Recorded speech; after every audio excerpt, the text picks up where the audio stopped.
zajmiemy się podstawami.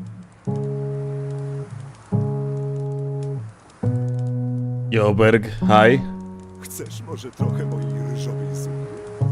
Może, ale kogo to obchodzi? To nie było zbyt mądre. Yo, Jern. You okay, lead?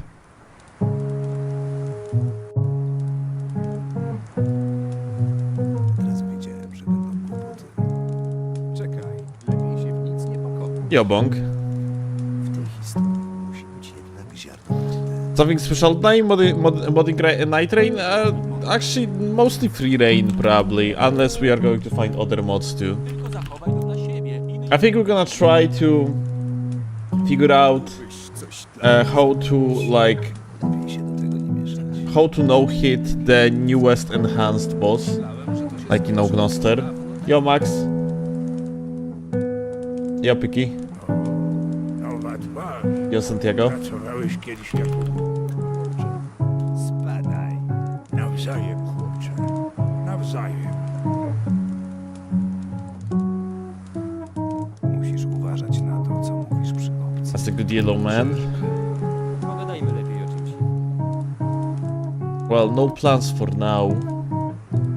But we could do something like that sooner or later. Nie próbuj ze mną tych magicznych sztuczek. Tak długo jak mnie to nie dotyczy. Zawsze to samo.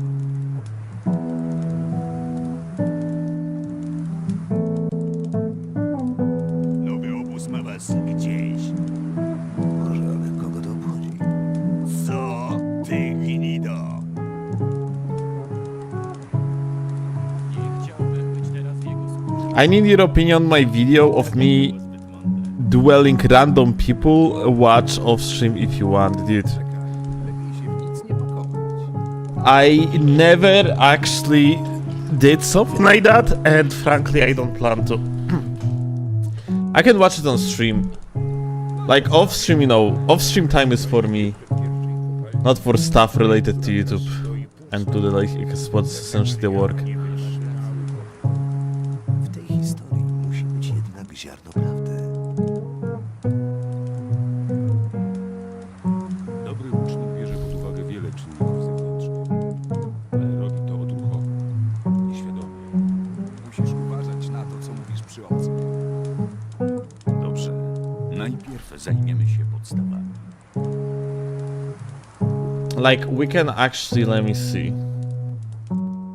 Chcesz może... We can watch something right now as an intro, out of pure curiosity. Let's see. To nie było zbyt mądre. So, I got your channel here. And what? Which one we supposed to watch? That's Nightreign, so this is the one, I guess?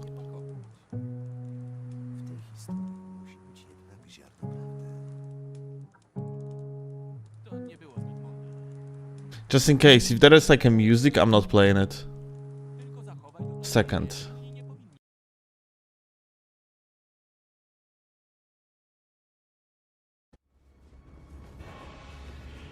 Okay, the in-game music is fine.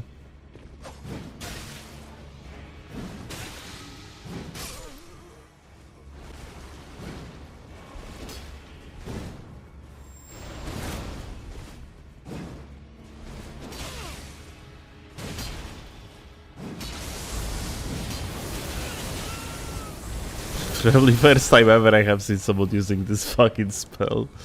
And honestly, it wouldn't work against shorter, I mean like faster weapons, but like against gags it actually can be not that bad.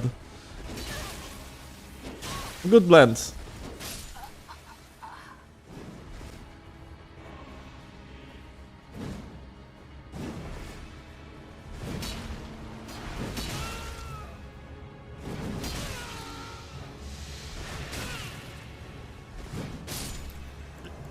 Good blend. This is a good footage, by the way. Like that, honestly, by the way, when you're making the videos, don't do something like this. Straight into the action. Like, doing overly, like, eye-catching edits of, like, the red color on the transition between clips, it's kind of... It is annoying to an eye, in my opinion. So like, just don't do these things. Like, there is no point. Like, when the video is mostly about you just like playing well, like then main scope of the video is supposed to be about that, you playing well. Like, additional edits are not needed.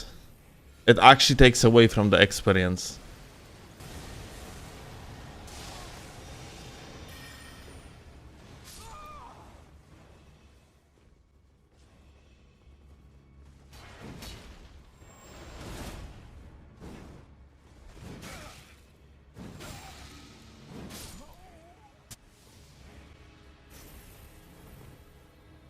No, that's proper blend. Like, by the way, like mechanically you playing just like proper game.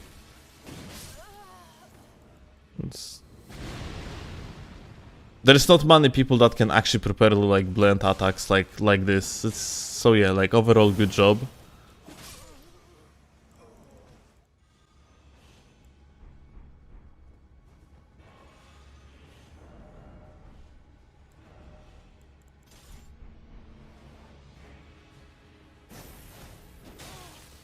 Like, you are actually beating my opinion of that, like, vast majority of people that plays on the max level are just giga dog shit at the game, because you know what you are doing mechanically.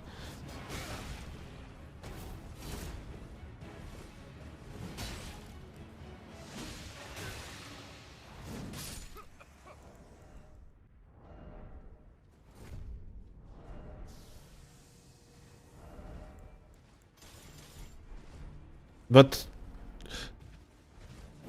that being said, stop leaving the menus like this. What the fuck is this? Like, when you are leaving the menus, just click start. Because you are clicking by leaving the menus multiple times. You have to click the button 3 times instead of once.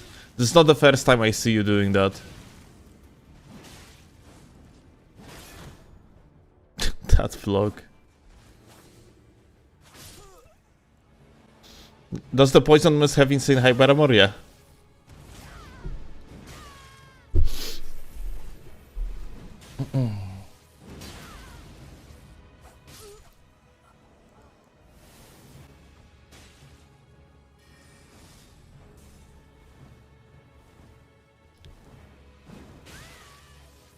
Holy shit!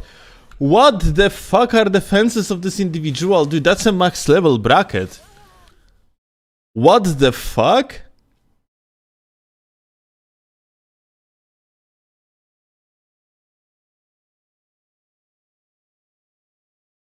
Who the fuck receives 1200 damage, dude?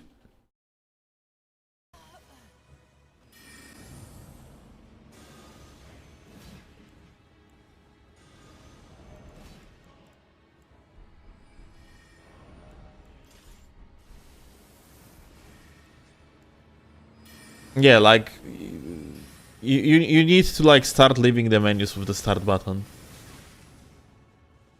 Like I wonder how many times you have died in duels just because of that like a habit of leaving menus with like triple like back button click.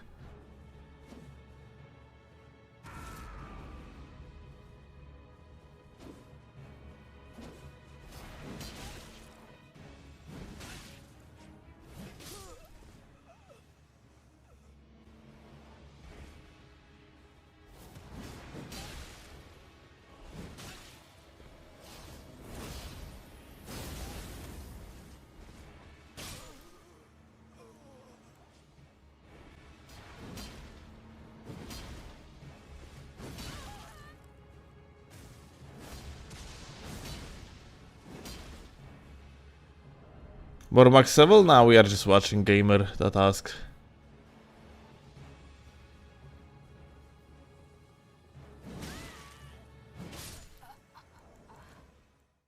Well, positive overall, good shit.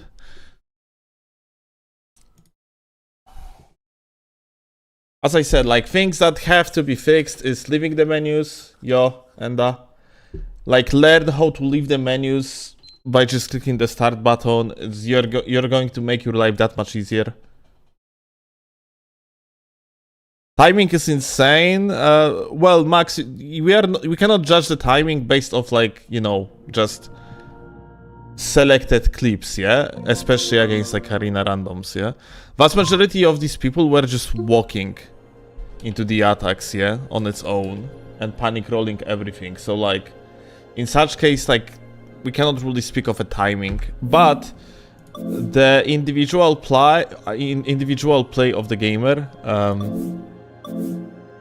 I just accidentally fucking left the Steam aware or whatever. But yeah, like individual mechanics of the guy that like got himself this compilation of clips, they are fine. Very proper.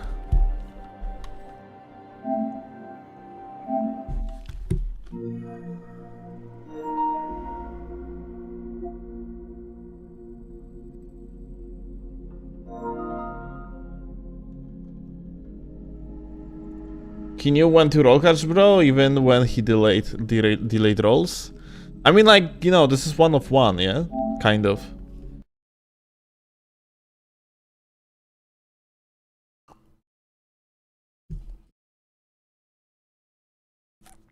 When you're playing gags, you are rather like reaction roll catching than prediction roll catching.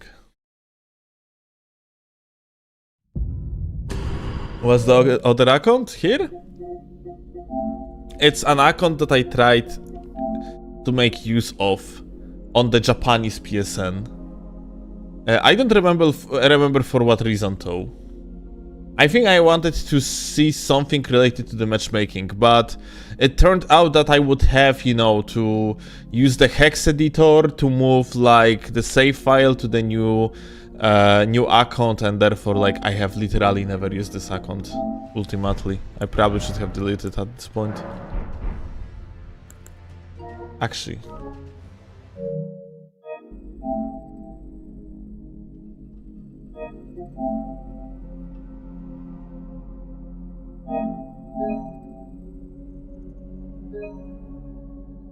You sent me the clip of the most crazy hacker on where? On PSN? Let me turn on the game. Let's see.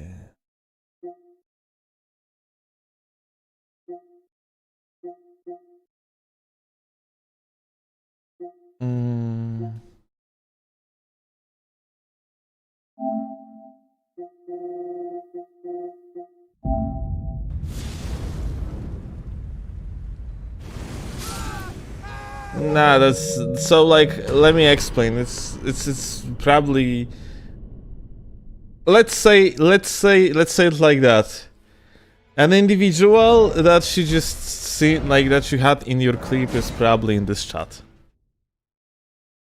Most likely.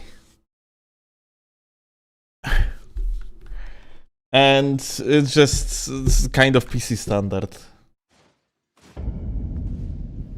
Yeah, like people just, well, like PlayStation is at its very interesting state at a given moment.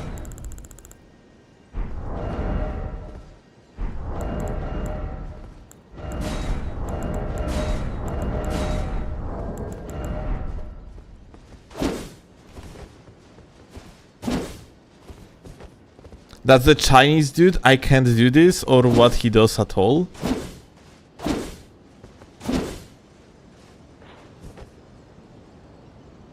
Check what modded stats send you? Who is modded stats? Where? What?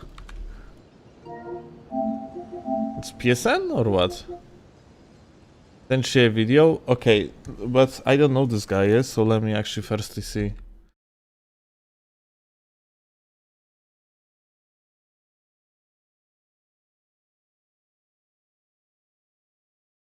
Okay.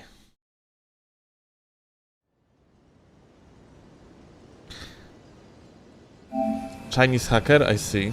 Let's see.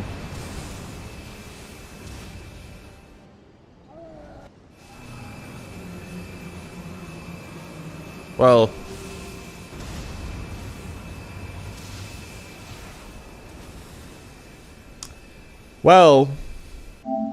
If you ever thought about yourself that you are a good material for the Elden Lord, think twice.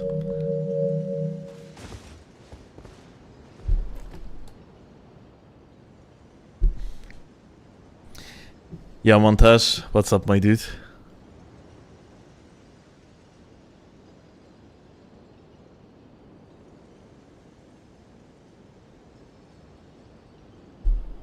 Ah, interesting, wait.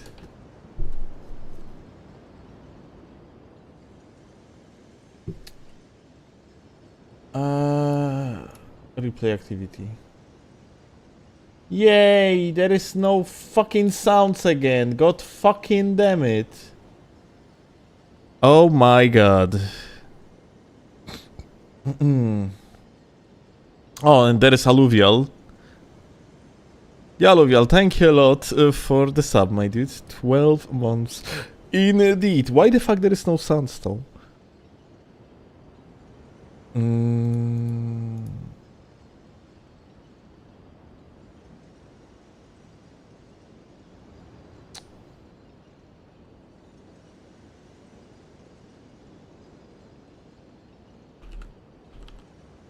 Okay, wait.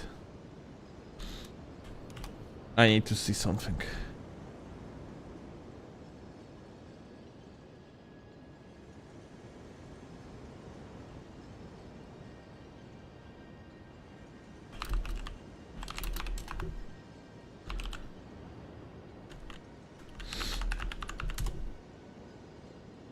Okay. It is going to work now. No! There is still no audio. Haha! Kurwa.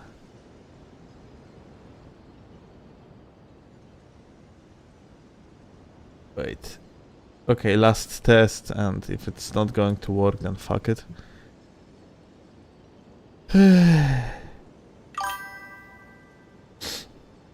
Yeah, okay. So this garbage doesn't work. I'm gonna try to fix it today. After the live stream with JG. Gonna try to figure out something out because like these stupid ass alerts just breaking over and over and for no reason.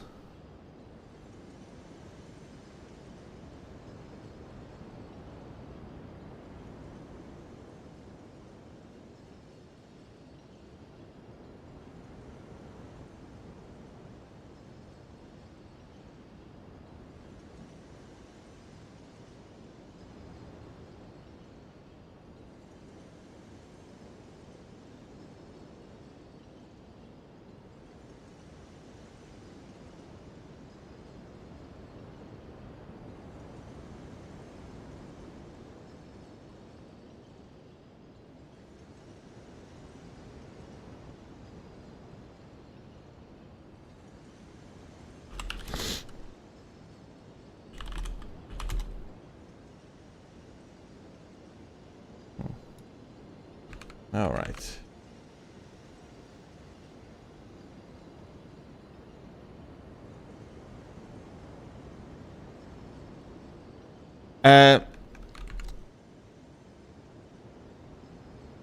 So, JG, as an explanation, it works without any issues when I am not like differentiating this audio source. But I do because I have to do it when I am swapping between like the console output and the PC output. Like sometimes, for example, broken alerts just fix itself like on its own when I am going to turn off PlayStation altogether. So let's say that like probably within the next few hours when we are going to swap.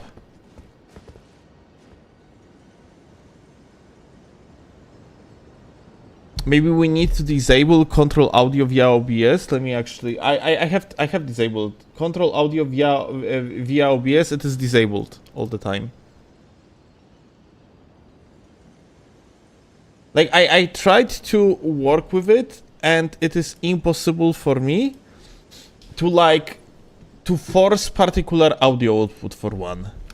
But yeah, it's what's funny, for example, when I'm going to change the output, like my personal output to the PC, then it's not going to fix itself. But if I sometimes going to turn off PlayStation, it's fixing itself. And later we're gonna be actually playing on the PC, because we're gonna be playing Nightreign today, yeah, later. And I'm pretty sure like the audio bullshittery is going like to fix itself. It's very weird. Okay, give me a second.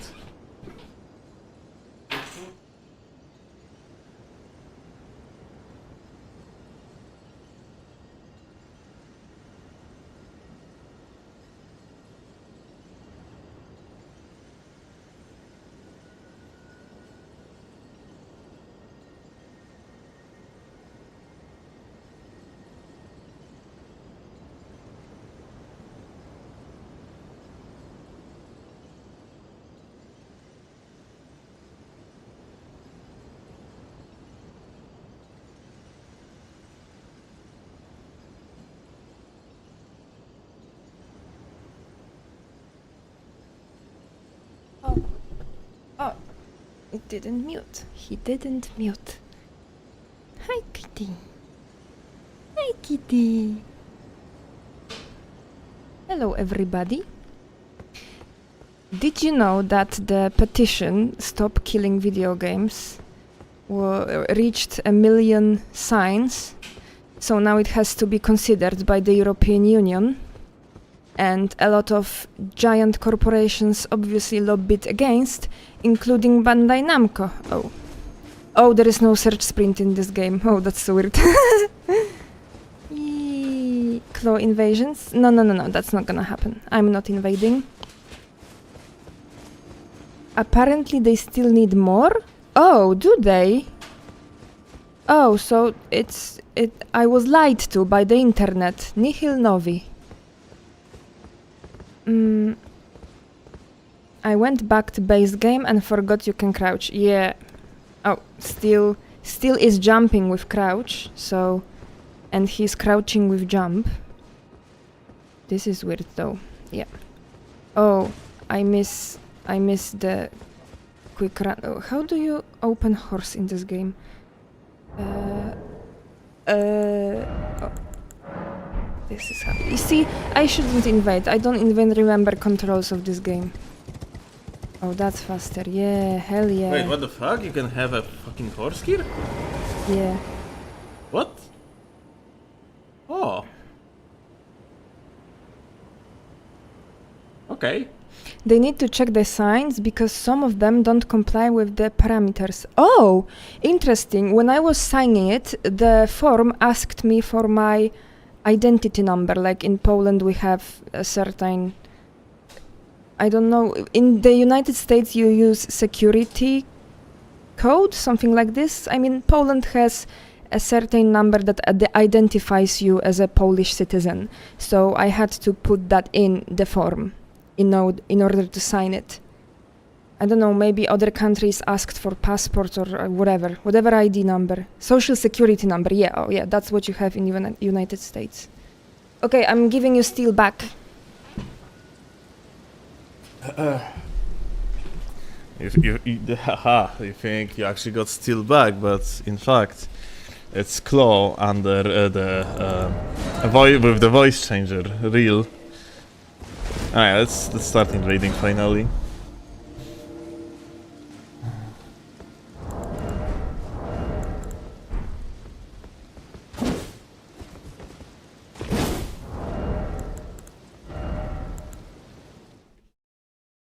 I actually wanted to prepare Dex build for today, but I'm gonna try to do it for tomorrow.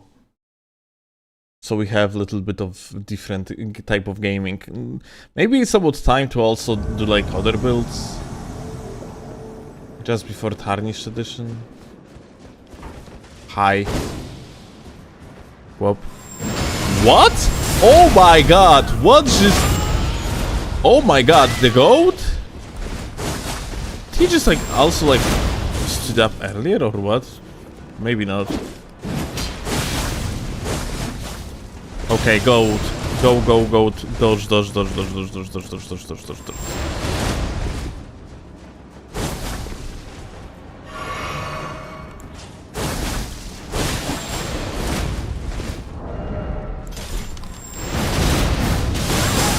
God damn it.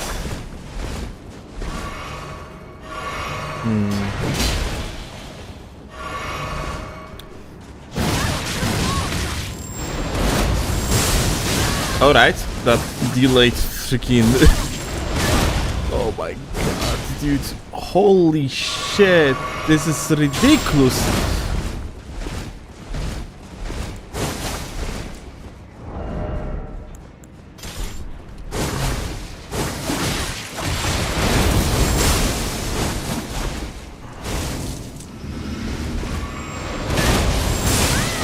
Holy shit, this is fucking crazy.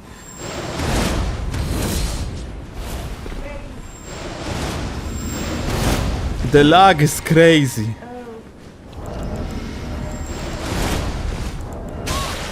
Whoa!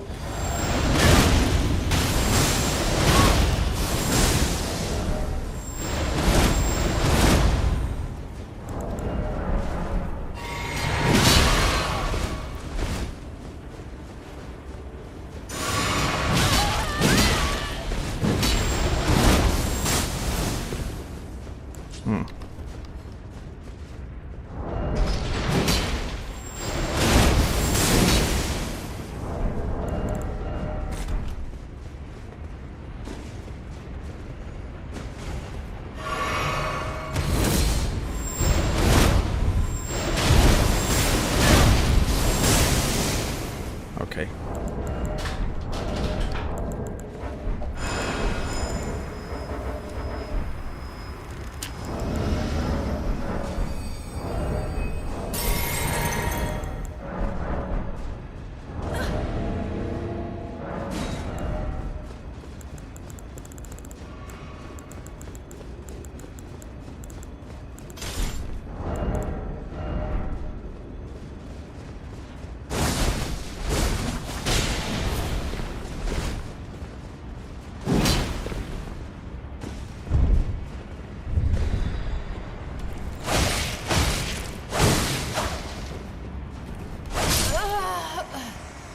Fucking dog.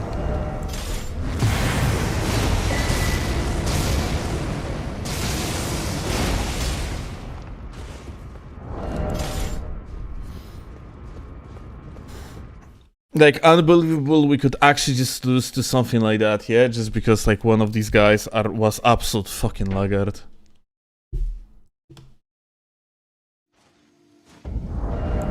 Humble Gaming build when? Kappa. Humble gaming, you say. Thank you a lot for 1000 bits, my dude, but by humble... I actually wanted young one build, the diamond pickaxe one.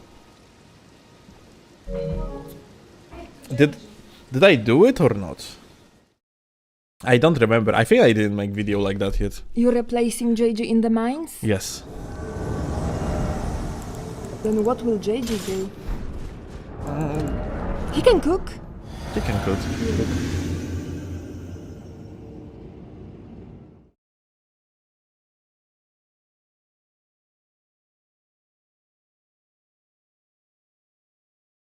I can't cook, don't worry, we need her.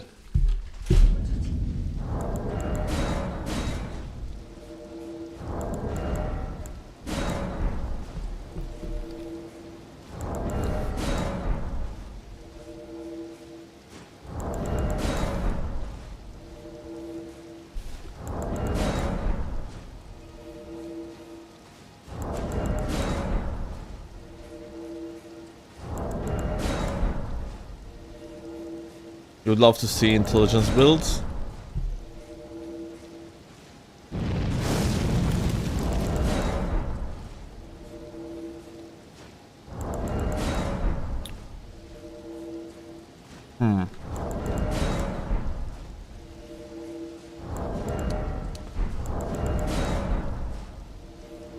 Yeah, just.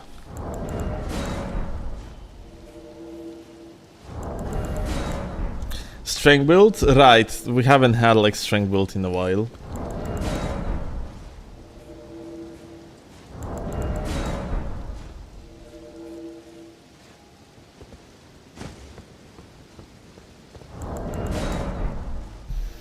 Yeah, Adnan, you pretty much nailed it, yeah? Like, essentially the way how multiplayer works in this game, or like a request for the multiplayer works in this game, is that you send only one request to the multiplayer server per the moment when the notification about attempting to invade or like to co-op with another world, yeah? Like, it's basically sent like a one request to the server for such cooperation or like invasion, yeah? So if you are not going to find the world that you want to co-op with or invade immediately, that means you just didn't find it. And you're gonna have to wait to the another ping for the another request, which normally takes 20 seconds.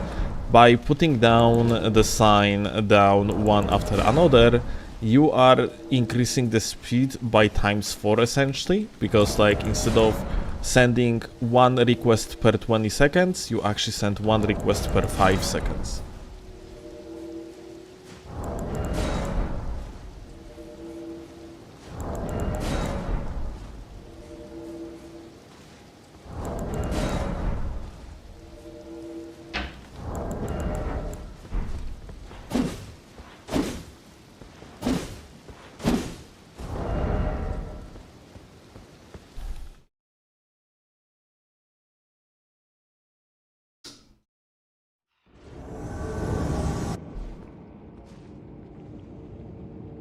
Such a bad system, not gonna lie, it's pretty dog shit. Yeah, like vast majority of issues related to matchmaking in Souls games is related to decisions made by From Software as how the system's supposed to work.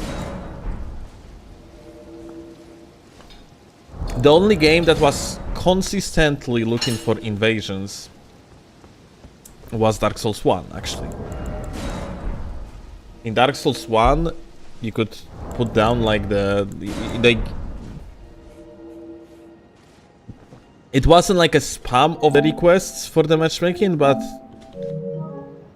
the request was appearing like every like 3-5 seconds.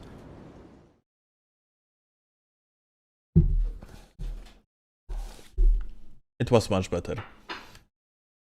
The worst was probably Dark Souls 2. Dark Souls 2 had like the worst like request system. Hi. Oh my god.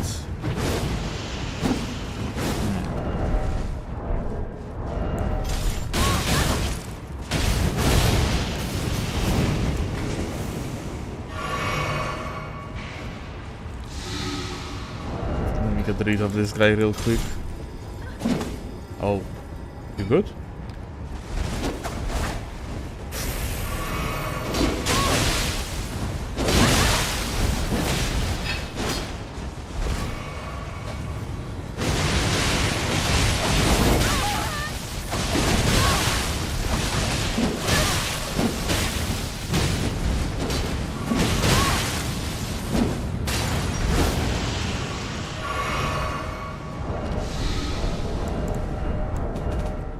I am on no matchmaking.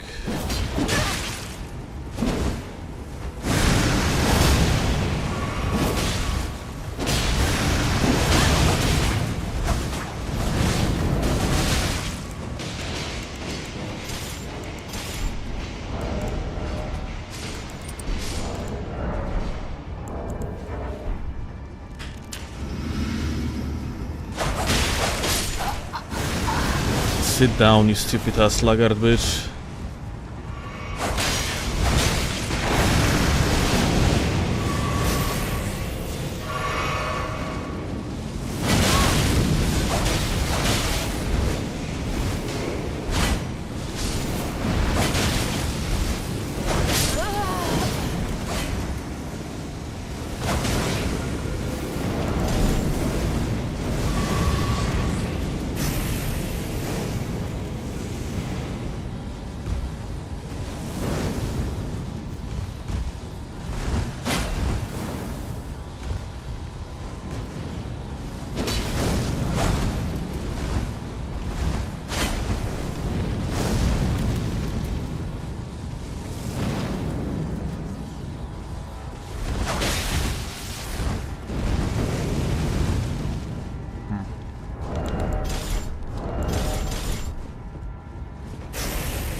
Insane.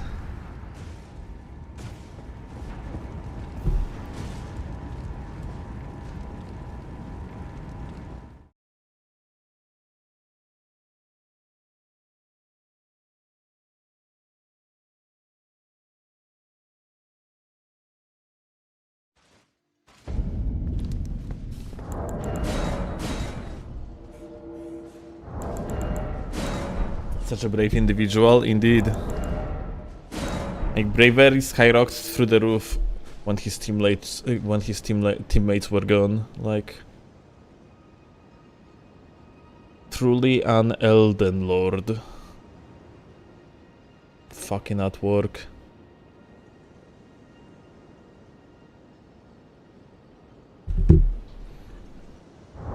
How active is it today? It's not bad, but we actually get plenty of quite questionable connections.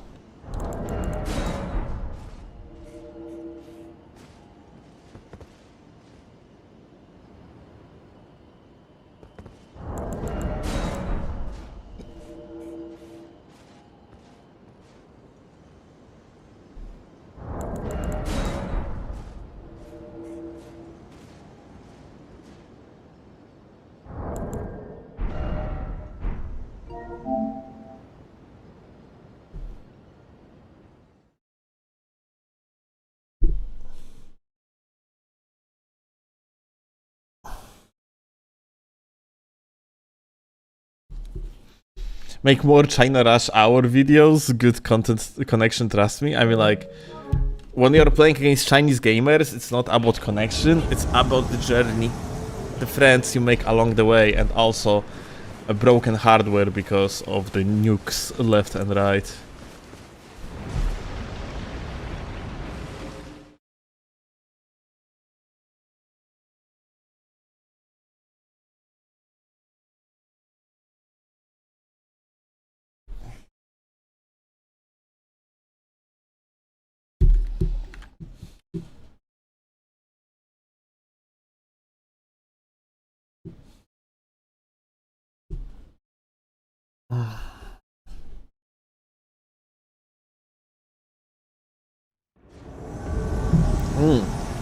Fuck. Nice. We just spawned in exact same place that we were standing in, but it took us a solid 20 seconds to load up the game. Wow.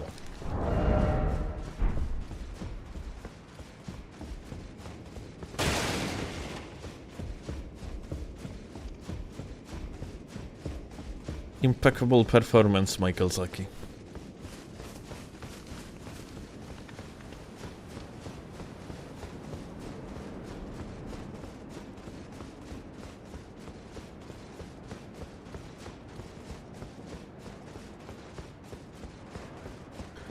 Why you didn't remove this shitty location? Oh, hell yeah, Pog. Why you didn't remove the shitty location yet? Maybe I should, honestly. I mean, like, sometimes you have very good invasions here, yeah? It's just that the spawns are broken.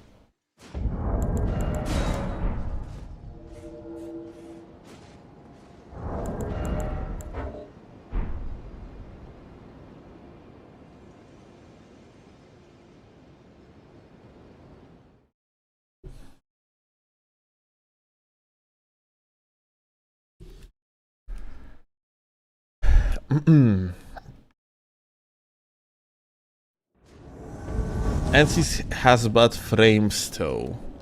I'm like, does it though? Like, I mean, like, normally it does on PC, it has terrible frames, but on PlayStation it seems like it's quite okay.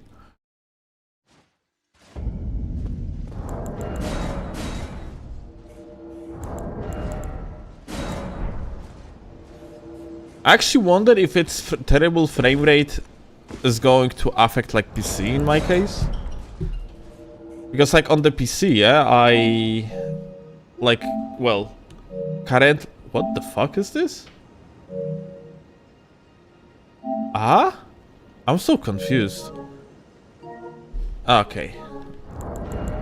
So like, structure of the session shouldn't look like it looked like in that window, but it seems like we failed to connect, and that's why.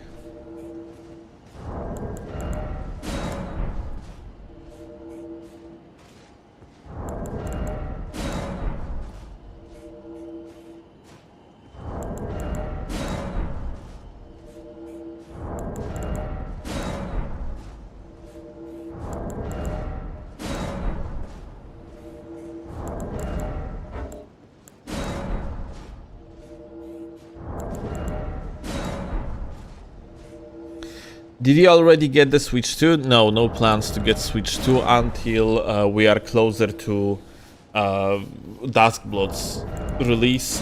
I'm probably going to buy some sort of the bundle with the Duskbloods. Like I have zero interest in Switch 2 besides Duskbloods, if I'm being honest.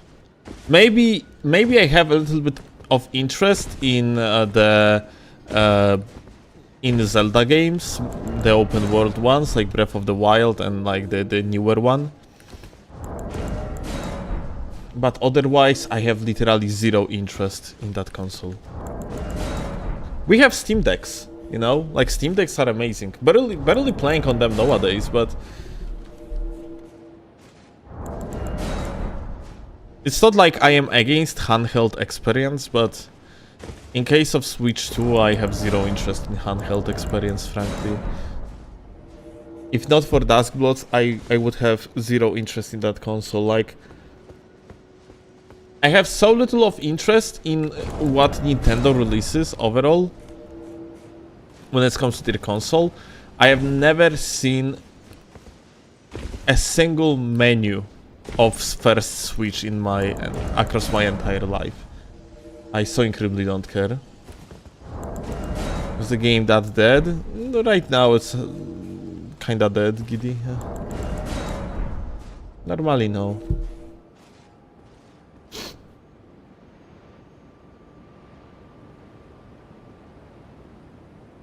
Imagine Tarnished Edition is Switch 2 exclusive? Well, we know it is not the case. Oh, sorry. Not even temporary. It's just going to release on other platforms. Restart your PlayStation, Steve? Very good point. If I'm not going to get an invasion for like the next 5 tries, I'm gonna restart entire PlayStation. Might be actually the case of my PlayStation shitting itself. And the news on Tarnished Edition? Not really. Okay. Let me just restart the console. From Software makes PvE co-op game for PC console and PvP game for fucking Game Boy Classic from. Honestly, I really hope that we are all just people of small faith and Michael Zaki knows exactly what he is doing. Because if he's not, then this is probably one of the most retarded fucking business moves you could ever fucking do. Because, like, this game is going to flop otherwise. Unless, like, his idea was that he wants to make a game that wants to flop, so he wanted his guaranteed cash in form of, like, Switch exclusivity.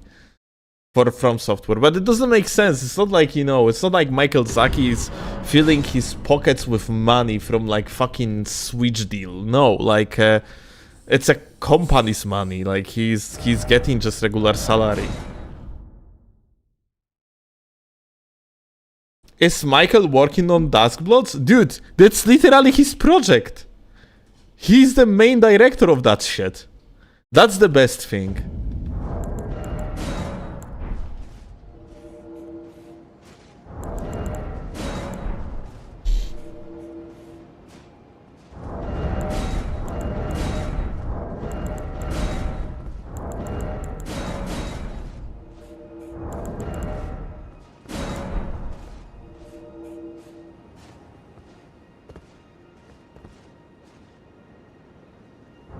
and he said he do not like PvP ones. No. Okay, like let's correct this one. He never said that he doesn't like PvP. He said that he's not a PvP person himself. It doesn't mean that he cannot make like a good PvP experiences, because, you know, liking something or even playing the games versus designing it, it's like two different things, yeah? Like vast majority of, well, maybe I actually made a stretch, but I can assure you shit-tons of programmers that work in the video games industry do not play video games at all. Like, there is a big difference in an interest of like what potentially could be like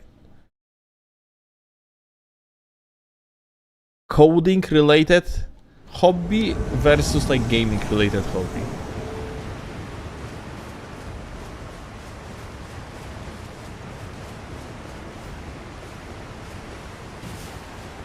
Like, I have absolutely no doubt that Michael Zaki can potentially make insanely good PvP game, whereas not being a PvP person himself. On top of that, Duskbloods is not going PvP only, not going to be PvP only, it's also going to be like, it's gonna be PvPvE game, yeah, so it's going to have aspects of both. That being said, well, just gonna have to wait, yeah, to see, because yet again, initially decision of like making this type of game as an exclusive for everything that you could possibly imagine, but you ended up with Switch 2 is weird.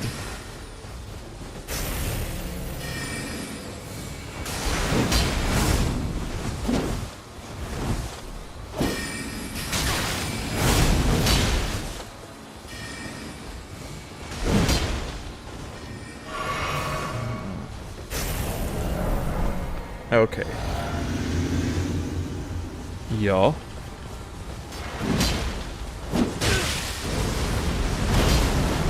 Okay. I think I have a plan here. Let me just do something very interesting. How about it? Let me actually put this on.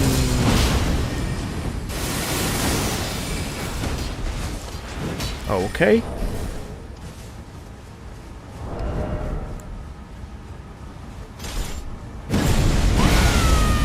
Wow. Whoa.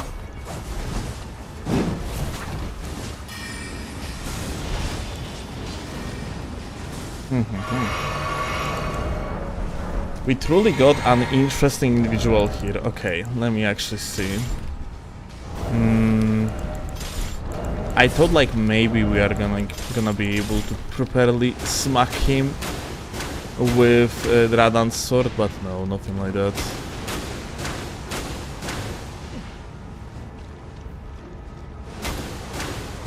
This Damas actually stayed here. Oh my god. Oh, he is a laggard. That's why it hit. Oh my god. Dude, every single invasion that we got today is like that. There is like at least one player that's just on such a fucking shit net. Yeah, you see like he's actually not receiving damage.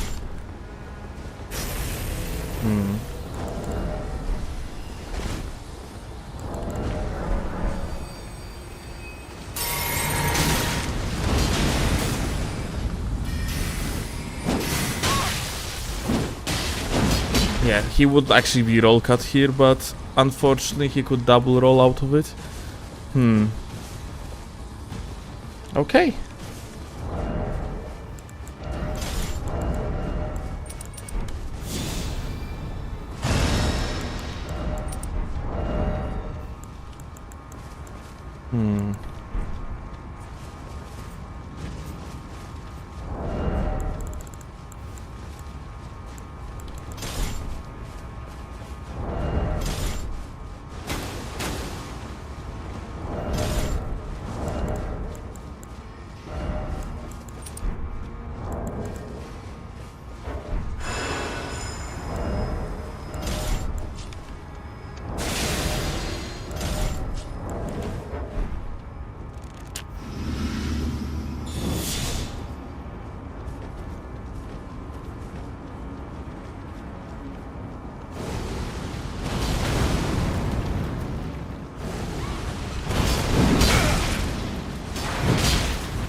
Oh, this guy might be actually Laggard too.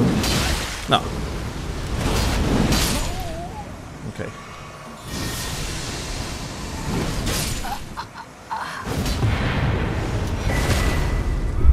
Amazing. Fantastic. Just wow. Such a good fight.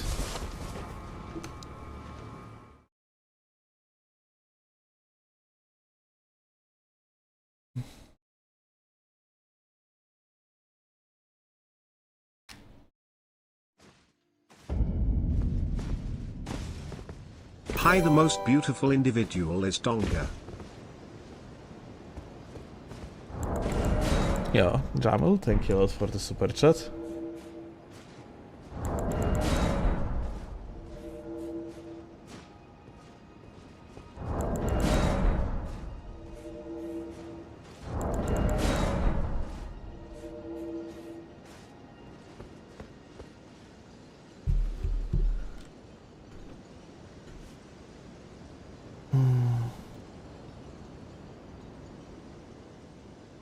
Do you think Nightreign climbing would fit in Soulsborne with PvP?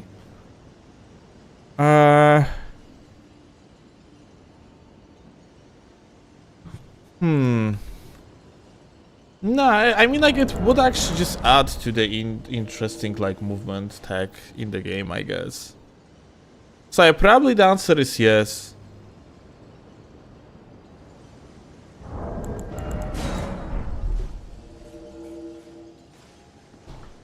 Do you miss Chainsaw?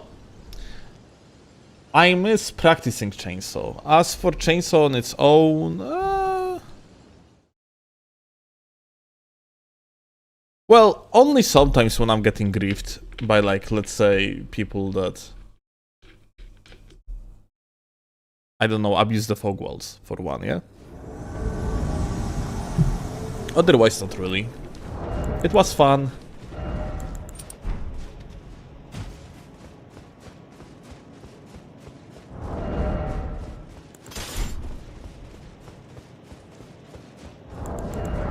But, like, I much rather would see From Software fixing issues related to the, like, fog wall abuse. That being said, I guess you could say that I miss Chainsaw, like, just because, like, From Software probably never going to fix, like, fog wall issues. But at the same time, like, you know, Chainsaw was, like, one of these powers that were overly abused by the community, I would say. So maybe that's good, it's gone.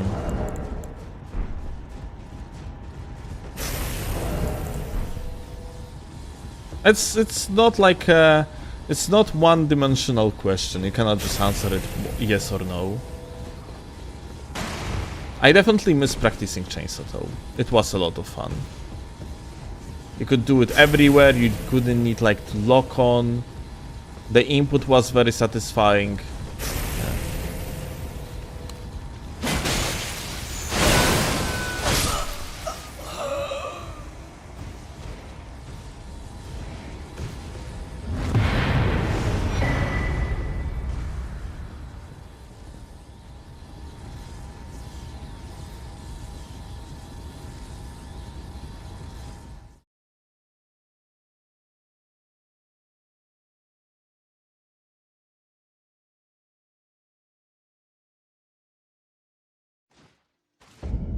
Rather so still exists. Still, yeah, but still is washed. Yes. God fucking damn it.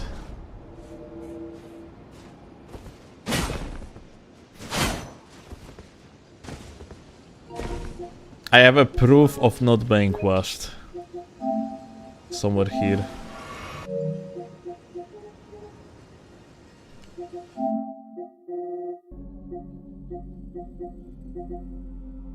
Ciao.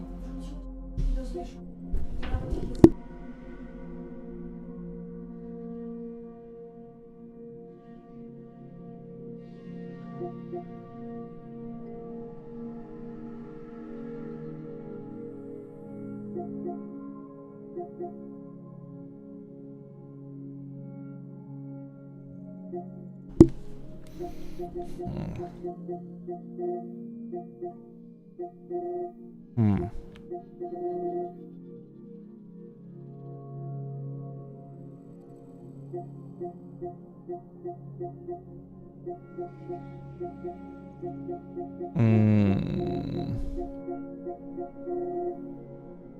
So many garbage here. Huh.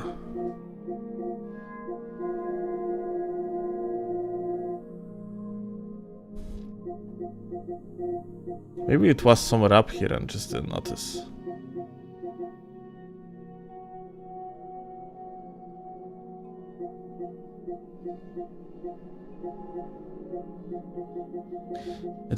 Must have been somewhere here, though.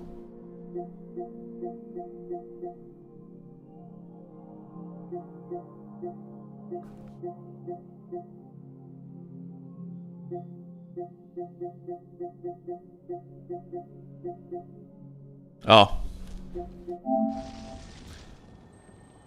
Proof of not being washed.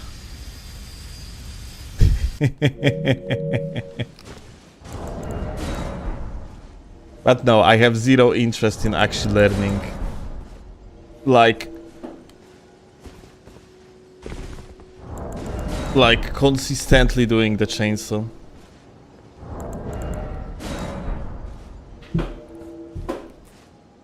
Like zero. In my eyes, there is too many things that can negatively affect your chainsaw. And because of that, I just find it not pleasant when basically location I am in can fuck up your chainsaw because FPS is not stable. I don't enjoy the idea of the fact that, let's say, multiple targets can fuck up my chainsaw because I'm gonna lock onto something that I essentially, well, didn't want to lock on. I don't like the idea that chainsaw is way shorter. It's way more obvious now.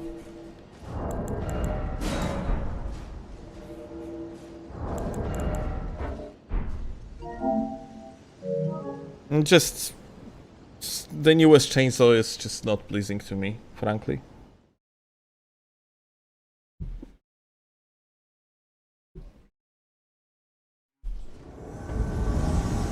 No. Tak. A co?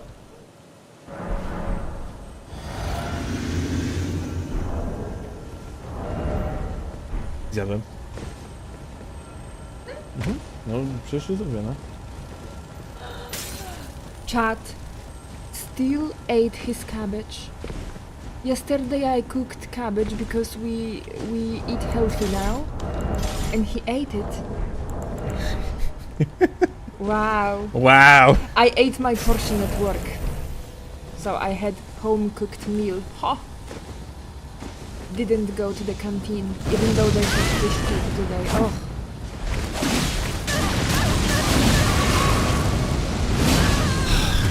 Wow. 1 HP and a dream. Ooh! Ooh! Ooh! Dickus of light.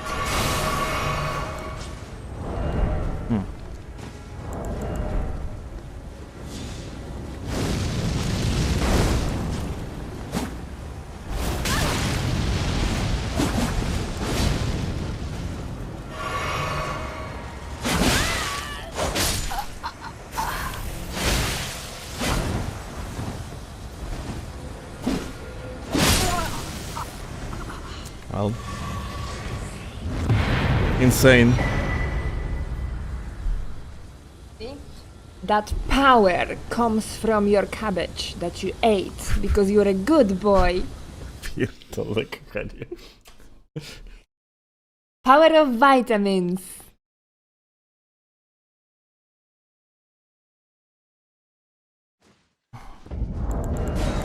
I'm frying tofu now. I mean, I'm marinating it first, but in the evening I will fry it. Yay.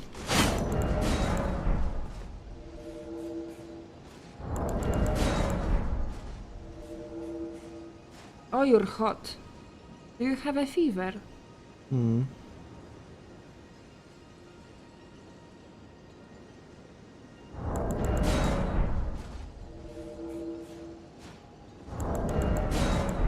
Steelovsky, try T-Shield.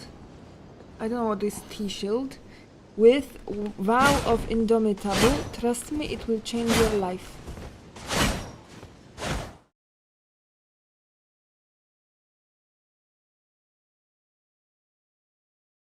Frankly, I have no idea what the fuck is T-Shield has. Maybe it's just a typo. Thrusting.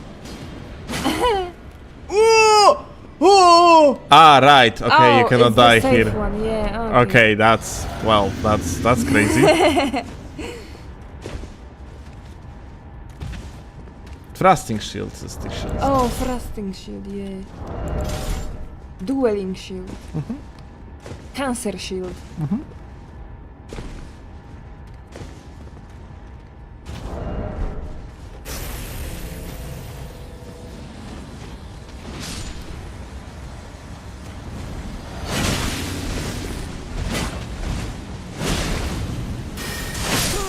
Oh. Well. Do it. Well, thank you. I appreciate your cooperation. You indeed did it. Do you think like the gamer is gonna like mash out of hit stun? Okay. Goat. Broski doesn't care about the pressure. He is the one pressuring you. Wow. The fucking kill steel toe. Insane.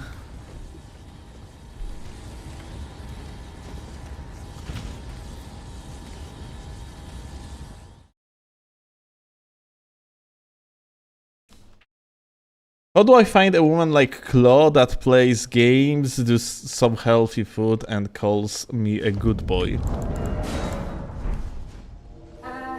There are two things.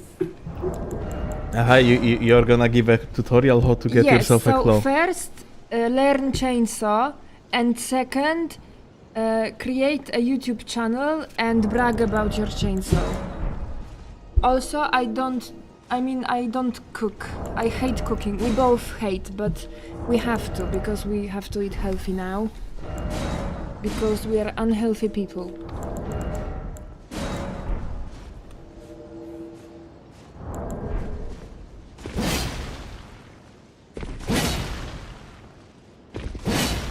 But seriously, I think that the best way to start talking to women is to stop believing all the bullshit that internet says about both men and women. I think that a lot of people who are lonely are chronically online and believe the bullshit that is sold to them. What is sold to them? I mean all the men versus women wars. Yeah? What you mean? I'm fighting women daily. That all the women are gold diggers and all the men are rapists, you know, all this bullshit. What the I don't know what is your bubble, but I don't want to deal with the bubble. Yeah, because you're not in that weird internet rabbit hole. I've been there. I don't know what are these rabbit holes. I know, you know what's red pill, for example. I know what's red pill. So I also know that's one what's of the bubbles. okay, but it's a minority. There is also a kind of red pills for women. Is it now? Yeah.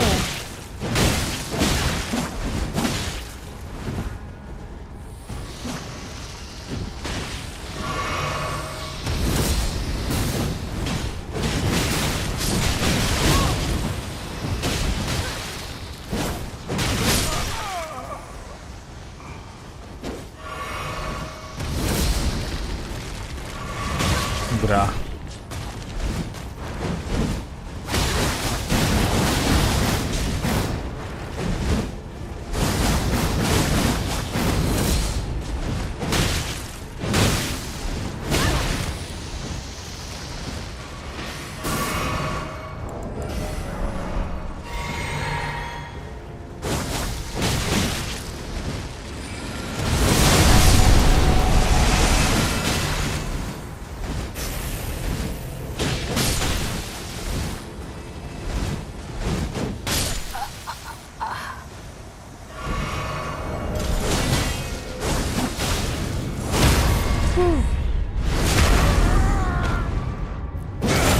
Scene fight.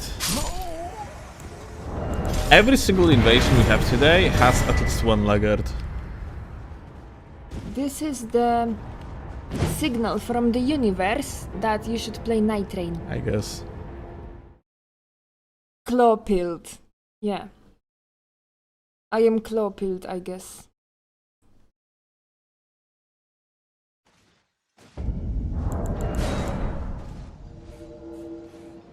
You have a lot of runes. Is it not enough to level up?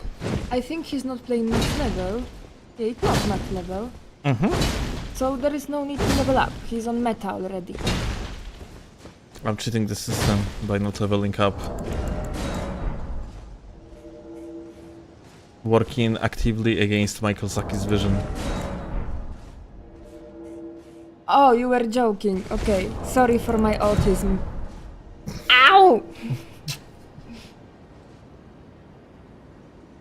You had that glitch yesterday in Nightreign? Yesterday in Nightreign, Steel and I were fighting the Everdark Gnoster, the sentient pest, and after we killed first phase, the guy just kept being dead, but the third bug had full HP bar.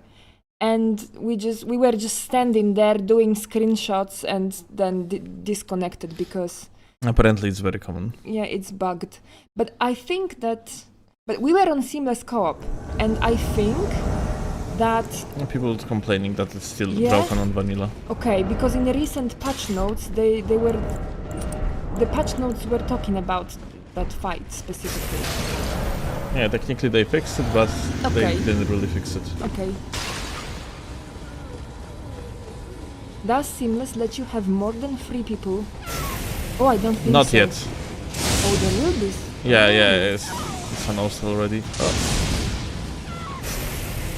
Okay, so I already see backhand blades, which means we are swapping to everyone's beloved TS, because yeah, I am not playing with backhand blades, dude.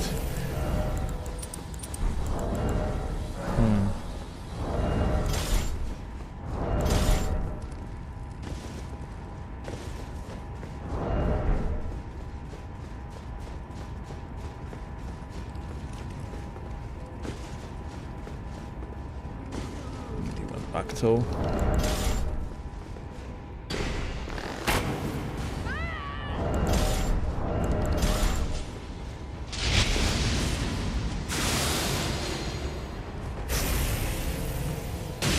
Aha! Dude! Why he's a laggard? Why it's always like this, dude? Today is some sort of super unlucky day. The worst day for an invader. Laggard on laggard. The game really wants to kick me out of freaking Elden Ring and try to play Nightreign instead.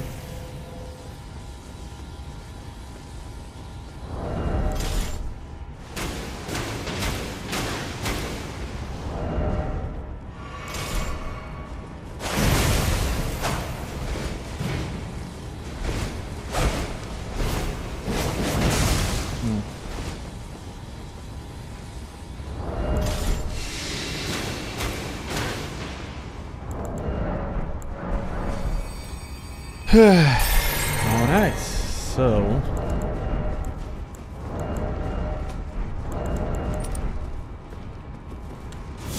And pop the Bestial Vitality. And hope for the best.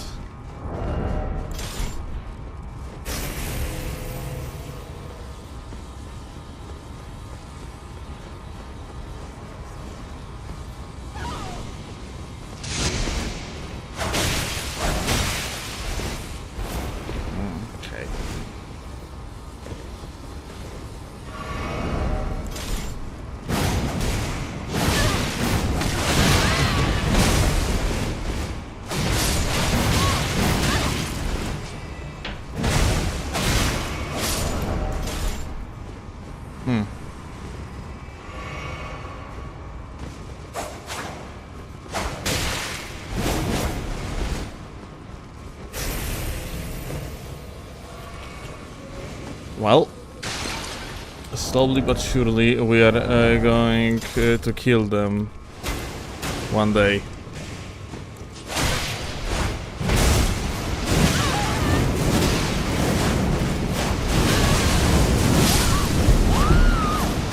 Well, or not.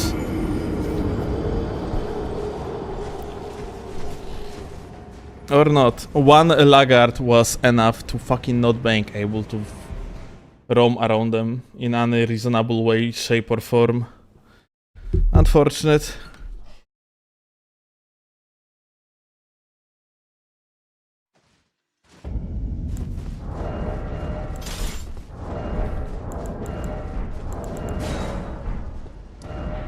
All because no chainsaw, Lule.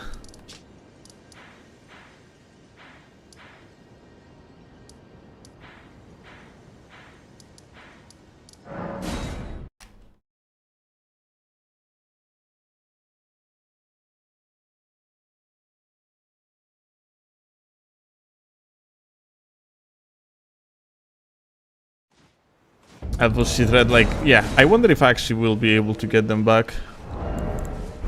Like, the worst thing is that it's only because of this bull goat guy. Only him. If not for him...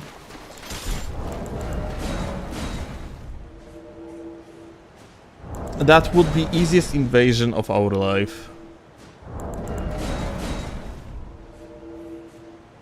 But you essentially had a Laggard that actually hit me with that, like, he swapped to at some point to like a curved greatsword, like the Morgoth's weapon, and he hit me when I was in the middle of the jump, but he was already further away on my screen. It's just that because of our latency, he was able to score the hit, which put me down on the ground, which then like just comboed me with another individual that could roll catch me normally because we had like normal latency. So yeah. Unfortunately lost to a fucking retard that normally would actually get bodied in the 1v1 scenario within split of the seconds. But Gamer got saved by that.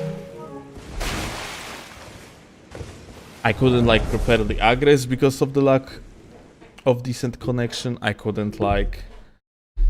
Now when I think about... if was that there anything I could potentially do? Probably not.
Alright. Good match, actually. Cool.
Looks like Kevin's casting Dragon Breath, but no invaders doing Faith Spell shenanigans.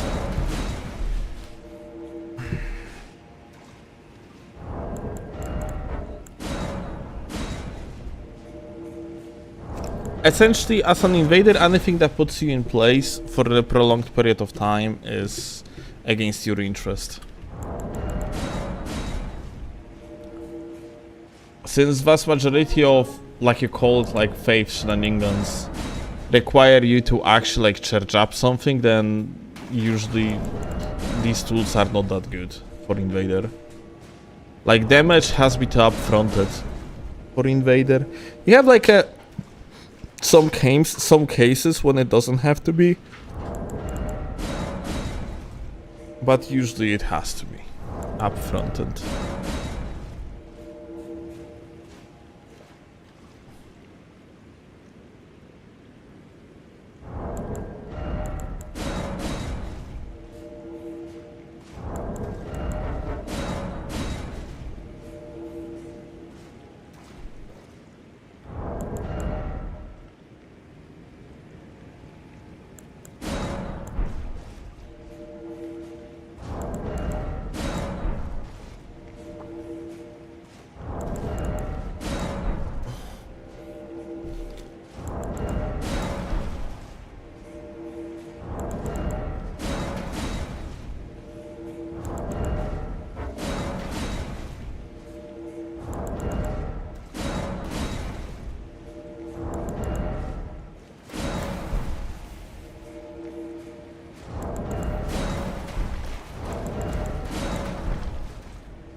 Salty Nambak, that's the same guys? I don't remember the names. Different locations, so probably not.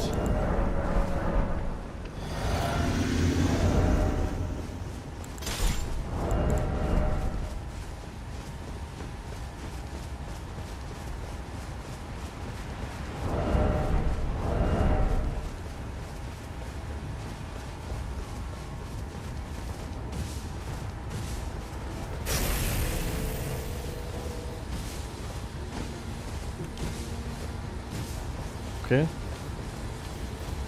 Co za ciekawostka zrobiłaś?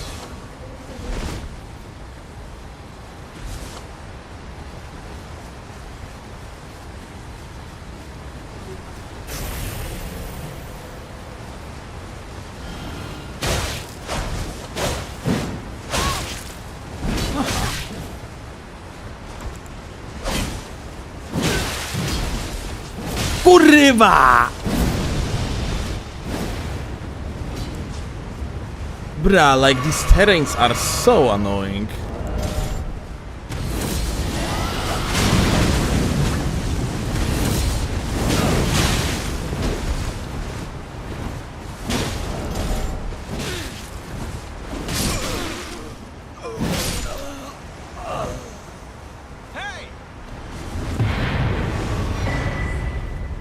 Fucking Christ.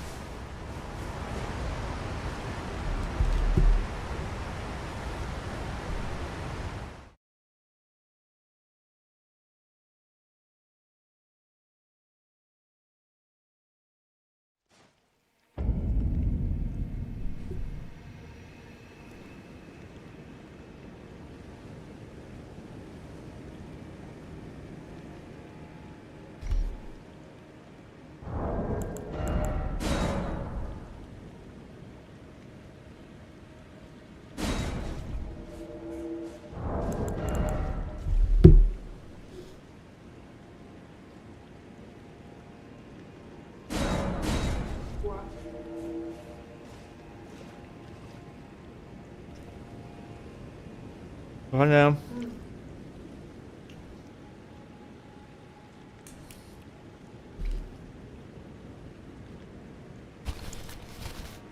Właśnie kawałek sera wylądował mi na kontrolerze.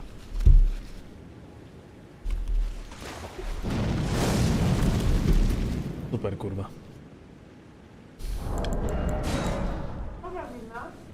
Nie.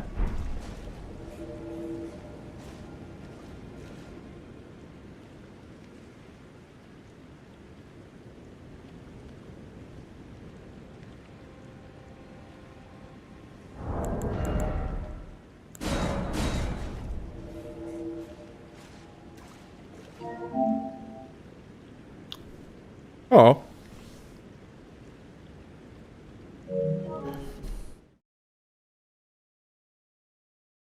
Look at that. I recognize this name. Wonder if the same guy.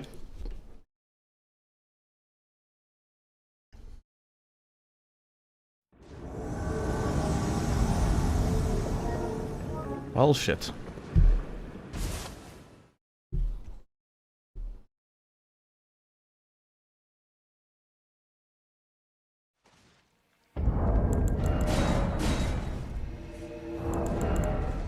Was competitive duels not his fave? Is that the case, actually? This depends on, like, for example, Clean Rod setup of Sacred Blade used to be probably like the strongest setup in the game.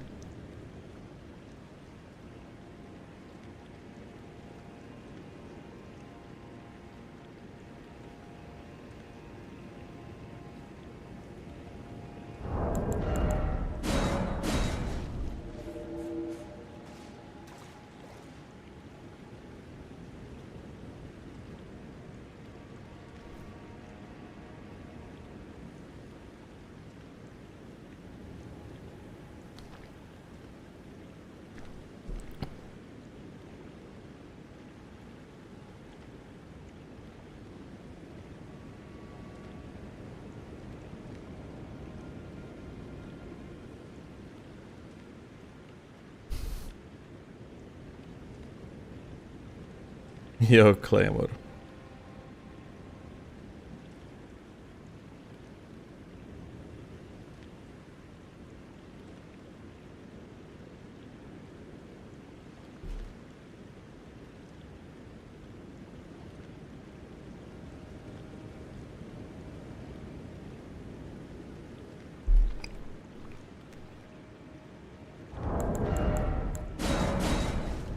Strength / faith hybrid?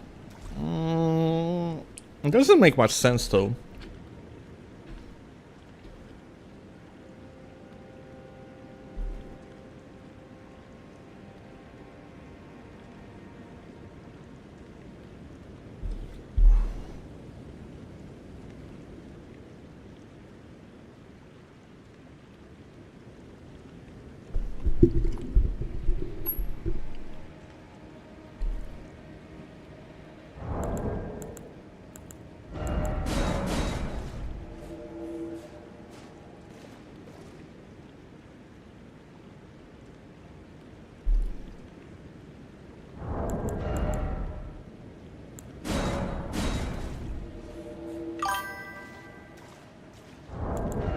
Yok tebej.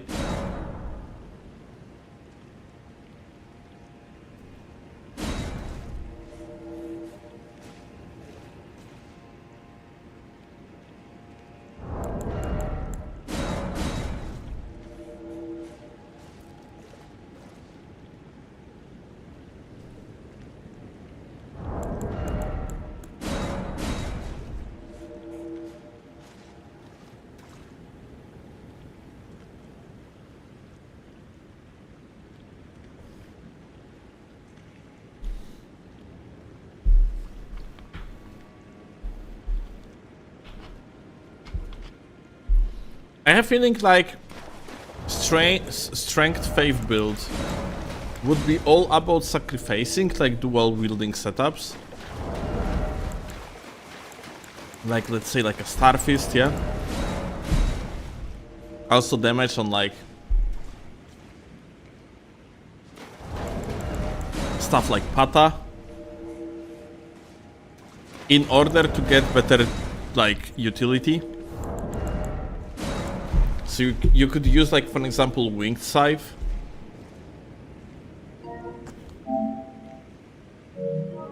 To prevent people from healing.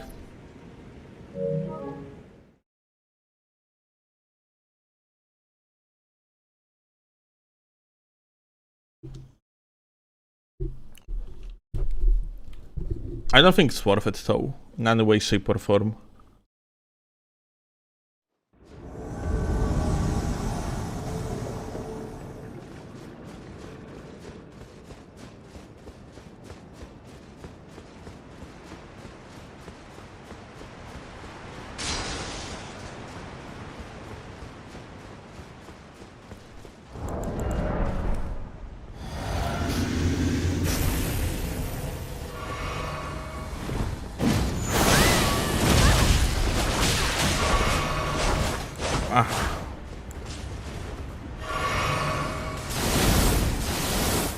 I'm actually quite curious how the fuck, like, I managed to fuck this up.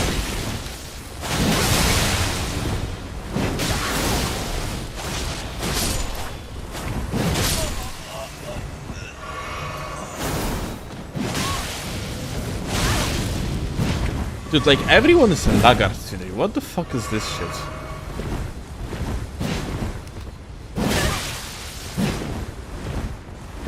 Like, that registration that we had here literally shouldn't...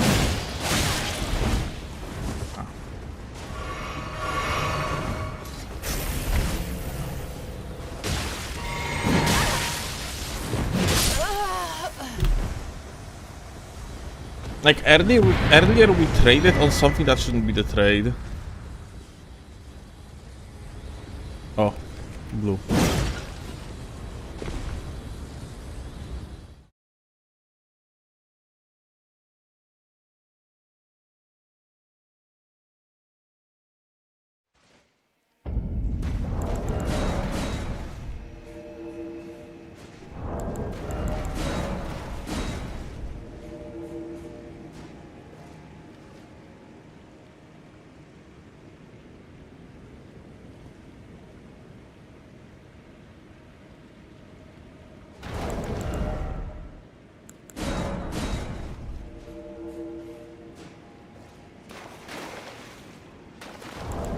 Silurnia very solid weapon?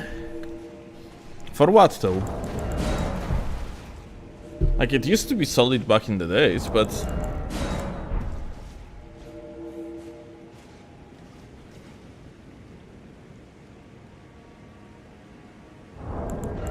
How the fuck Gino has 2.2k viewers from the randomizers? Well... PvE community is way bigger than PvP community. That's the one thing, and Gino is...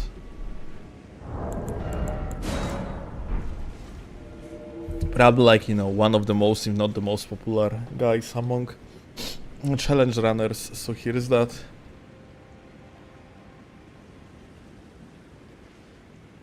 Nightreign with some content creators when? Actually, I don't know.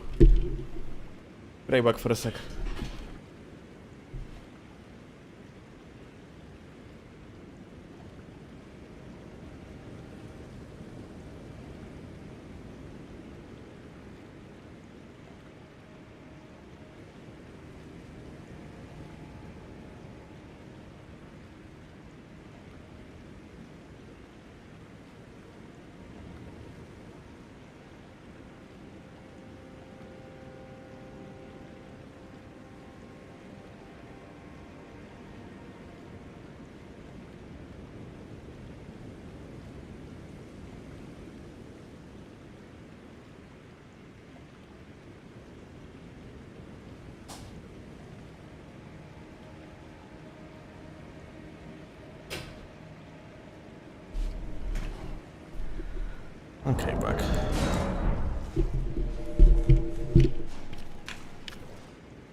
Oh.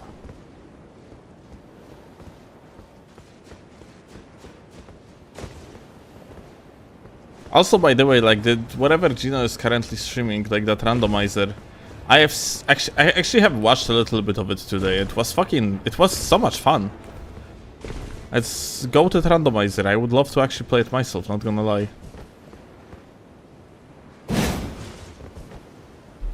He's playing some sort of the crazy seed.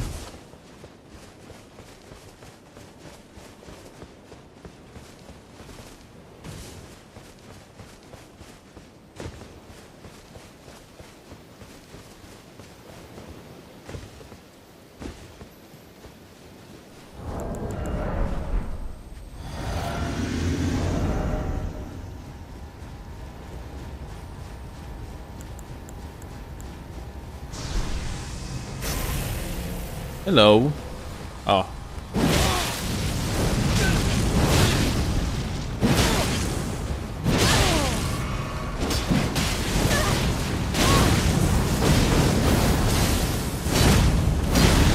Okay, gonna have to mash roll. Have you seen it? This guy is actually on the lot.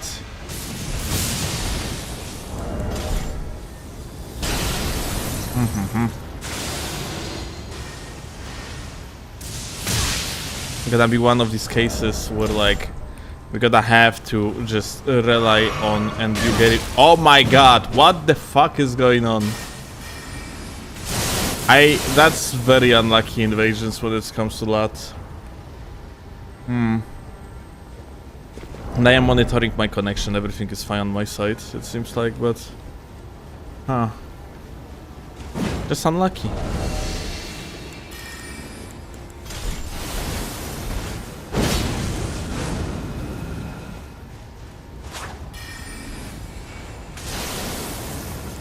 I hate how the sound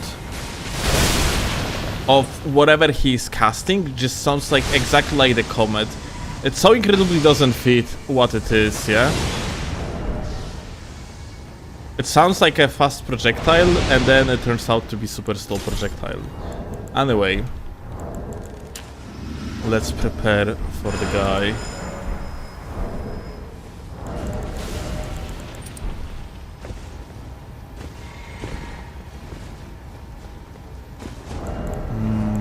We're gonna do this, we're gonna do that. Aha.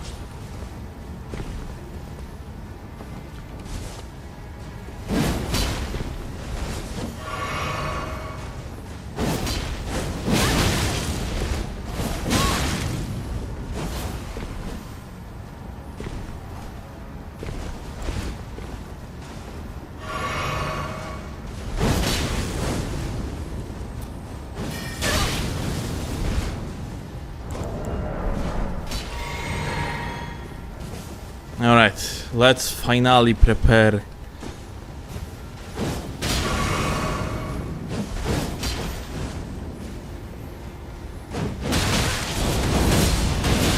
No! Fucking Christ, such a bullshit, dude.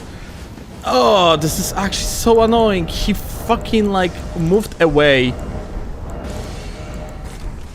from me just because like of the endure apparently. Oh, this is so fucking unbelievably stupid. Fucking Christ.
Bra.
On the bright side, if you keep like getting laggards, you can make video about that. That's a problem though. I save these clips, but honestly, usually laggard videos are just not doing very well because they are ultimately not that fun to watch. Because unless something extraordinary happens on the screen, like someone is lagging like fucking crazy, and that's fucking unbelievable. Regular fights against laggards are just like a slop fest, where you cannot abuse use vast majority of the mechanics. Yeah, you just gotta have to rely on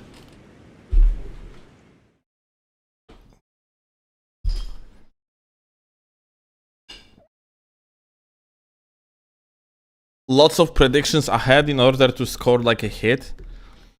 So you're exposing yourself to the dangerous situations for like relatively low reward. Everything that like fighting against laggards do is equating the field between bad player and decent player without making it look fun. Because like, you know, when I am playing against someone on the low latency, I can properly like utilize practically every single mechanic in the game. I can space them out, I can neutral jump them, I can manipulate their projectiles in order to get myself the opening.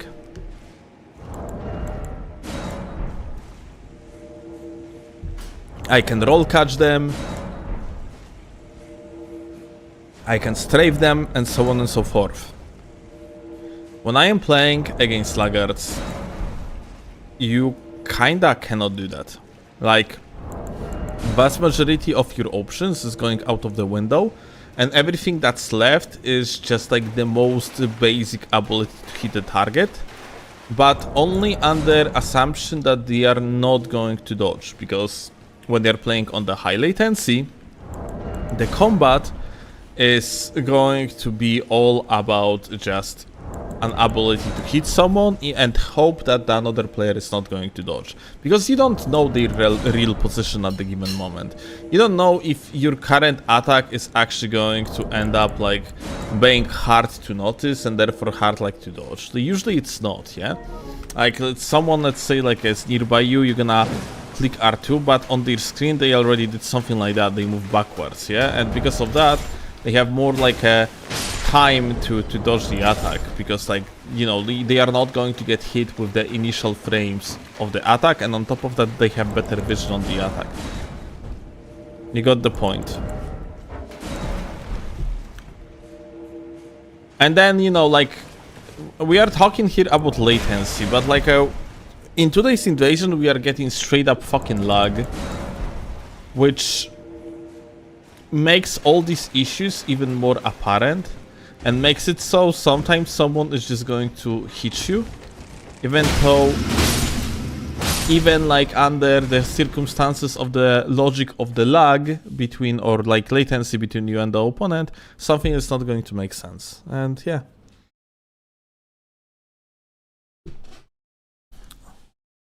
That's pretty unfortunate thing that like if you know, matchmaking wouldn't be as horrendous as it is, I think there would be or wouldn't be much of a problem to have region locks in these games and just force players to play within like close regions. Because this is something that like people very often argue against, that if we wouldn't have like a global matchmaking, then there would be no one to play against, which I strongly disagree with. The main reason why this game often has issues with finding people is because of the matchmaking, is because it takes the game 7 business days to actually process another like matchmaking request. It's all related to problems mostly related to From Software making particular decision when it comes to the way how they handle matchmaking. And it's not really related to like the amount of players that is active in the game, even within like particular level bracket. Whoa. Let me actually do this. Okay, now we invisible. Let me actually just get this and that. Okay.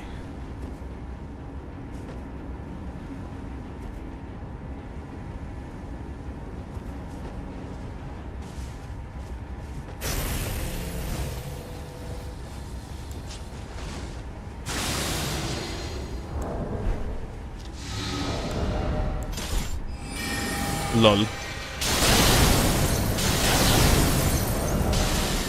Crazy decision making, not gonna lie. Well, at least doesn't seem like... I think I have seen like a small lat issue at the beginning of the match, but I don't see it anymore, so here is that.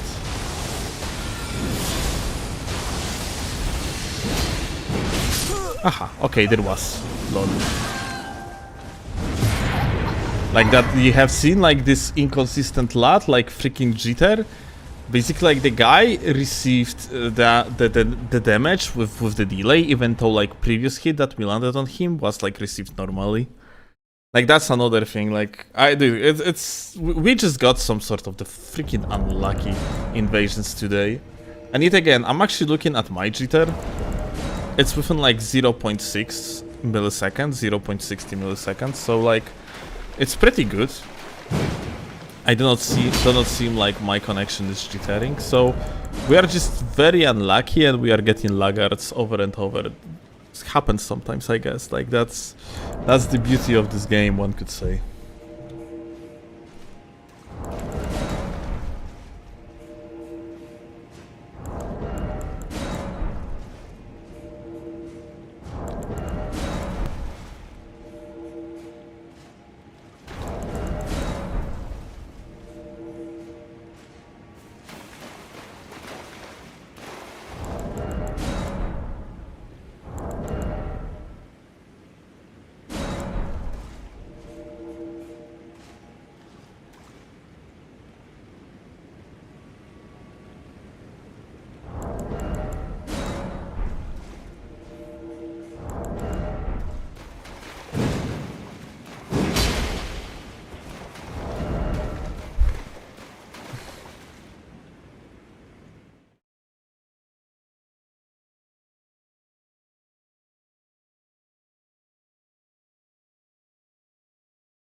Gamers went on the top, it seems like.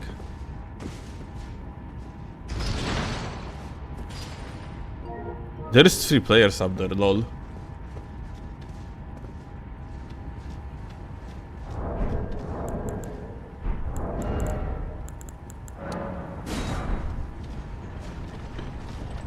Going on the top there is probably a bad idea, by the way.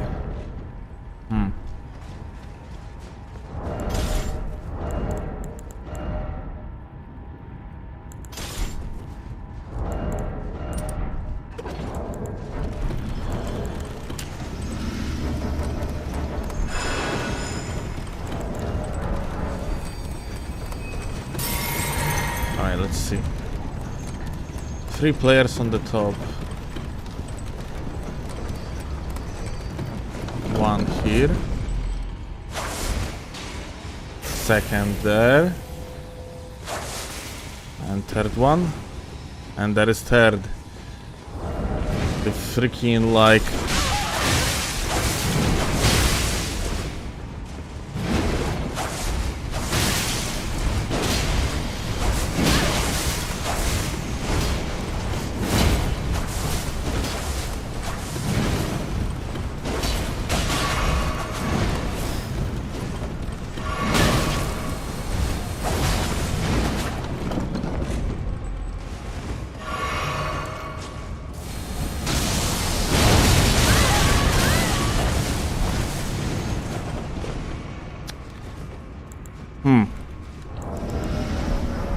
Well, insane fight, not gonna lie. Now, how do I approach it so we can actually win?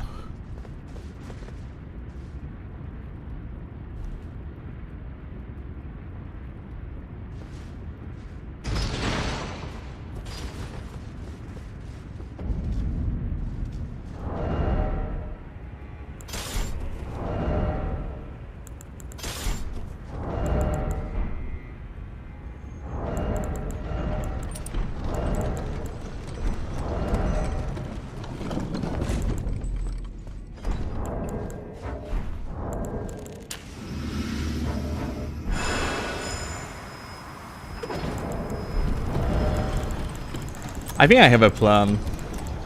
I think we're gonna do something giga funny.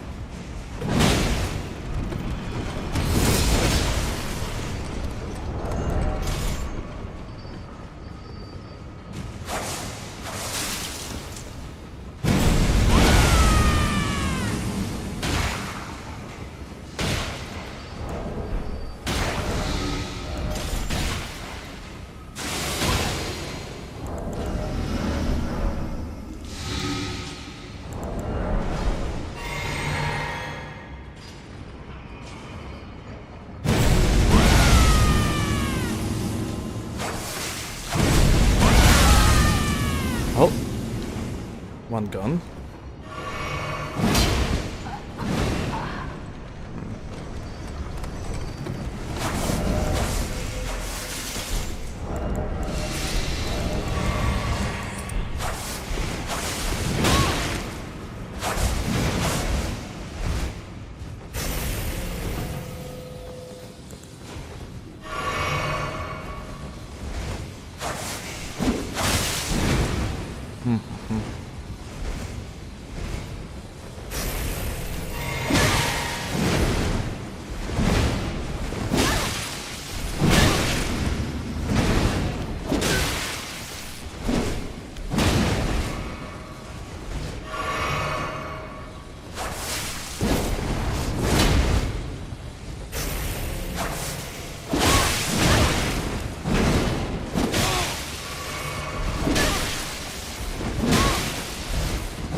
Well,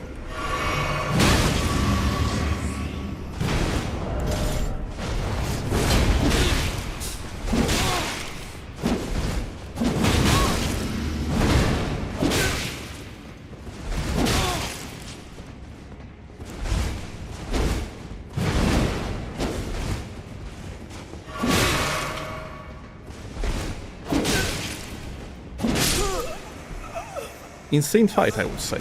GG.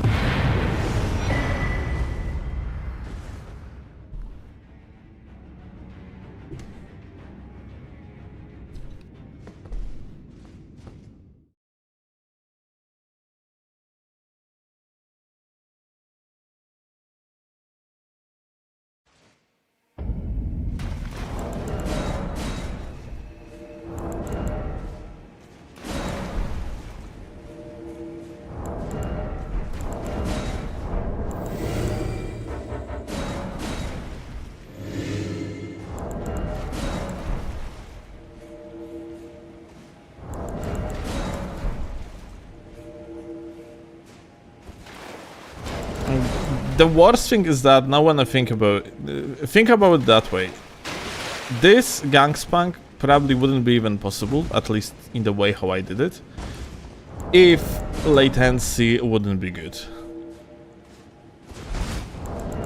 Like straight up. If even one of these gamers would be on like very high lat, or would have inconsistent laggy net, I just wouldn't be able to actually do that Gangspunk.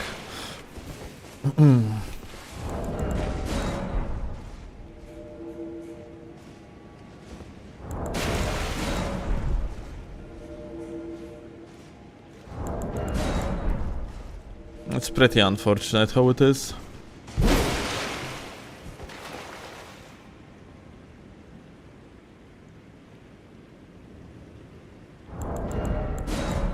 Yeah, Wi-Fi.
On the top, it seems like.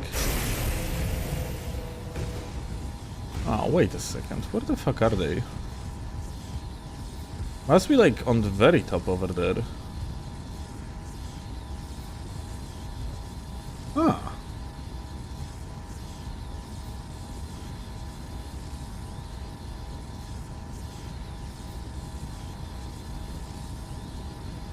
This is where we have seen the HB bar on the top, yeah? There's also a chance they just went all the way through. What the fuck? If that's the case, that's kind of fucked.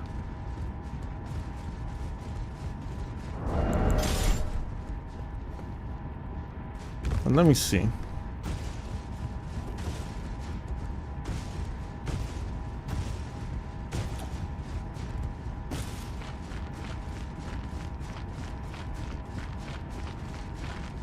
There it is. There we have the gamer.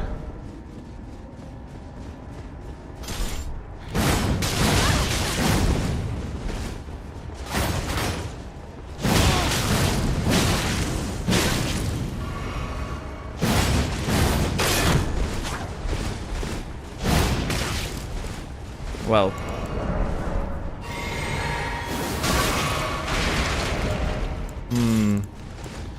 Unfortunately, we gotta have to do something about that shield of the gamer, it seems like. Let me actually do this, let me do that.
I would love to just restore my stamina at this point. Unfortunately, I cannot do that because too many things happening. So let me just go back a little bit. Pop this. Let's hope for the best.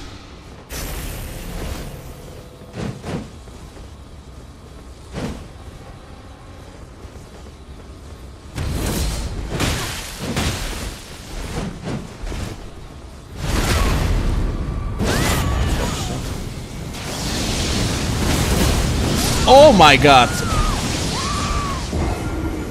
How much damage I received through that endure actually?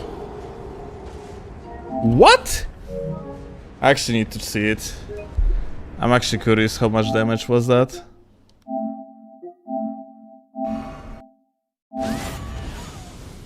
I had half of the HP. Holy shit. Well, unlucky.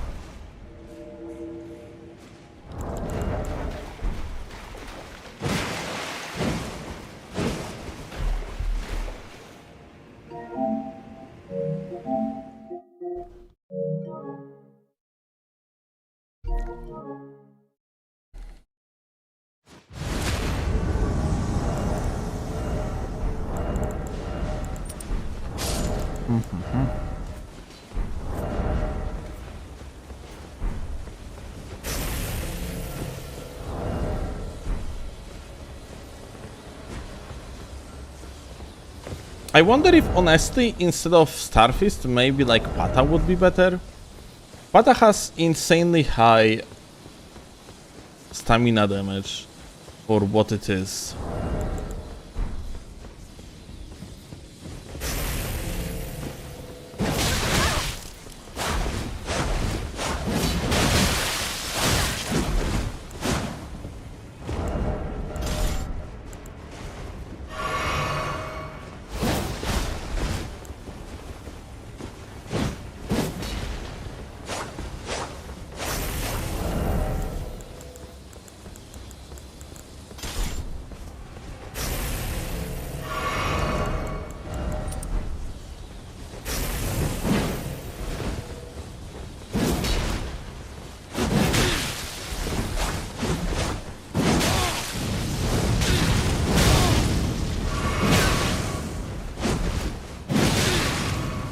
Okay.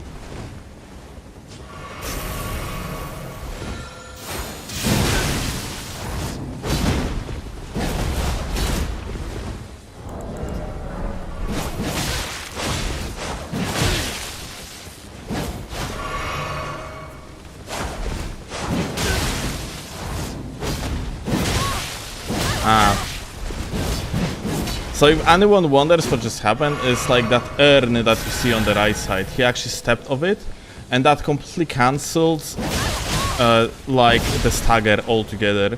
Because when you're in the falling animation, in transition between like a standard animation and falling animation,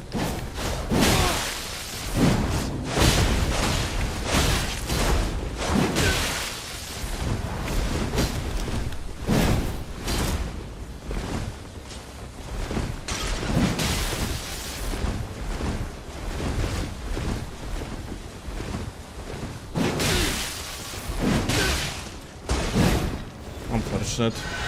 So when you are in between these animations, you basically don't receive stagger.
Well.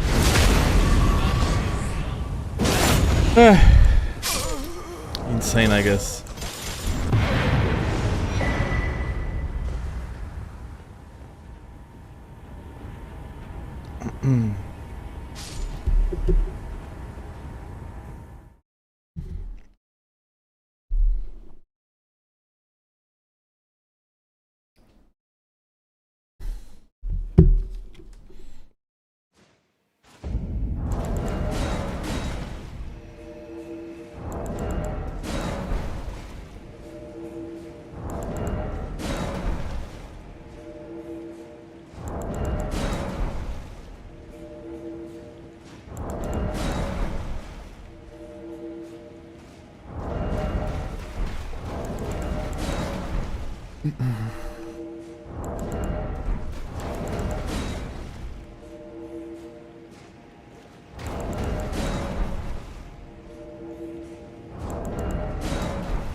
Can you add chicken leg to your swaps?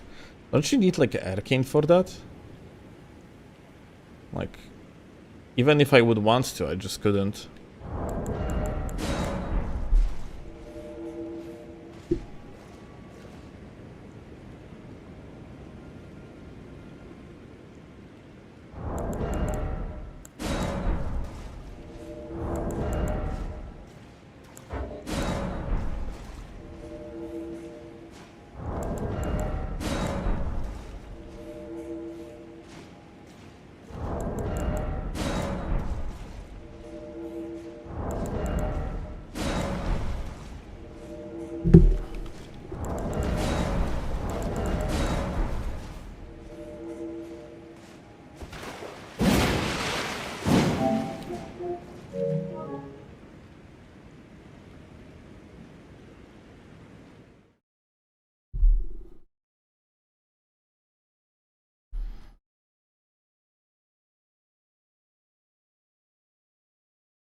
I had like a hope that I'm gonna hit both of them. Oh!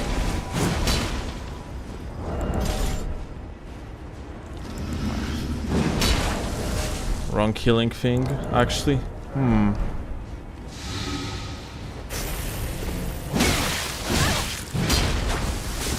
I got so lucky here, by the way. Good running attack. Nice.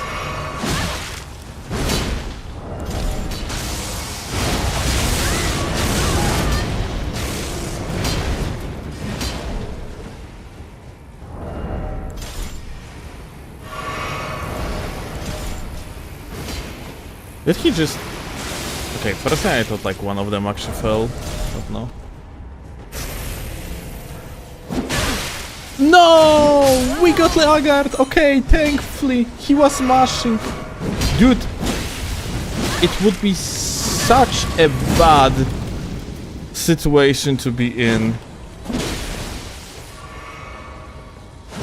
If not for the fact like he actually just like mashed Brain Deadly.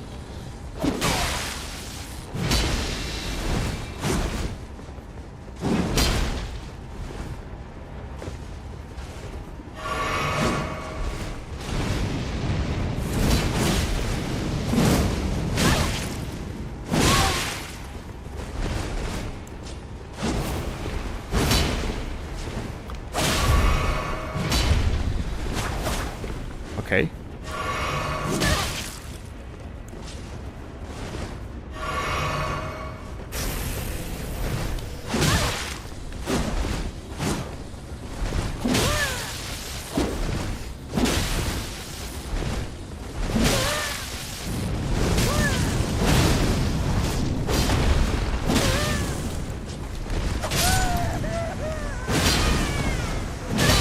This guy actually like wasn't exactly like playing terribly, by the way.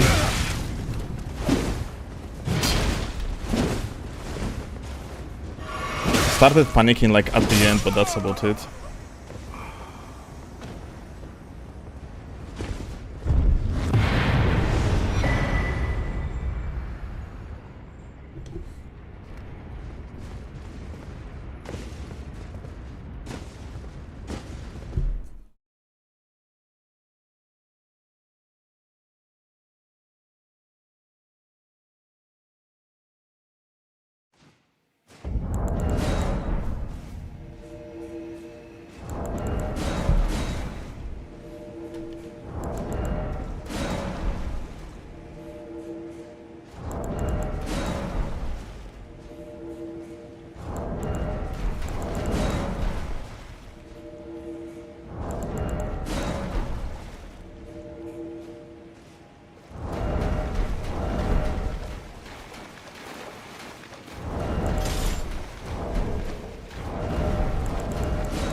high. Aha. What the hell?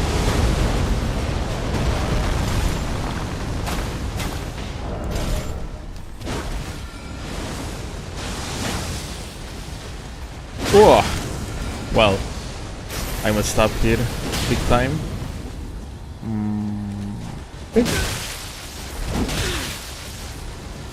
What? Does anyone know, like, how could you potentially avoid, like, these rocks without actually using the dodge button? Like, can you, like, somewhat strafe it? I don't think it's possible.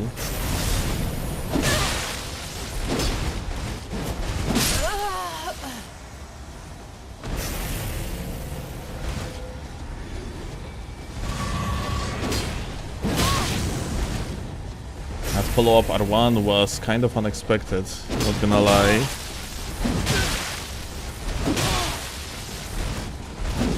Okay, insane.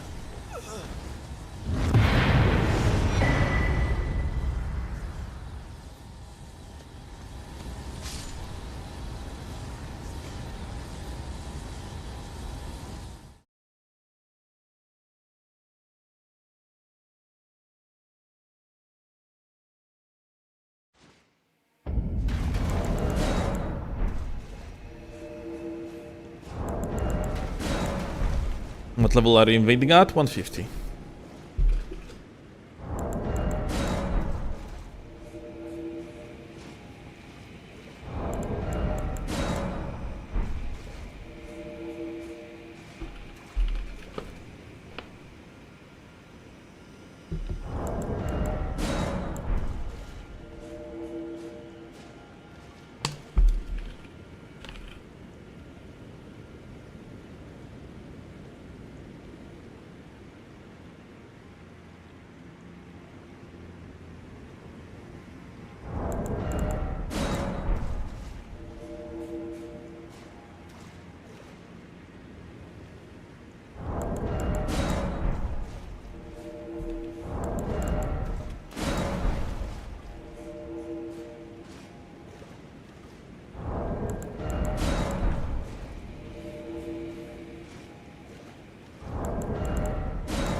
Does like getting crit on water with fire infusion nerf its damage or not? As far as I understand, it's not. But like, it's just my assumption and like something that I heard. But as far as I understand, critical hits overall are weirdly calculated, as they don't take much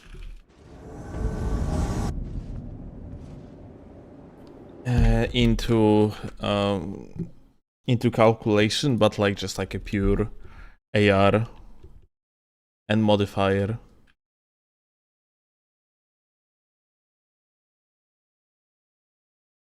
I just got sent something like by some individual. People that sending me clips, they are playing on the max level, by the way. So freaking often.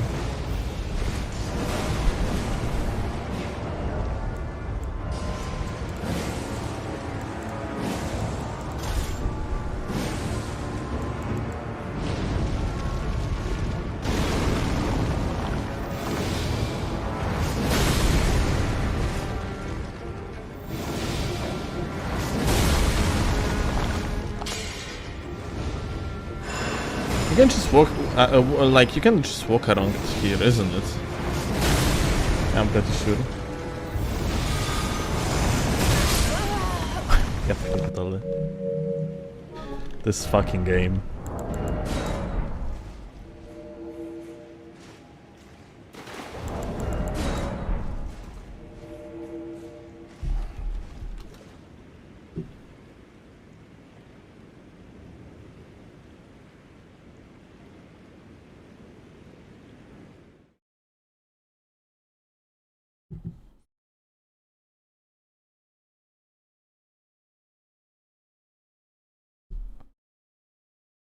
Oh, chainsaw would clear it as true and real. But yeah, I feel like you can just walk around there. Yeah.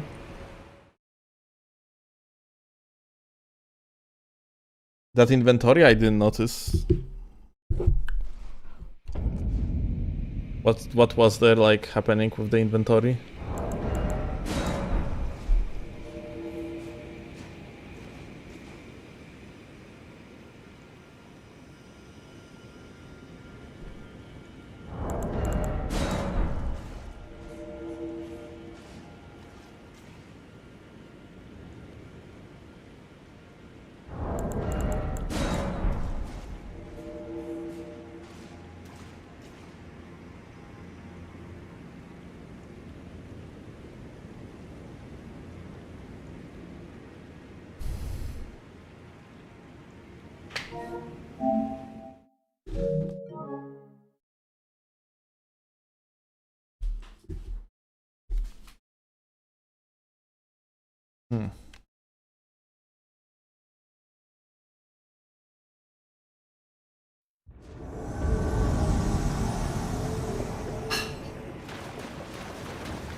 Only one individual in this world, by the way.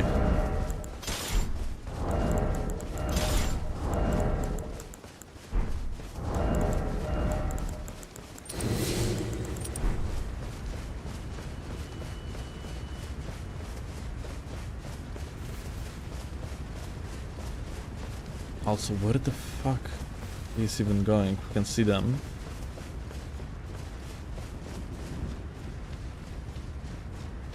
Bro is just clearing map apparently.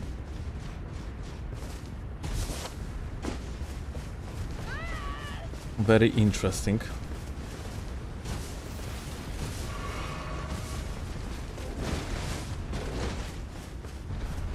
Like the giant is going to actually be bothersome to us, so like...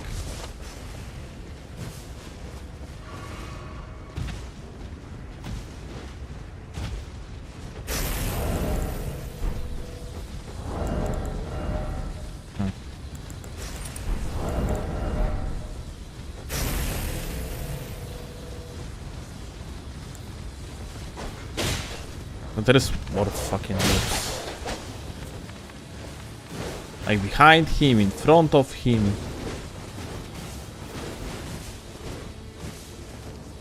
When these mobs like going to actually lose the interest, so...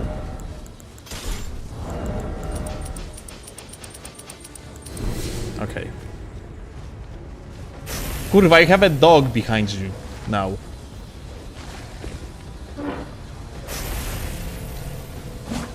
Murder this dog. Nice. Finally. Let's go.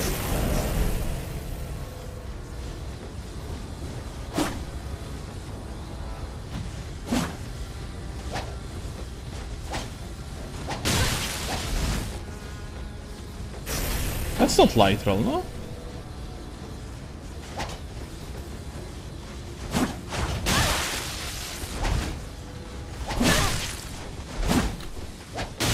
Oh my god, this slut.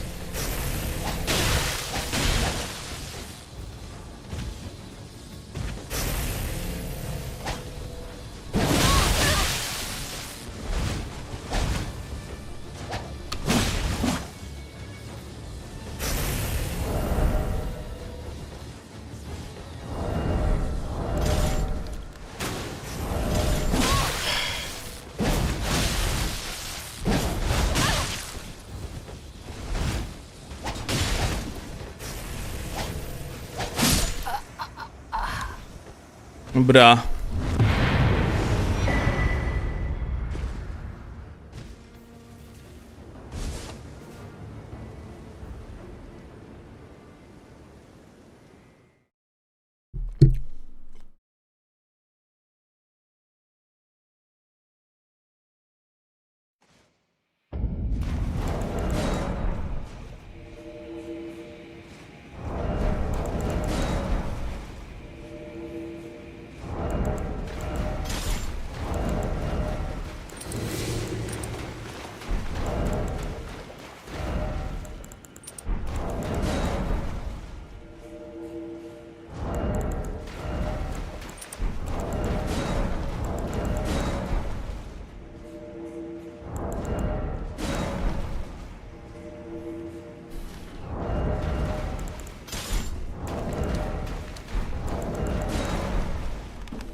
Australian players have no one to play with. Ah, it wasn't Australian lot though. It was looking kind of like Middle East gaming.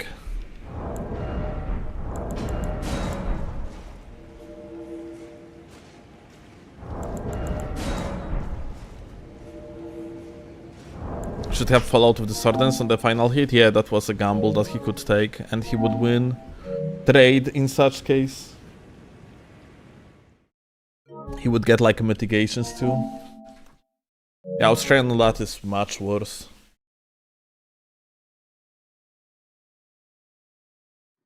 Like that lot that we started having was just the beginning of unplayable.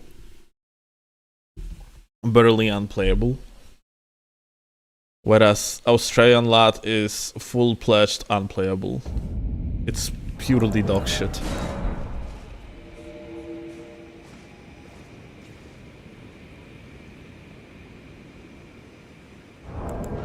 On Australia, when you have like a Europe to Australia lot, you ending up just like not playing the game anymore.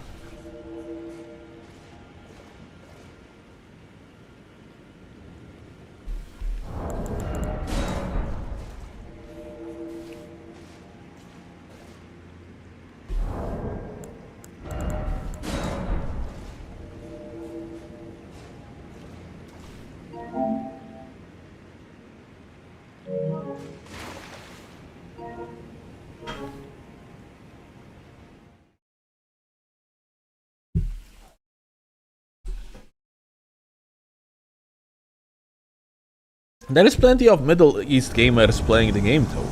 So like when you're playing against Middle East gamers, you should have like relatively fun fights, no?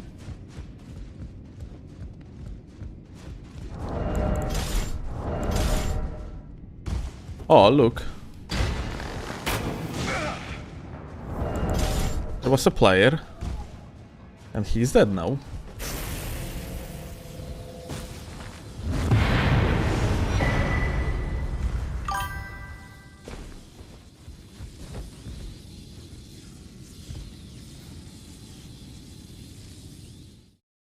Yeah, Tom. Thank you a lot, gamer. For the sub. Funnily enough, fucking notifications working again.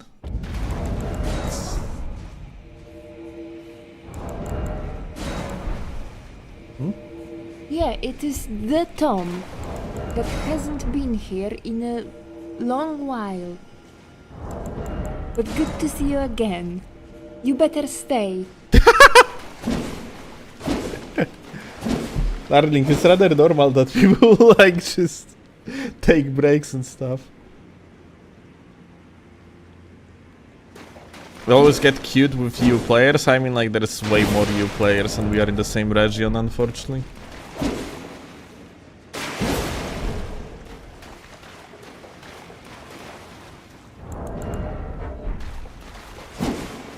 How long till Tarnished Edition release?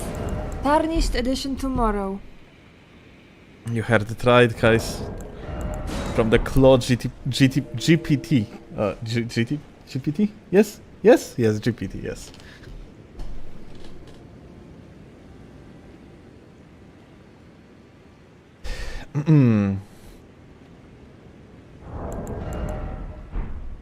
I was here 3 days ago, but everyone ignored me for 10 minutes straight. I actually have that problem. For example, I see like chatters that when I'm editing videos, yeah, I see the chat, yeah, scrolling, and I see chatters that I hold in huge respect, and they say hello, hi still, or whatever, and I just didn't see them during the live stream. Only like, you know, in the process of the editing, I have finally spotted their message. I'm like, fuck. The moral of the story is, if you want to be seen, you have to be unhinged. No. Yo, you don't. You cannot just say, hi, Steel. Nah, I was in the middle of the invasion. Like that's usually how it is. Just cannot look at the chat.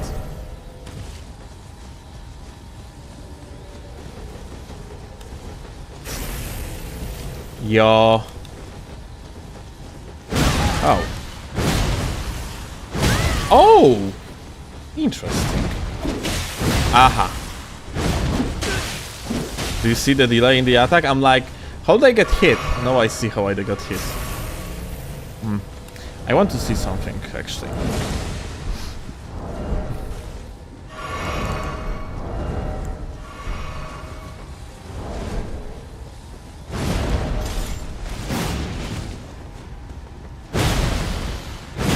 Yeah, I actually... Okay, we are not going to stagger each other.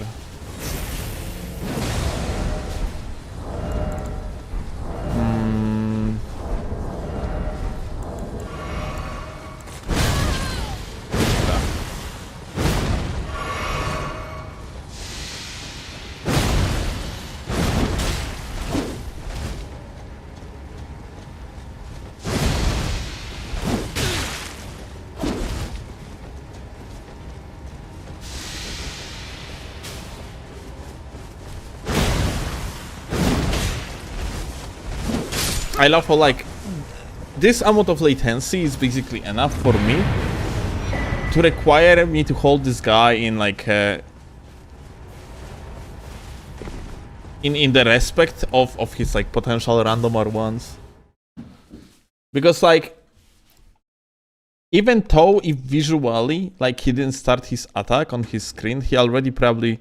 Sorry, even though visually he didn't start the attack on my screen, he probably started on his screen, and in such case I'm just going to trade.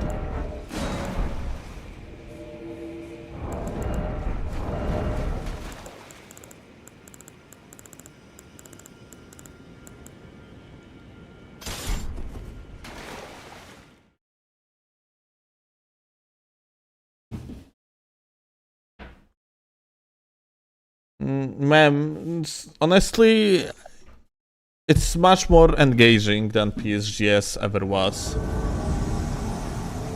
It has good neutral. You could even argue that like a running R2 is actually decent.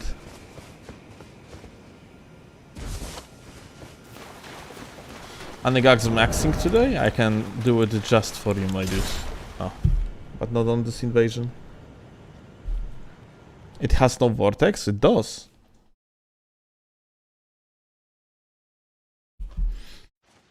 And just literally follow up R1 is your vortex.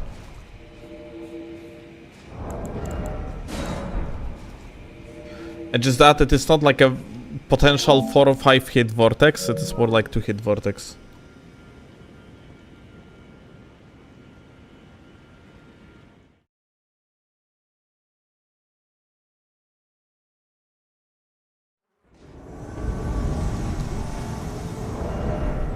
Hop on Minecraft tomorrow.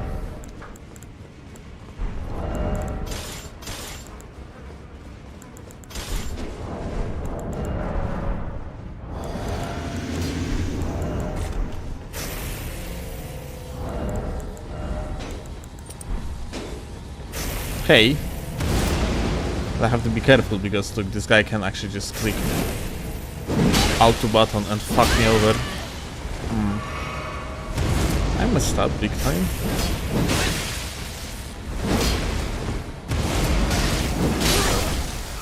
Well, that's What just happened?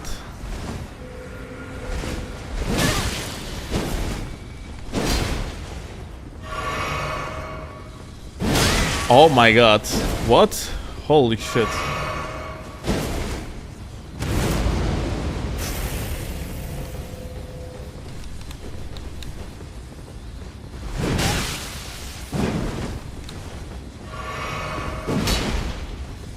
For whatever reason, like, my inputs here, like, didn't execute like I wanted.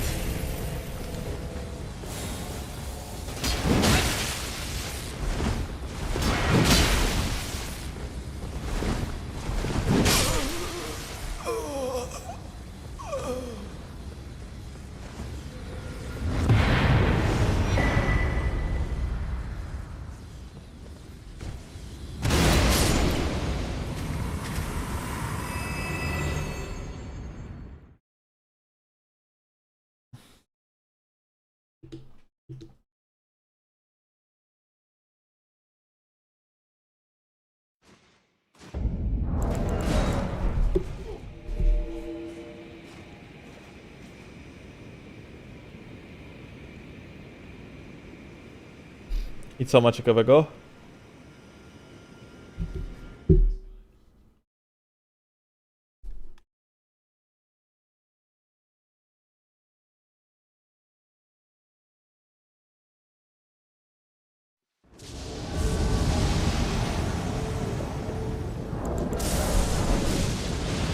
Oh my god, it's Lazy Onion. The goat. Ah.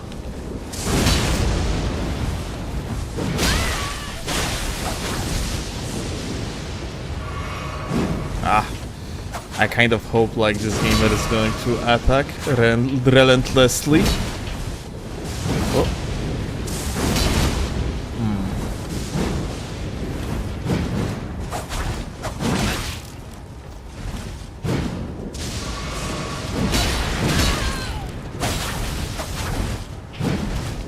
Okay.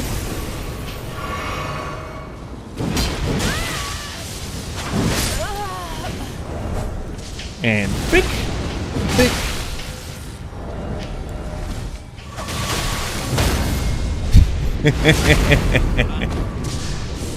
The party setup is based on the hit stand on you. Insane.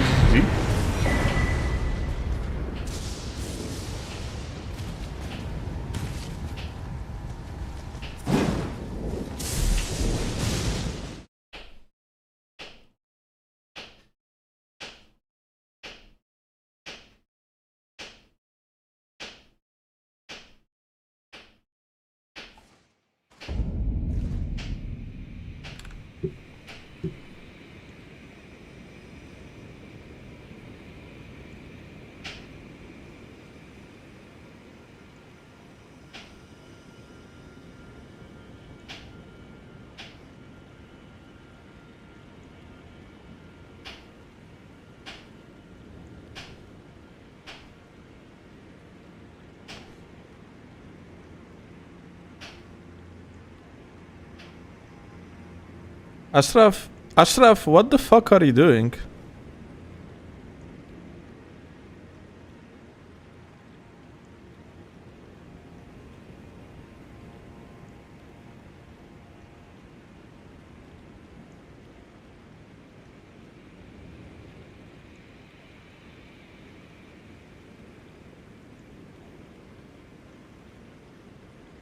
Like, so what happened is, like, let me clarify it. This is kind of fucked. Fuck, I hate like people like doing this on the fucking like literally gaming streams, dude. So look at that. Gamer said that, so we have the same net and latency, like he's Iranian, yeah? Mm-hmm. And Ashraf went all fucking asmad about politics, essentially, what like the Iranian government doing to people, and like the guy being like, well, like he's not going to like discuss politics, yeah. and Ashraf is still fucking going. And like, also, I'm kind of fucking weirded out by this sentence. Okay, you know what, people? First of all, this is gaming stream, yeah? None of us is expert on politics. And second of all, despite different misunderstandings and wars between our countries, we have to remember that a regular citizen isn't responsible for their government decisions. Like, for example, Polish government is doing crazy stuff right now regarding immigration to our country, and we do not agree to it, but they do it anyway. And the only thing we as people can do is to be friends and be unified despite our governments doing shit, yeah? Like... But this is like, here is a purely problem on gamer like reaction, basically. Like, someone mentioned in context of the region, matchmaking region, Iran, and then the guy got like ass mad about the fact that he's Iranian. That's not how you're supposed to fucking approach it. Sure. This is bad. This is retarded. Like, come on. This is an emotional response. To someone's nationality? Yes, look at our people still. People mention Russian, and all of a sudden some Polacks go crazy. They just madness proc. Yeah, but like the madness proc is retarded. That's not what it's It is. supposed to do. Okay, it is, and so we are not hating, but we are just saying that, hey, let's be civil here in the chat. Like, we're all people, and we do not mean harm. Yeah, just makes long story short, don't do that. It's really fucking stupid. To like, just taking the context out of someone's nationality and just being like, oh, you're fucking bad human, yeah? Because you mentioned something in context of the latency, dude. Yeah, like... Exactly.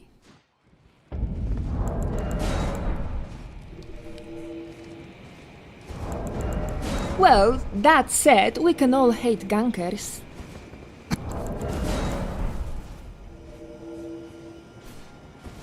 If gankers had their own land, how it would be called? Gankertid.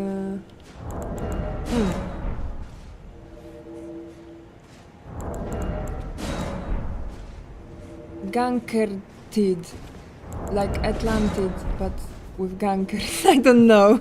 Gang City. Romania!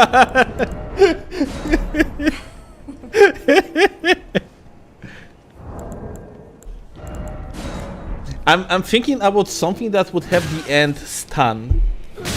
Oh, Gankistan! Gankistan! Gankistan! Gankistan doesn't sound bad.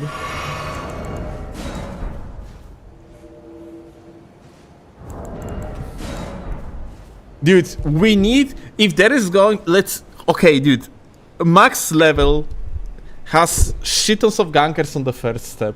We probably should start calling it Gankistan. Okay. I think I'm gonna start doing it. And there is Varey there, so even better. Because he's a ganker too. 3 of Vareys gank you in Mogs. I mean, these are not Vareys, but the Blood Knights. 3 of them gank... Well, they don't gank you, but they do it one by one, but there are 3 of them. Oh my god! Even the fucking PvE isn't ganking on you. Yep. Unless it's Nightreign. Then they do. Then they do. Yeah, Paulo, thank you a lot for the sub, gamer.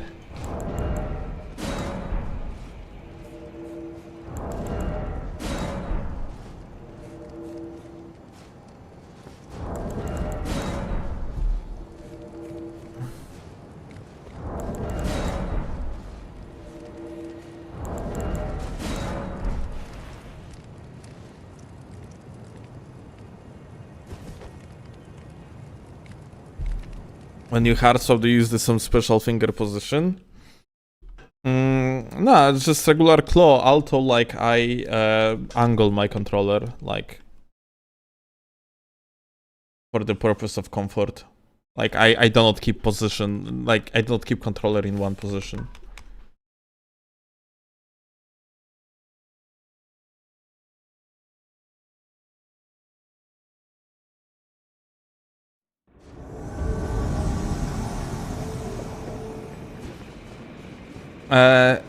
Ma'am, so I downloaded Mecha Break, and then I started reading opinions and how they apparently like added shitons of microtransactions to the game, and I lost an interest. I didn't even turn the game on. Actually, no, I did, and it turned out that like my controller has like double input issue. Even though like in the settings of Steam, I have disabled like a Steam reading the inputs from the controller, so everything would go only through my DS for Windows emulating like setup. It's still like doesn't work like it should apparently. Ah. I don't remember how could you potentially like, jump down here.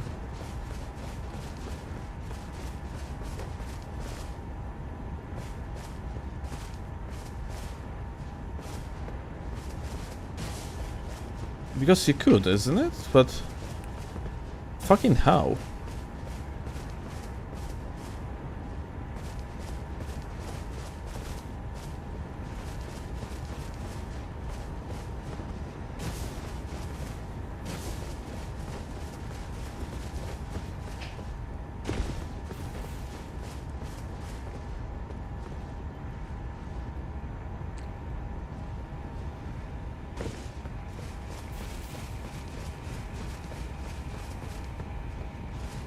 The next session of Gankistan. We're probably gonna give it like a week or so, and then we're gonna actually play on max level a little bit. Why not? Okay, we got it. It seems like this is where we can access. Yeah, the final boss, nice.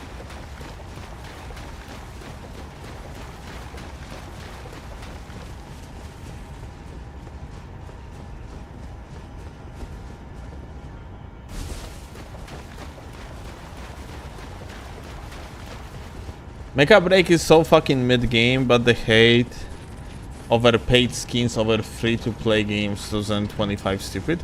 Oh, I heard like something different. Like I heard that it's not like just a paid skin. I heard that like the basic like character customization that was previously available in the betas is right now behind the paywall.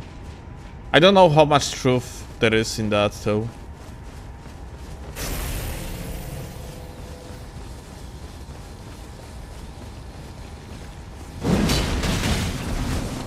Good run I had, GG. I think like Mecha Break was very fun though.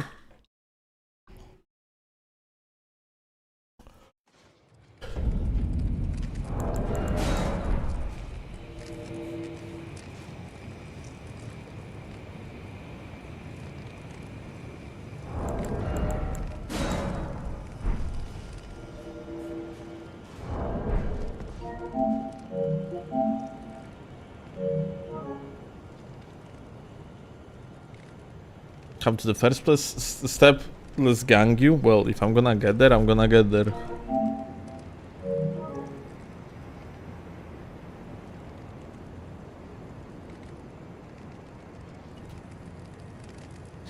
Switch to me, lady.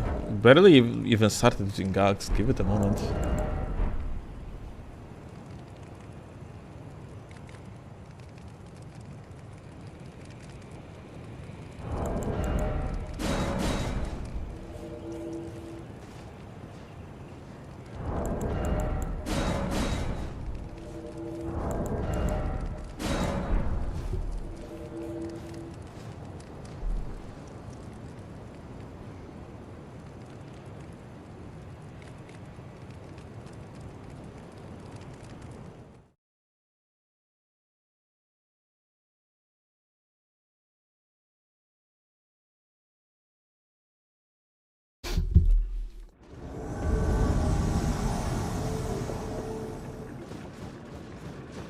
Real Mr. Lag. Okay, this is actually going to fit so well to today's theme of invasions, since we are getting Laggard's entire day. Okay, I see the guy on the other side.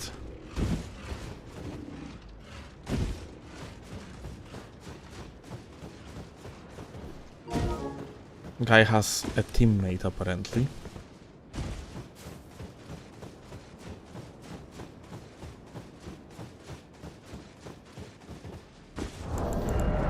Alright, are you really lagging, Mr. Real Lag? Okay, this is bullshit. You see? Like, his teammate has actual giga delay, but the guy himself is fine. So this is purely false advertising, and I am mad upset at it. Oh.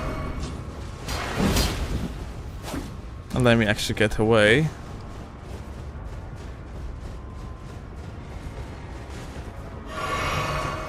Whoop.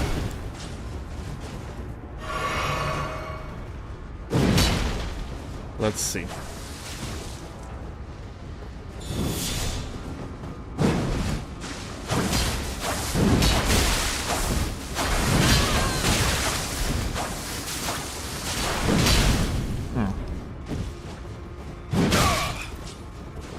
No lag whatsoever.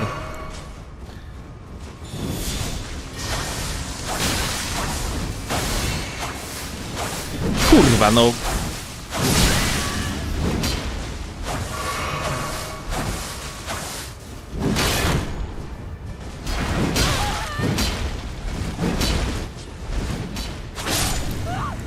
Alright, here we go. Not even Laggard of his friend wasn't even Laggard. Like, purely false advertising through and through. I just cannot believe that happened. Where are you going, Mr. Lag? Insane. Like, dude, where is that lag? What is that false advertising? Actually disgusting.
Co, on nalał właśnie kurwa tego? Dlaczego?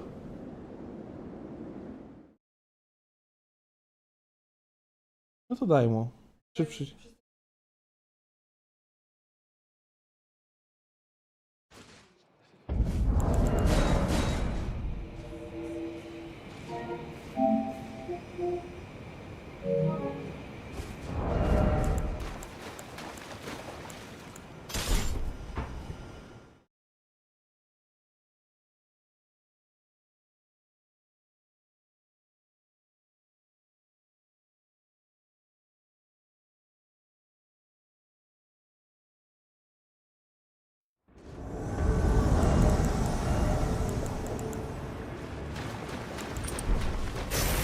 I recognize this name. Wonder if Ganker or whatever. But I recognize this name from somewhere.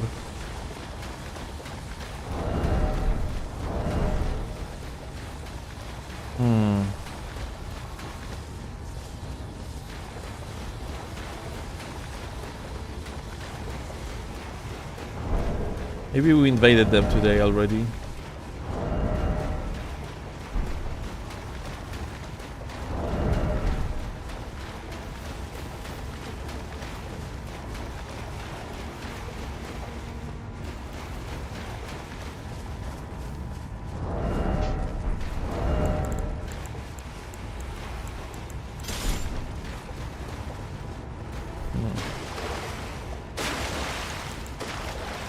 Interesting.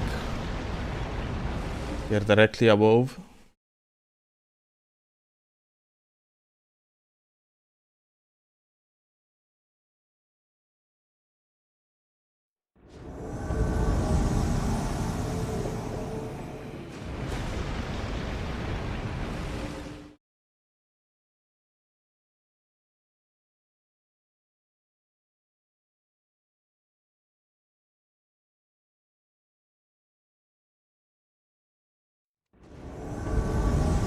Okay. Well, we got somewhere. We're apparently directly above them.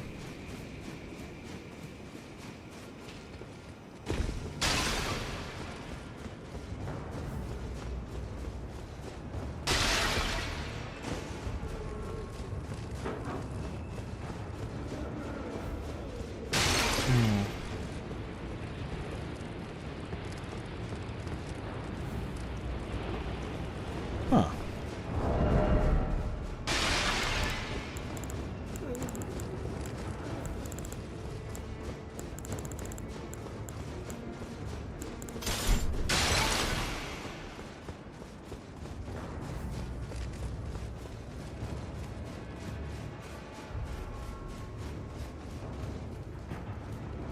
Apparently not, though.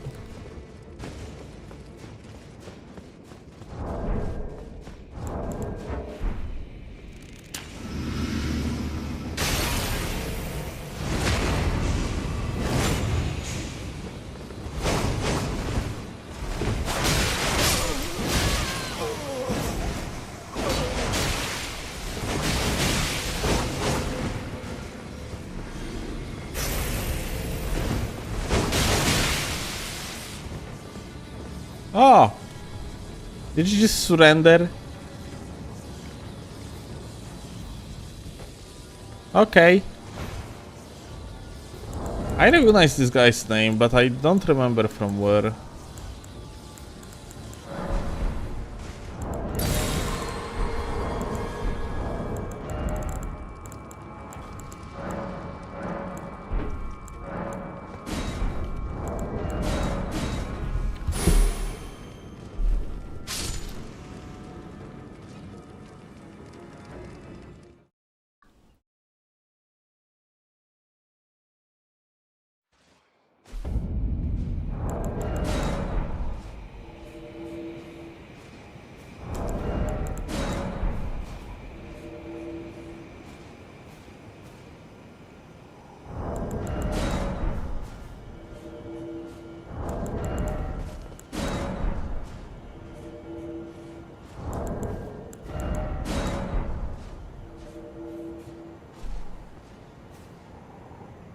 People actually don't like the design of this weapon because it doesn't have the crossguard. I mean, technically it does. Like, you have a crossguard.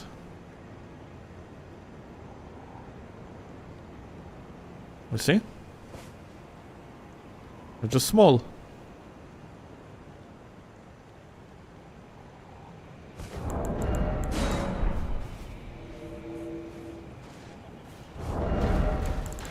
Looks like a clean rod to match. Okay, that's valid point. When you actually have coating on it, it does look like a clean rod.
How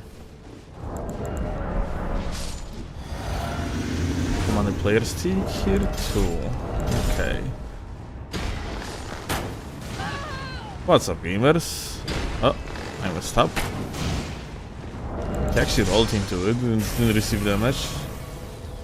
The goat.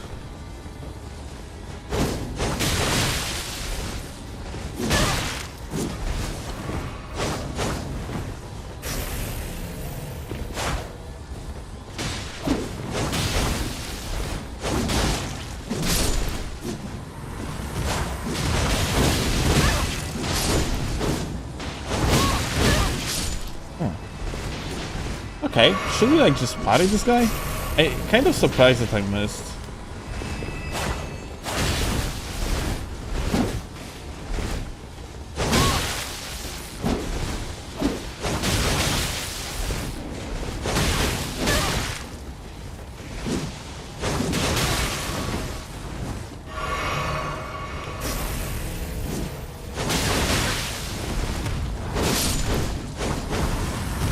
Like, this weapon is not the best against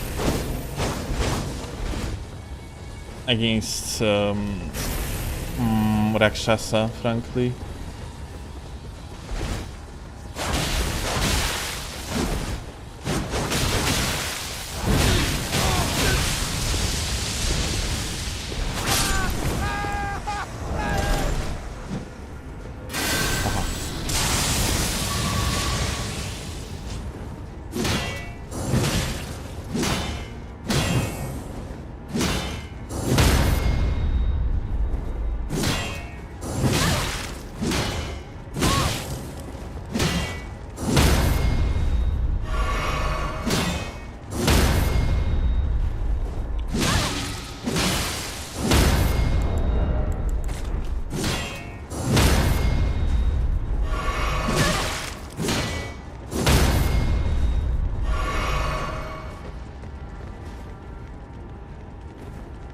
You think he actually caught the memo?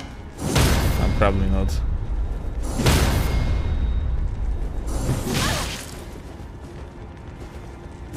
Oh, he tries to mix up with the R2 now.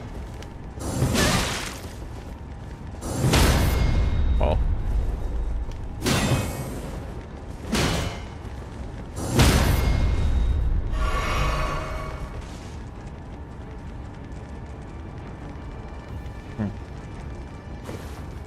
How the fuck these people actually get so far into the game?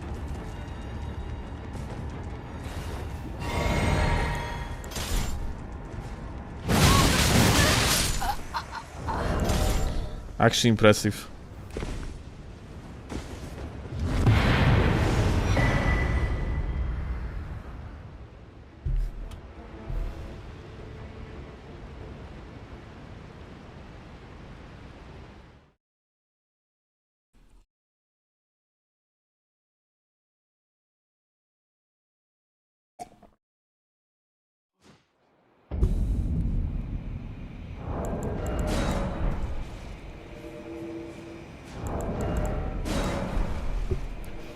Hey, still 1v1 my strength build right now. I think I'm gonna start like taking money for this type of requests. Yeah, that sounds about right.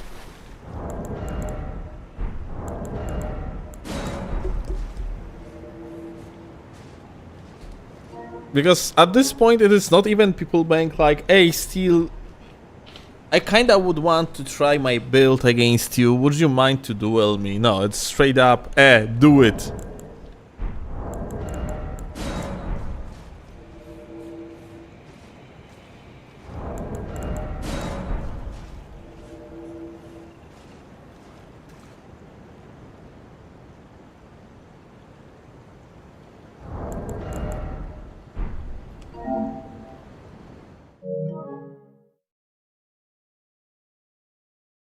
Yes, fight me? Sure, $5 though.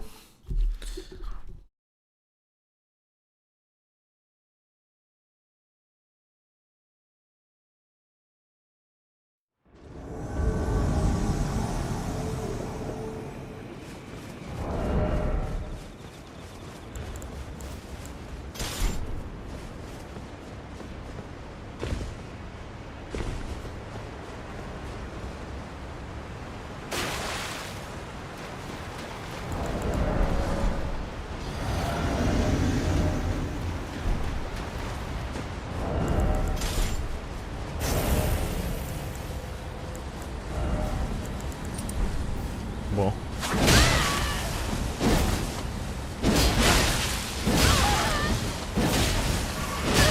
Oh.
For gamer.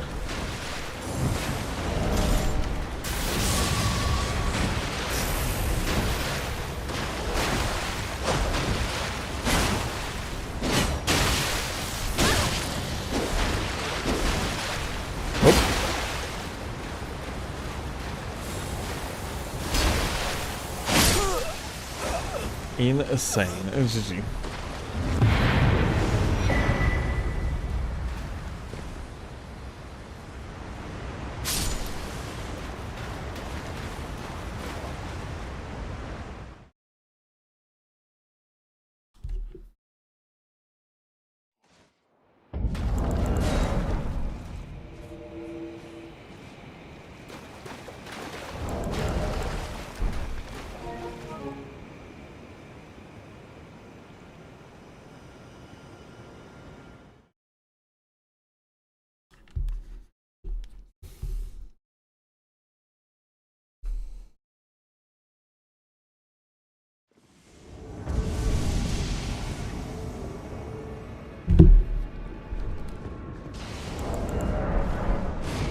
Ah, they're actually, they are already on the boss.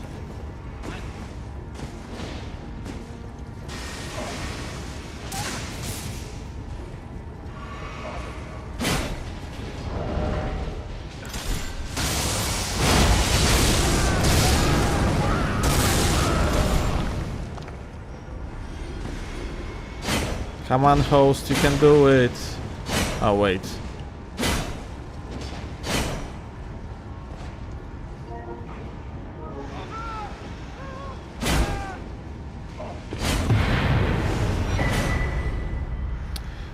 Clay, did you just see it?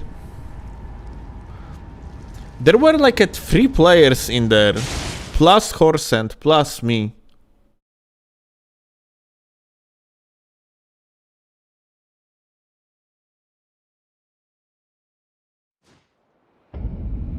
Does that mean this location technically have like at least 5 slots for multiplayer?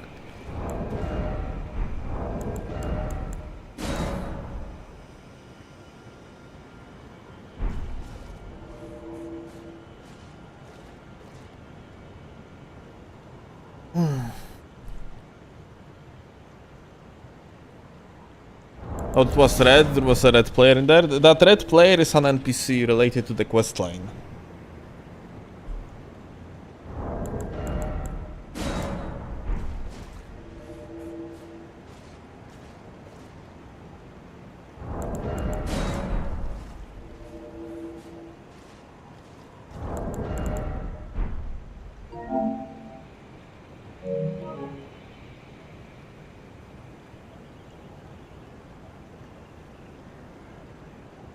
I kind of wonder if particular locations in the open world or like, you know, like in the progression world, let's call it that way, like outside of the arena, might have like a upper limit.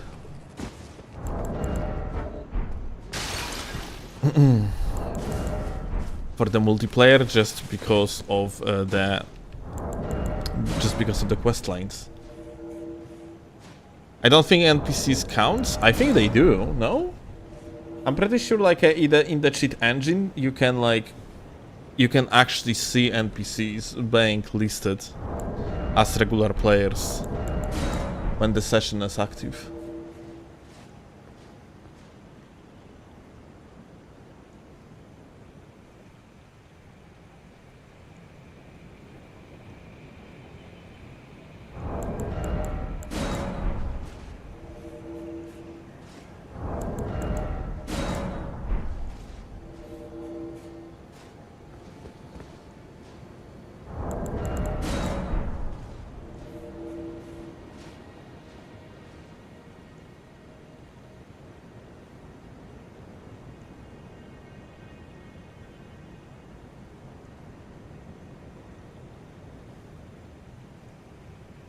This game overrides that number and puts 4 when it's not Colosseum Rush. Wait, what? So like... Wait. You want to tell me that from the code perspective? By default we have like a 6-player limit?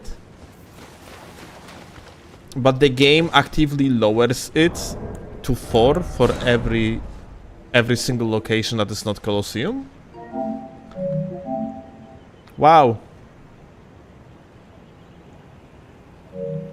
I surely love From Software decision making.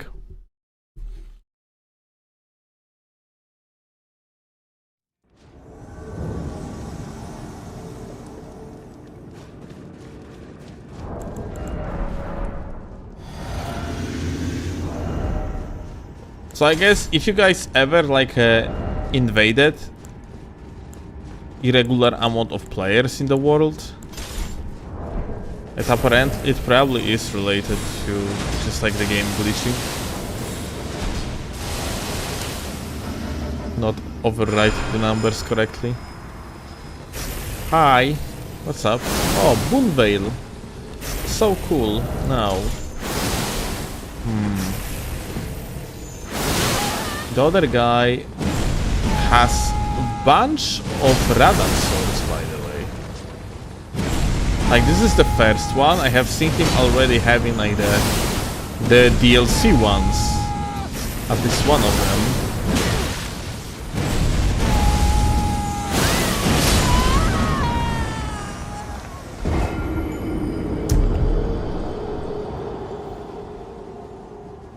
Dude, the grab didn't happen. We actually got yeeted out of the grab animation here. Ah, this is so bullshit.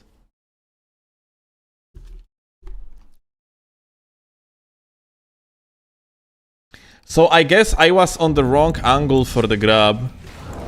So I ultimately didn't get the backstab. I got like the animation. I got like a hit stun out of the animation, and then like I got through combo. Fantastic. Amazing. Oh.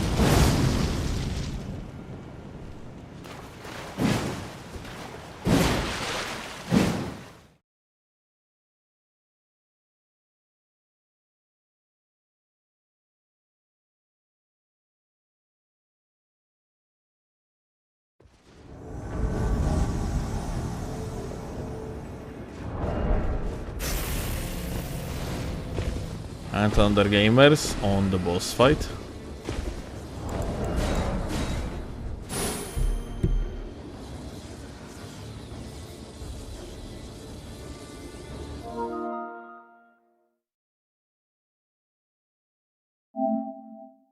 The fuck those like VLLT actually means?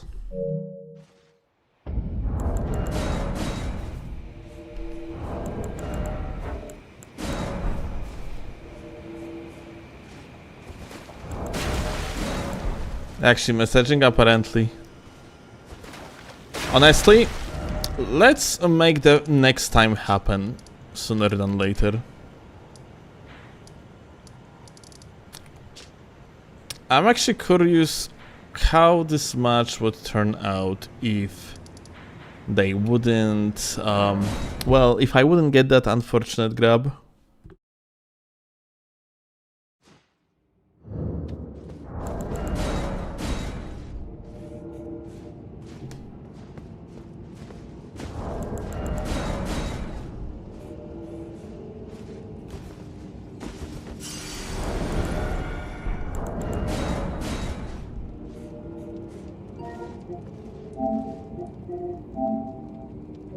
Someone else.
This latency dude is actually impossible.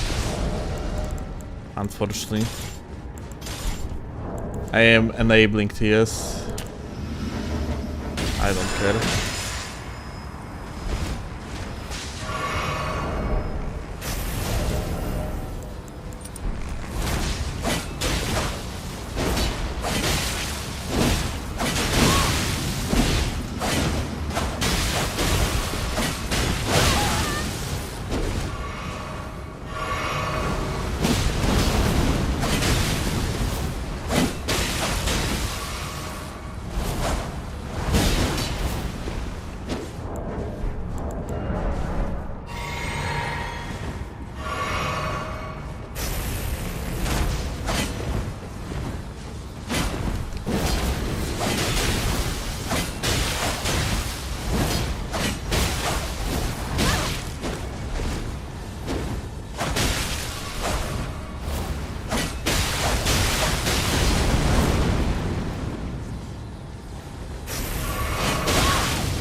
Unfortunately, dude,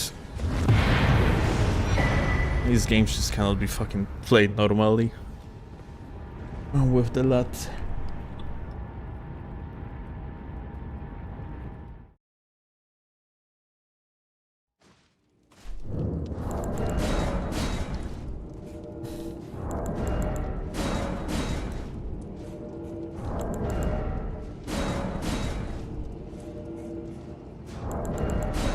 Let's see the message now. It's not this squad.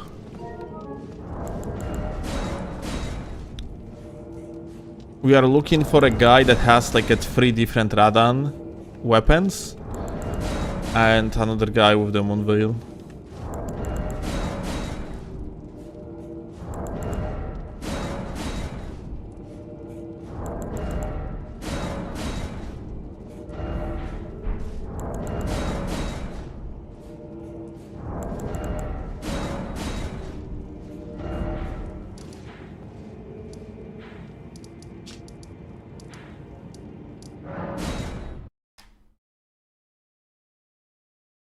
Let's see.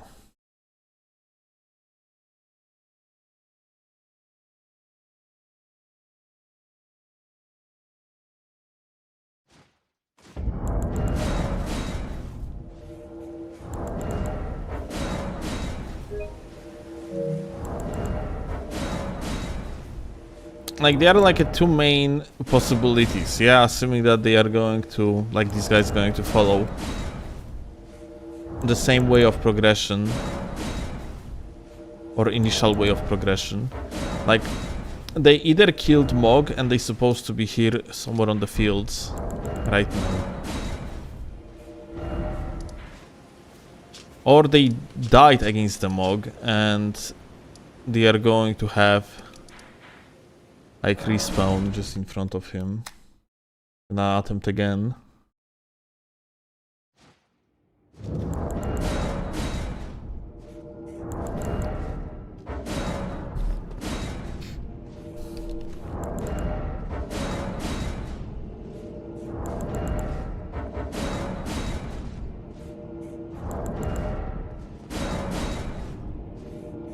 Imagine killing two mugs with those weapons. I mean, like, there's a chance they won't die. And then they're supposed to be in DLC, but that being said, they could also have decided to go somewhere else.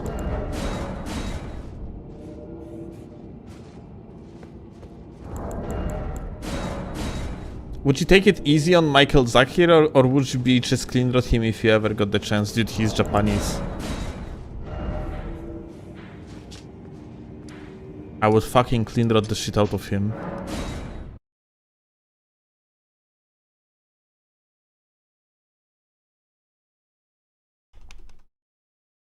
Like, the lad would be fucking unbearable.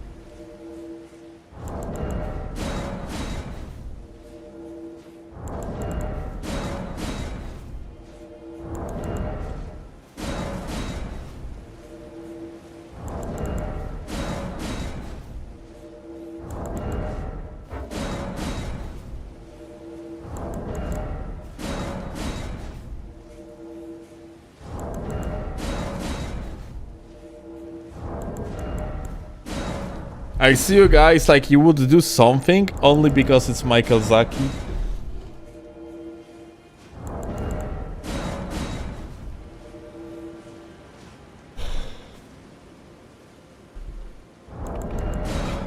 I would VHS clean rot the shit out of him just because he's Japanese. And our lad would be fucking miserable.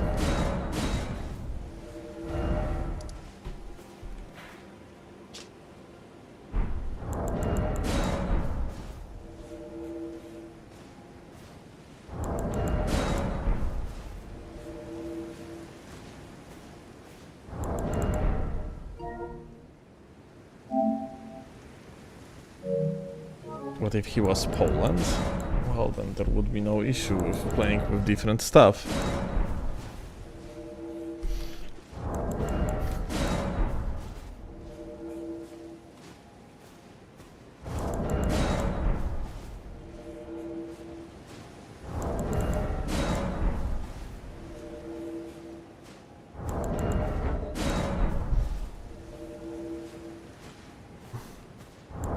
Lindrod BHS is usually answer to the lag, or BHP.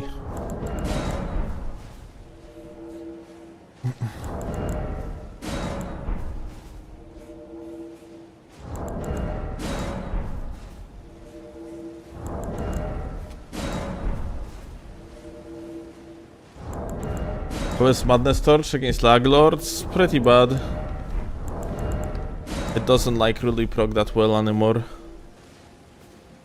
Like, Madness proc used to be absolutely fucking amazing, basically overpowered, yeah?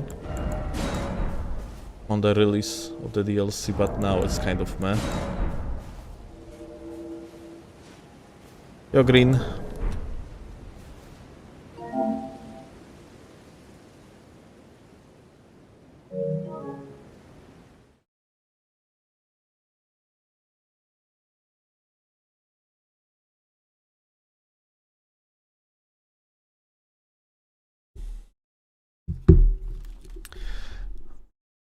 Are invasions harder in Elden Ring or Dark Souls 3? That's an interesting question. I actually am not really Dark Souls 3 guy. Barely played the game, played like a little bit at the release. After that, played like a one tournament. And that's honestly about it. I don't have much of experience with Dark Souls 3. That being said, I have seen shit tons of footage from Dark Souls 3 PvP. And like Dark Souls 3 PvP had that dynamic of gankers versus invaders, where like you kinda always had that gamer with you, potential like a co-invader with you, that would come sooner or later against a proper gank squad. So it was always like a 4 versus 2, 3 versus 2, like a 3 versus 3, got the point, yeah?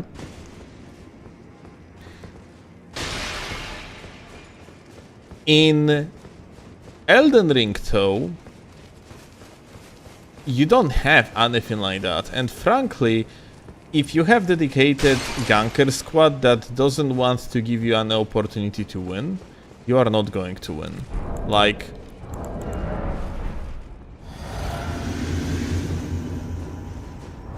this game in comparison is extremely host-sided, I would say.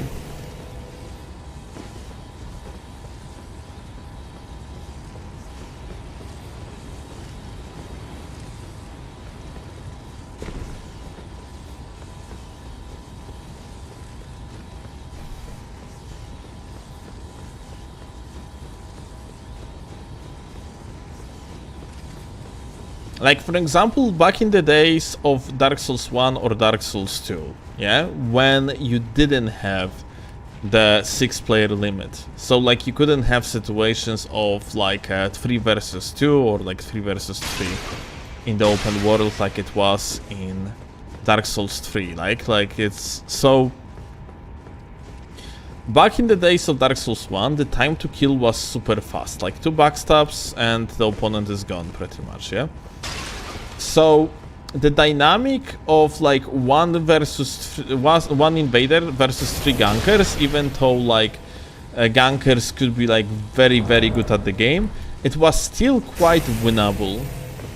In case of Dark Souls 2, co-opers couldn't actually heal, which was also to huge benefit of an invader. Like, invader also couldn't heal, but it was a little bit different story, because you could always use some sort of the spells and so on and so forth. So, like, invader had possibility to use environment to their advantage. And on top of that... Oh, this guy is fat rolling, lol. And on top of that, like, there was... Basically, like, in vast majority of the cases, it wasn't worth to heal for the ganker in the middle of the combat, because they could like get heavily punished for it. Like the ganker's gank squad would have to be extremely well prepared and cooperate very well. Like, there was more opportunities to get rid of particular like guys from the world and essentially win the gank spunk. And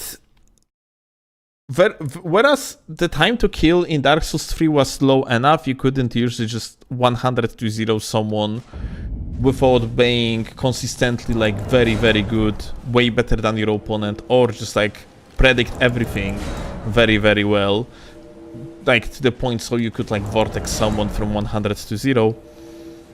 You had like that cooperator of your own, that is like a co-invader of your own, that you could potentially win the invasion with, yeah? And then in Elden Ring you have nothing like that. So yeah, I would say probably like playing against gankers in Elden Ring is the hardest out of pretty much every single Souls game you could think of. I'm not sure about Demon Souls though, or Bloodborne. But yeah, like in Bloodborne you can probably like one-shot someone just like that with the gun and fucking like repost, so like it's probably same story.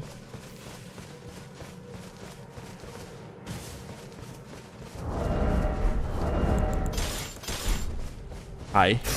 Oh. Whoop.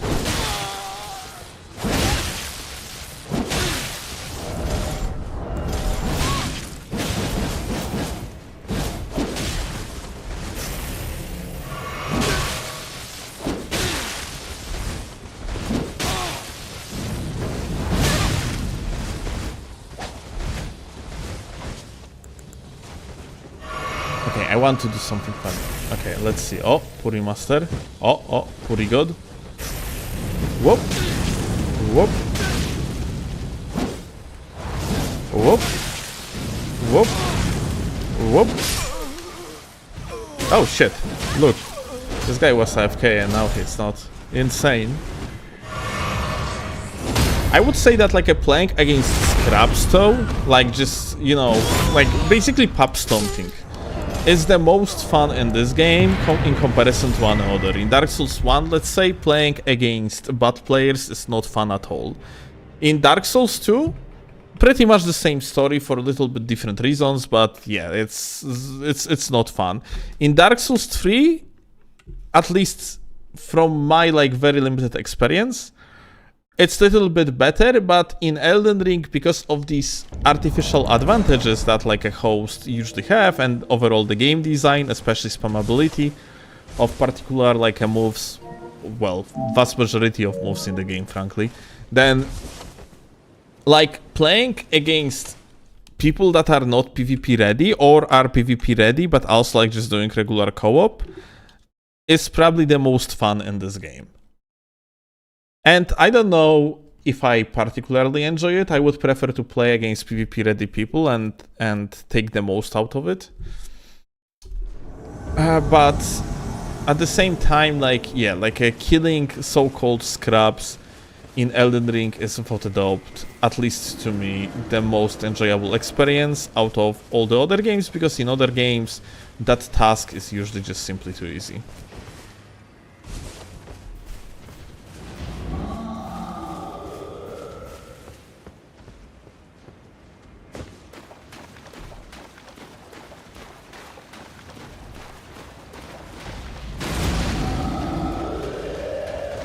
Like, what I mean by that, in Dark Souls 1, when you are going to fight a scrub that doesn't have PvP ready build with good defenses and so on and so forth, they are just dying in one backstab. In Dark Souls 2, like a scrub that is not very good at the game usually is just going to be alone in his world anyway, because of the matchmaking formula that you can literally invade anyone in Dark Souls 2, even if the area is already cleared out.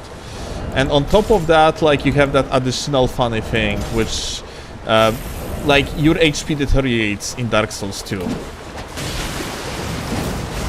which is pretty hilarious if you think about it. Well, like, you can have minus 50% HP just because you cannot progress through the area. So like, and you can get invaded. So that's pretty hilarious that it's working like that.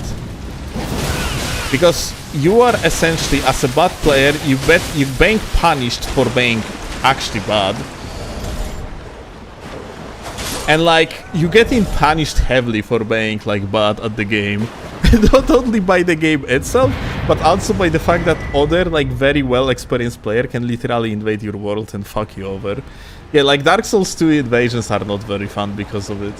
Like, Dark Souls 2 invasions require, in my opinion, like that system that we have in Elden Ring, so you cannot invade just like the host on his own without like, but yeah, it is not like that, unfortunately.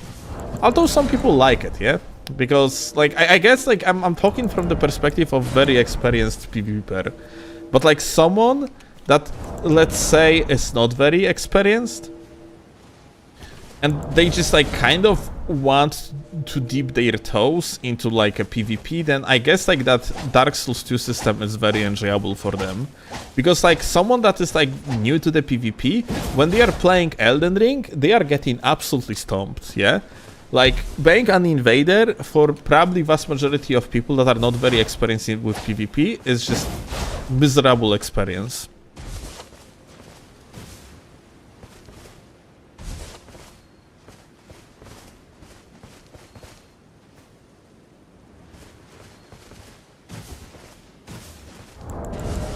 But yeah, like, just speaking from my personal experience, yeah, like, invasions in this game are probably the most fun, because usually you are going to invade scrubs.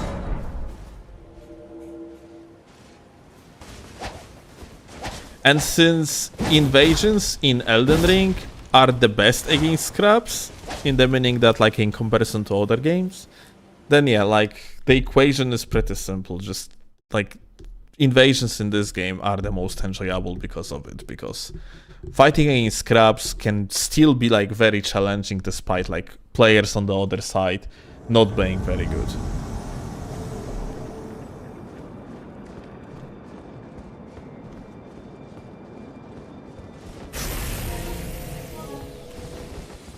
Hi.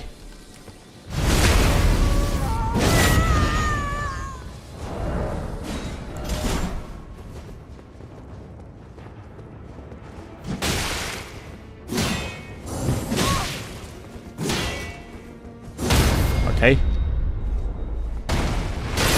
Oh. Oh. Oh. Oh.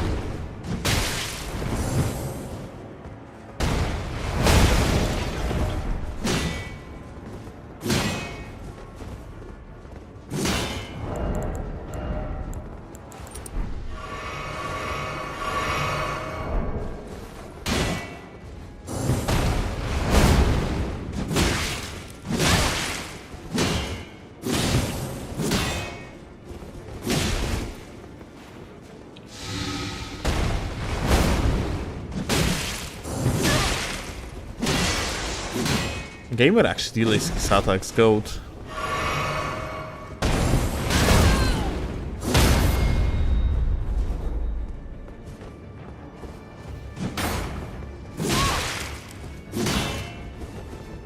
He's not mashing. Actually very impressive.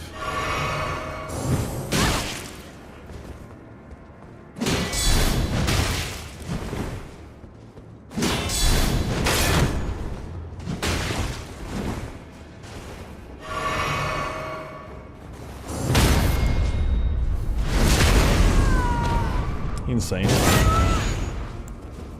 Oh, wait. He's still alive, what the fuck? He's still alive!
Alright.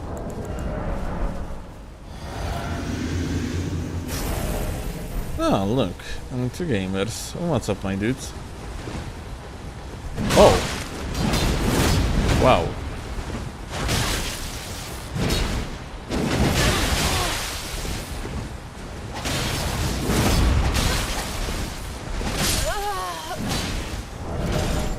Follow up? Oh. Whoa. Whoa. Insane, not gonna lie. Bro is looking like Dracula, by the way. Whoop. Oh.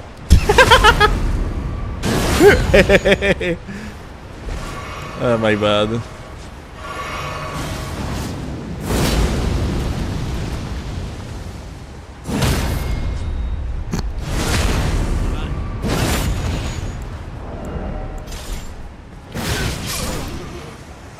Broski thinks like he's playing Dark Souls 1, by the way, insane.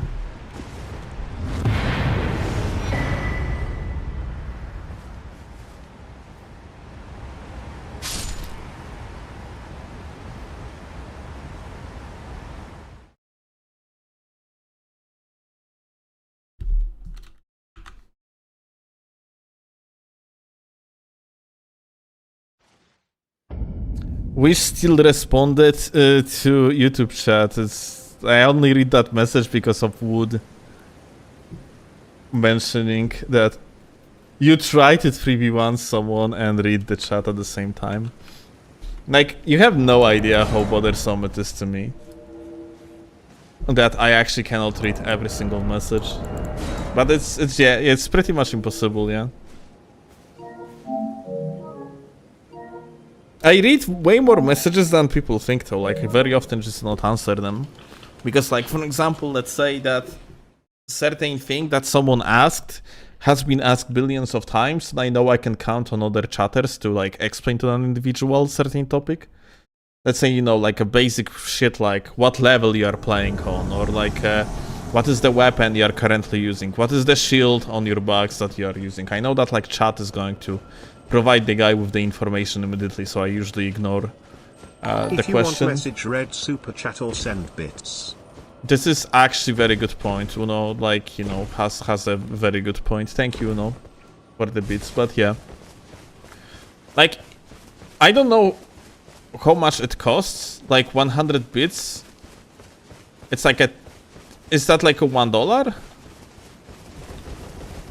But yeah, I think like, you know, like if that's really required for you, like if you really need me to read your message, then like the best way to do it is just to send super chat or donation or whatever. Something that's going to read thing through the TTS. It's basically guaranteed I'm going to see the message in such case.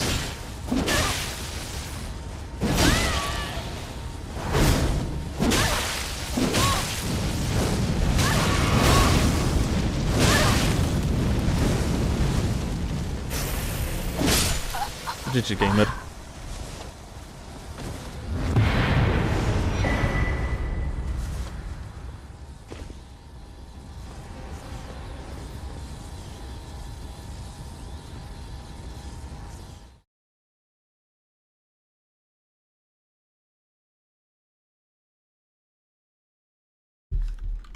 Let's test that, and it already scrolled up too much. Let's test that. How come I never see the turtle shield used in high level play?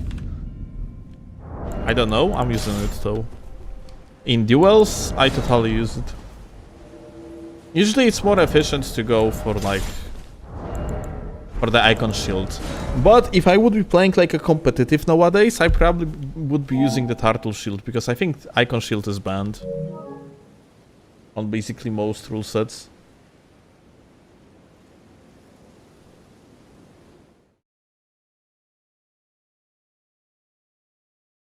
Why would I waste $2, 1k Australian dollars, what?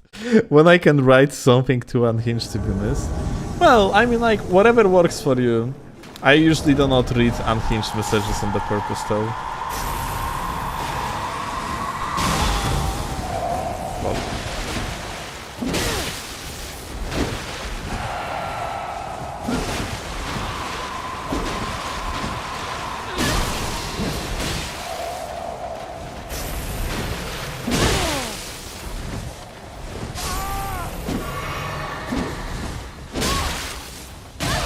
Holy shit!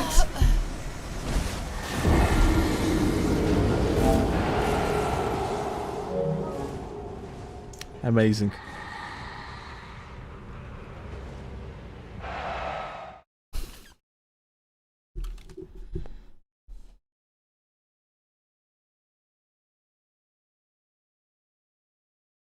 What happened? Luck happened.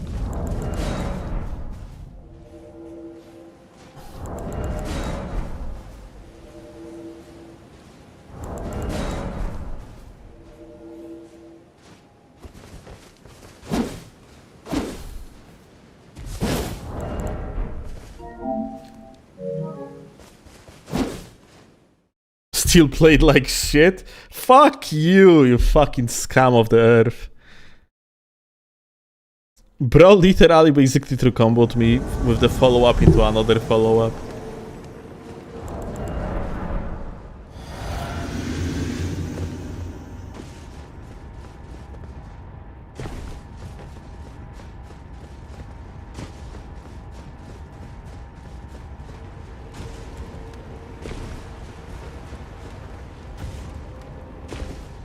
Alright, they are below again.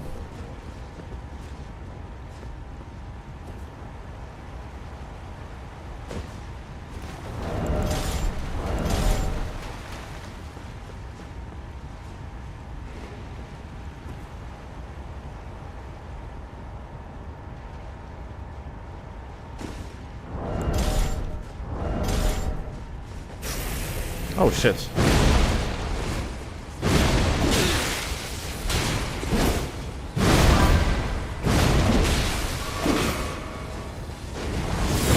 Oh shit!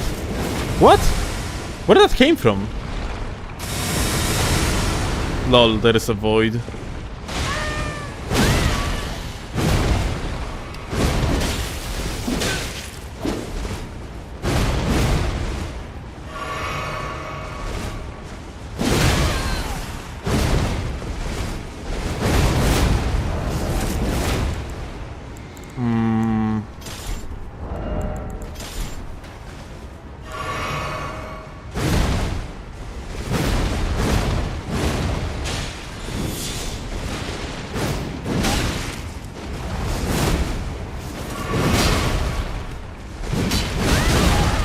Fuck.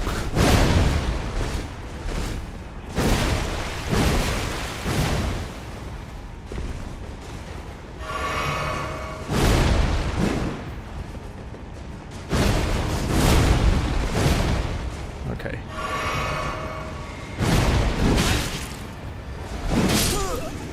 Well, two hyper armor weapons actually required me to pull off heavy artillery. One accidental mistake could end up like me getting like bodied. You love to see it.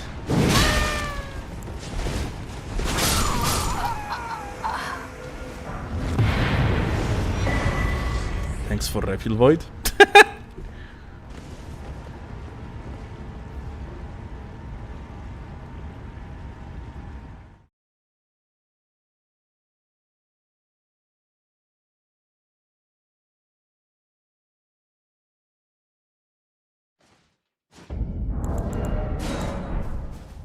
Typical blue, I know the guy. It's PvP gamer.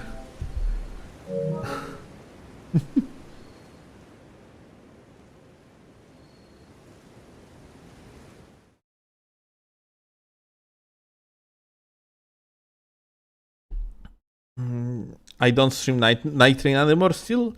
You are on Twitch. Check out the check out the title of the stream. We are literally gonna be doing Nightreign today. I have 2 events planned for today.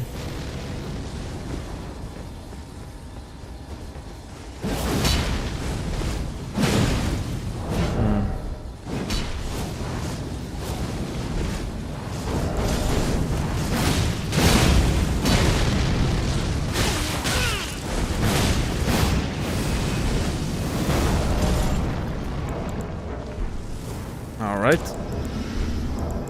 But I have to be careful now. Okay, let me... Fuck. Aha. Bruh, what the fuck is this?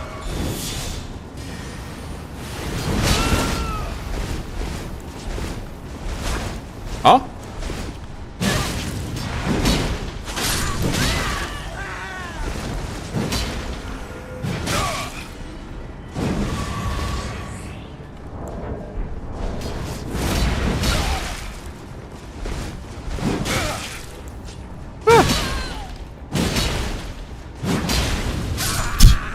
Like, that last hit was actually delayed? Ah, dude, what the fuck is going on with these lads recently?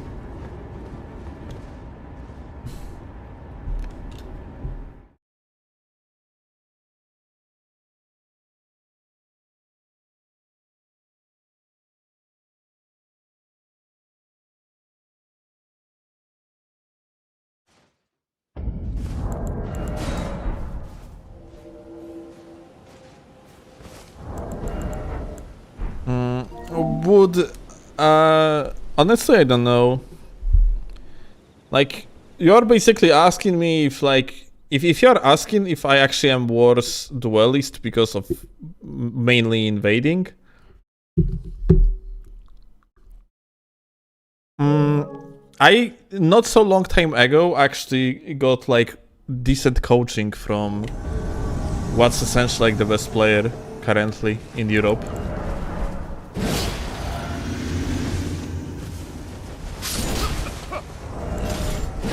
So like, I don't feel that out of shape in duels.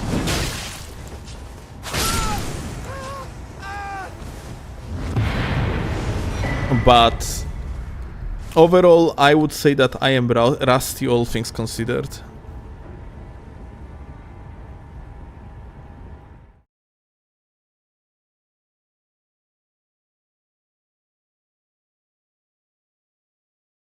Beans or space? Space. Beans is amazing mechanically, but out of these two, like, space is consistently better player.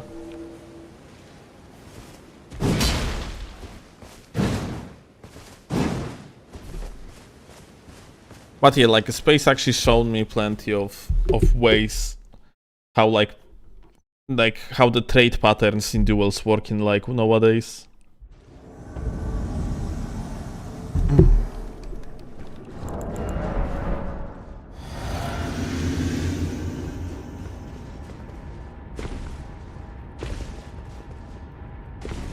Because yeah, essentially playing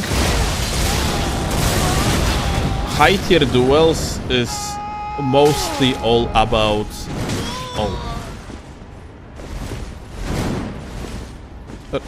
the pattern recognition.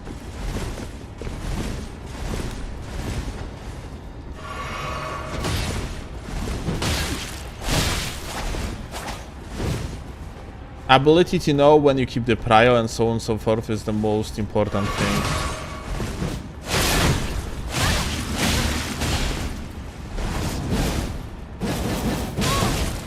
Lole.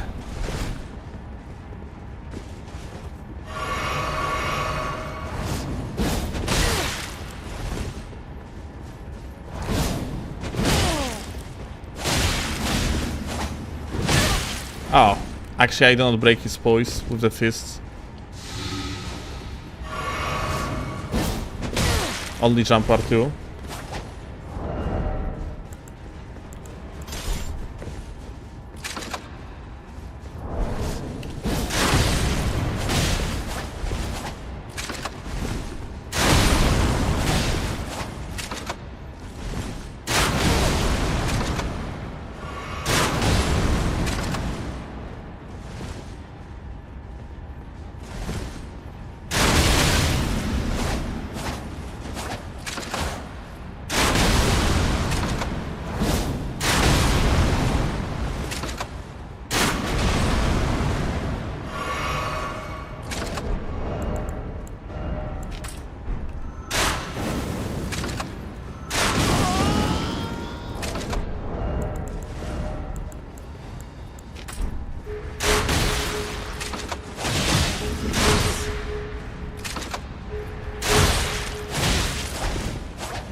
Oh, no more kills.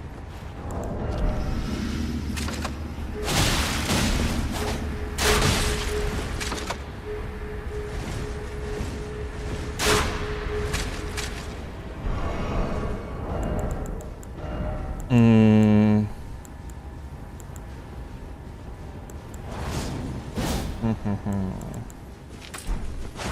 Oh, Dusky has no more heals.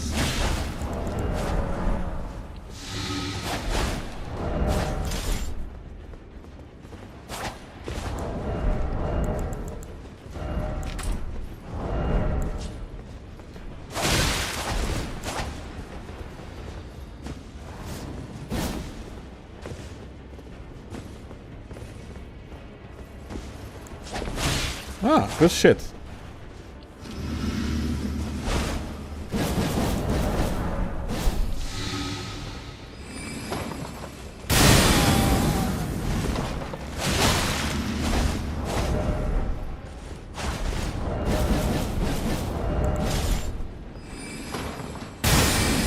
Ah, fuck.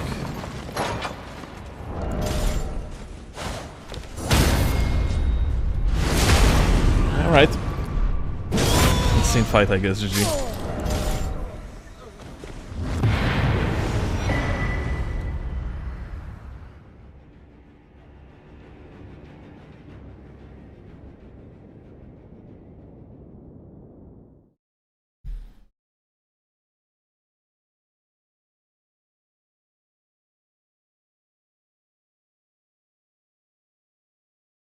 Is the spread crossbow still insane? Not as insane as it used to be, but it's still very good, yeah.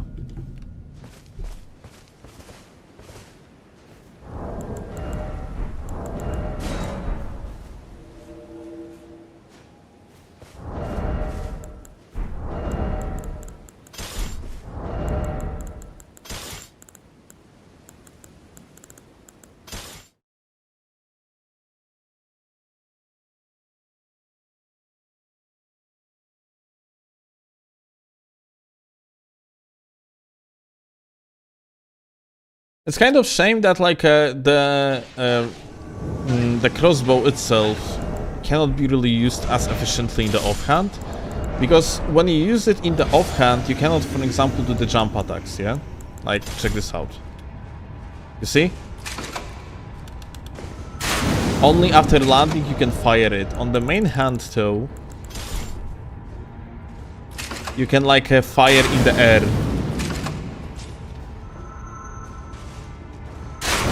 100 and 200. So like that's like a big issue, yeah?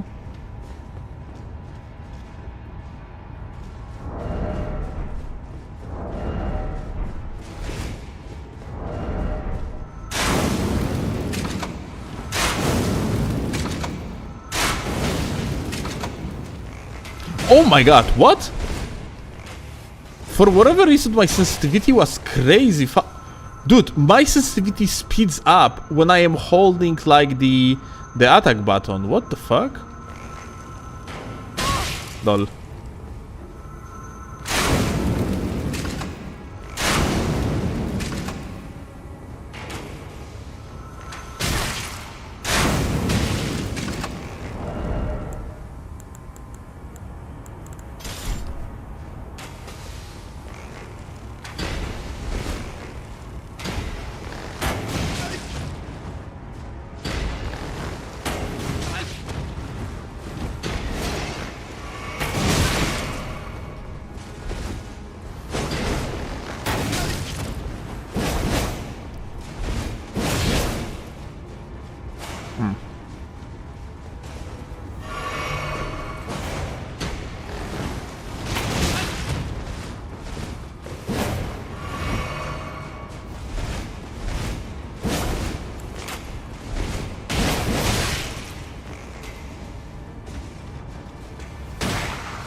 Lol.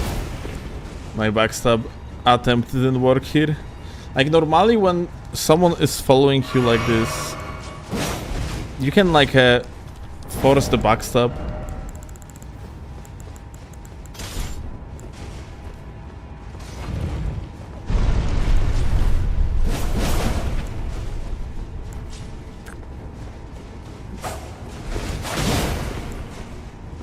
You have to like be lucky with their positioning though.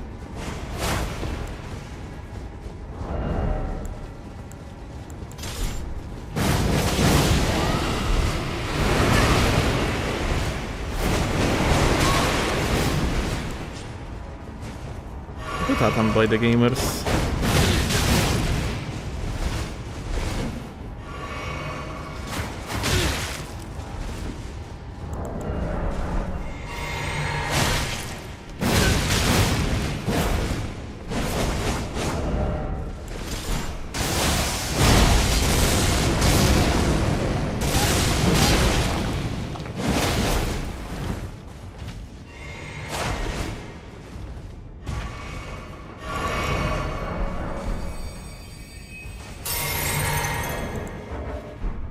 Alright.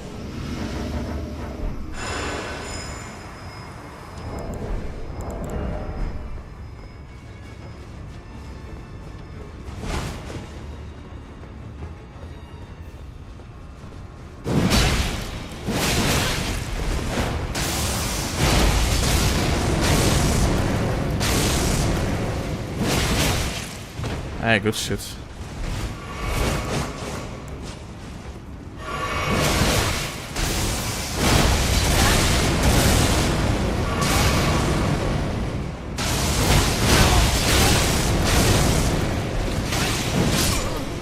Well,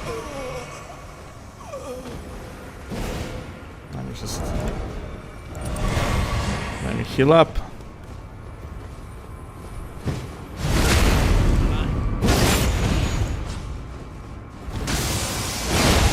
Ah, that would be so stylish if I only managed to, like,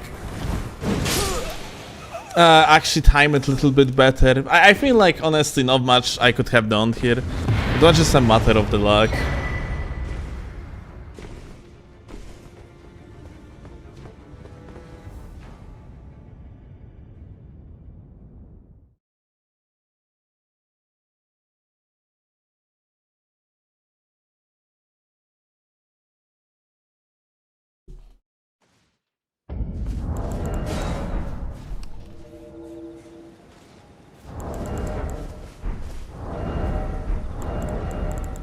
What's the chances of Nightreign stream happening? Very high. We are doing it.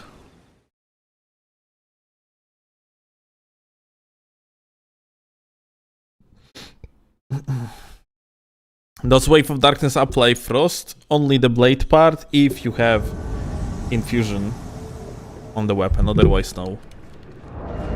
Like the AoE on its own doesn't apply Frost.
Will drop a like if Steel kills with only Bear Claws. Dude, you're basically asking for something very simple.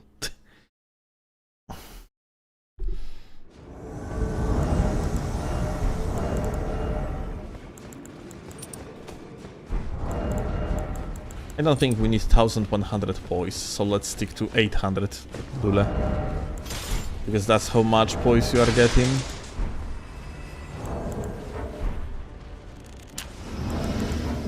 From like the Ash of War on its own.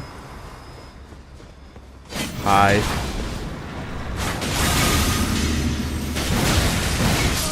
Well. Oh, I must... What the fuck? Listen, you can talk about... Oh.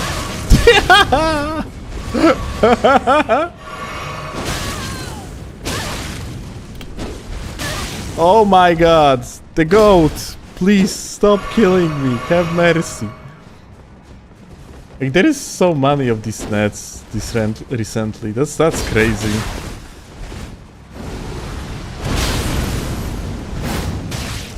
Okay, I'm thankful for that, like, whatever fuck. Bruh, dude. I need to keep rolling, just in case. Holy shit, dude, like, this is fucking crazy. This fucking net. Like, these people actually genuinely, like, getting advantage out of shit that to the point that they can accidentally kill you, dude. Like, you cannot jump over their shit. Normally, like, you know, that Ash of War of theirs is jumpable, yeah? Although once, actually, I got hit by the blade. Holy fuck, this is crazy, dude. Are you Malikev, like the real one?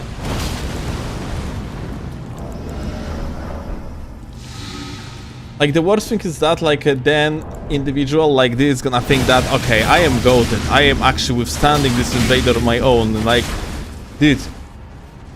No, you don't. Holy shit. You're Lagdos. Insane.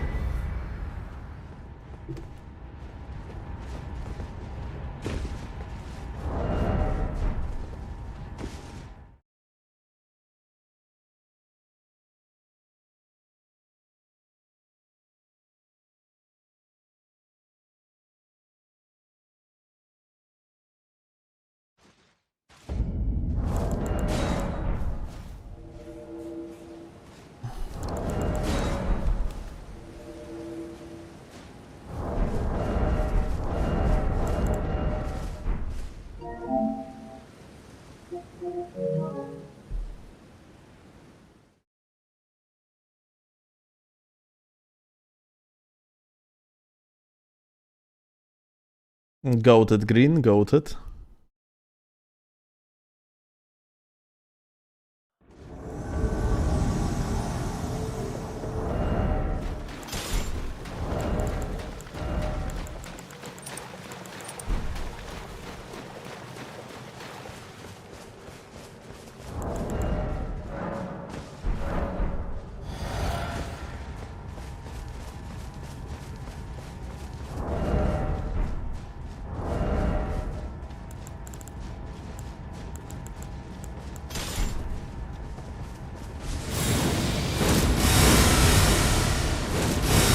Well, what you think about that?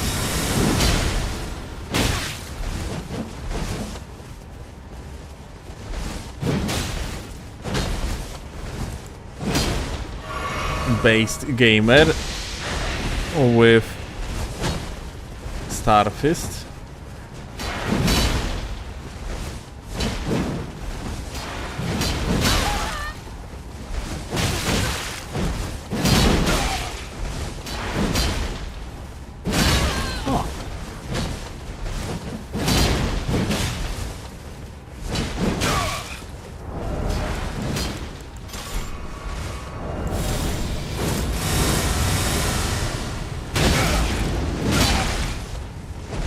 Oh my god, another Starfist goat. Look at that. Absolute good gamers. Oh, that R2 was actually very smart, not gonna lie. What?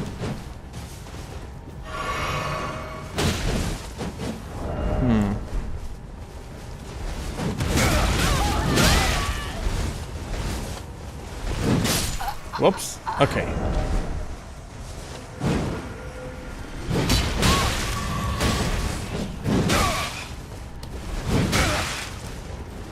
Let's heal, and I'm actually going to give you a lesson, gamer, about why Starfist might be not the best. Oh, he changed the weapon.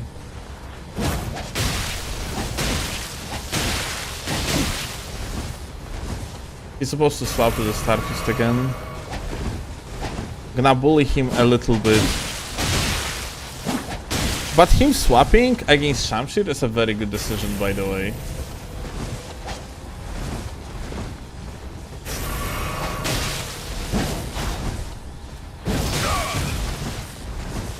That's actually what you should do, for example, in competitive.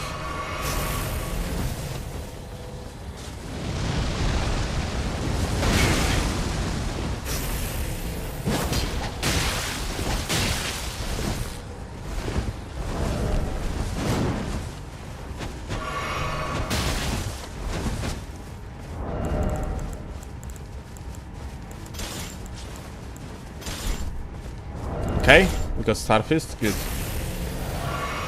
Let me actually go more on the flat ground so you can actually see. Whoa.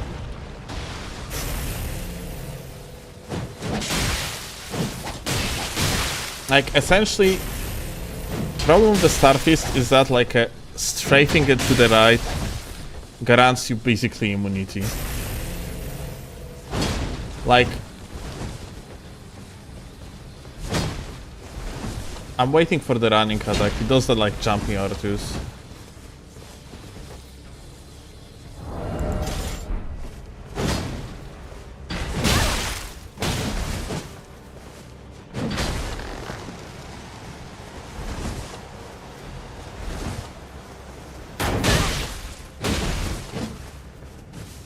Let's see.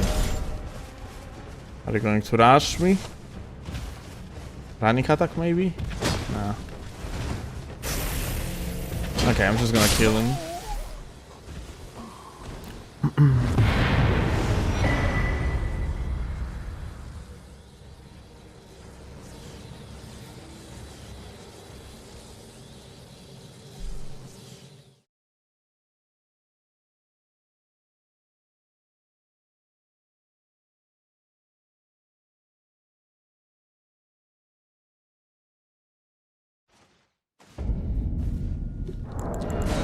All-time favorite weapon plus Ash combo?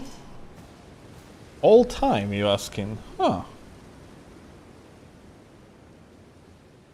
That's a very good question.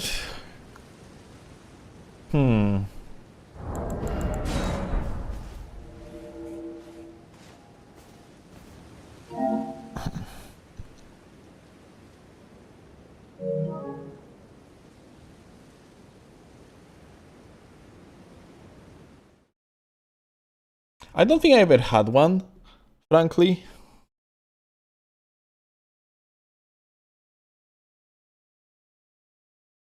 All I know is that I actually miss quite a lot the Stormhawk axe. I think it's a big shame that Stormhawk axe basically doesn't exist as a weapon in PvP anymore.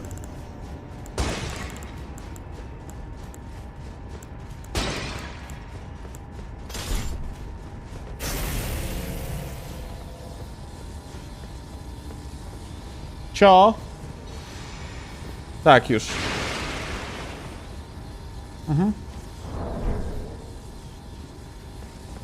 Oh, guys, that I have to finish invasions. Clark, she asked for something. But yeah. Poczekasz jeszcze chwilkę, co? Słucham? Dobrze. Okay, Gamer's on top.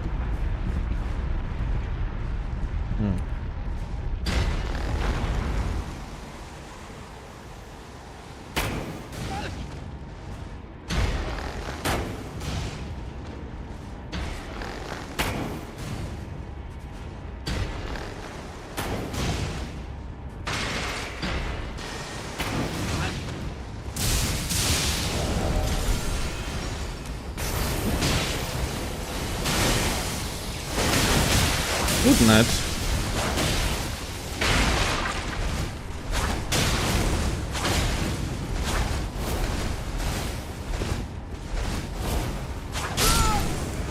Wow.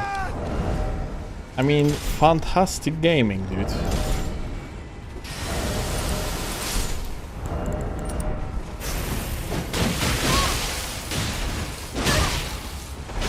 Dude, this guy is just fucking powerful as heck. Oh, instant rollout actually. He has like special moves, dude. He got like himself like a super version of the Moonlight Greatsword. Like, you wouldn't understand. He's the chosen one.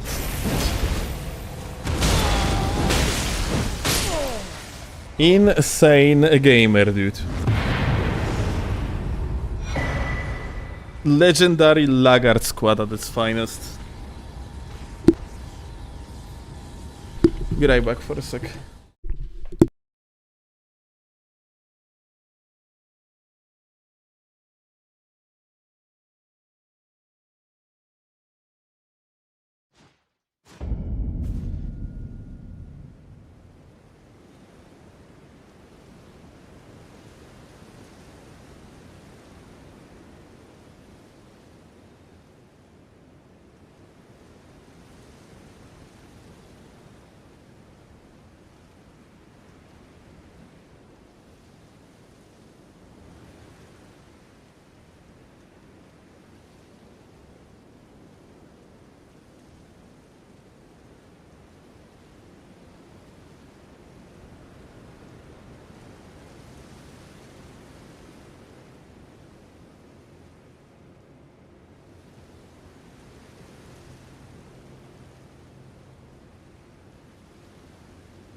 Okay, back. You're chilling.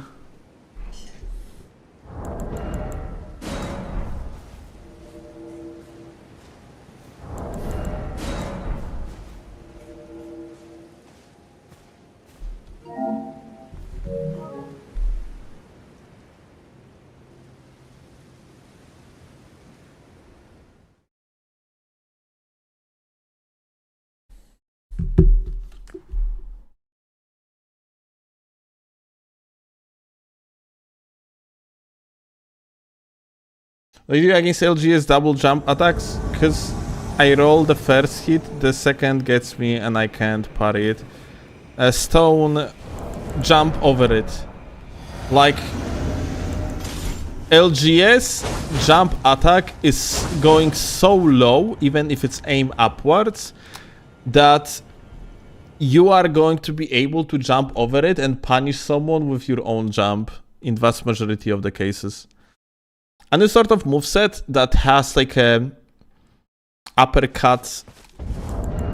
Actually, no, the uppercut is something else. And a sort of the moveset that like that initially starts from like a top. Like let's say this jump attack, or like Shamshir's jump attack, jump R2, yeah. Like the face attack. All of it is going to actually jump over the LGS jump attack. So on the low latency, like you literally jumping over the jump attack of the LGS, vast majority of the cases, and it's like literally proper play.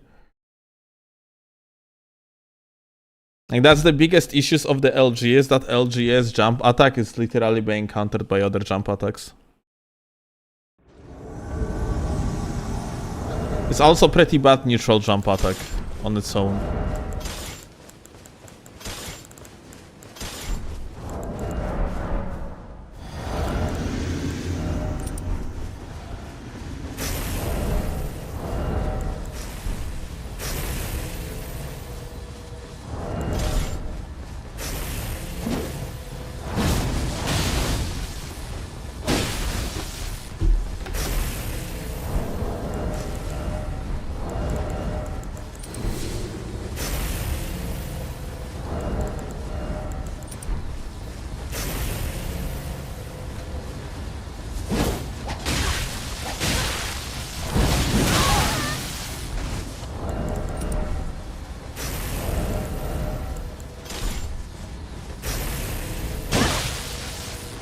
That's so surprising that I didn't dodge it.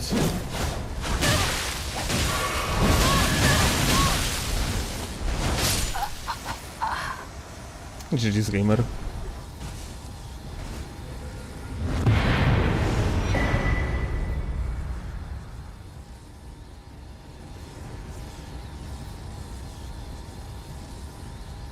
Hyper armor generally counters LGS. Oh, Tom, that's not the greatest suggestion. Anything that is not colossal weapon is being beaten by spinning slash LGS.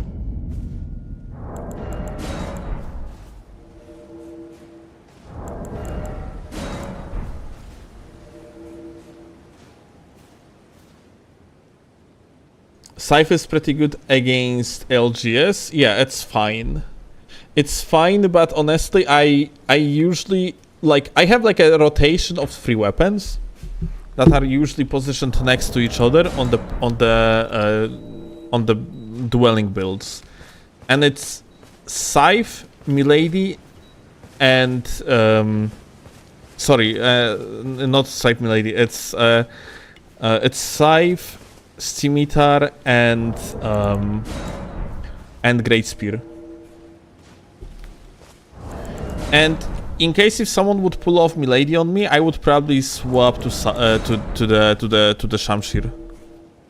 Did I say it? Like what? Wait, fuck. Again, I have 3 weapons next to each other on dwelling builds. These weapons are Grave Scythe, Shamshir, and Great Spear. I said Scimitar. Okay, yeah, I meant Shamshir. And the initial idea is that like Grave Scythe is countering Shamshir. Shamshir is a good matchup against, for example, thrusting weapons, thrusting swords that counter Grave Scythe. And also I have like a great spear that also is a even better matchup against TS. And I also try to prevent Shamshir mirrors because those are like complete 50-50. So I basically swap between these two weapons, yeah, between Shamshir and Grave Scythe, especially if someone tries to mirrors me. Like every single time I am on Grave Scythe, I am on the statistical advantage. Now everybody will know it, and everybody will infinitely swap when they see other person. Very good, because like if they do not have optimized swaps like I do, then every single attempt of them swapping means that they have an opener on them in form of them being in the menus. But if they have soft swaps, Then it's even worse because I can time the soft swap. you And- nerd. I literally get the visual cue when I should attack. Nerd. Wow.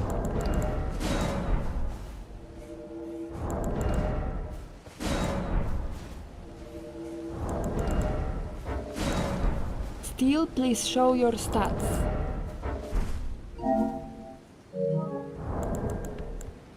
Do yourself a clip.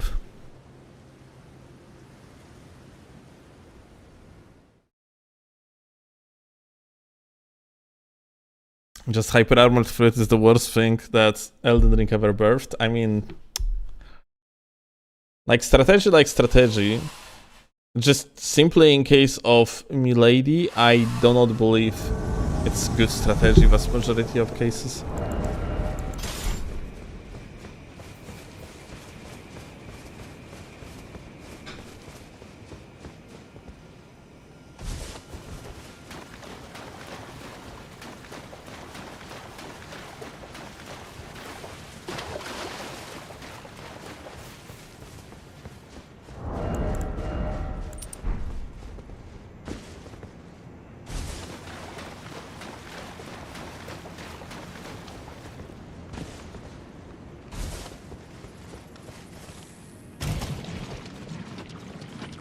Yeah, burrito.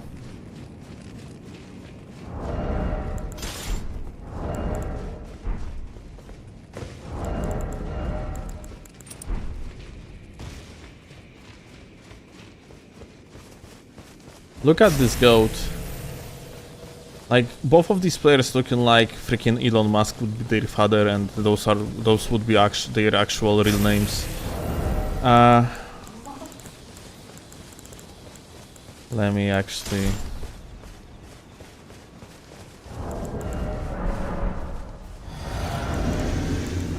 Let me actually set this up like this. Cheater.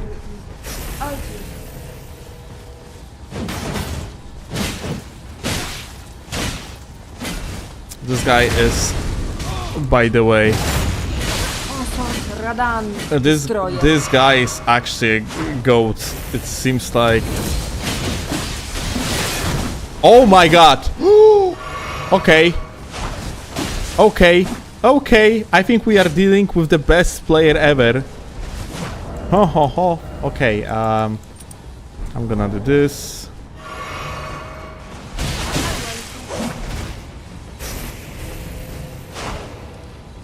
Let me just jump up.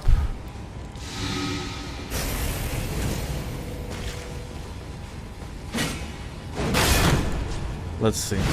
Well, he lagged once, now he didn't lag.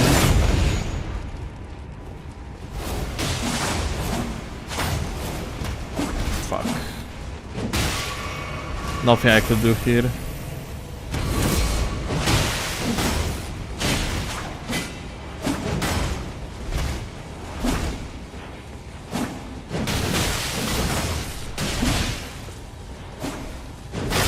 Okay, finally dead. And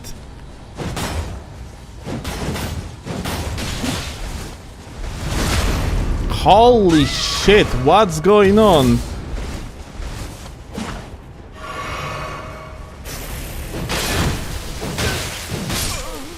Okay, now you.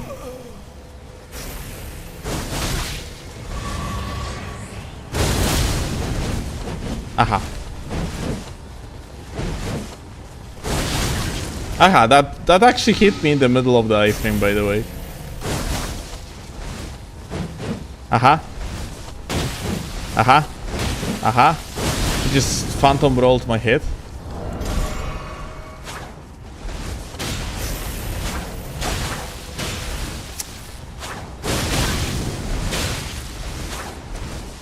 Okay.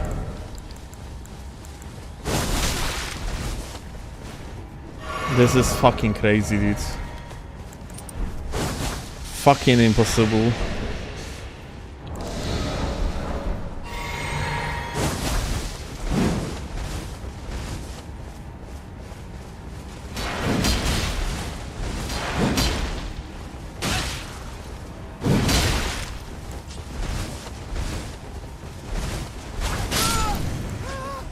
Thank you for stop lagging, I appreciate that, dude. Holy fuck.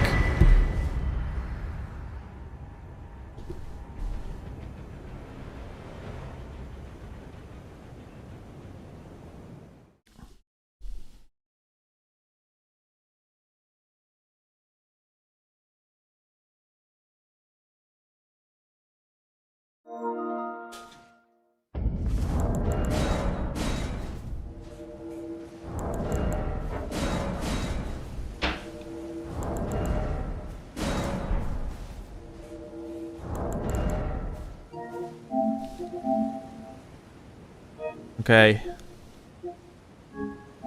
Who is that individual?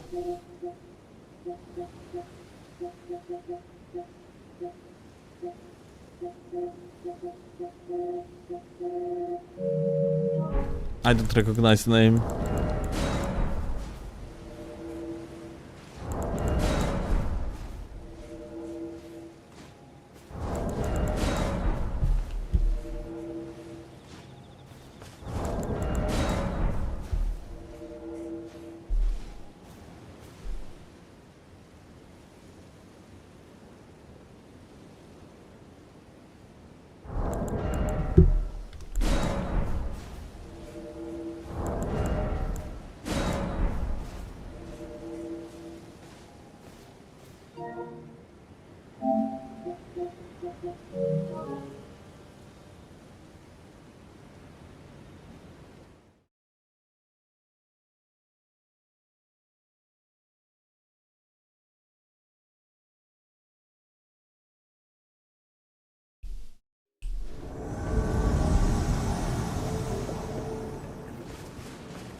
Aha, another goat.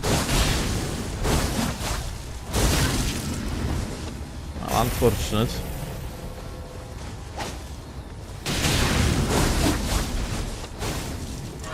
Well, you cannot react to the goat of speed.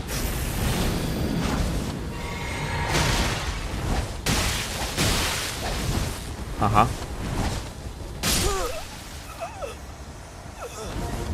Very impressive.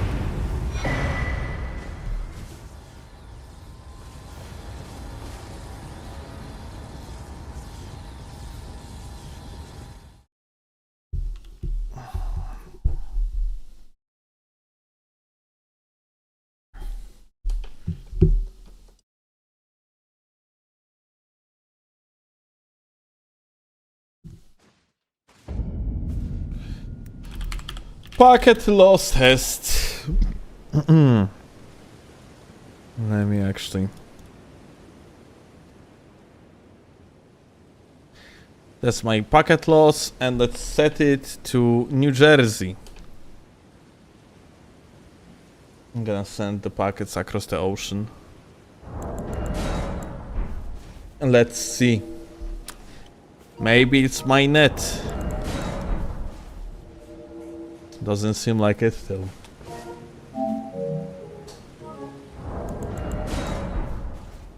Send your packets to Argentina. They need packets, that's for sure.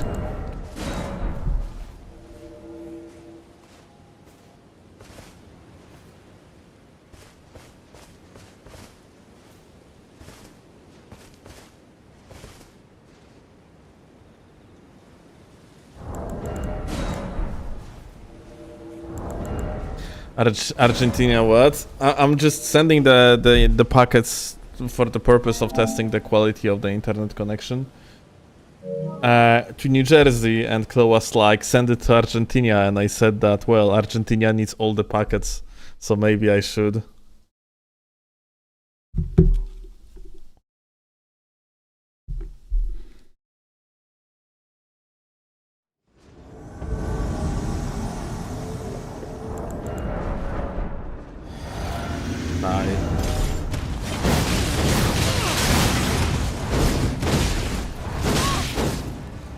You think your hype it can beat my hyper armor. Oh my god, I wanted to be the cool guy, but no.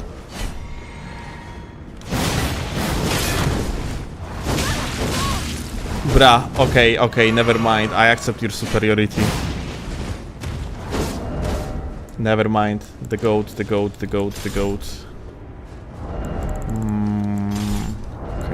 give me this, give me that.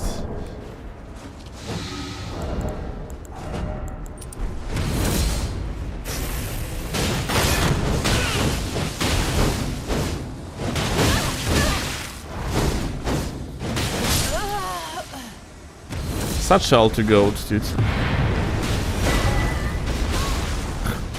Whoa, I have never seen this. Yeah, those funny spikes. A w Polsce mieszkasz? W najgorszej części. Nie doksuj. Już i tak wszyscy wiedzą. Nie doksuj. Nie doksuj.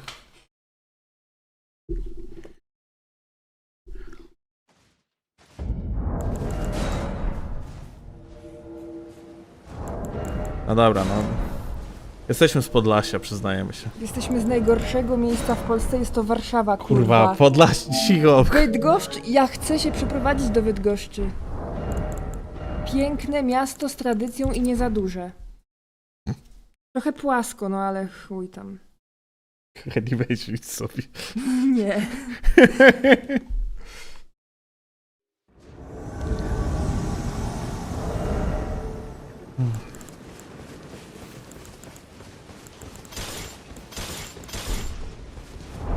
Ja.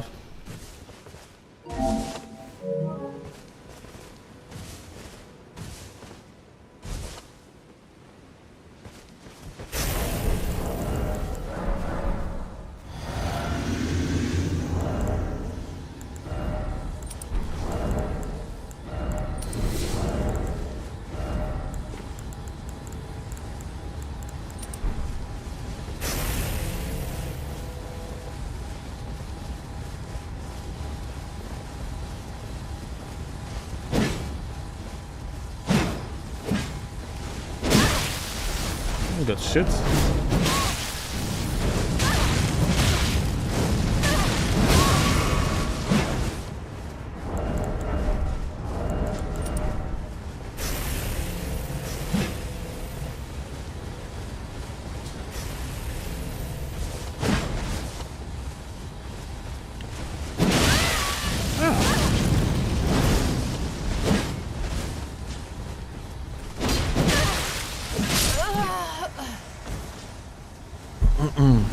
Okay, let me see. The packet loss test.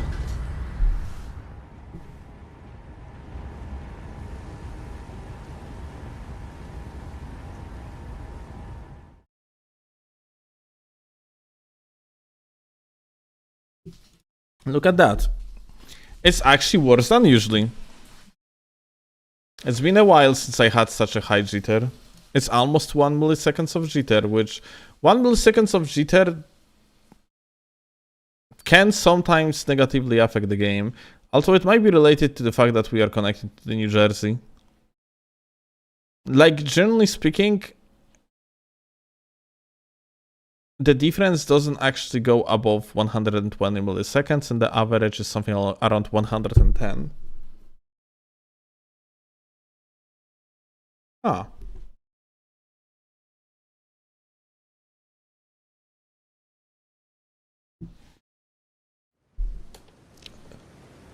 For tomorrow, I'm going to reset the router just in case, yeah, because maybe, you know, maybe these connectivity issues are actually related to my net to some extent. Like 1 milliseconds or not entire 1 milliseconds of jitter on like average of 110 ms shouldn't be like really significant, but we are actually witnessing shit tons of packet loss. Which, well, like, the packet loss test that we just did, like, do not suggest any packet loss whatsoever.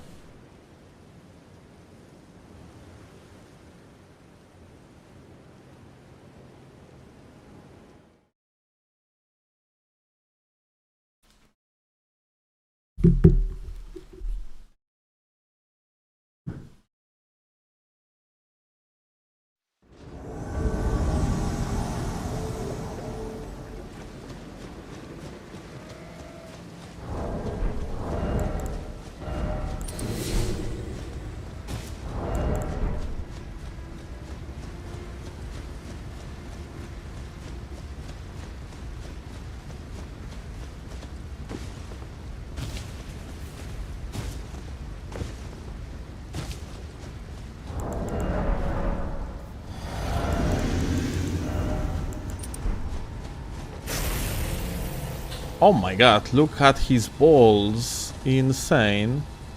Yeah, you good?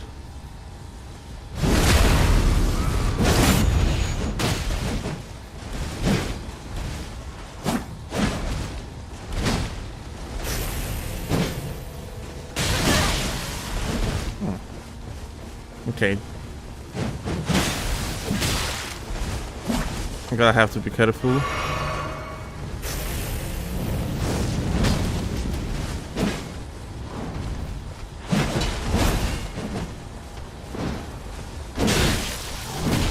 Oh.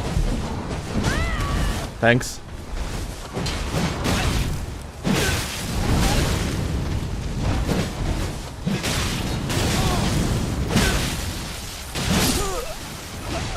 Interesting decision making.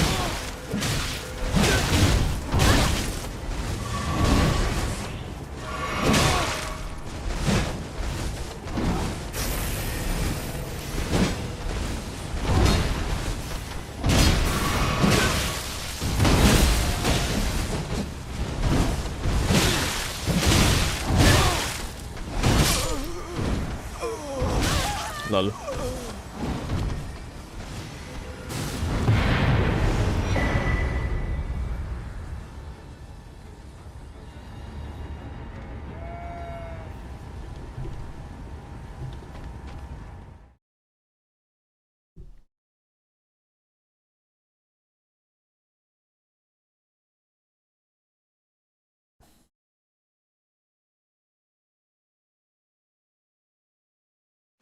A genuine question: how to use TS? I'm not sure if I understand the question. Like with every weapon, you are playing up to its strengths, yeah. And the strength of TS is the keep out. Because of very low recoveries that you have on the weapon, you can technically just like click R1 and back off, click R1 and back off. It has very, very long range, yeah?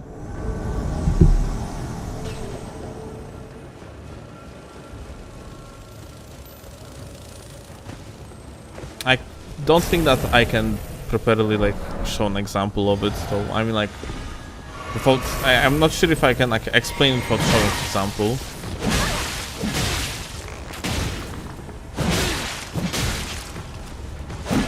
Ah, light roll.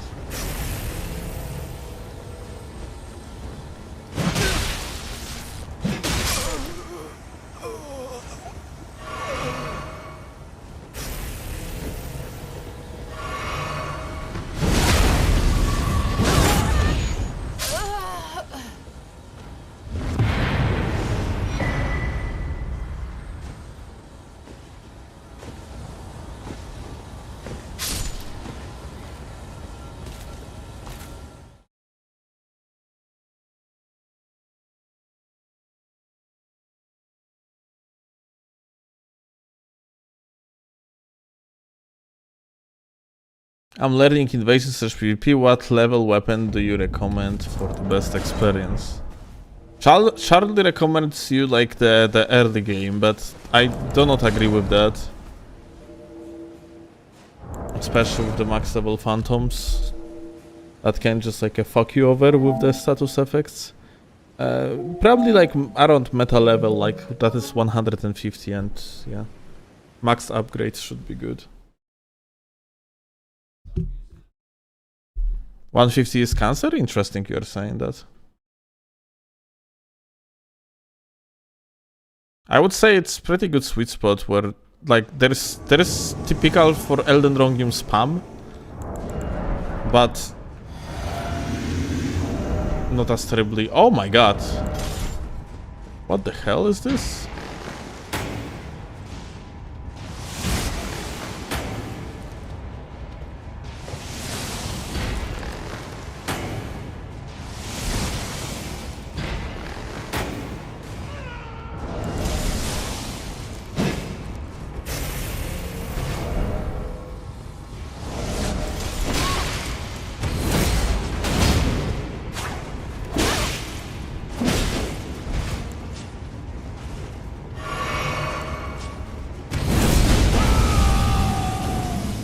Huh.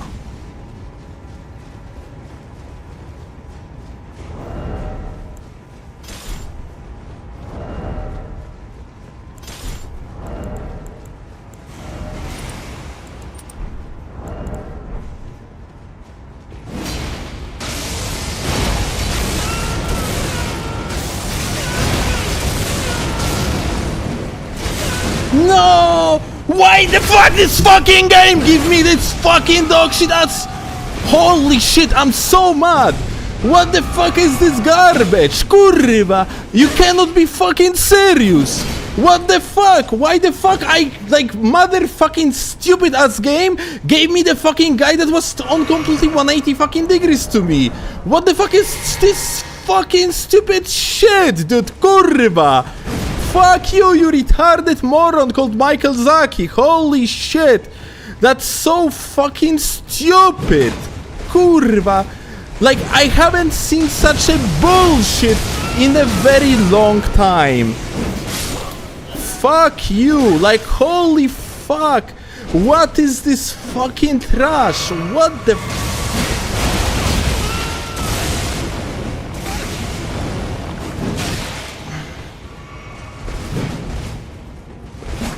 Fuck you! Dog shit game for retarded people, made by retarded people. Holy shit!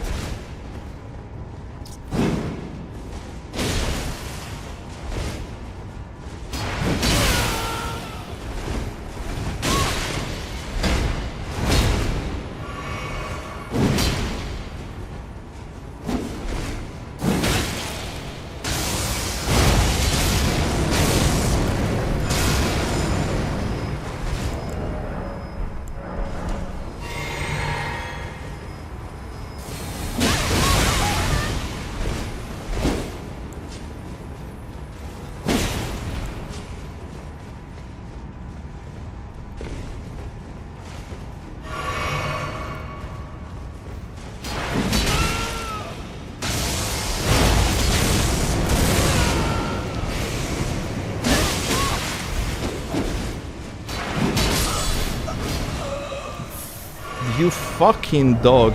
Jesus fucking Christ.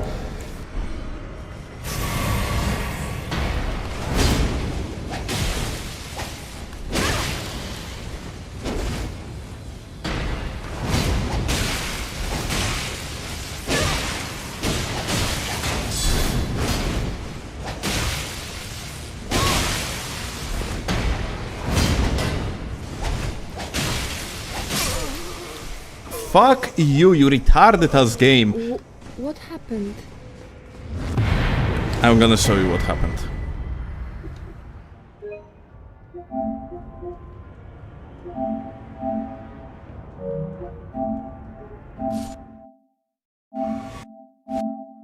So,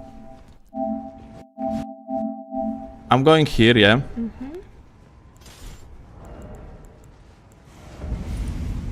I'm running like here, yeah, just to trap them. I use the Ash. The guy is fat rolling, so I basically got him, yeah? One hit away, roll catch prepared. Locked me onto the guy behind me. One more time. Check this out. Here, waiting for him to panic roll. He panic rolls. That would be a roll catch. Whoa. Fucking game locked me onto the guy that was literally behind me. I literally have a headache right now. I actually got so pissed. Like, look at this shit. This is unbelievable. Holy fuck. It was funny. Holy shit. It was stupid and funny. Almost fucking lost it because of this fucking dog shit ass game. Making this type of... Okay, if you lost, nothing bad would happen. Okay. Holy shit. It actually pissed me off so much. How about tea and Nightreign? In the moment. I have retinol on my face, don't kiss me. Like, I'm in the middle of my skincare routine and you started screaming like a crazy person. Like, I don't understand how the fuck that even happened. Like, what's the... Like, how the fuck the game prioritized this thing? Check this out. Like, how? The guy is in front of us. Camera is on the target. The player model is looking at the target.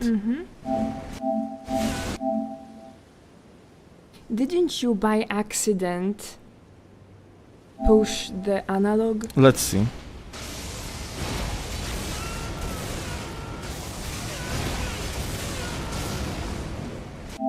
Yeah. So when I locked onto the guy, apparently I did like a mini wiggle. And it's locked me because of that on the guy behind me. Because initially, that's actually true. That, check this out. There is actually, initially, like, there is a lock on the guy. Look, this, okay, like, it was too fast. But there was actually lock onto the guy initially. So what happened is I clicked Art3 in order to lock onto the guy, but must have like a pushed minimally the analog to the left or to the right, because it's here. Oh, we can already see like this like there is like a small circle, and then yeah. Holy shit, dude. Like, design of this game, like when it comes to lock on, it just makes me fucking crazy. But just, sweetie, it's 11 p.m. and we have neighbors. Fuck it. I know the game is bad, but let's Okay. keep calm, okay? Tea and Nightreign, don't invade. I'm gonna finish soon. Holy shit, guys! I literally I got so fucking pissed. I have a headache right now. Unironically, I got so upset at it. I have a headache right now. And he's sweaty like crazy because I was hugging him and now my arms are sweaty. Byle.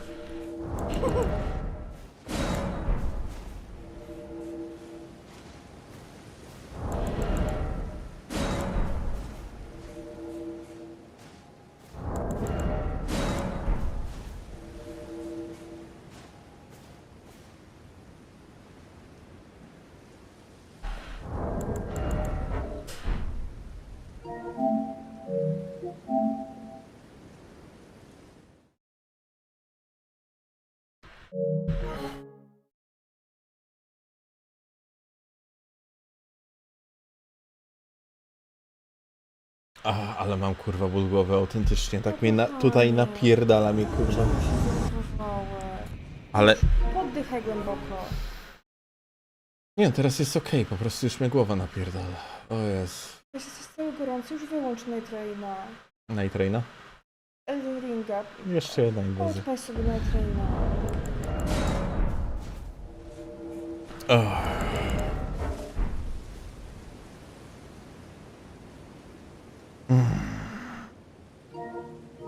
Dude.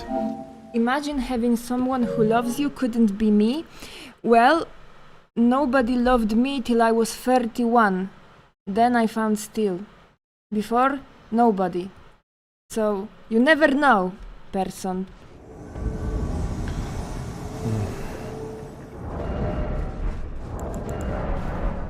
We invaded this individual earlier. I don't remember what they were doing, so... Cio?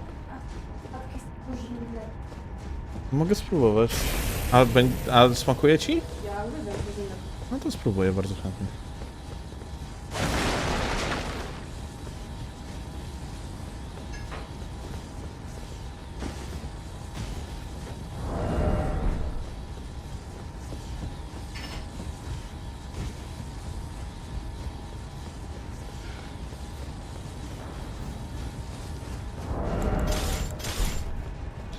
Oh, it's a Bolas guy.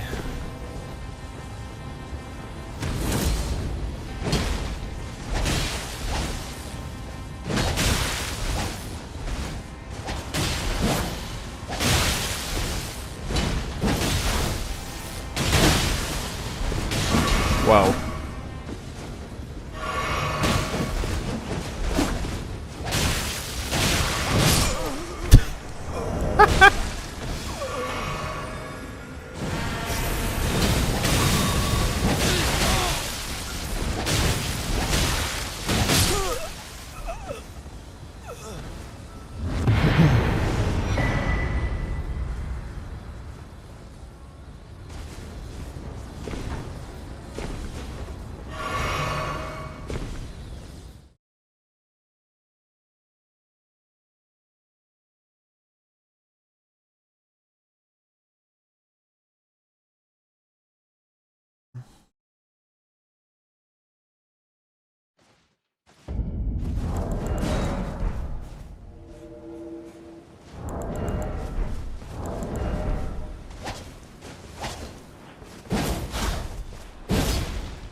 O kurwa.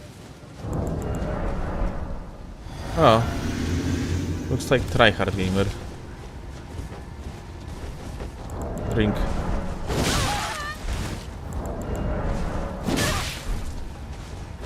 Okay.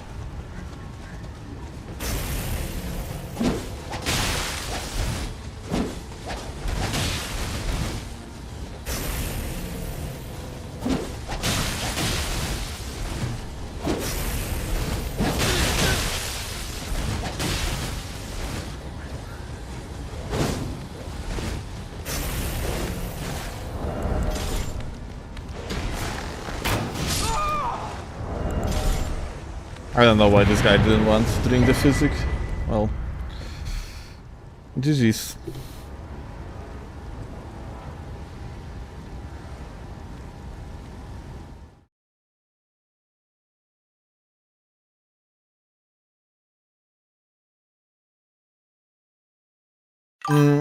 Wi-Fi.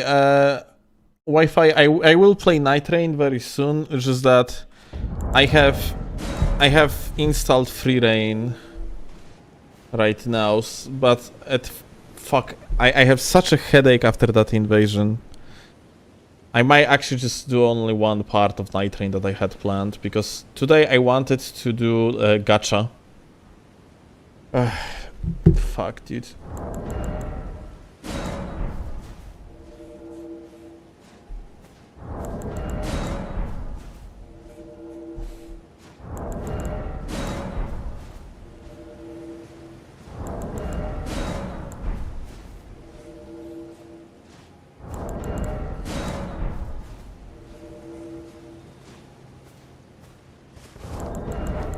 I was gonna say if you wanted to tell setup so we could some practice turnies, then not today, dude. Like I'm down for tomorrow, but like very short notice if you would want to just jump on the practice just like that. I'm down, but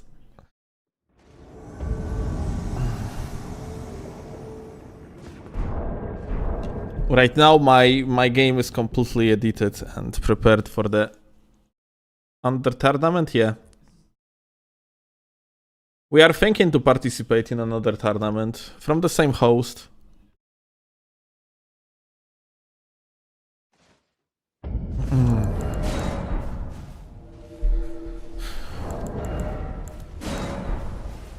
So yeah, there's a chance we're gonna participate in another Nightreign tournament. But honestly, neither I nor Syrope is like super hyped about it. The rule set of that tourney that we had, like essentially, is like we know already the meta, yeah. So and since they didn't really like change the rule set, the meta is going to be about the same. So we are going to end up with double raider team comps.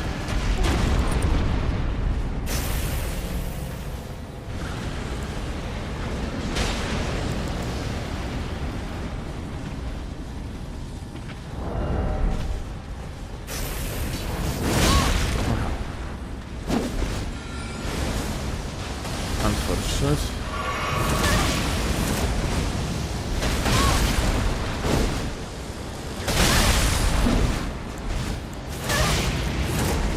Okay.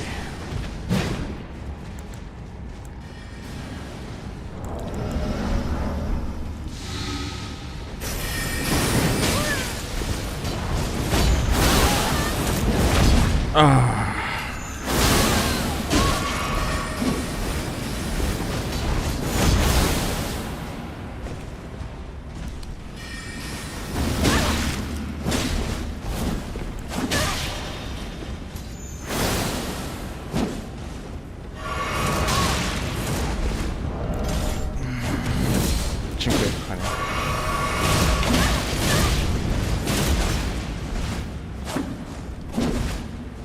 Dude, this is fucking crazy.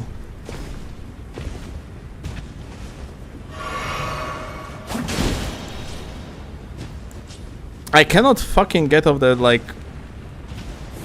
of the range attacks even for a moment. Holy fuck, that's fucking miserable.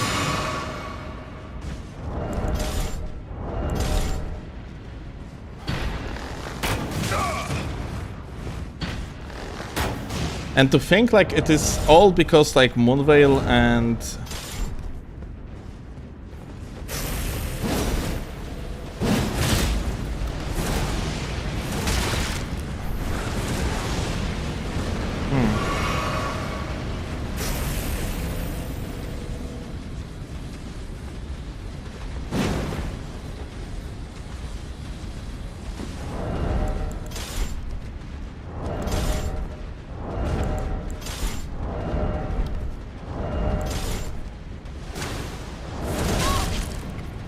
what the fuck?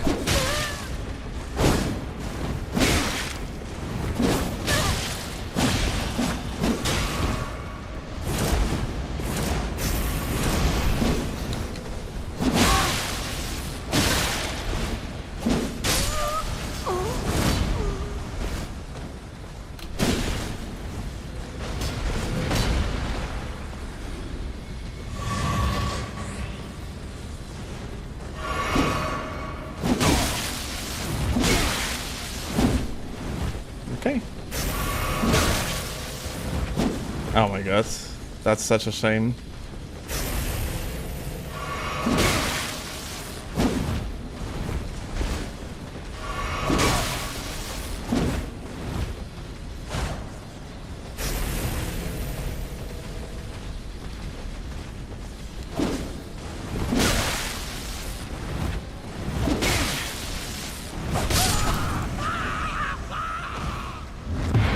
It's actually pretty hilarious that like just two ranged abilities almost fucked us over. One of them had like quite a high lat though.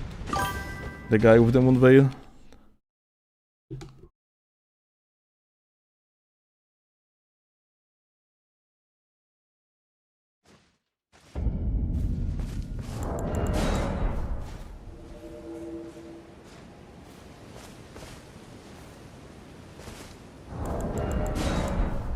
Dziękuję, kochanie. Okay, I got the... Oh, holy shit. Yo, Zebras, thank you a lot for the sub, my dude.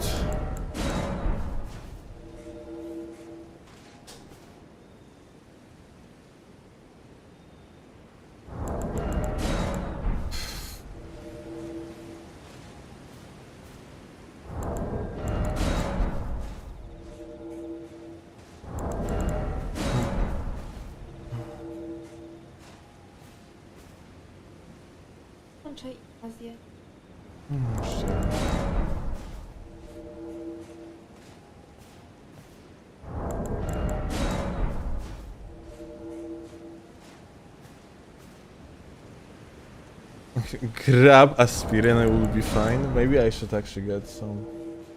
No. Breathe deep and finish Elden Ring. Start Nightreign.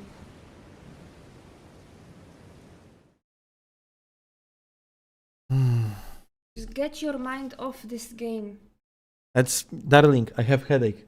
Unironically, I have headache. Like, genuine headache. I feel like entire first, like, forehead is just pulsing. Like, this is probably first time I got ever upset at the invasion that fucking much. To the point that I genuinely, like, I started having actual headache. Oh. Okay.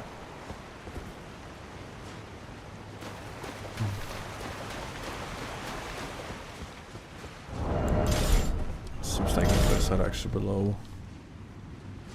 First time today, Lule. For real.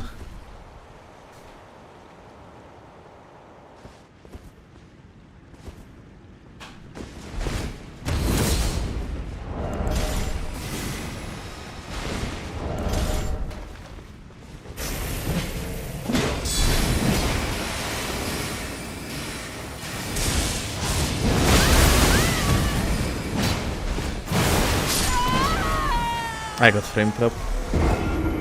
No, dziękuję. Nie gra już. To była, miała być ostatnia.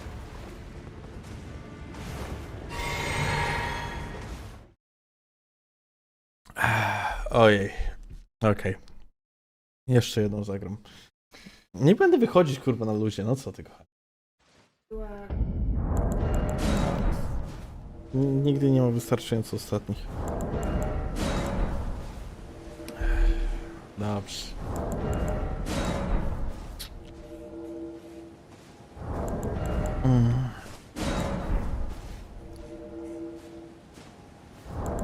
I don't even know what happened, dude.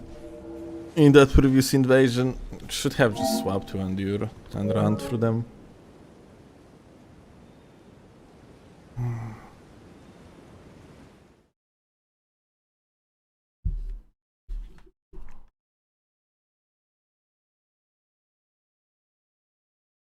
They were scratching their butts on Steel's corpses.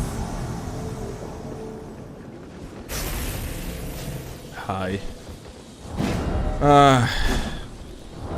I wonder if, like...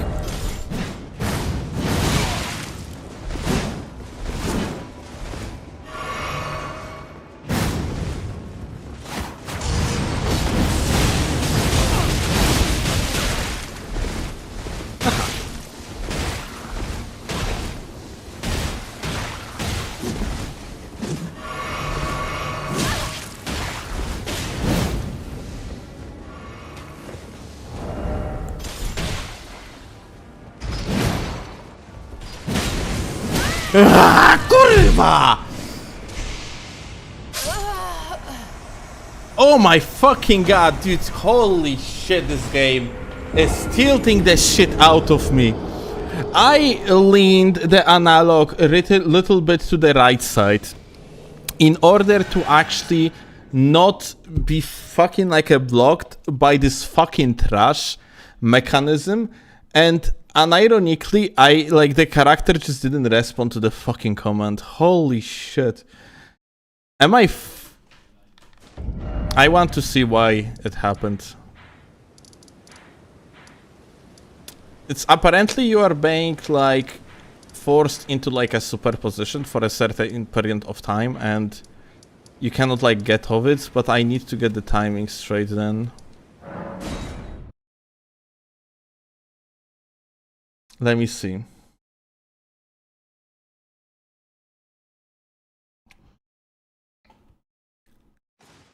Let me see. All right, let's send then the elevator down, and let's pull off the lever again. Let's see.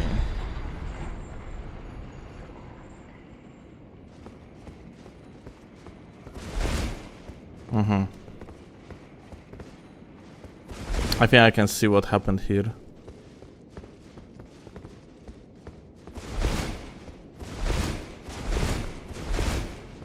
Let's see. Well, this is the comment I did. At least I wanted to do. So why it didn't happen?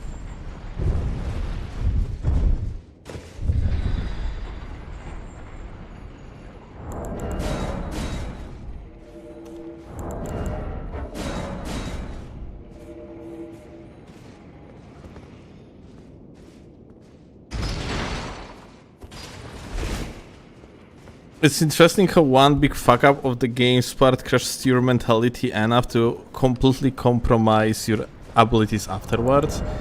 It's not like that. It's like I am not tilted.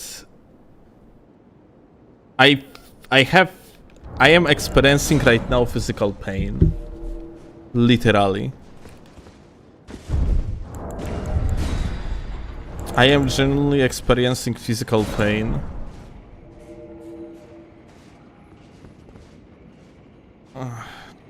Dziękuję, kochanie. Chloe actually gave me like the painkiller and the strong one on top of that apparently, so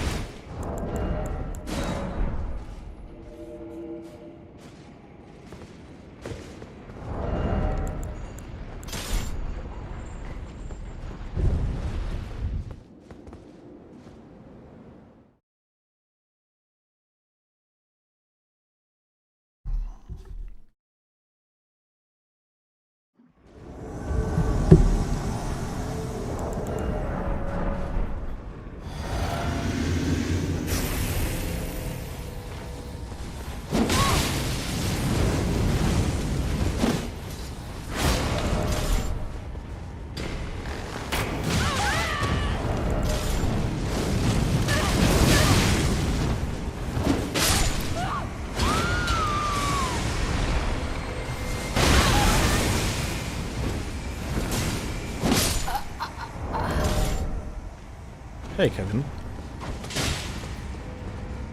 Where are you going? Oh.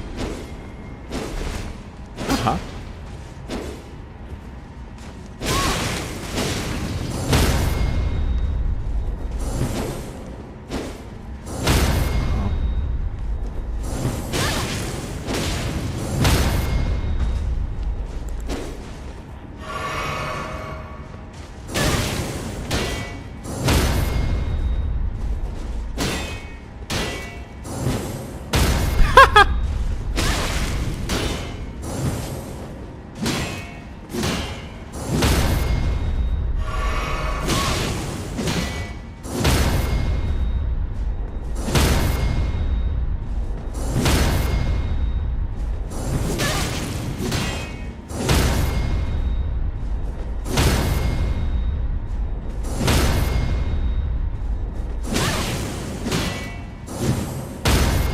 Do you think we are going to reach some sort of the learning point?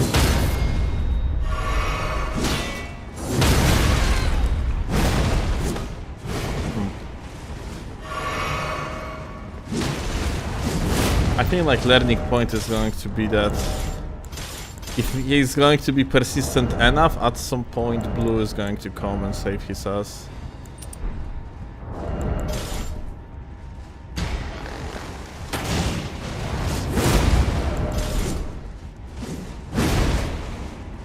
So all he has to do is to mash long enough.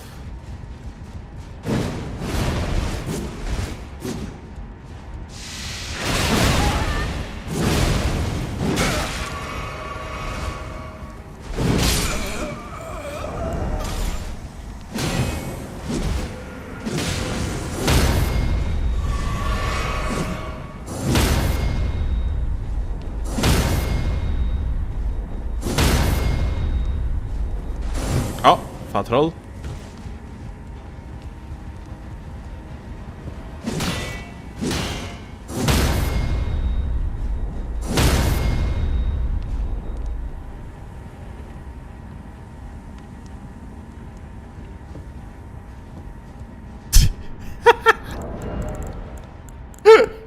Okay, such a cutie. Holy shit.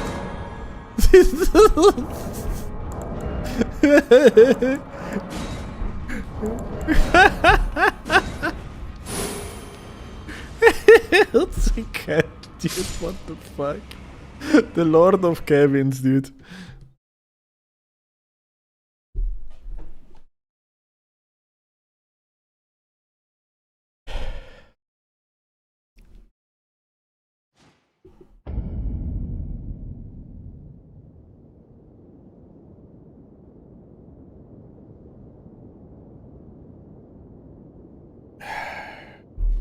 Okay. I can already feel like the headache is going away.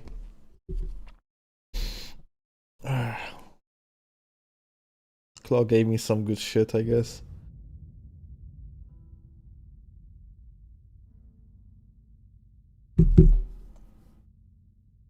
Cognition kicked in, proud of him. Oh, that's fucking crazy, though.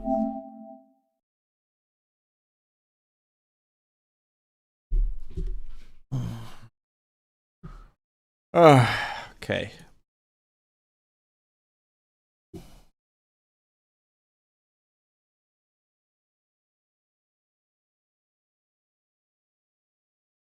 So, let me actually see something real quick.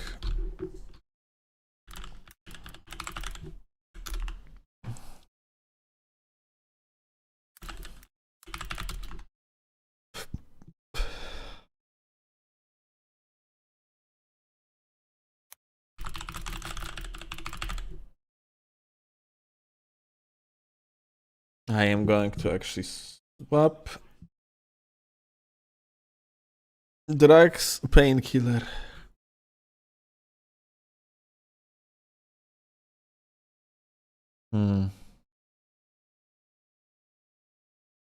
I do not have prepared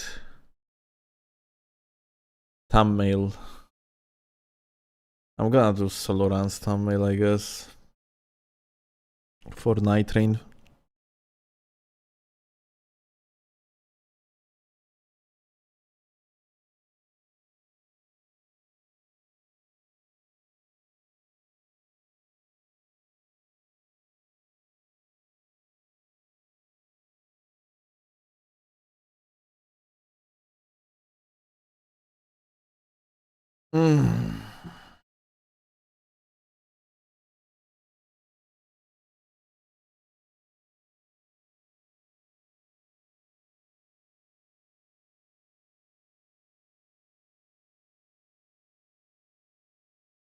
Fuck, okay. Wait a second, I am mentally preparing for Nightreign.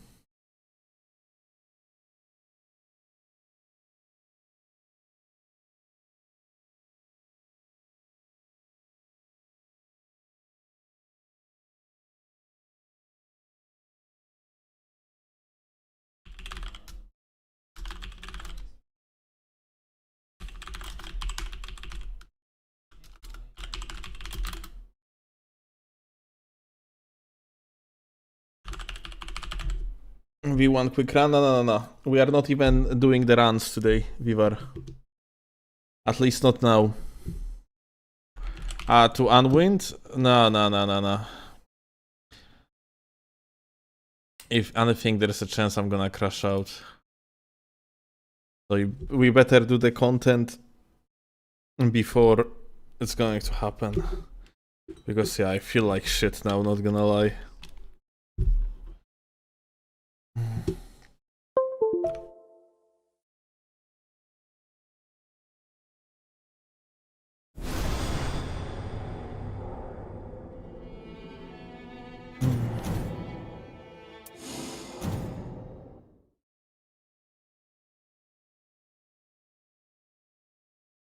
Okay, so Firstly, I'm going to explain to you guys, to you all that are like on the live streams. Actually, you know what? Let's do like a one run to unwind, since like we have free reign mode. I feel so sweaty too. Holy shit, dude! What the fuck?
Is it free reign yet?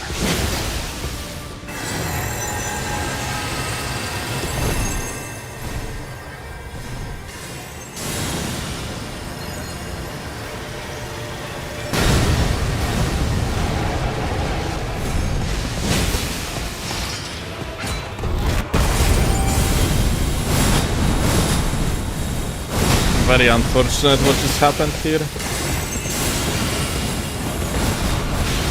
Oh no, hit ruined.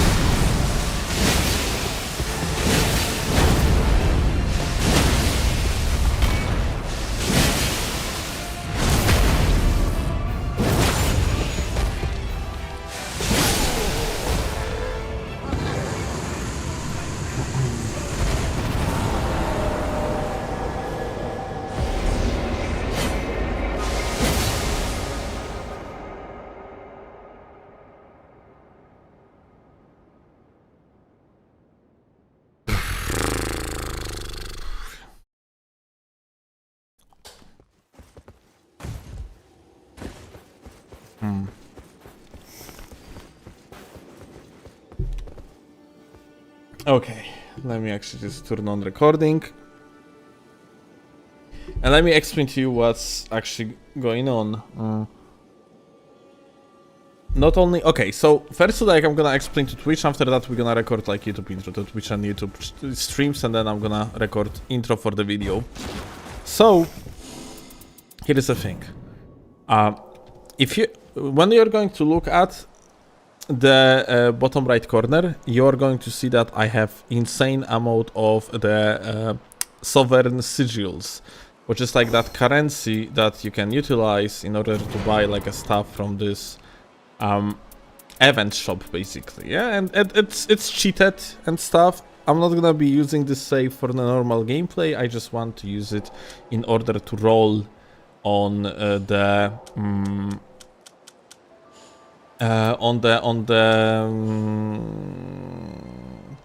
On the, yeah, essentially on the gacha, yeah? On the relics. And we are going to see how likely it is, like how long it's going to take us to actually get like a decent relics. How many like decent relics we are going to get across, let's say, like something like, I don't know, we're gonna see 200, 300, 500 rolls.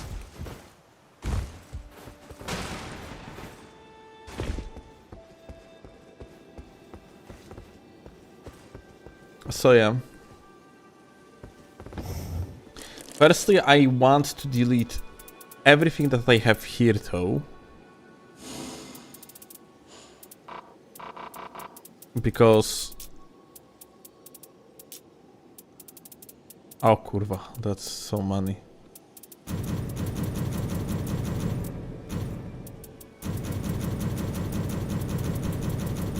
I want to get rid like of all the relics that I have, just like to keep things as clean as possible.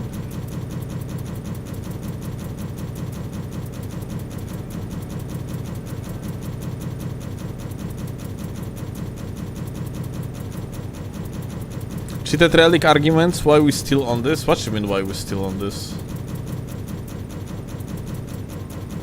Like, idea for that one in particular, like, appeared way before, like, the cheated relics drama. I'm just, like, curious if that's even worth to roll on the relics.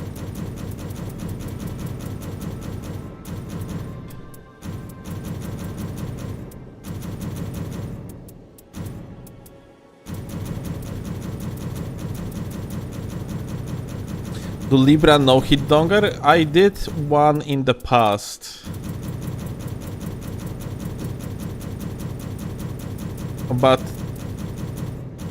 Libra requires you to be so incredibly focused that I think I'm just going to pass for now. My brain would explode most likely if I would attempt Libro.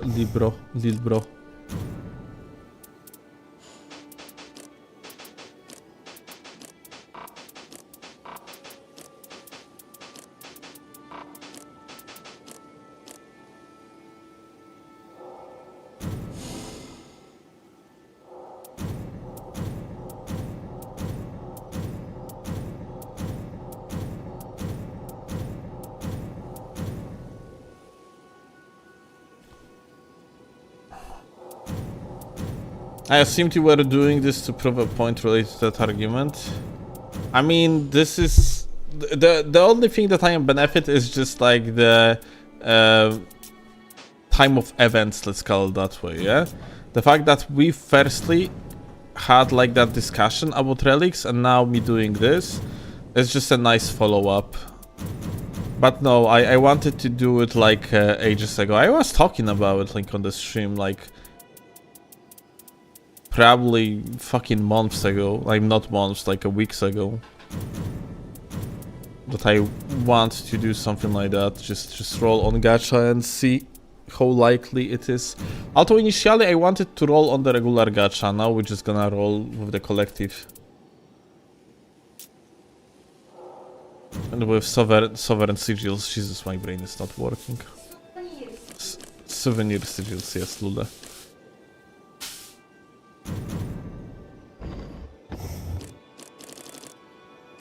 I'm a little bit confused because...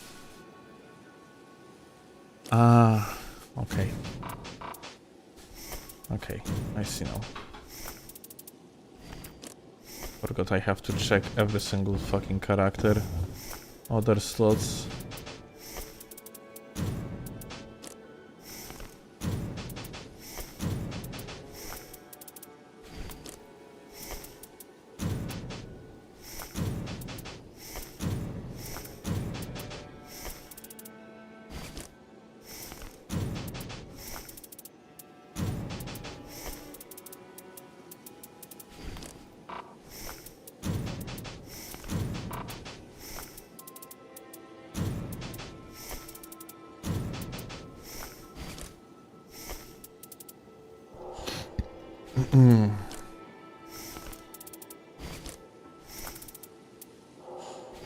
Okay.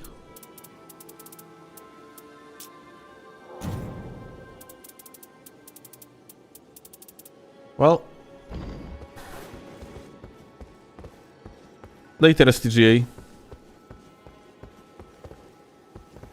God fucking damn it. Making the commentary when my brain is barely functioning right now. It's gonna be hard, but let's just do it. Maybe I'm gonna upload it soon after the gacha on YouTube. Just spark the discussion.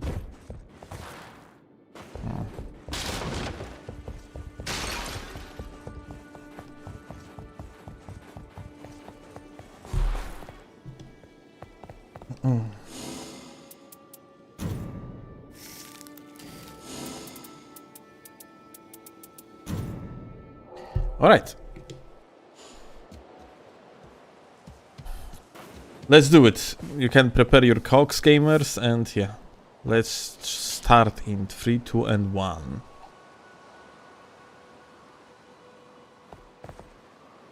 Wait a second. Gankers destroy Donger mentality. No, you missed like the peak moment of the live stream. The lock-on fucked me over so much that I got upset to the point that I have headache ever since.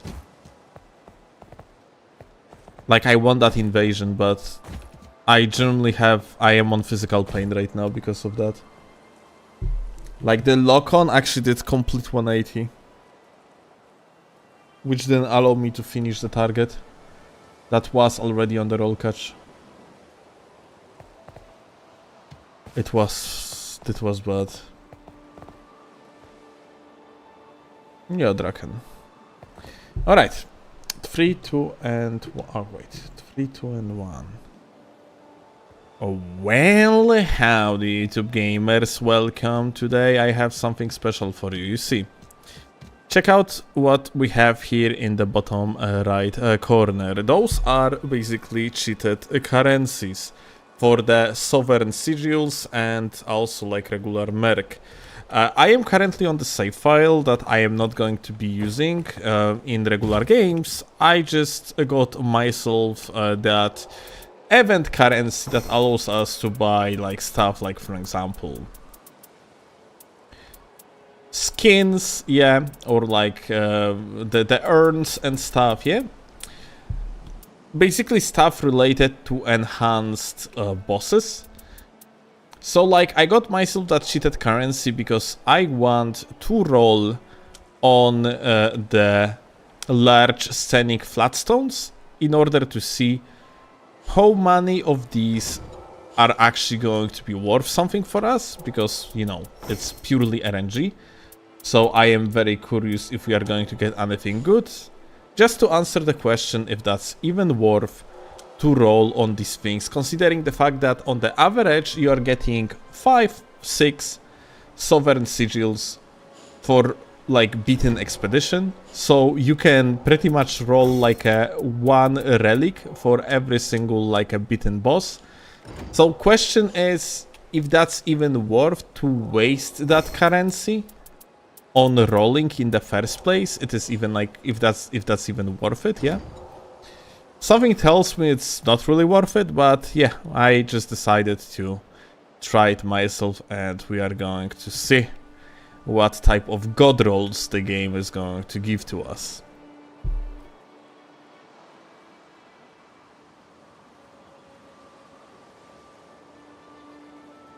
I mean, what else would you do with them? Oh, it's very simple. You can keep them in order to unlock yourself, let's say, like skins. To wait for the another like things that potentially like they are going to allow you to unlock. Like with every another enhanced version of the boss, you get like a new like a boss relics. Also, like, you can keep them in order to always have currency. So, for example, like, enable yourself, like, particular event, and so on and so forth, yeah? Or you can hoard the money like a dragon, or Bezos. Yes.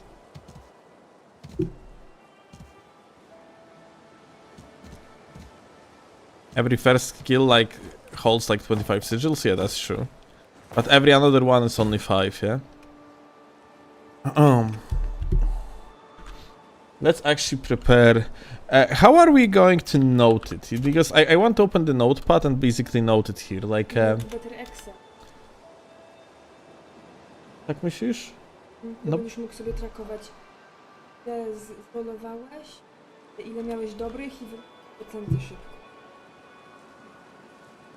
Kurwa, ale wiesz co, ja jestem strasznie słaby w Excelu. Nie jestem pewien, czy... Wpisujesz, Chyba możesz mi teraz? Dobra, to Excela. Google Sheets. Alright. Let me see, guys. Real quick. We are going to do Google Sheets real quick. And how actually we are going to do it. Number of rolls and number of good rolls. Or like you can get like 10 rolls, yeah, and out of 10 rolls, how kurwa 10, where is 0? And out of 10 rolls, how many were good? There 1 were good, 0 were good, yeah? And then after like 300, you will have, Okay. let's say 5, I don't know, 7 good, yeah? So then you go like this. 7 divided by 300 times 100. You have 2% good ones, yeah? Okay. Okay. Now, how we are actually going to make it pretty then? Yeah, still doesn't know how to use Excel, and neither do I, because I was working with Excel like 10 years ago. I mean, like, I know like how to do basic shit. Like, for example, I have like here my spreadsheet that I utilize for like video ideas, but like it's super basic. I am not really good with it. I never like, you know, held an interest in Excel, yeah, and like how to actually properly use it. Mm.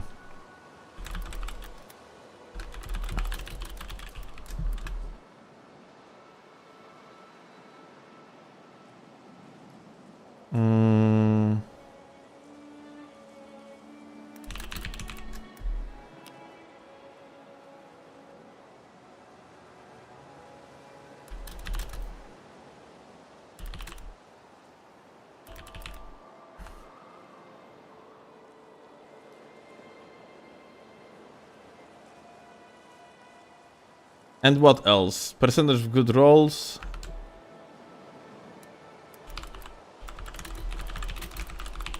Sovereign sigil wasted. Or maybe not wasted, but used. Let's actually go with it.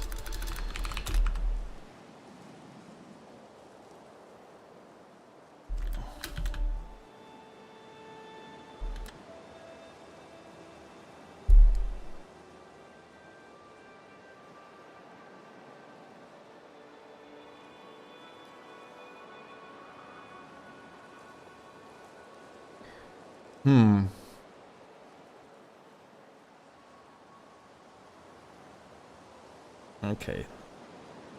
So you guys, you don't have it too white.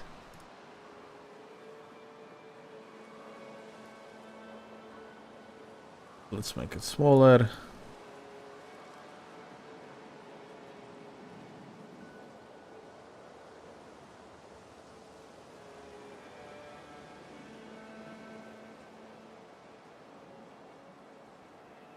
So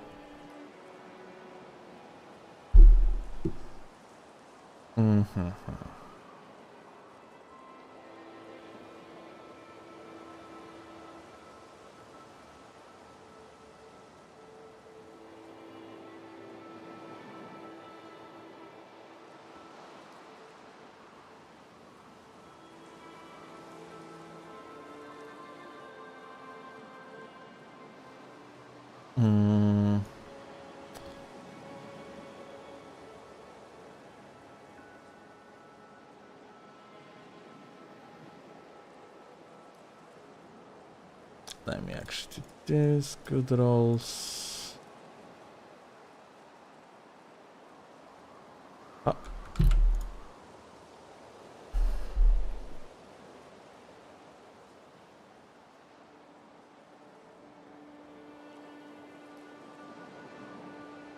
Okay.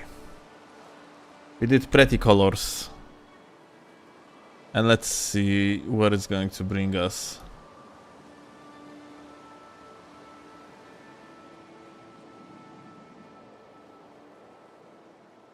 Okay. Do we need anything else?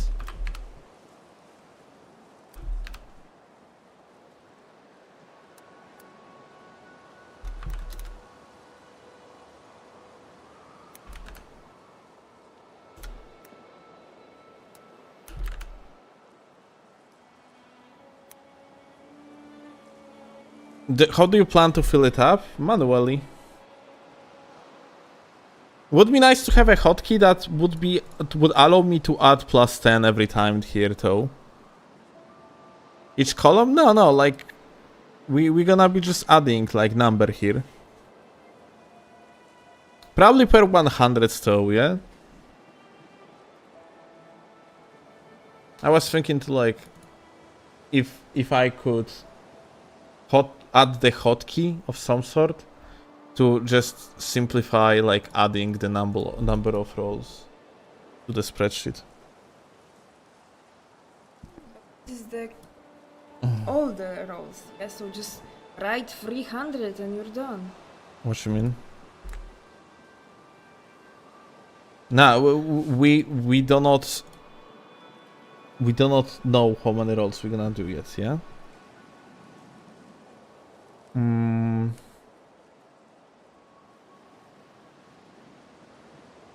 Okay, so just make yourself a formula in the green cell and manually write in the other cells. Cannot we just like put it here and that's it for now? It's just that I have to pin it. How do you pin in Windows? Unpin from Task Manager.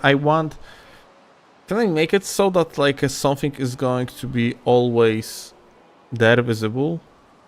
Can you,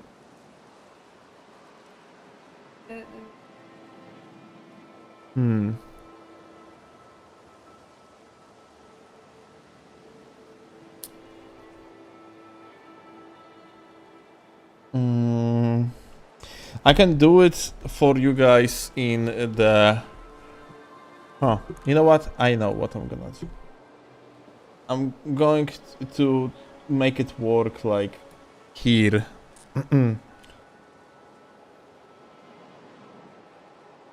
Just on the side. May I have a question in the meantime? What do you consider a good roll when all the 3 passives are good? What we're gonna consider as a good roll, frankly. Just according to us, yeah? Basically. Okay, but there is no criteria? Yeah, useful roll that basically like it's like we are being picky, so I guess it has... okay, so it's always going to be triple roll because it suffers sigils. Yeah. So I guess it just has to be 3 good passives. 3 good passives, Okay. yeah? And they cannot exclude each other in the meaning that you're gonna have like, let's say, Raider, Yeah. passive, and then like second is something that doesn't fit Raider. Oh, yeah. Install power toys. Okay, we're gonna simplify it then. For now.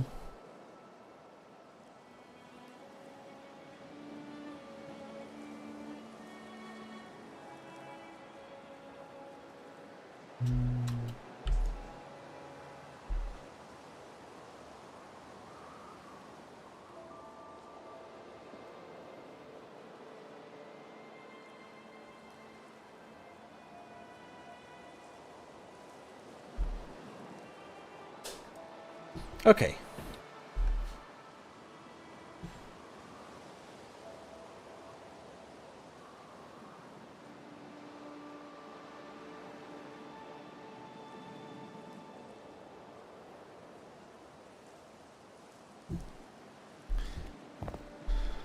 Okay, back to the video.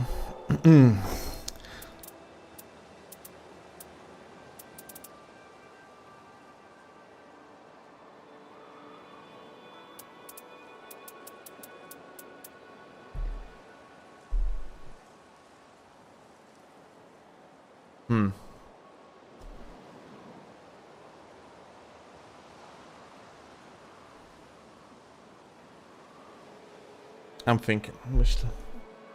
Trzeba by wszystko, czy nie zapomniałem o czymś. Rol, ja mam... Zrobię tak, że wylosowałabym tutaj słówkę, a analizowała je w sklepie. No właśnie o tym myślałem. Ja tak robiłam, jak sobie gambowałam. Okej, dobra, to tak zrobię. Będziesz mógł... Okay. Alright, so this is how we are going to approach it. I am going to start gambling, and then I am going to get myself the first 100 of rolls. So we are going to spend 500 sovereign sigils. After that, we're gonna go to the shop in the round table hold, and then we are going to review, or like by shop I mean like the relic pedestal, and then we are going to just like review relics there. So let's start rolling. I'm not even looking at anything for now, yeah?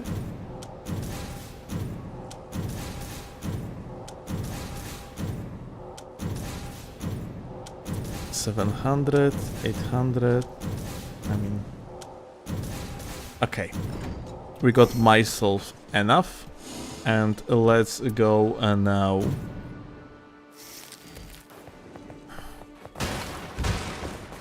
Here to the relic rides, and let's see what we actually got.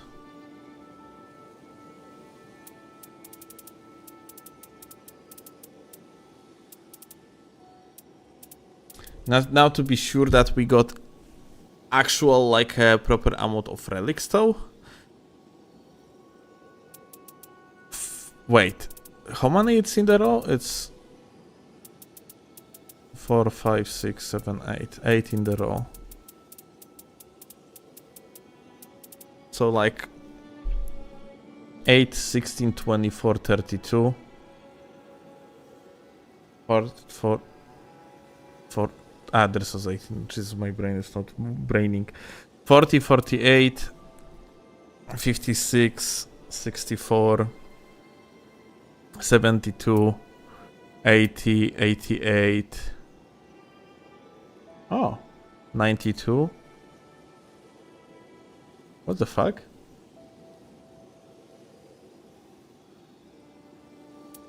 Did we have like a... What? Am I crazy? Wait, there is 9. Or wait, no, there is 1, 2, 3. Oh, there is 8. What? Holy shit! Maybe I shouldn't do it when my brain is like when my head is hurting. 6. Here we go. I rolled 11. There is a chance that I rolled 11. 5. Masz 80, 58, 56. To 4. Okay. 11 rolls. Okay, I got 11 rolls. Let's actually to make it like let's do 9 more then.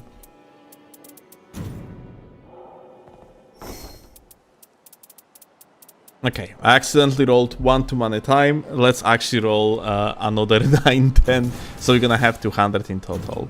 That's 12, 13, 14, 15, 16, 17, 18, 19, 20.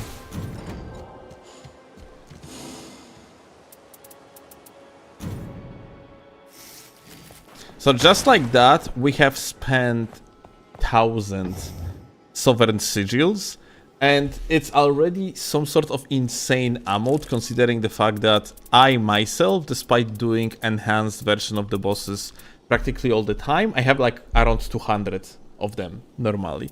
It's like 1,000 is insane amount, yeah?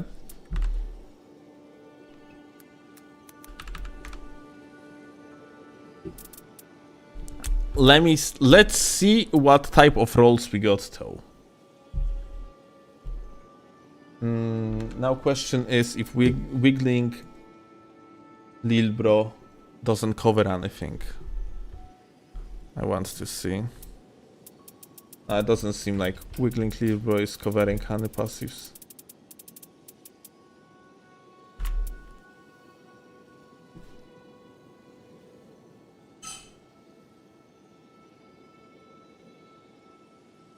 Okay. Okay, so basically criteria to get a good roll is basically that like a relic has to be very fucking good. We are actually expecting good relics after all. We're expecting like really good rolls since we are using Sovereign Sigils. So starting with the first one. Duchess defeating enemies while Artist active ups. Small Pouch at the start of the expedition. And Flaming Strike as the starting armament. So, how do you think, guys? Would you actually hold this relic for yourself?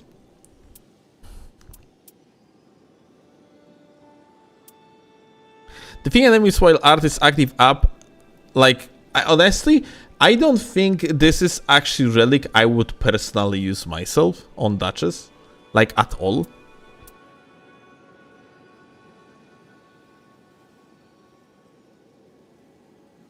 Mostly because of the art, like, being basically an ultimate. Like, you are not using your ultimate for, like, offensive actions. So, I probably would actually skip this relic. I probably wouldn't use it at all. Guardian's Relic, lighting up, improved damage negation at low HP. I don't think I would actually use it, like, at all. Because, like, the reflect a portion of damage received is actually pretty good. But... well, maybe I would say it is okay. But the next two passives are just like kind of whatever. Especially the lightning attack power up, especially on Guardian.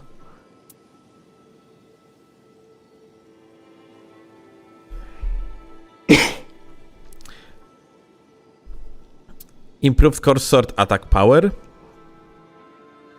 That one... this relic is completely out of the question because Curved Sword attack power doesn't work with the Prayful Strike like at all because we don't have any character that utilize Curved Swords at the start of the expedition.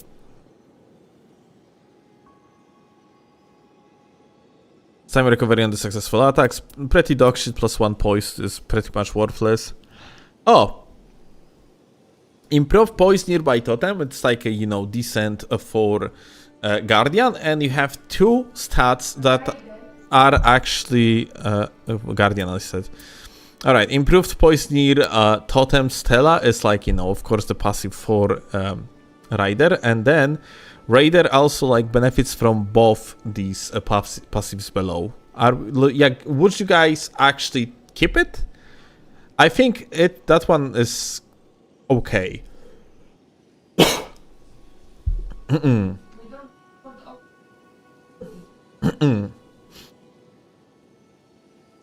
I wouldn't say it's like a goated relic though.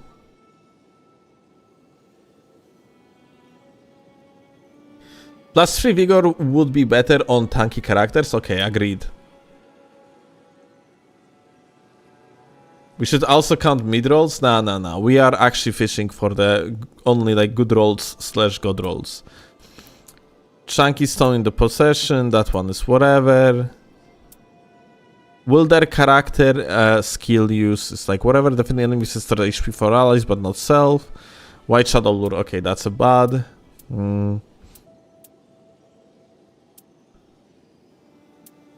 Pretty dog shit. HP restoration upward great axe attacks. It's not consistent because we're not always going to get the great axes. Even 200 passive actually would work with that. And the last one is like improve the runes acquisition for yourself and your teammates, like kind of whatever.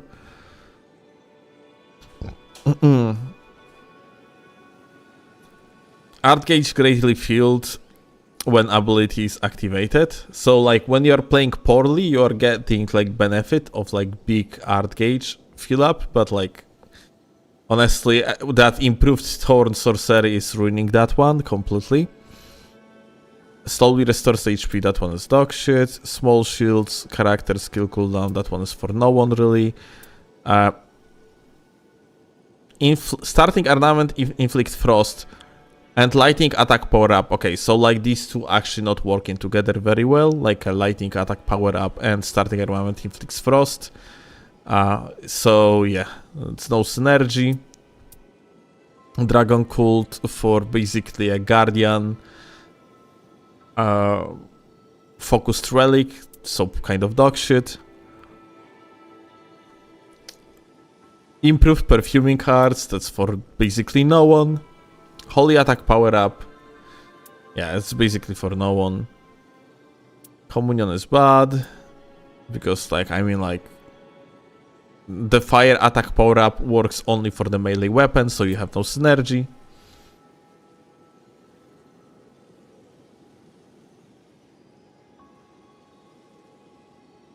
Roaring restores HP while art is active, but then improve attack knife, that's pretty dog shit.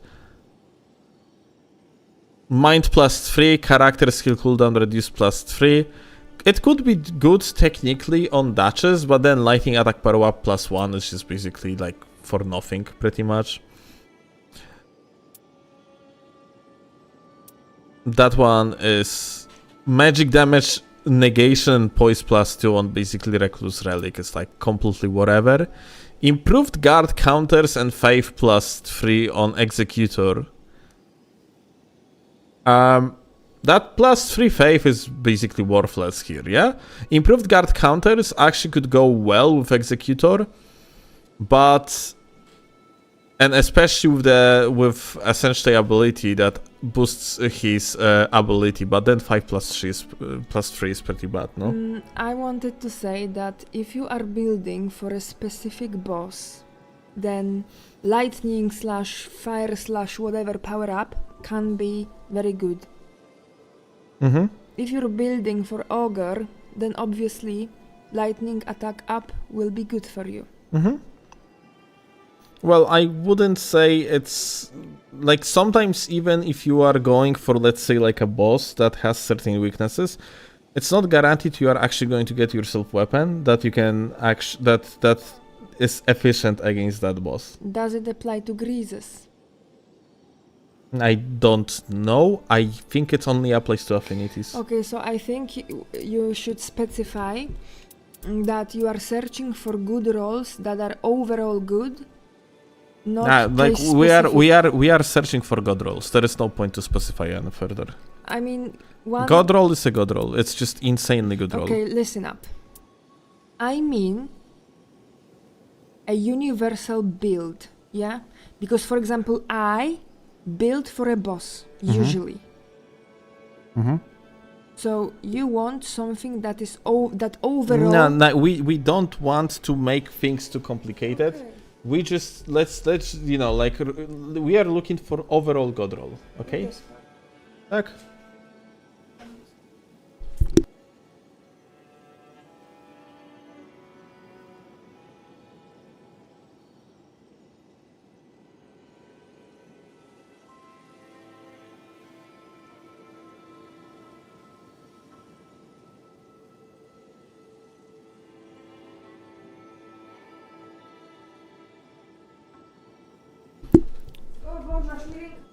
Lama. Okay. Alright, let's continue. Claw went to sleep, guys. So,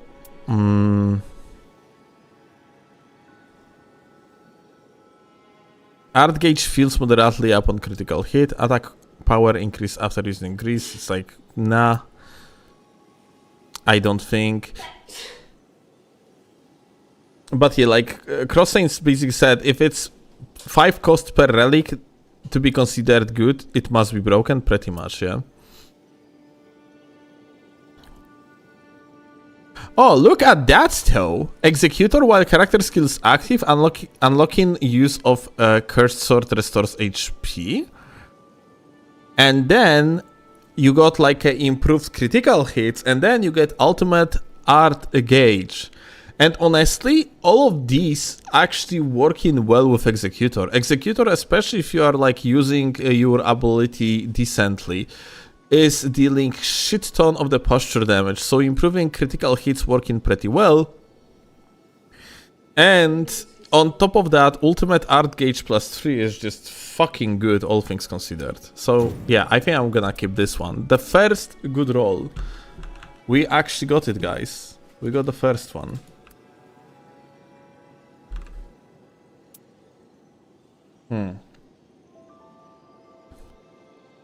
All right.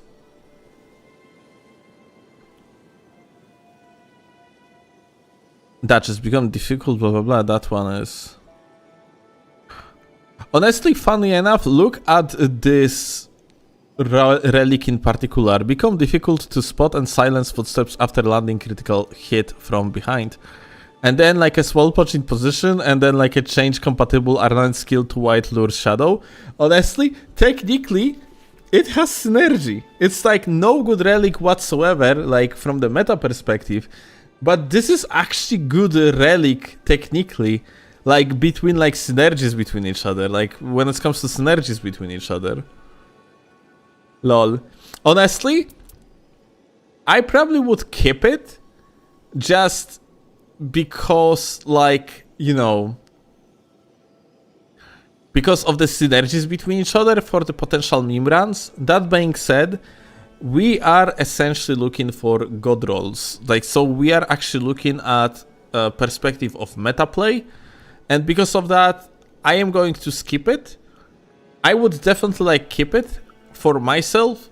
I'm going to skip it like in overall in that event of ours, like in an attempt to look for the god rolls, because yet again, on its own and between the passives that you have within the relic, it is actually pretty fun. It's pretty good, but it's not a god roll from the perspective of meta, let's call it, yeah.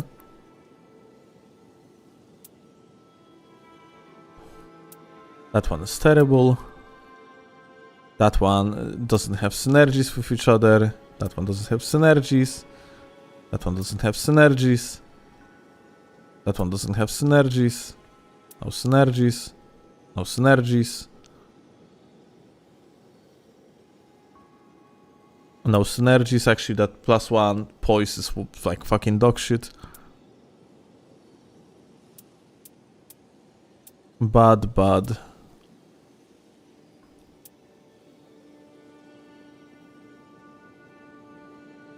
No, well, Holy Attack Power Up +2 on Revenant. Technically, Revenant can utilize lots of Holy related things, but reminder that Holy Attack Power Up is going to work only on weapons with the affinity. So, like, basically, let's say a Greatsword with Sacred Infusion. It's not going to boost your damage of something like Discus, yeah? For one. So no synergy, essentially. Nah, no, Peter, it doesn't work on spells.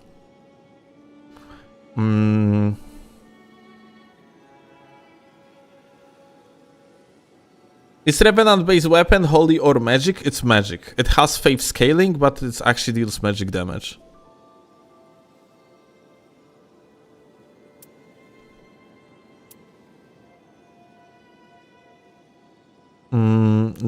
That one is for nothing. That one is dog shit.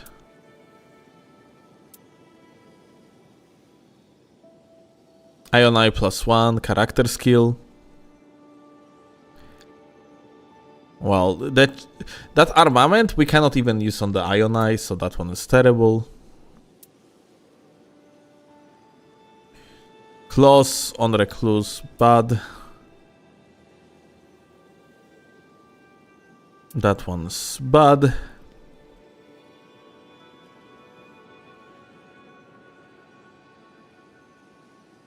That one is interesting. Look at that. Executor character skill boosts attack, but attacking drains HP, and then partial HP restoration upon post-damage attacks. Now, question is, because I never used this type of combo, is the partial HP restoration upon post-damage attacks actually working with that first passive for Executor? Like, do you have basically infinite amount of the HP if these two passives are at work within like one relic set? Like, are you going to restore your HP every single time, like, when Executor is going to drain his own HP?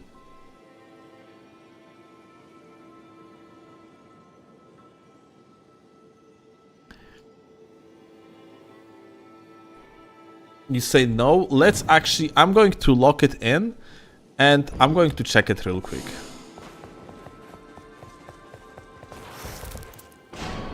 Just so we are sure, yeah?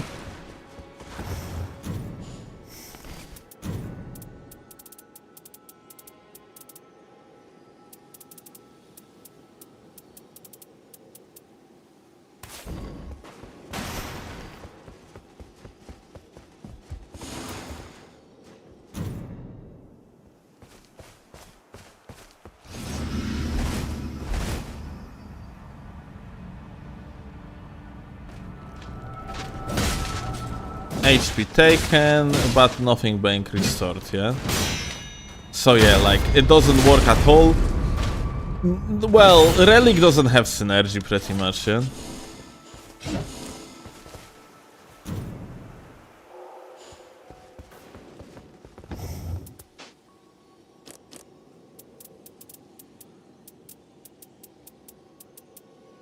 So yeah, this one essentially is not good at all. Even though, like, you know, looking at the third passive, it wouldn't be a good relic anyway, at least within our expectations, yeah?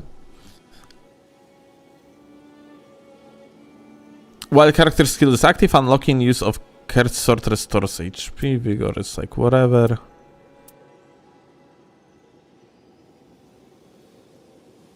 Compatible armaments, change to the Sacred Blade. Dexterity +1, it's dog shit.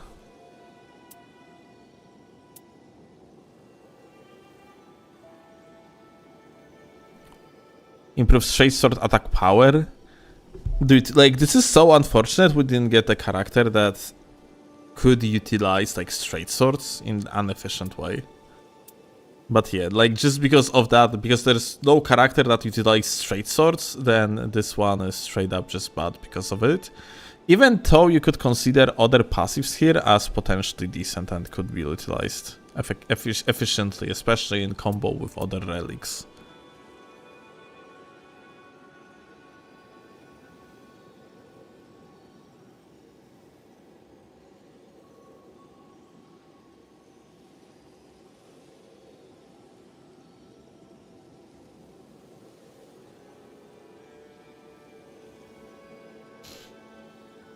Did you know you can mark relics as favorite for each character? Really? How?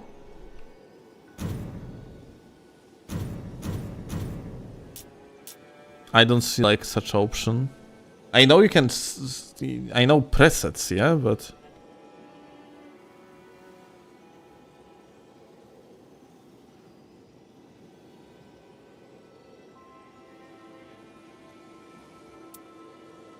I would keep these in case they add new characters. Yeah, I guess you could say so, but like for the sake of our today's testing, it's just better for us to not keep it, I guess.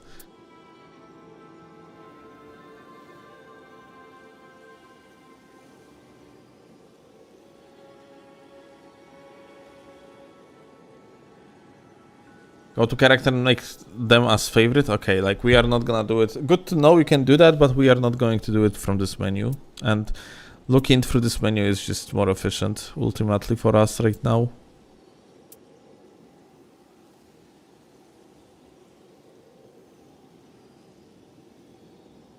Okay, look at that.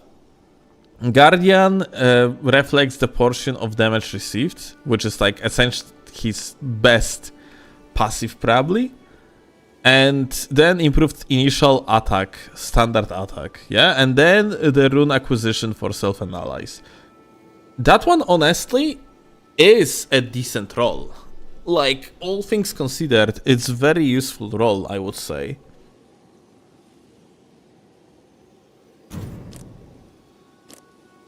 But I want to see something in particular firstly, okay?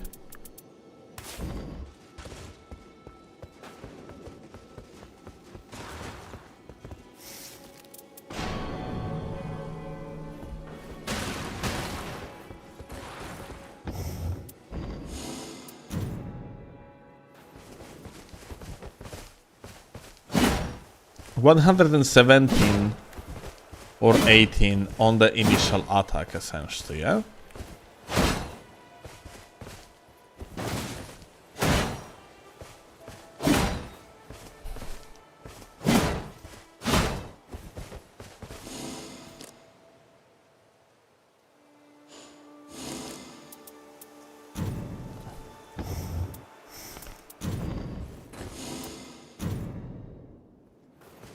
And without it, 103.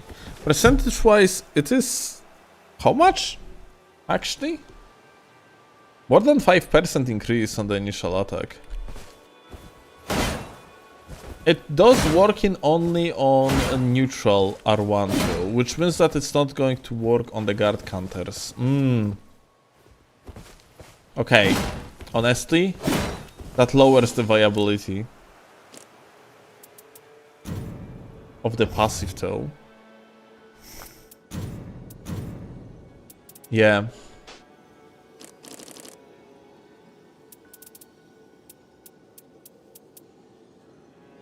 Okay. So honestly, since improved initial standard attack is working only on the neutral R1s. Only neutral R1s. Even though it's actually very decent because it gives you like plus 13%. It is apparently, so like it's not going to give you that much on the Guardian, unfortunately. Because on Guardian you're going to be mostly like guard breaking. So now when I think about it, it's probably not going to be that good of the roll on Guardian.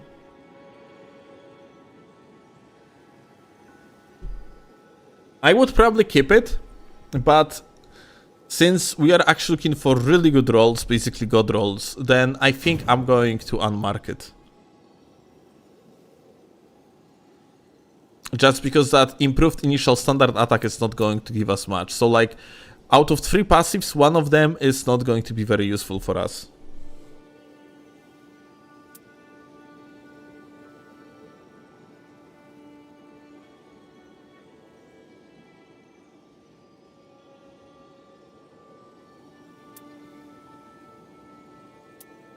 That's bad, that's bad. Bruh.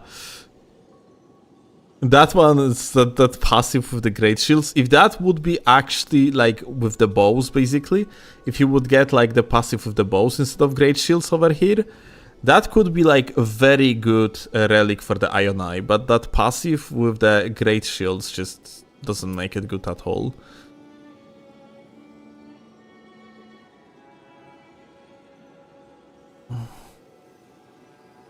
That one is dog shit, bad.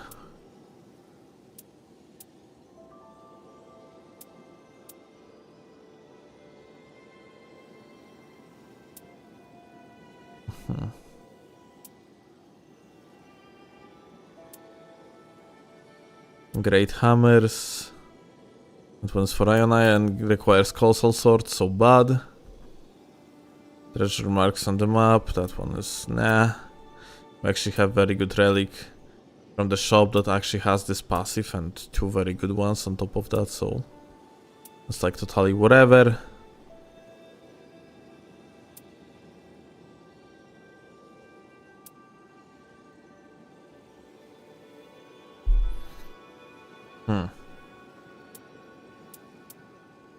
Did I miss anything? Oh, look, that's interesting. We got Revenant.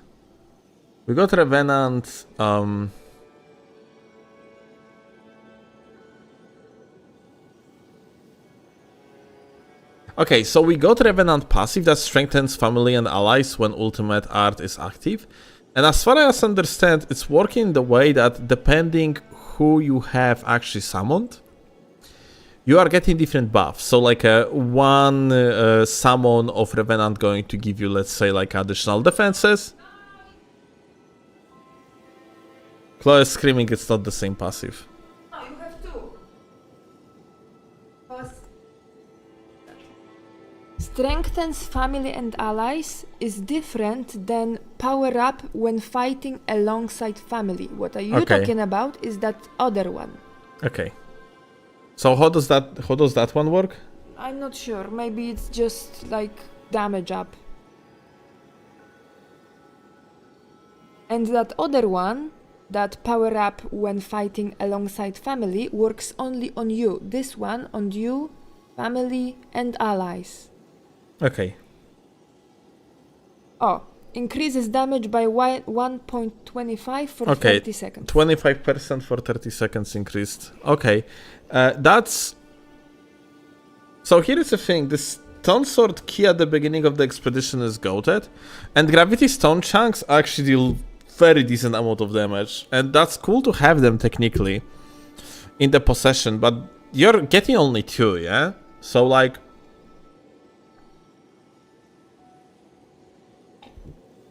Honestly, whereas I guess the first and second passive of the Relic is good, then the third one is probably not that good. So like, I wouldn't consider it a god roll at all, so we are going to skip over it.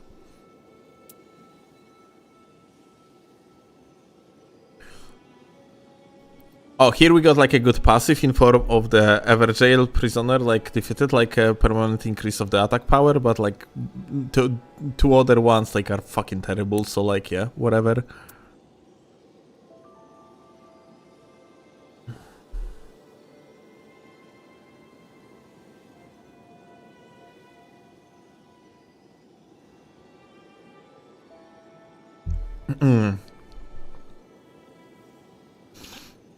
Post attack damage, fire damage, and the storm stomp.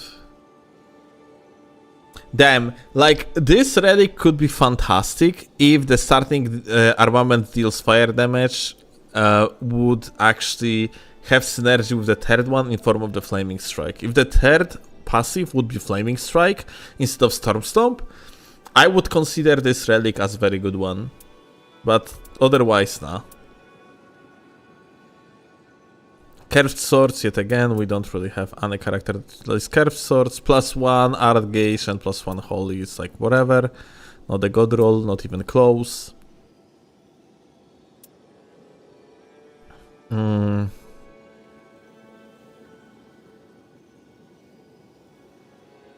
compatible R1 skill to Gravitas at the start of expedition. Gravitas is pretty good, like in order to, for example, deal with like flying enemies. But otherwise, I wouldn't say like this is like a good roll whatsoever, so unfortunately, even though like we got like a max rolls on the might and ultimate art gauge. Bruh, this is trolling, dude. Improved attack power with +3 bows. Imagine if here we would have actual like great swords. That would be goated roll, but unfortunately not a goated roll at all.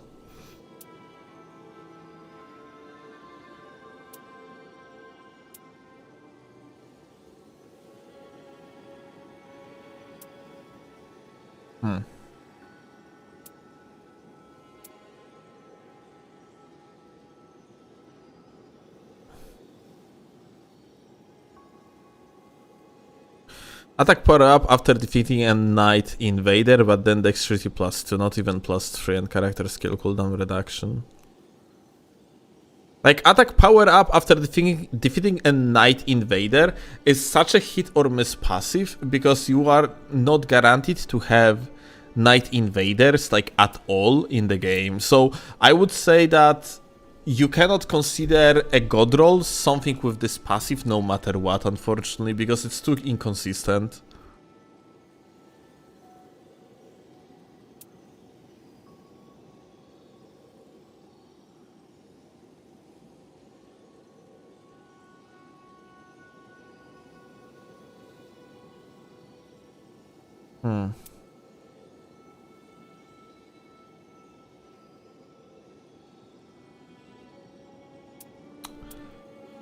While character skills active, unlocking use of cursed swords restores HP. Uh-huh. Oh. Cursed swords. Yeah, and then great sword improvement, insane.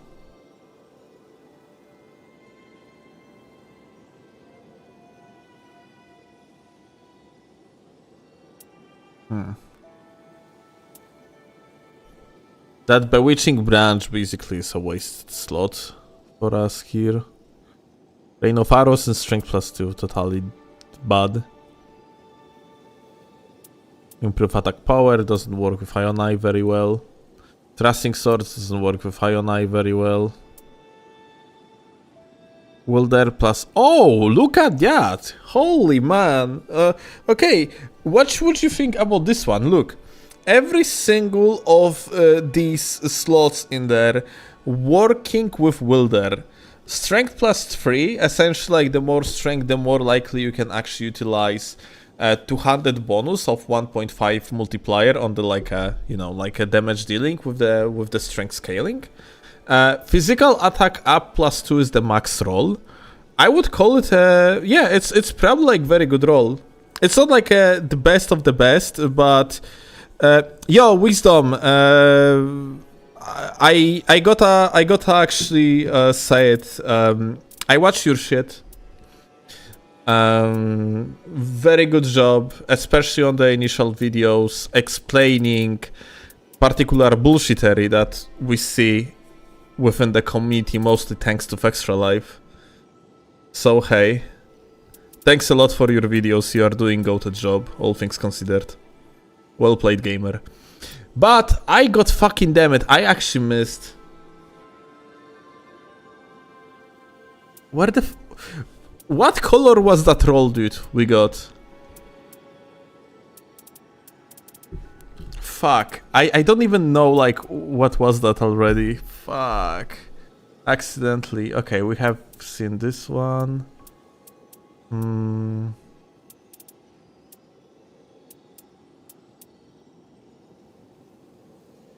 It was blue, you say? It was this one? Oh yeah, this one. Yeah, okay, would you consider it a god roll, guys? Like, everything has synergy here with Wilder.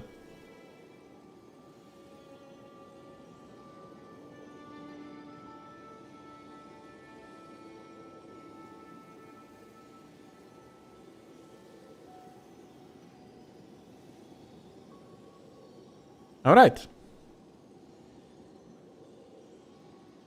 Also not in red under point for god roll.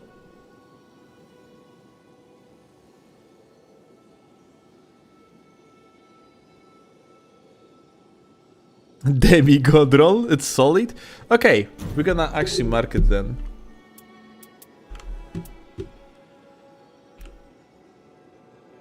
Alright, we got two, guys. We got two.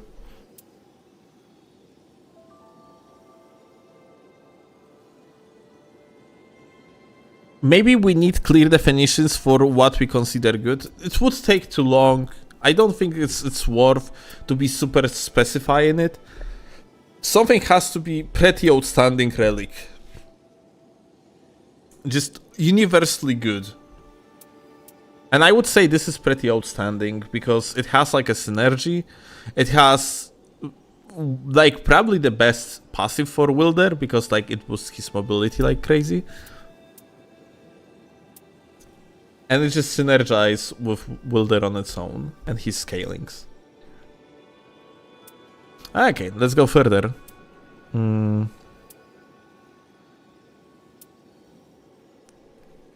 Increase duration of character skill. This is overall very good, but then you have Arcane. Arcane in a Nightreign is not like leveling up with the characters at all. But then, like, I guess Arcane +3 would have a synergy in case if, for example, you would get a passive that changes your starting Ash of War to Chilling Mist or something like that.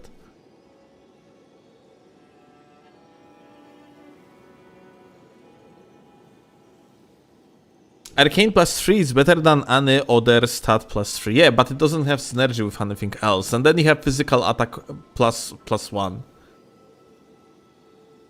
Which +2 is just like better roll, yeah? So I think I'm gonna skip over this one.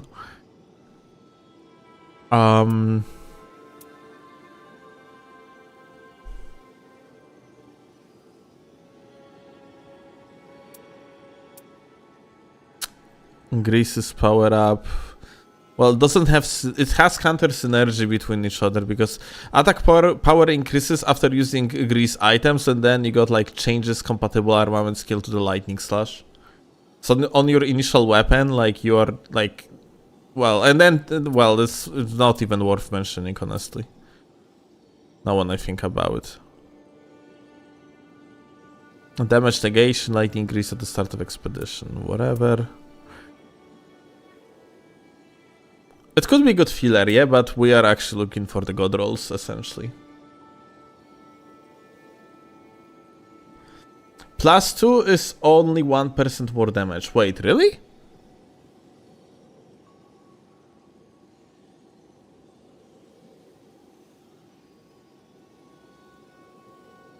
I thought like we were testing it, it's like a little bit better than that.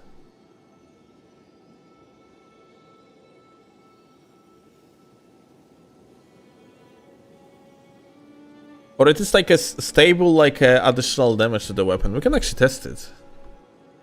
Like if +2 is only 1% more damage, it's pretty dog shit then.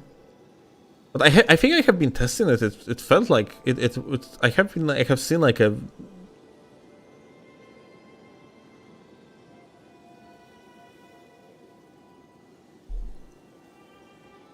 Wait, +2 is only 1% more damage, +1 is 4% plus... Wait, so I'm so confused. You say like +2 is only 1% more... Ah, okay, got it. Okay, in one to another, I see.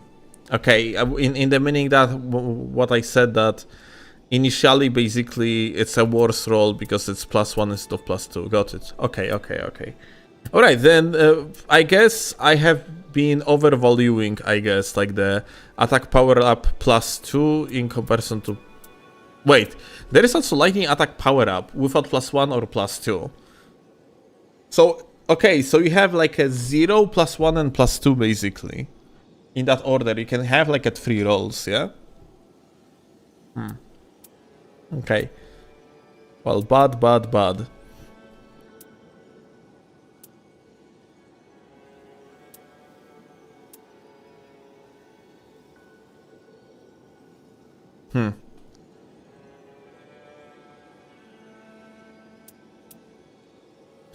Will there follow-up attacks when using the character skill and then like a deals magic damage? No synergy. If that would have fire, then...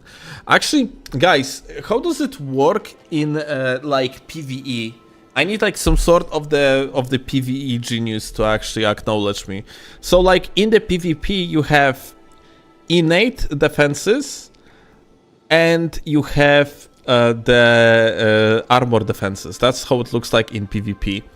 And essentially, the way how like a inner, like, or starting defenses, or like natural, so-called natural defenses working like is the lower damage you receive overall, the more efficient these defenses are. Like, so, yeah. It might be kinda counterintuitive, but this is how it works. I don't think so that it works like that in the PvE though, yeah? Because look, in the PvP, for an example, it's always worth to maximize particular damage output. So let's say if you are using a weapon that has shit tons of fire damage and you're gonna put the flaming strike on it, it's going to be even more worth it because that plus 90 additional damage that you get from the flaming strike that coats your weapon that already has fire affinity on it is going to be more efficient than if you would put that flaming strike on weapon that has equal amount of damage in physical, but then you add plus 90 fire damage on the weapon that doesn't have initial fire damage. It's because your total amount of the particular type of damage is more efficient than like a split damage. Because of the natural defenses and how natural defenses are calculated in PvP. How does that work in the PvE though? That's my question. Does that mean like, does it matter? So split damage bad due to flat defenses. Yeah, pretty much. The initial defenses, flat defenses, starting defenses, natural defenses, however you're gonna call it. Basically make it so that like a split damage is bad. Unless both of the split damage calculations are fucking huge. Then yeah. Works the exact same. Okay, I see.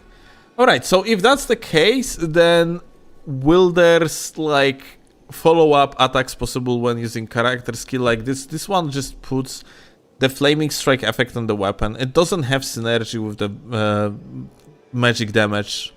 If it would have like a fire damage instead on the starting armament, it would have synergy and would be actually very good roll. Otherwise, it's not a good roll. Alright, extends duration of the weak point. That doesn't have synergy at all because holy damage on the starting armament and +2 physical attack up. Oh, look at that. Here we have technically synergy. So like one of the best builds for Duchess that you can actually think of is just pure mage Duchess. Duchess is actually very good with catalysts because of her virtual dex that comes from her dexterity, because her stage is basically capable of like maybe like give her like additional 50% of the damage out of what she already did within like initial like 6 seconds. And then you have intelligence. I watch your content too, gamer. Keep it up. Head shaking vertically emoji. GG's wisdom. Thank you a lot for the super chat.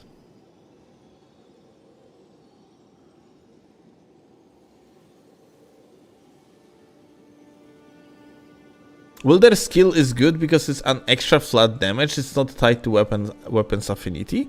Oh, is it so? Let me actually go back to it real quick then. So let's actually test it. So it's only fire effect, but it actually boosts your damage no matter what? Really? I actually didn't know it.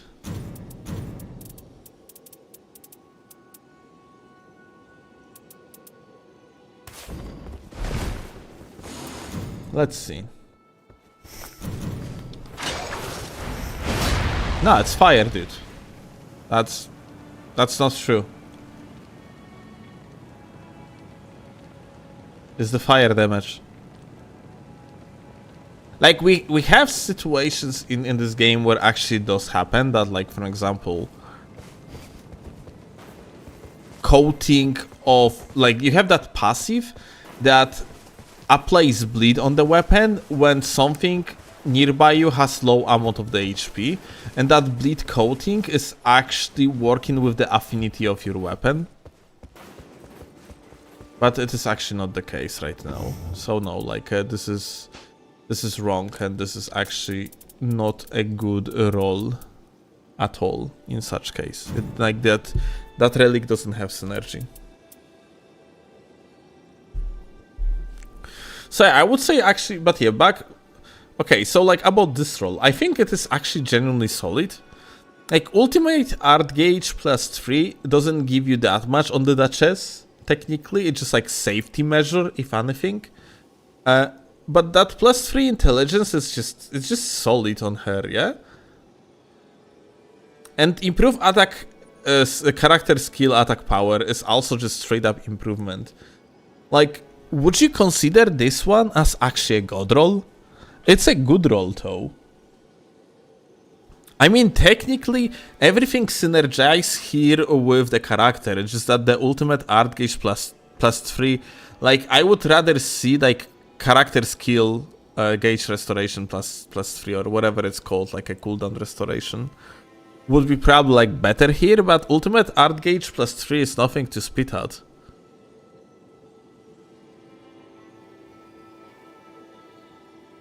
I would probably keep it. Yeah.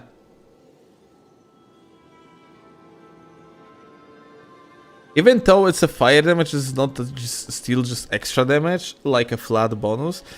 If you are going to start doing the split damage, then your overall damage dealing ability is lower because of, I guess, like natural defenses of the bosses and the enemies in the game. You want to synergize affinities.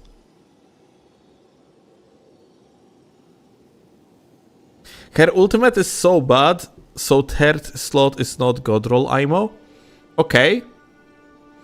I wouldn't call like a Duchess ultimate bad, but like in the meaning that like a so bad. I think it can actually work very well in the multiplayer.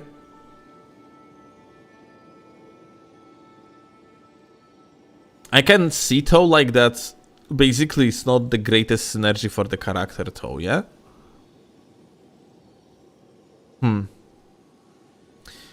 That's a tough one. I don't know if I would keep it, like, because of the third roll though, like... Initially I thought maybe I would, but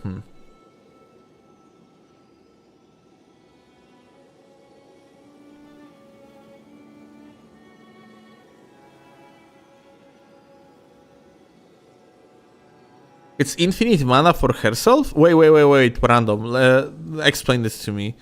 I thought Duchess ultimate just give her invisibility. Does it give her anything else, actually?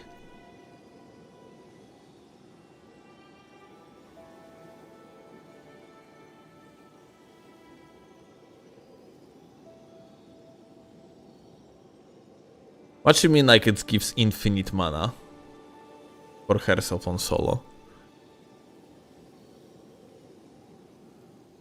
Confused with Recluse? Okay. Lamau.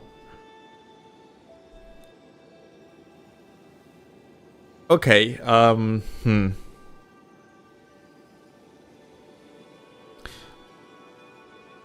Okay, I'm going to ask it like that, guys. Like, would you keep it?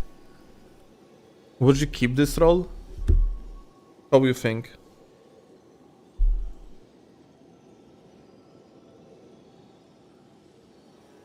If you would actually get this role for the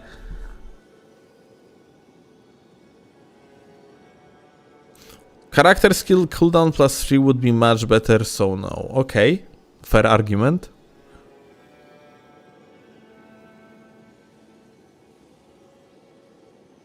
Yeah, I would say it's probably not a god roll. Just so, like, if we are acquiring our logic throughout like entire rolling session, that we're keeping only like a goated rolls, then yeah, I guess it makes sense that we're supposed to skip this one. So yeah, let's just go next. No synergy.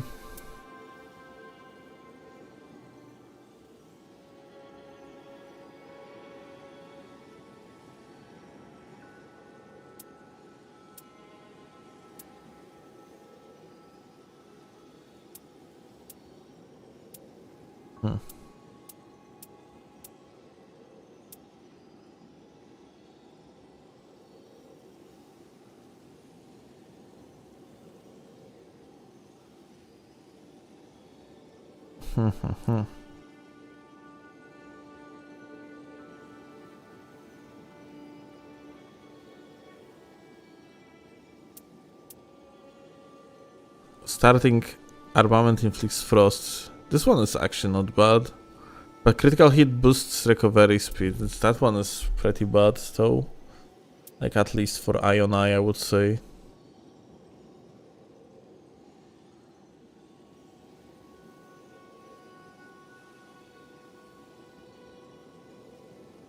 Shiro, as far as I understand, it's just restoration of the ultimate. Like, with every hit, you just restore more.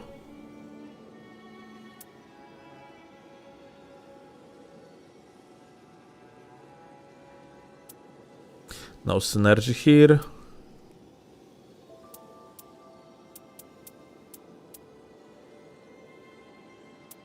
No synergy, no synergy. No synergy? Yeah, no synergy. Great access, so for no one.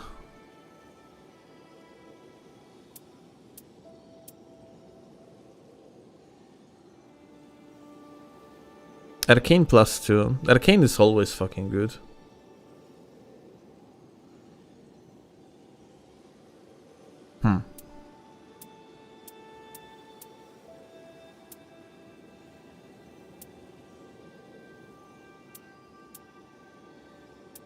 Okay, did I skip something important? No, I don't think so. That's poison effect. Partial HP restoration post damage attacks. Well, you're not getting hit as Ion Eye, so it's pretty worthless.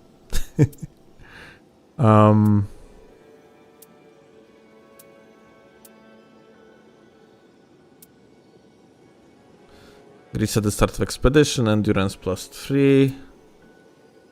Like, honestly, not a god roll even a little bit.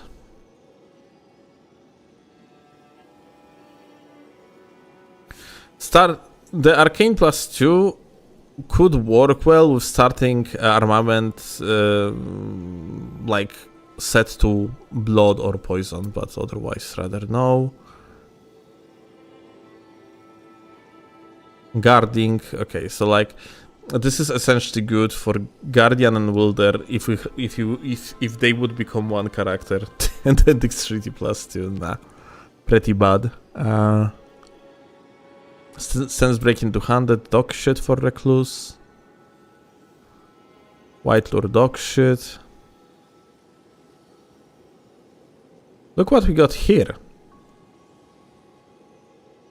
Truly a supportive freaking relic though, but that crystal darts in possession at the start of expedition, kind of worthless.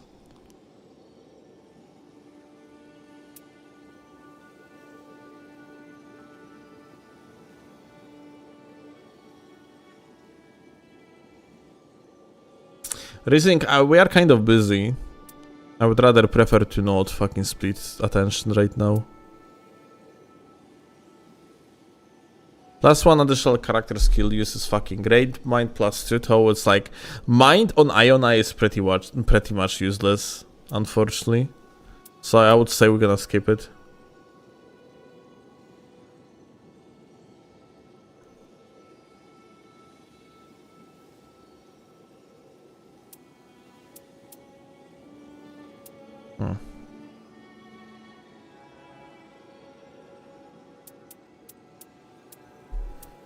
Oops. Accidents.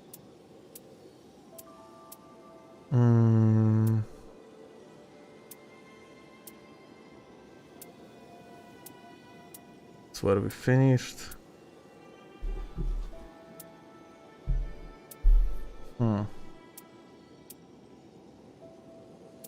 Poison darts. Initial attack and freaking like the Dragon Cult, no. No synergy, no synergy, no synergy. Oh my god, that's about it. Holy shit, dude. Okay, so throughout 200 rolls, watch it, we got 2 good rolls. What the fuck? It's the one for Executor. And then it's the one for Wilder. Just to make things clear, dude. To make things absolutely clear. You have to go onto the expedition against the Everdark Sovereign boss fight. That is usually like, well, it's quite hard, yeah? So like, let's say like 30, 40 minutes, even like 50 minutes, yeah? Of expedition time. In order to get one sovereign, like to get like a one attempt on the roll of the relic from the Sovereign Sigil shop, because yeah, you actually get only 5 Sovereign Sigils for one expedition. You get 0 for the lost one, And 5 Sovereign Sigils equals like a 1 roll from this shop. Well, it doesn't look good so far. We're gonna do 100 more rolls. Yeah, it doesn't look really promising, dude. Like, only 2 rolls out of 2 fucking 100. Out of 2 fucking 100 attempts, we only got 2 good rolls. Be right back for a second, and then we're gonna actually attempt again.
Okay, I'm back.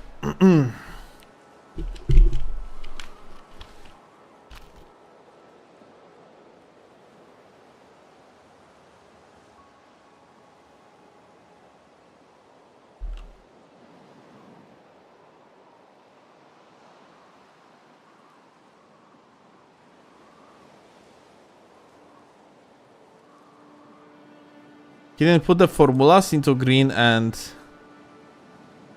Ah, yeah, I actually didn't yet.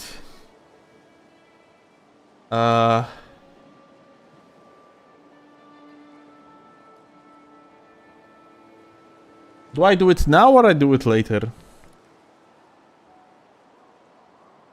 Yeah, like, let's do it like that. Technically, I could put like a formulas into like the green and blue cells, like in our spreadsheet. But I think we are going to do it only after we are actually going to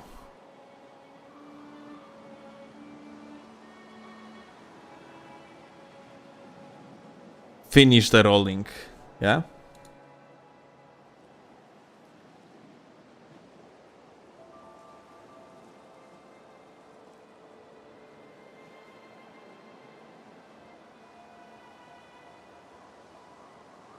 Or do I do it now?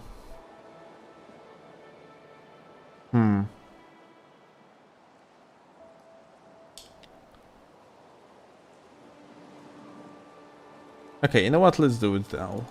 But like...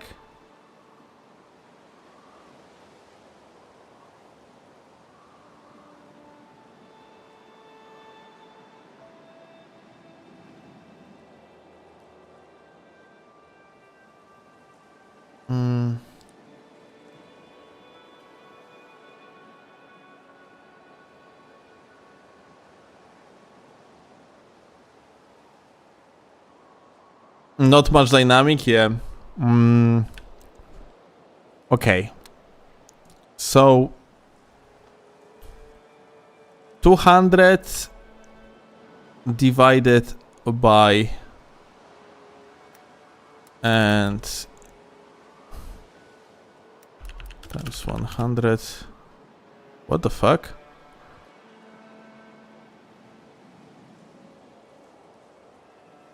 Wait, am I crazy? Why it's...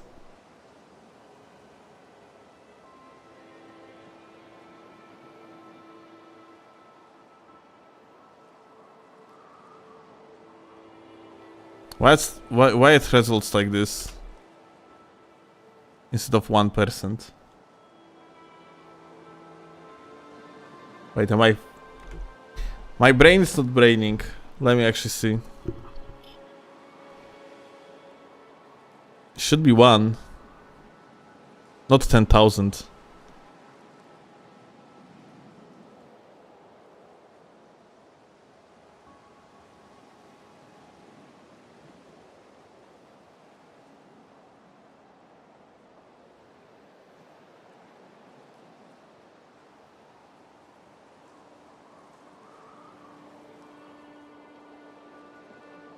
No, it's actually 10,000. What the fuck?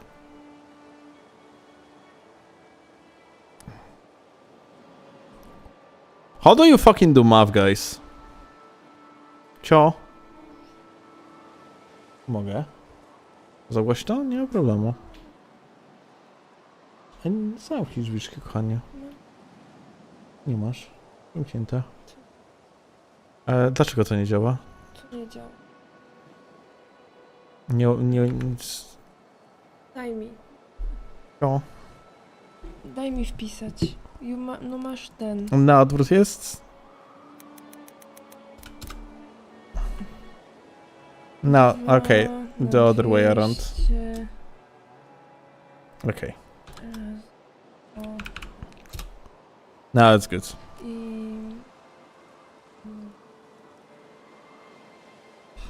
Okay, dziękuję. Gotta be like quieter, guys, because Claw cannot sleep because of me.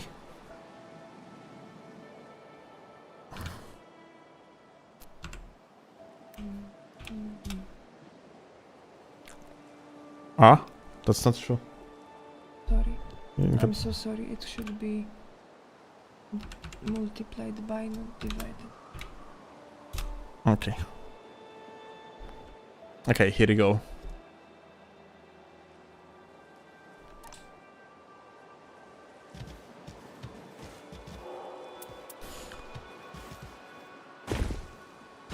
Okay, we got...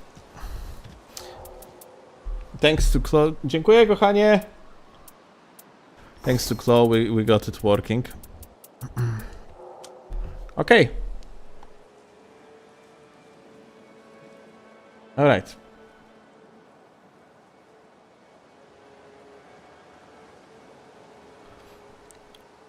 We're going with another 100, yeah? 20, 30... 40, 50, 60, 70, 80, 90, 100.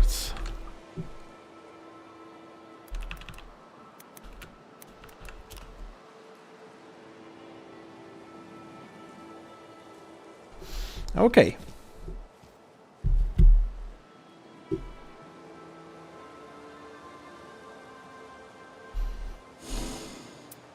And now to the Relic rights. And we are doing it again.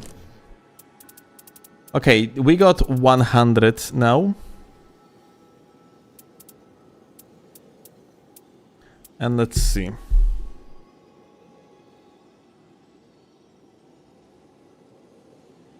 Can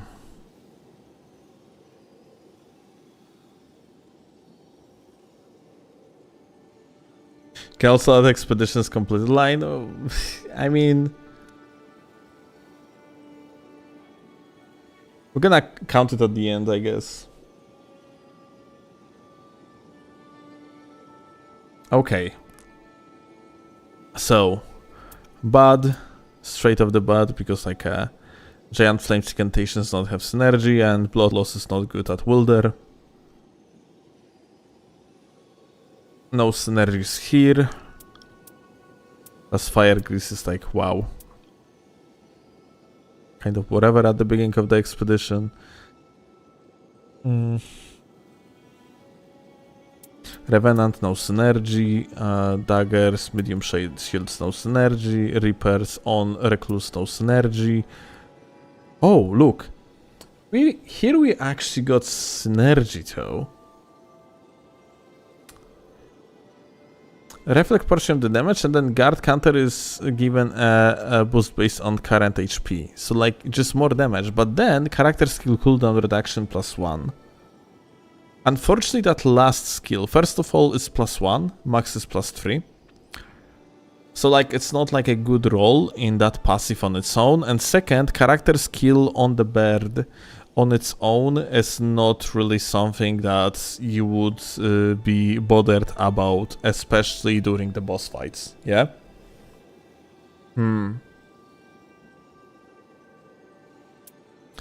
So that's not really good, yeah?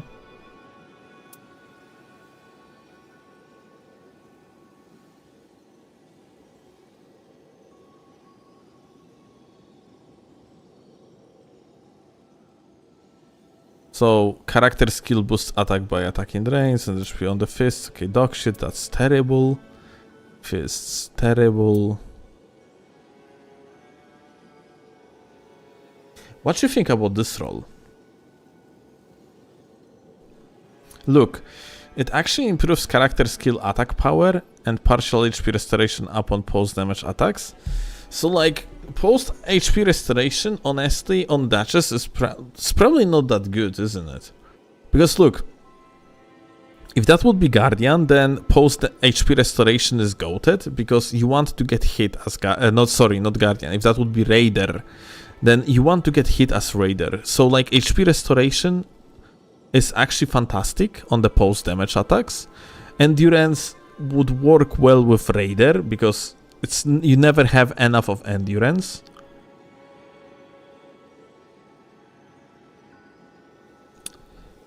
I wouldn't say, like, technically it's not a bad roll, but it's actually in fact very good roll for Raider, not for Duchess though. So I probably am not going to save it. Still a good relic? Yeah, it is good relic, but we are aiming for like actually, you know, very good relics. So I would probably keep it as okay relic, but would I actually ever use it? Like realistically?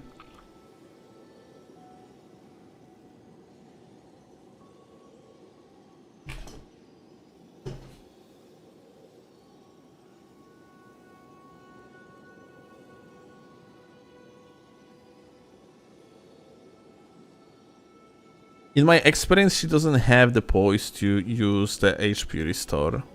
Okay. The +3 endurance line is not very good, okay. You don't like endurance.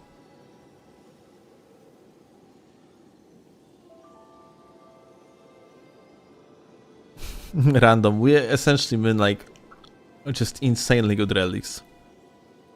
We are aiming for like insanely good relics, basically, yeah. So yeah, I'm on the fence with this one.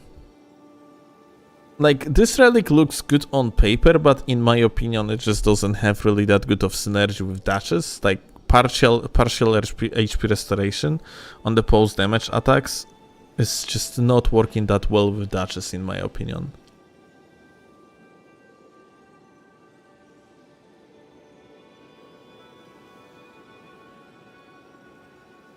So I am probably not going to save this one.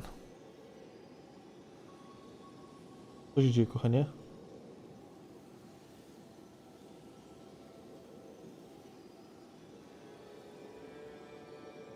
Tak. No to już wyłączam. Okay, guys. I'm gonna have to speed up because Claw cannot sleep. So like, let's actually just do, let's say, like a 400 rolls. It's gonna be like a, and we're gonna finish there. So let's continue.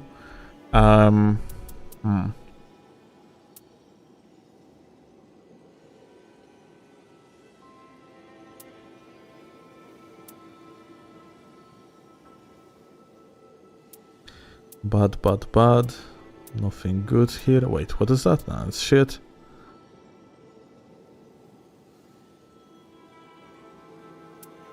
Oh, dog shit.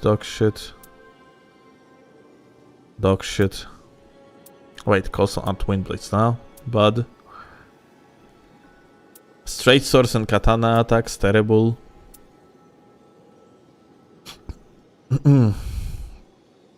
Wow, that's interesting roll. Good passive for Recluse. Attack power up after defeating a Night Invaders.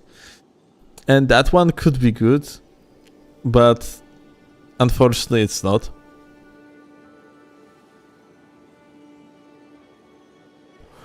Because, you know, Night Invaders are just RNG based.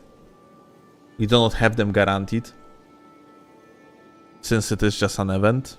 And then poise +3. I'm not sure how much poise you are getting, but on Recluse you do not benefit that much out of the poise, frankly.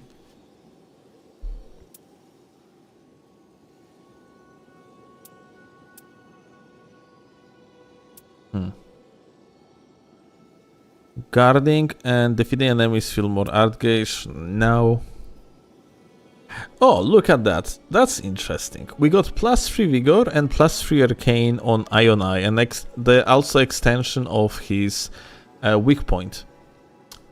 So +3 vigor is appreciated, I would say, on Ion Eye, because survive ability is important, even though Ion Eye usually do not get hit. And then arcane +3 is very good because you are not scaling with arcane.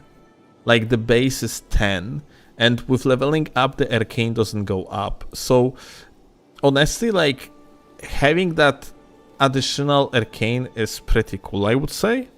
It's just like you can fill up status effects faster. But now question is, since we do not have on this relic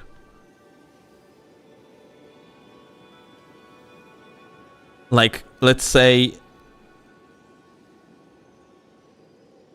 swap of the starting armament damage to like poison, or like just a passive that would add poison or like a bleed effect to our bow, then honestly I don't know what to think about it. Like, technically Relic on its own doesn't have synergy with itself.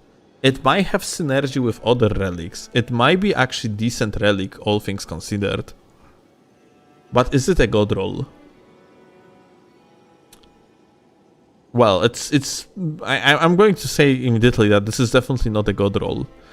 But it would be definitely a helpful relic that would allow you to make like a god setup, god preset.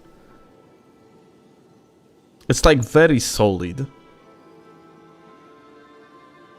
Is it solid enough to justify spending Sovereign Sigil on? If you would get this relic from the Sovereign Sigil gacha, would you actually be happy?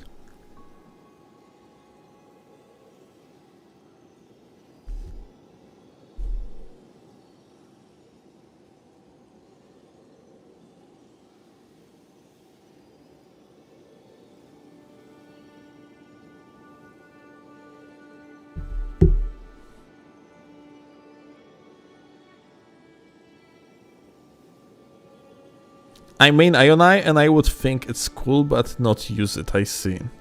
You would keep it. Ionai guarantees relics are not that good at all. That's also a good point.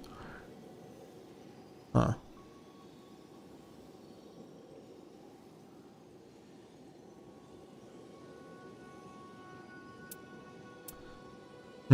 That's a tough one again.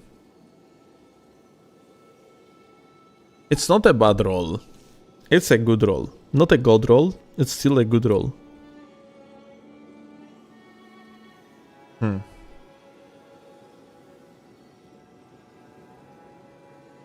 I would say that I wouldn't be happy about getting this one from such expensive gacha though. So I think we're gonna skip it, even though, yes, that's like not a bad relic. Let's go further.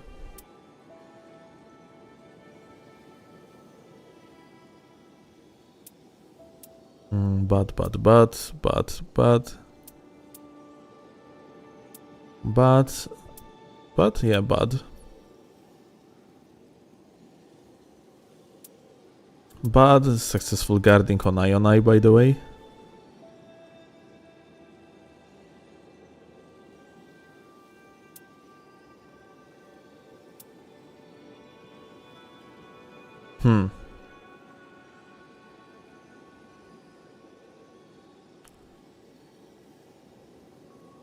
What do you think about this one though? Look.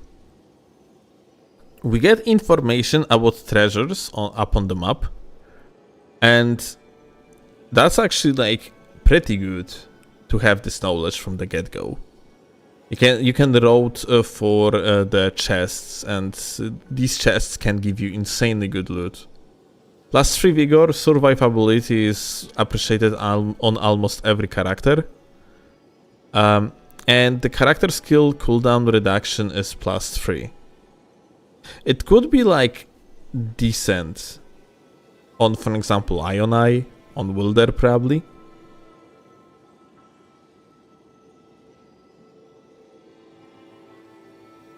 How high do you value those chests though? That's a very good point. Like, technically they are RNG based, yeah? They can give you insanely good shit. They can also give you the storm keys. But you do not have it guaranteed that they are going to be nearby you.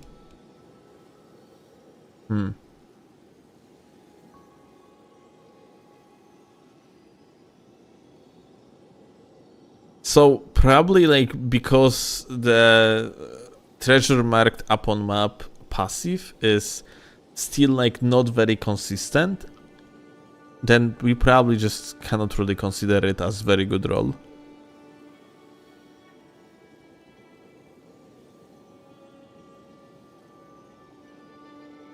It's good all-rounder relic, but question is if you would use it. You would need to have like a giga insane roll on different relics in order to use this one, I have feeling like.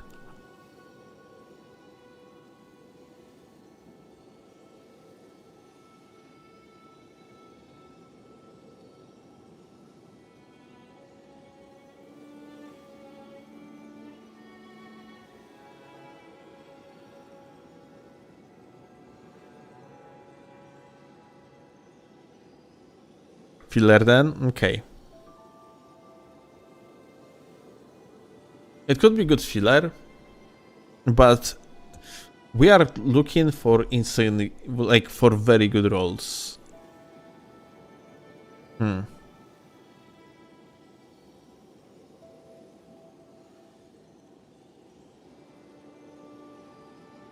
similar passive stacks like cooldown reduction plus 3 times? That's a very good question.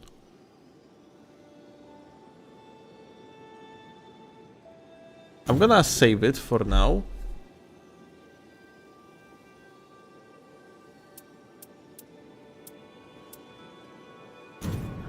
And gonna save this one as well, and let's see.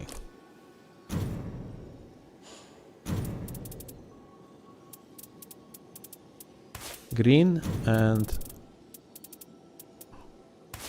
Yeah, there is no conflict here, so they do stack apparently.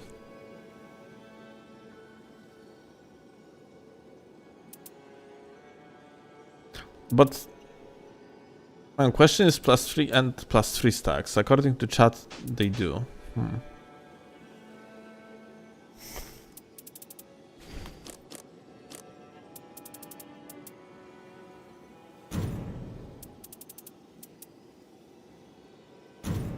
Yeah, but I think we are skipping it, yeah? Even though, like, it's not a bad roll at all, but yeah. Oh, Executor with the max FP permanently increased after releasing Sorcerer's Rise. Insane. Improved Madness Resistance. Truly goated against Lilbra Trust. Improved Great Spear attack power. That one could be actually decent if it would be Halberd, Sword Guardian, but otherwise meh. Plus the third passive is like whatever.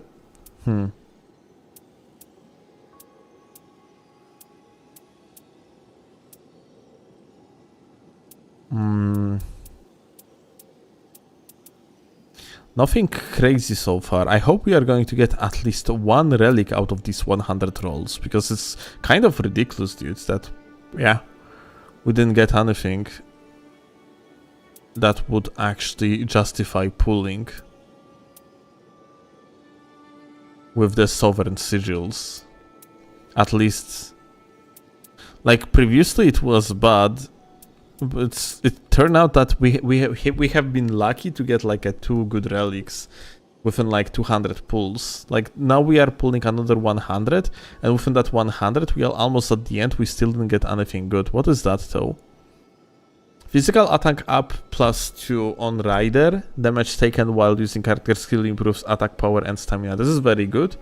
But Starlight Shards do not really have synergy with Rider, dude. So like, yeah. Especially in the early game. You are not benefiting out of it, I would say. And attack, physical attack up +2 is like +5% apparently to the physical damage.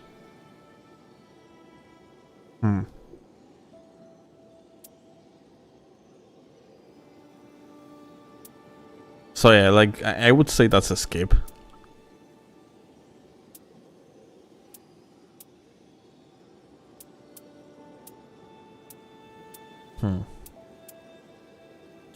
Glintstone Blade on Rider, Pog.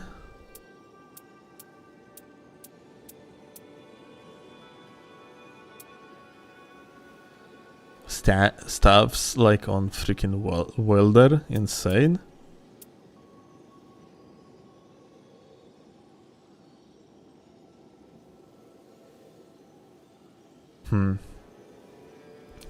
Damn, the max FP permanently increased on Duchess wouldn't be that bad, especially because, well, like, legitimately, one of the best builds that you can give Duchess is actually purely mage focused, like, in the meaning that, like, she's just casting sorceries. But then, like, that dagger chain attack passive doesn't really synergize well in such case with the second passive, and then like ultimate art gauge is +1 only, so I think that's a skip.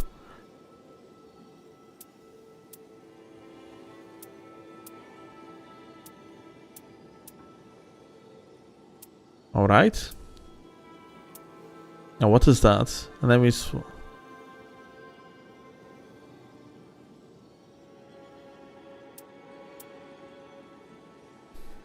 Look at that. This role has actual synergy between each other. Do you see?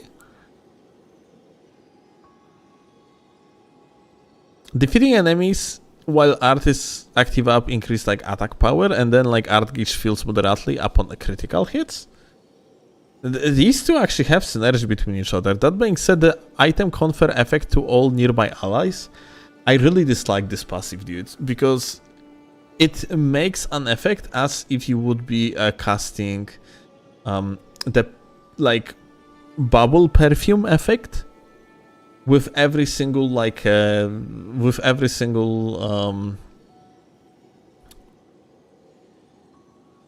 with every single like a item, like consumable that you would potentially use, which is just a longer animation. And your teammates have to be nearby you, so it's not that great, frankly.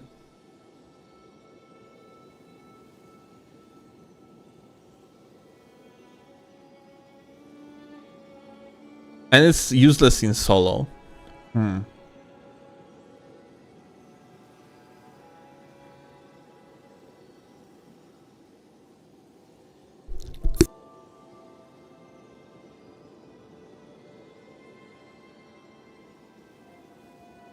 Claire just screams from the bedroom that is actually like this passive is good for Revenant because she actually can in solo even because she can give the effect to the summons. But yeah, I guess that's about it. Well, that's not like Revenant Relic. I wouldn't keep it, frankly. Now daggers. Holy attack power up with the Sacred Blade. This one could be actually decent for Duchess, frankly. FP restoration upon dagger attacks. But I would say if in the first slot we also would have the starting armament swap of like damage to Holy, then sure. Without it, I would skip this one too. It's not something that I would expect for the Sovereign Sigils, honestly. Alright, last two. Daggers for Recluse, Reap, Bloodblade on the start of Expedition. And our activation spreads fire and Glintstone Scraps. Yep, that's about it, guys. Literally every single roll out of that 100 rolls that we got in total in that... well, in that batch is out of the window. Like, we actually still are on 2 god rolls. And we spent 1,500 Sovereign Sigils. Just in case, 1,500 Sovereign Sigils is like... how much exactly?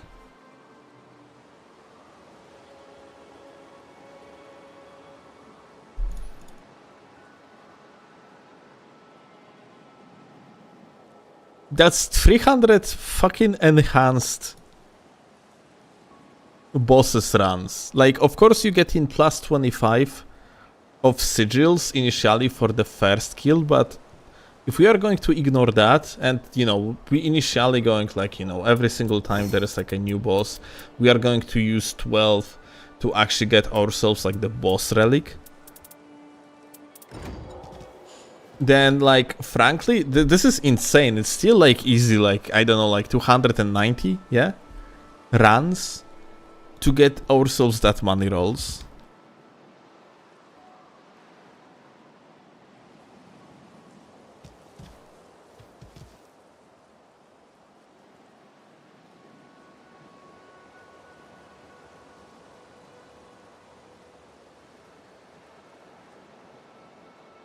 Don't die, Jamil. Dying is overrated. Just keep on rolling. You're gonna get good relics eventually. Trust.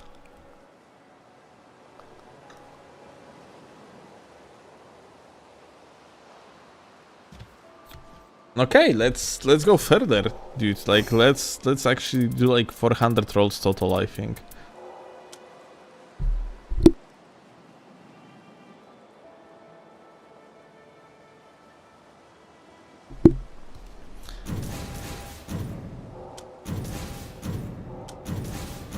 $30, $40, $50, $60, $70, $80, $90, $100. Didn't I count like twice something here?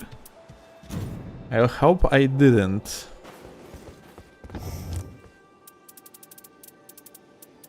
That doesn't seem like it.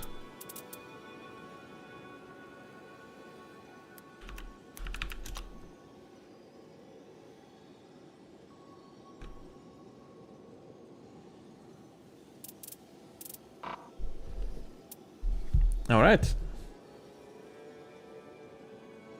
Okay, let's do it. Not good, not good. No synergy here at all.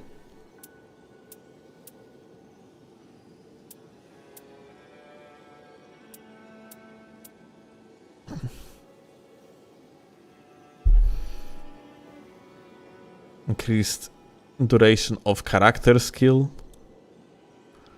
Oh, look at that. This is actually synergy over here. We got like a Guardian passive. Then we got successful charge art gauge from guarding. Then we got like a art gauge charge from successful guarding. And that +2 mind is eventually kind of meh. But 2 passives here, like it still can be helpful, yeah?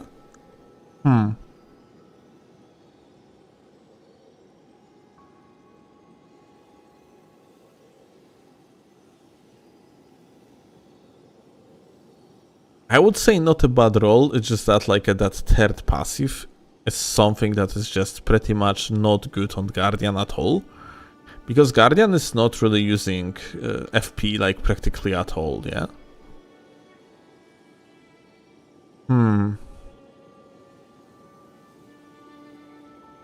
I could potentially, like... I could potentially keep it. Is that a good roll though? Is that War of the Sovereign Sigils though? It is something that you would expect to get for the Sovereign Sigils. Like, because of that third passive, I would say no.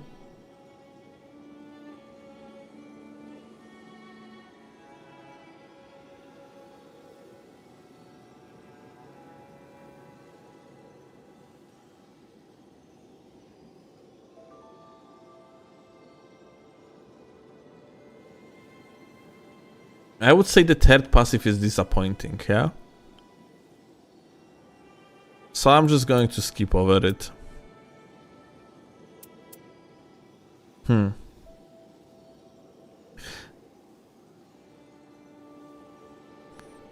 Guard counter, okay, that's also like pretty good for Guardian, but like Guardian is not really benefiting out of this much.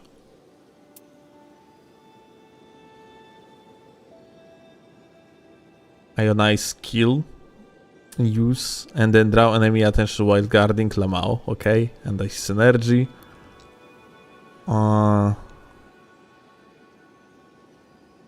That one is useless.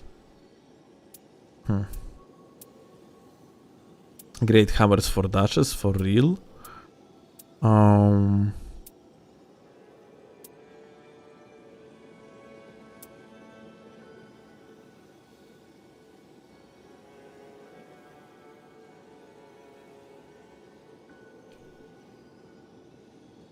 Trigger Ghost Blade.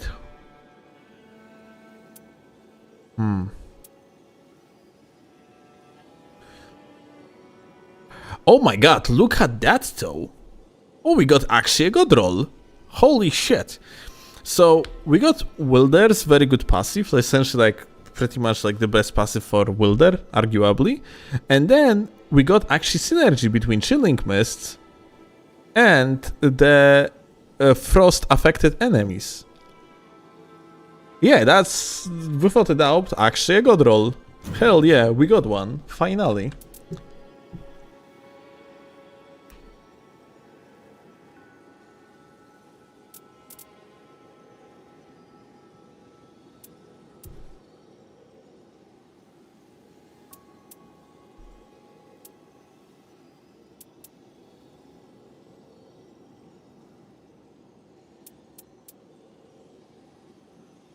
Caligo Relic on steroids? Yeah, pretty much. It actually is. Nice. Maybe this batch of Relic's going to be more lucky. I really hope so. I certainly hope so.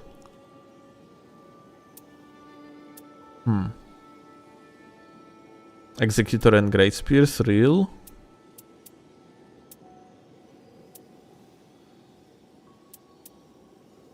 Gravitas, Great Sword Attack Power, pretty bad. Straight Swords immediately dismissed. Bad.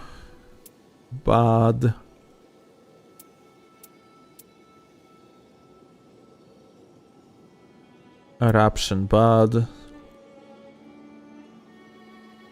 3 great shields. Great shields are never fucking good, dude. Like, rolling on the great shields is never good because it's so incredibly unlikely you're gonna get great shields in comparison to everything else. I think like you have the least amount of the great shields out of all the shields, and then you also have like all the regular weapon drops, and like great shields and like overall shields are in the same like loot pool. So like this is practically always bad.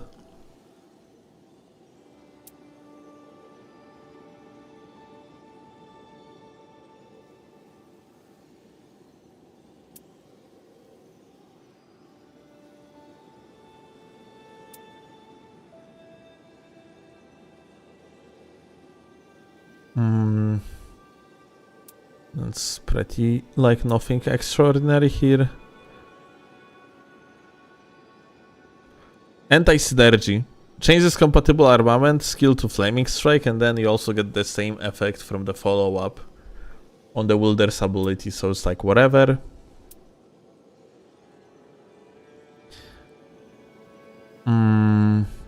Critical hits, art gauge moderately, but then improved sleep is like completely whatever. That one is meh. Max FP for Guardian. Fantastic, dude. He has a good faith technically, no? And maybe, you know, maybe that would be a good relic for like incantations focused Guardian real.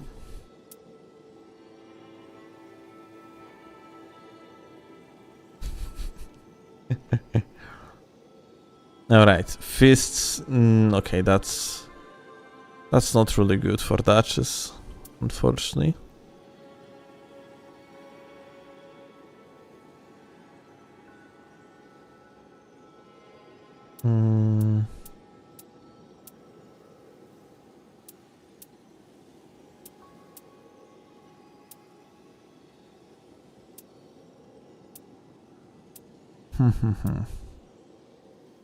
Nothing special so far away. What is that? This dog shit. Fist attacks Lamao on Recluse.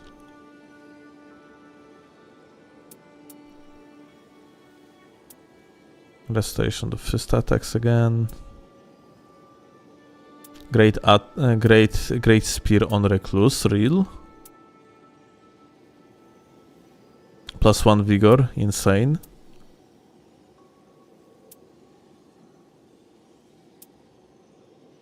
Definitely not a god roll.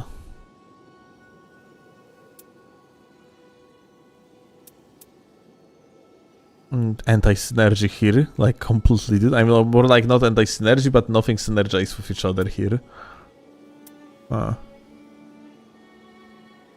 Improved attack power with 3 great spears. Like no one actually has increased chance to loot the great spear, dude. So that one is whatever. Shield grease at the start of expedition for Wilder, totally, dude. Oh, look at that. It is kind of like interesting, supportive relic that I wonder if it wouldn't have like a if it wouldn't be good for Duchess. Because look, Duchess is basically a spellblade that from the meta perspective is absolutely amazing as she's like kind of a mage, but she initially has to scale up, and throwing in like the dagger attacks, it's always worth it, and she does a lot of the successive attacks in her dagger chains. And then like since she's more of a melee character even as a spellcaster, it's kind of like everything synergizes here. The only problem is that Sorcerer's Rises are RNG based, and you might even have situation where there is not going to be even a single Sorcerer's Rise on the map. It's rather unlikely, but there is a chance something like that could potentially happen. So like I would say this is actually good role for Duchess. But the question is if I would be really using it. I want to see something though. Let me actually see like if we could synergize it with one of the guaranteed roles. Or like guaranteed relics that you can buy.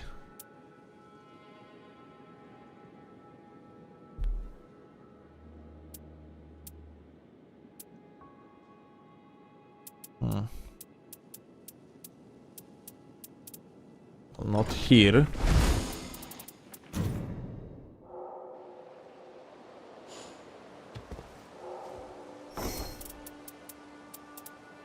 What about here?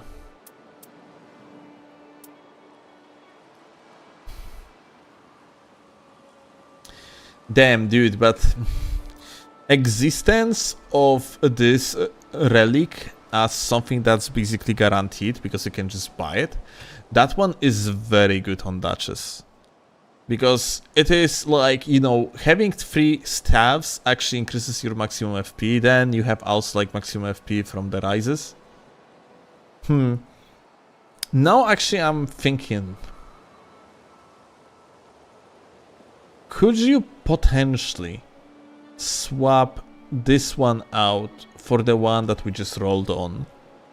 Would be it worth it? Because yeah, this relic is actually very good on Duchess. If you are like, if you want to play like kind of mage Duchess. And yet again, mage Duchess is actually insanely good. It's genuine meta. So question is, could you potentially like, you got the, you got like less FP, which is not. Plus 3 staffs is pretty solid too, because you can just get the staffs from forts. Yeah, exactly, it's consistent. Whereas this relic is less consistent, yeah? If you are not going to get enough rises, like this relic is just less efficient. In comparison to the one that like actually guarantees you FP from the staffs, because you are going to get these 3 staffs throughout like the match.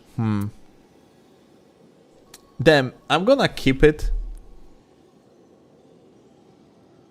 Actually, I'm not sure.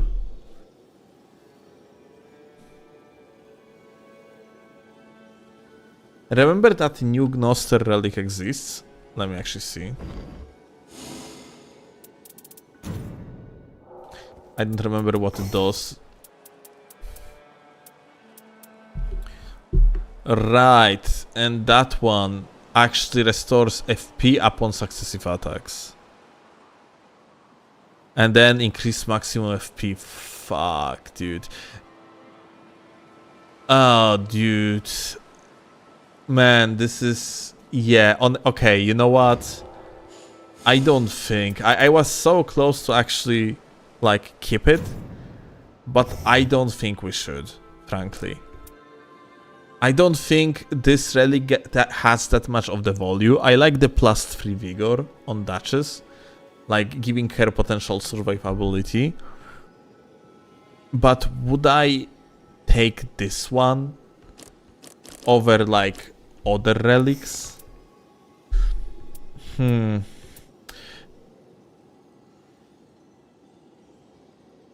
If it would be green, then maybe I could consider it. In particular cases, it could be more worth it.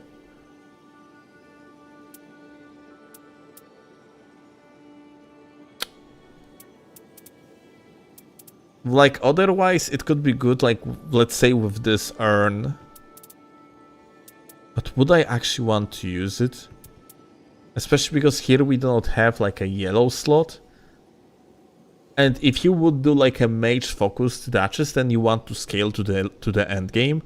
If you want to scale to the end game, you want a yellow slot probably, yeah? Because yellow slot gives you this insane relic over here that increases your damage up to like 40% for clearing up the Everjails.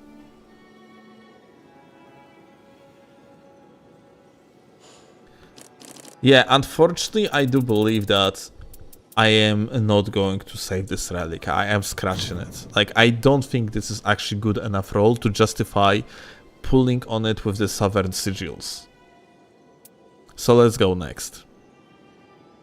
Executor again. That one doesn't have synergies.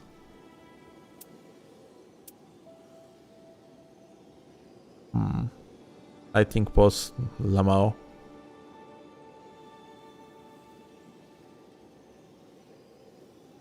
This relic doesn't really synergize with itself that much.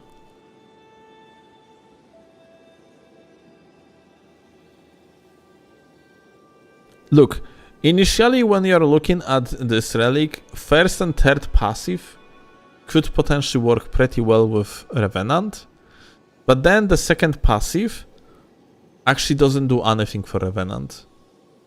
So I don't see how this relic could actually work. Well, last three. Bad, bad, and last one, bad.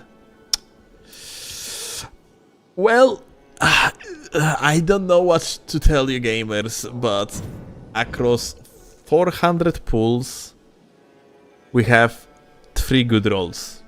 And, you know, I get it.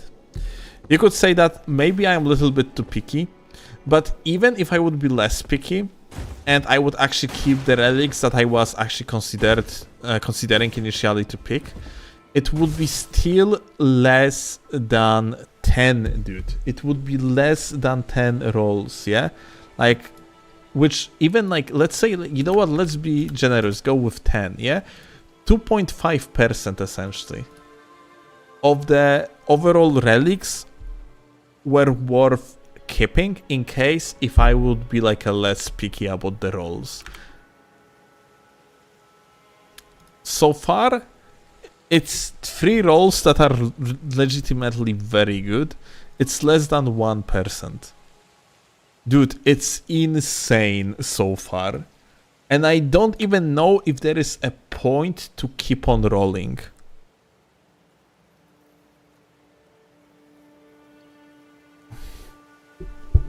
Wait a second, guys. Okay, I think Claw fell asleep, so I guess like I'm just gonna go with one more roll in such case.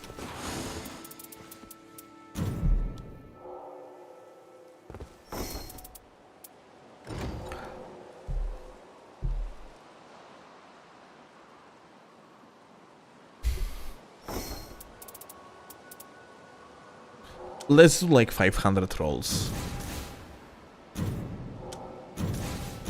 20, 30, 40, 50, 60, 70, 80, 90,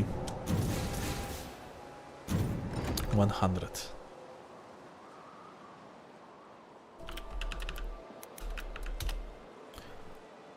Okay.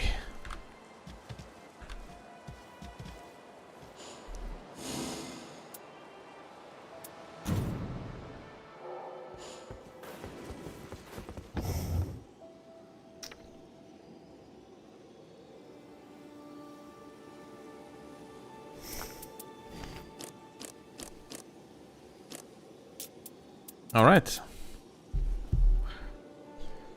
Let's see. Raider, taking damage, Halberds, and Horfrost Stomp.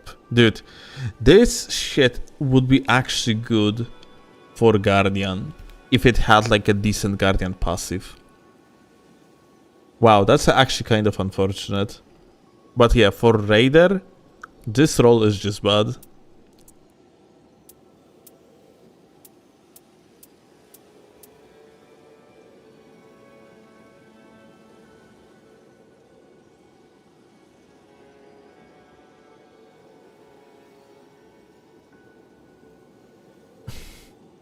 Honestly, this roll is not bad too.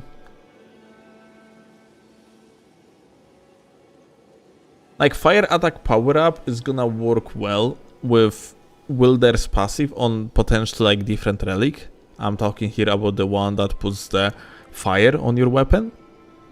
Art Gauge +2 is not, it's not +3, it's not like a max roll, but it's not bad. That being said, I would say this is not a role that would justify pulling with the Sovereign Sigils.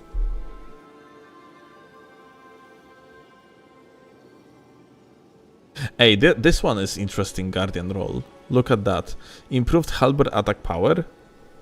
Well, you would appreciate it as a Guardian. I'm not sure how much it is. Actually, I can check it.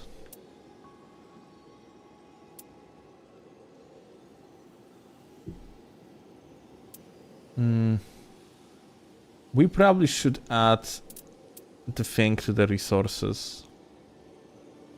Why it's not added to the resources is beyond me. Where is that?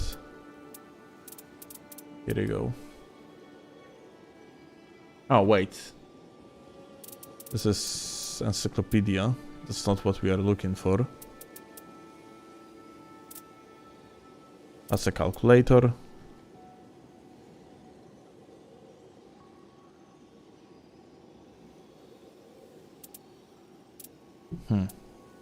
Oh, this is what we were looking for.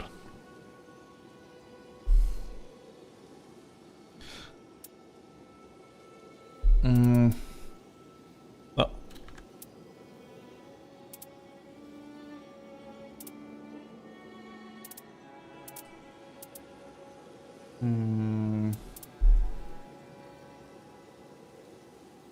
Let me actually. Because you see the double, unfortunately.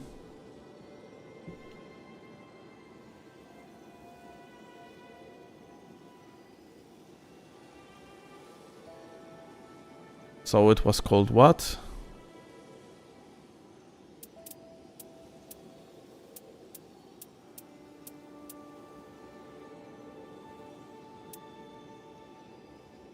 Improved Albert. Let me actually put this here.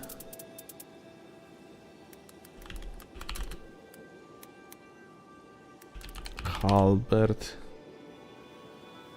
It is not even listed here. What the fuck? But this is Relic effect. Why is not listed here? Ah, it's probably okay. I improved.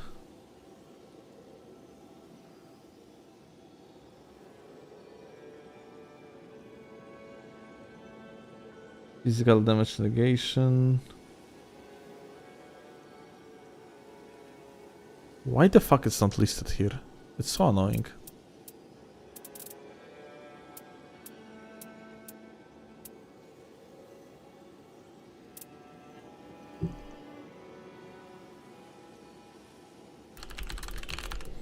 Attack power, maybe?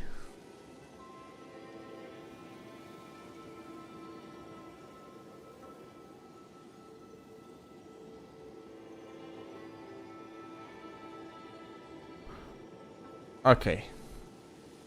Ah, improve. Okay, got it.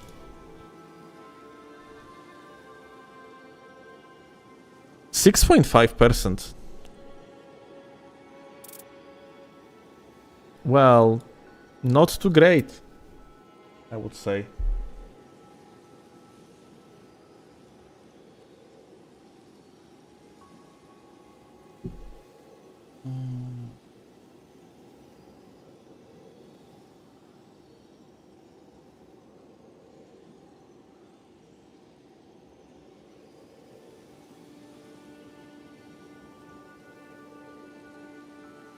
Bruh. Now this shit is...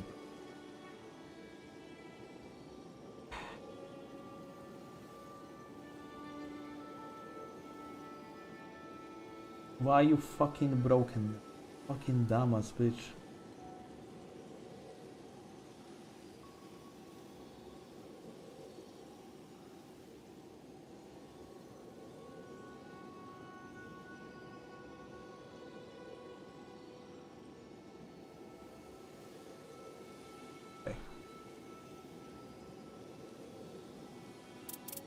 Gonna fix it.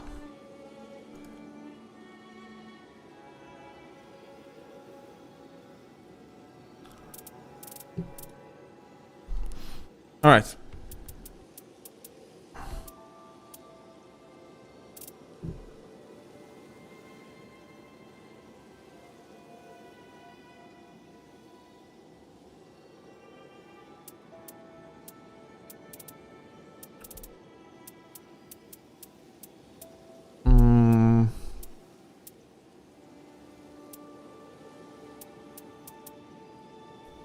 Okay, so here is the thing. This roll improves the halberd attack power by basically 6.5%. The Guardian's passive slowly restores nearby allies' HP with while art is active. Actually lies to you. It restores shit tons of HP and fast. It's very good. And it also restores your own HP. So it's actually pretty decent. But then Arcane plus 2. And it doesn't have like that. Arcane doesn't have really synergy with anything else here on the on that relic. It could have like potentially synergy with different relic, but I wouldn't say it's worth Sovereign Sigils. Like this is not like a Sovereign Sigils drop basically. I would say something that would be worth it. Twin Blades, no synergy here. Like if the second passive here would be good, it would be very good roll probably, but no.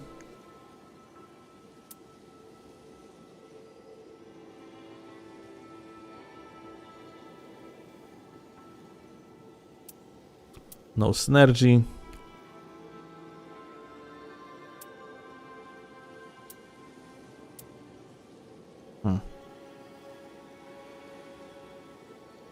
Dagger attack power. Nothing good here.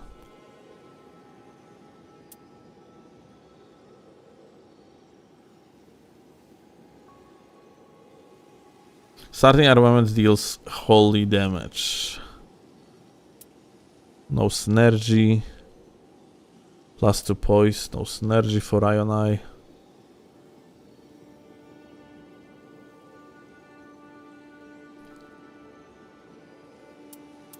Nothing here for Rider.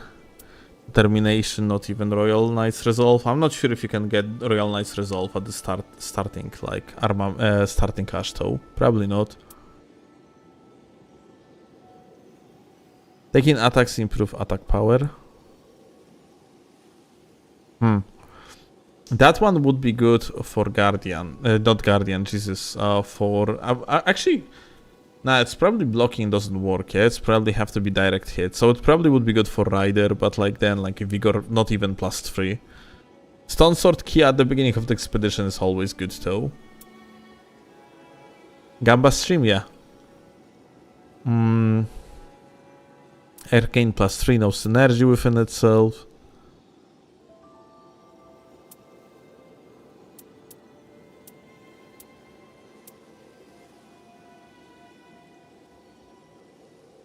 Oh, look at that. That's a good roll. You got actually Dagger Chain attack the prizes event upon nearby enemies, and then improved attack power with plus 3 daggers equipped. So that actually has like synergy, but then improved sleep resistance is something that you don't really generally care about unless you are fighting against Augur. So like it's literally Relic that's going to be worth building only against one Night Lord.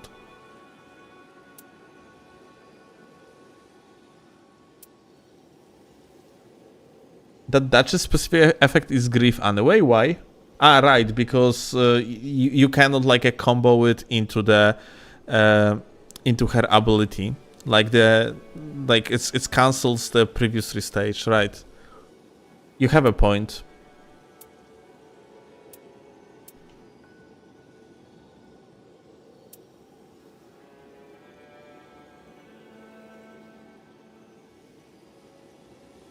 Okay, these things don't have synergy.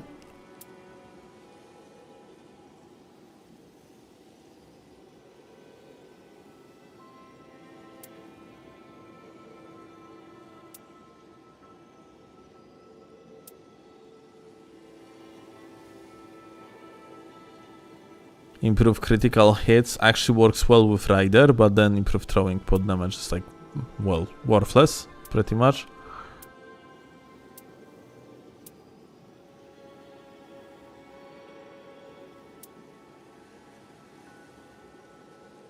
Brad, look at this anti-synergy. fucking lightning damage on starting weapon, then arcane +3 that doesn't do anything with the lightning damage, and then holy attack power up.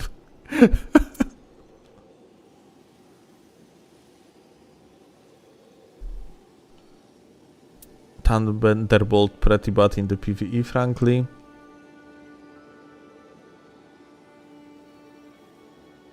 Honestly, Dexterity +3 on Recluse is not even bad, because it always increases her virtual dexterity, so she can cast spells faster, but then like partial HP restoration up with post-attack damage is pretty bad on her.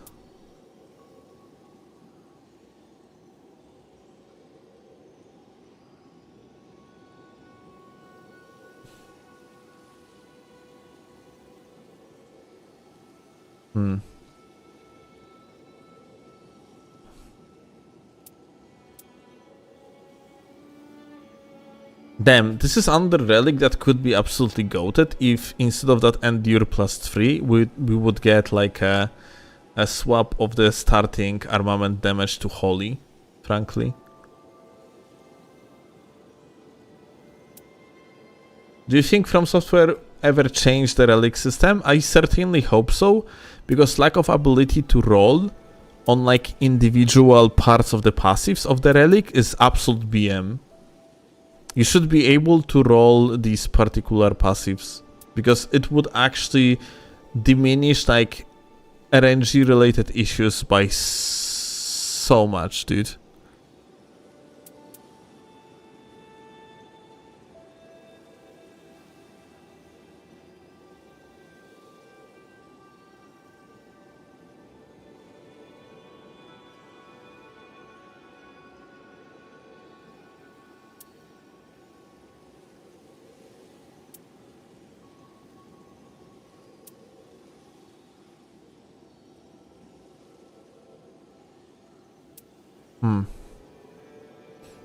Deals fire damage, we were +3 arcane. Individually good rolls, together bad rolls, pretty much.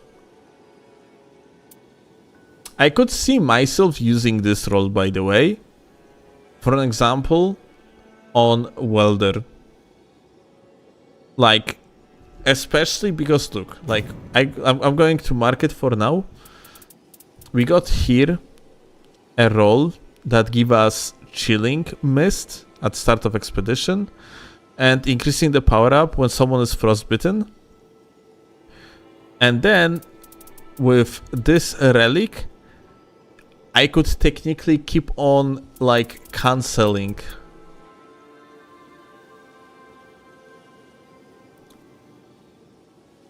like the frostbitten effect, and like ultimately deal pretty decent amount of damage, yeah? Like in bursts.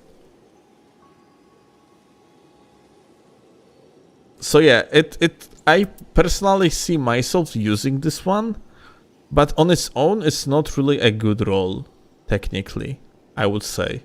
Plus, like, actually in case even of this case, like this is double red, so like this doesn't have that good of the synergy, because what, like are we even gonna be able, let's say, to... Well, I could technically... I see a world where I actually do setup like this. And then... on the yellow...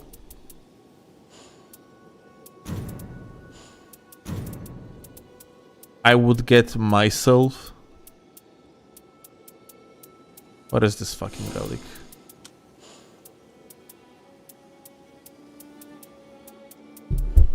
What are the power-ups?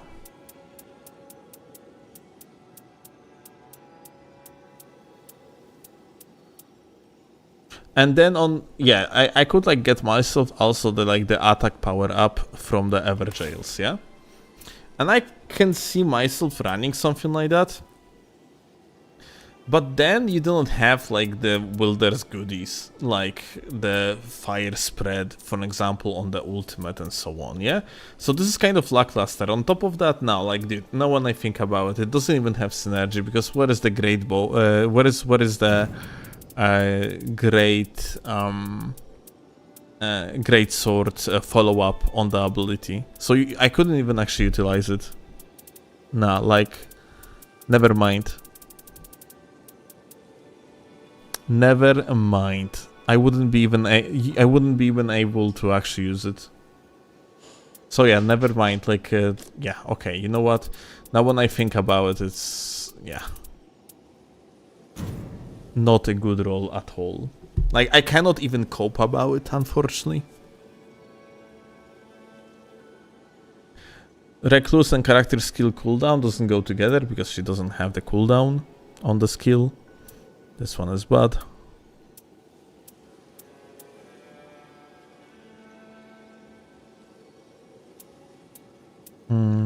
That one is kind of like nothing burger, frankly. Sugar, does the fire spread even does that much damage? Yes, it's insanely fucking good. It's really, really, really good.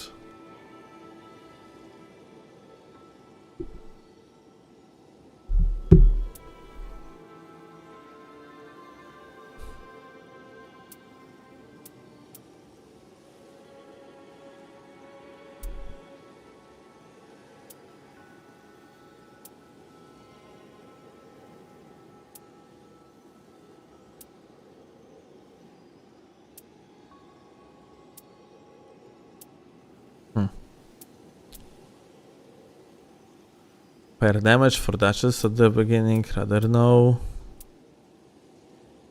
Spears, so like whatever. Not for Guardian, frankly. If that would be Halbers, it would be good.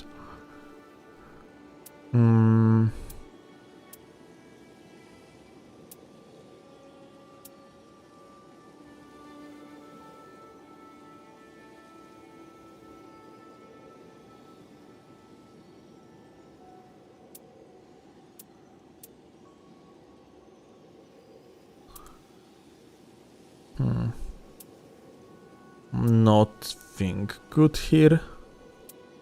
Oh my god, guys, so far actually we got absolutely nothing like very good here. We are still only on 3 relics. Wow. And last 3? Successful guarding on Welder. Wow. This one has anti-synergy because you cannot have Storm Stomp on the bow. Holy fuck, dude, this is actually terrible. Ladies and gentlemen, 500 rolls, 3 god rolls. In total, maybe less than like 10, like maybe 10, maybe like 11, like somewhat decent rolls. Which would give us still like a below like 2.5% of the total rolls. 2,500 sovereign sigils used in total, which is like how much? Dude, you would have to do like probably around 490 expeditions in order to allow yourself to even like attempt these rolls. 0.6% of the total rolls are actually usable for us, like genuinely good. Like, bro, how's always win, apparently. This is so bad. Yeah. Nah, just get lucky, right, dude. Like, I'm pretty sure if we would roll another 10, it would be 10 out of 10 usable relics. Trust. Dude, holy shit, this is fucking crazy. I'm doing it as a test on like on modded save file. But dude, if I would spend, let's say, even like only 100 rolls in total, which 100 rolls, it's still like how much actually?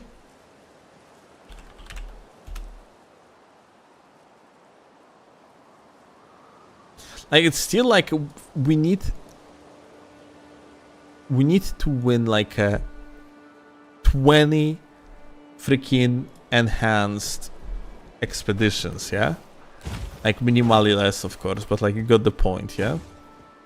It's fucking crazy, dude.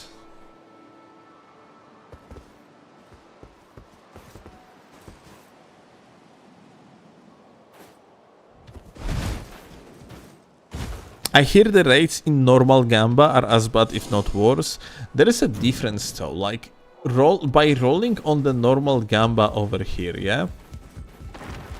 You are wasting mercs. Mercs are not that useful for you for anything, yeah? It's okay, like this, you basically can get mercs from an expedition, and like technically for like a 10 pools, you need to do 2 expeditions.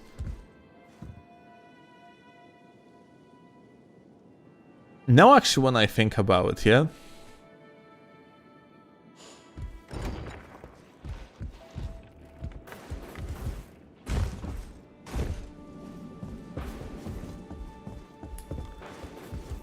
Now when I think about it, oh wait a second. So like, out of pure curiosity, if we are going to use normal mercs, we got like a 1 chance, like here we got like a 2 potentially good rolls, yeah? Like by saying potentially good 2 good rolls is, or like good rolls is because like you have like a 3 passives here, yeah? You can have a chance that you're not going to get even 1. Here we got only 1 for an example, yeah? Here we got 2, 3, 4 even. 3 chances for actual god roll. Was that 4 actually? Well, you got the point. It's... Oh, here we were unlucky and we got none, yeah?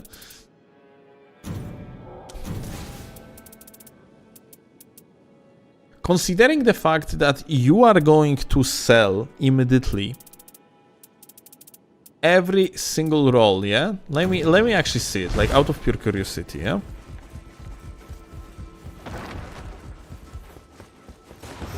Let's go back here.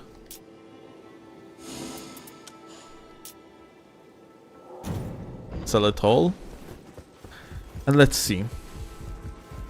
What's considered a god roll? Well, no particular definition, something just insanely good roll, yeah? But let's see, yeah?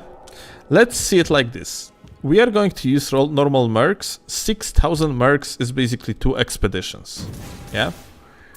So here, we got actually very unlucky and we got 0 potential god rolls because we got literally not even a single purple roll.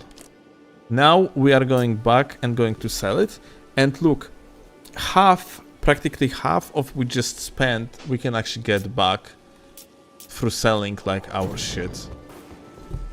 You cannot get sovereign sigils back in any way, shape or form because you cannot like sell for them.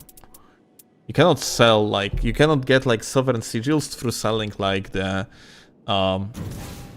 through selling the rolls, yeah? Here we got like a 1 potential chance for the god roll, 2 potential chances, 4 potential chances for the god roll, and like every single potential god roll that we are not going to get, we can like, you know, of course, like every potential like roll that is below like 3 rolls, we can immediately sell. And of course we can also like, in this particular case, we didn't like anything here. And because we got 4 rolls over here, that could be the god rolls, but we don't like any of them, we can sell all of them and we get 4,100 mercs back. So efficiently, I would say that rolling on the mercs just makes so much more sense. Like, someone would have to make a math, but I am almost certain that efficiency on rolling with regular mercs instead of sovereign sigils is just so much better. So yeah, I am personally definitely not going to roll with the Sovereign Sigils. I don't think that's worth it. I'm actually more like thinking right now to just buy myself like the rest of the outfits, like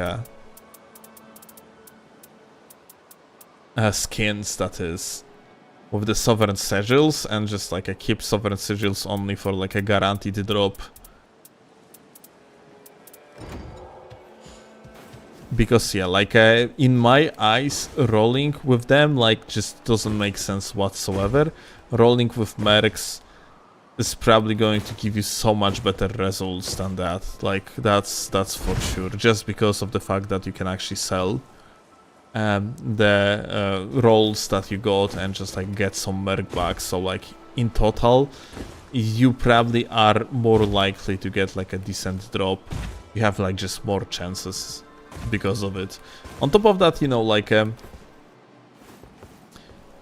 value of regular merc versus value of the Sovereign Sigils, it's like, it's the difference is day and night. Sovereign Sigils are just that much more valuable.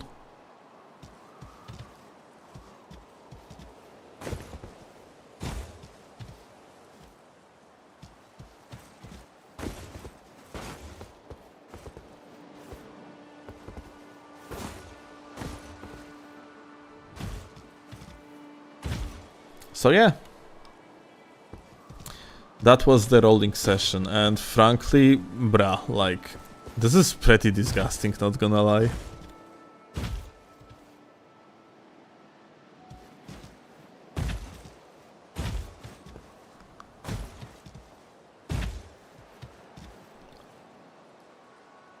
Value of Sigil's veins when you buy everything out. Okay, that's a good point. That being said, let's calculate real quick. How many sigils do you need to get everything that's guaranteed here, okay?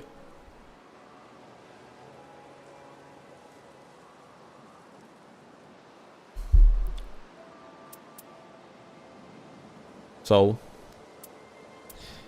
10, 40, 50, 60, 80, 90, 100, 120, 130, 140, 160, 170, 180, 200, 210, 220, 240.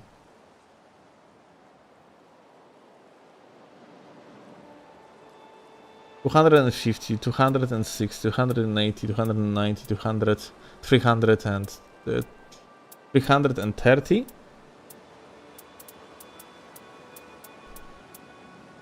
Then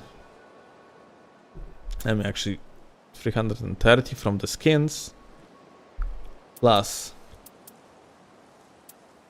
24, 36, 39.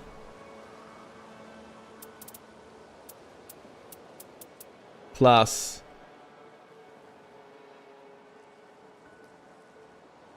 there is gonna be 8 of these, yeah? 7 or 8. They announced 7 enhanced bosses, but data miners actually found out about plus like superior sigil, superior relic of the final boss of the game. So there is supposed to be plus 8, yeah? How much is 8 times 12? 96.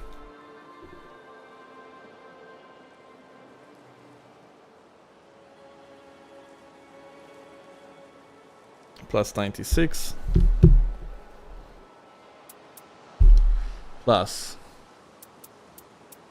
16, 32, 48, 60. Plus 60. Okay, so like quickly calculating all of these, like entire shop, we actually going to need 525 sovereign sigils to buy entire shop. Like, I play shit tons of this game, And I don't even have 200 at the given moment. That being said, I bought plenty of stuff from the shop.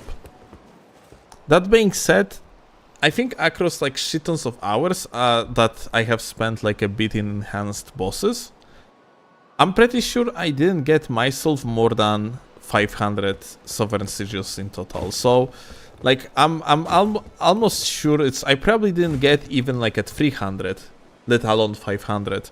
So like honestly, I would say buying out this entire shop is going to take you shit tons of time, and they are most likely gonna be adding stuff to this shop anyway, since it is essentially event shop.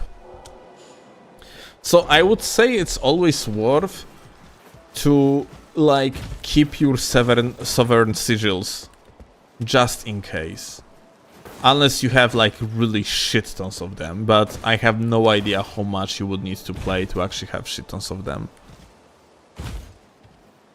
Like, Frek, I think it's way more worth to buy yourself skins, honestly, for the Sovereign Sigil shop rather than by using mercs. Like, if I would have to choose again, how would I want to pay for the skins? I would actually use Sovereign Sigils instead of mercs. Unfortunately, I already, like, used shit tons of mercs to buy, like, all the skins and stuff.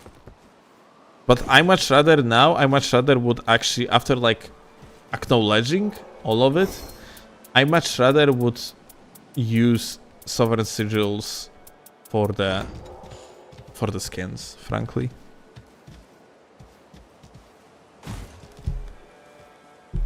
And yeah, like also like how many expeditions? 550, 25 times 5. Was 525? How much? Yeah, so like you need 105 freaking enhanced bosses expeditions minus like plus 25 sovereign sigils that you get for the first, like that plus 20 that you get for every single new one. So like it's going to be less in total, yeah, but yeah, it's probably still going to be around like 80-90 expeditions, yeah. Shit tons of expeditions, dude, to buy out like entire shop. And yet again, I am almost certain like this shop is going to be advancing. Like this is essentially like this shop is an event shop. That's what it is ultimately. And you know, like it's always worth to have several sigils on top of that for like, you know, for the events, so you can like force them. Like forcing particular events is like very beneficial to you. Because, for example, like playing on particular event is like diminishing RNG and making like a particular parts of the game just basically stable, yeah. Like the let's say for example, like the Shrouded City is always going to have like the same shit within itself, basically the same bosses and so on. Yeah, you are diminishing RNG.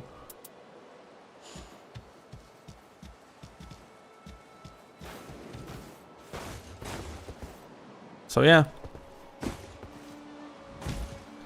Well, that's very interesting. Like, make long story short, yeah, but like what we can actually take out of this entire video is, well, it's definitely not worth to roll these. Like not at all. It's crazy not worth it, dude. Like the likeliness of getting like a good shit is just so little. House always wins. And yeah, I definitely am not going to be rolling like with Sovereign Sigils on the random relic drops. Definitely not.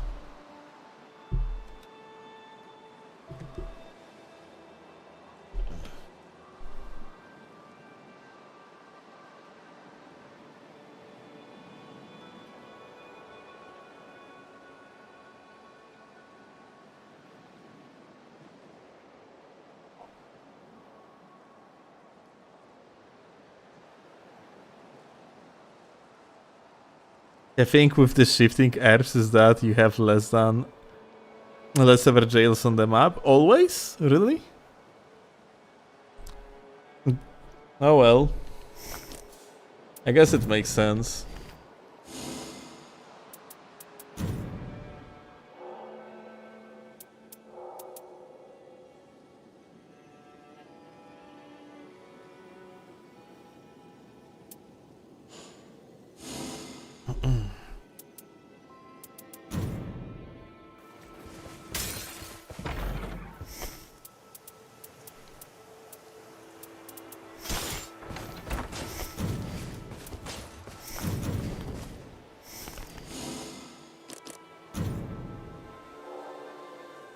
Alright.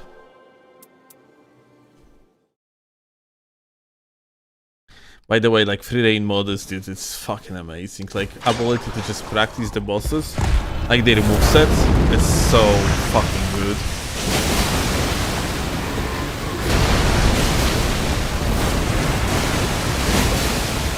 Rip no hit though.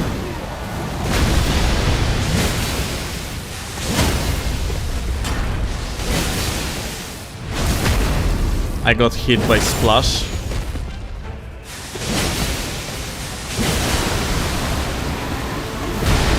And again I got hit by Splash.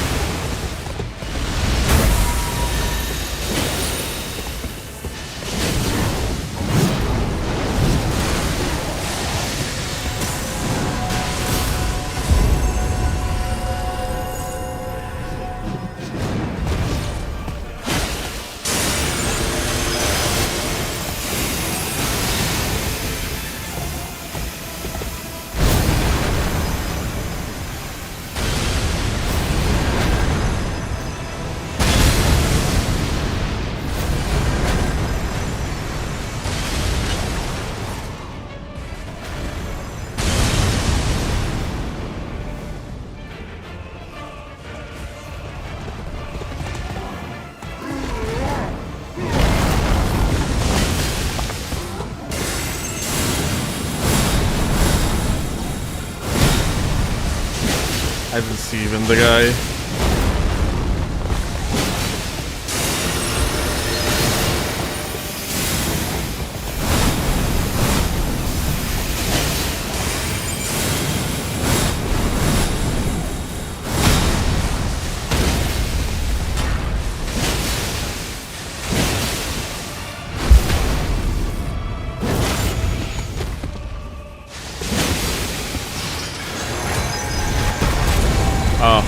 Rip. At least he's going to receive shit tons of poise damage.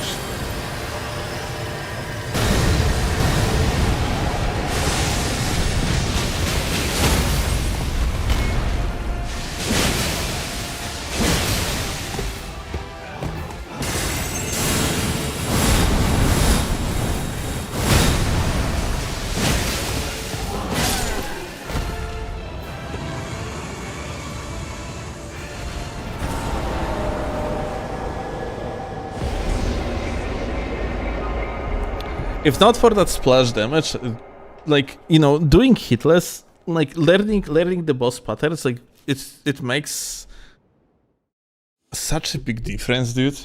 Like the actual 40 minutes runbacks are insane.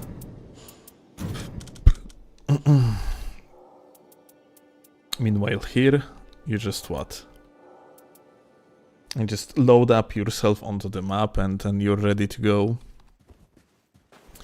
Sadly, like, setting up things for yourself, like with weapons and everything, is kind of annoying.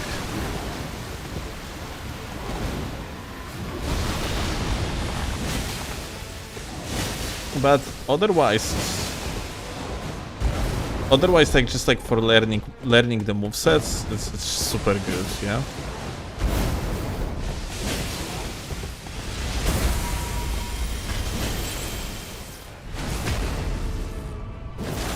Runbacks almost as bad as Dark Souls 2. Good. Runbacks in Dark Souls 2 are not even bad.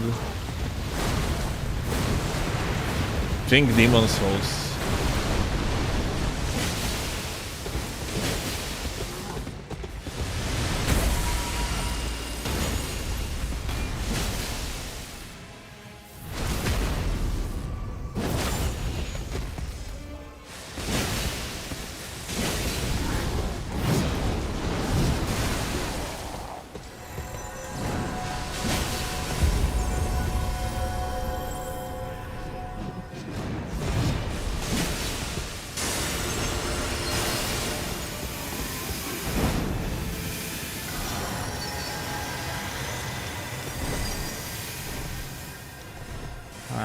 Pick.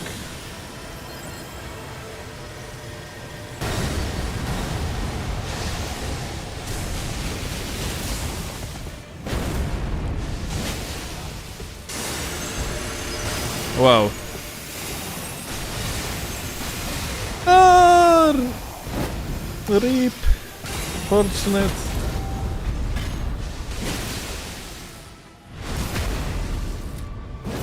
I should have rolled later. GGWP.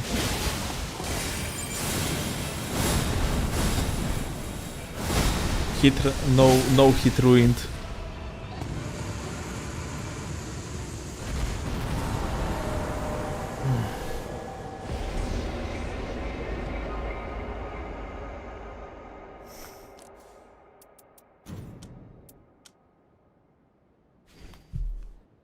No hit fucking ruined.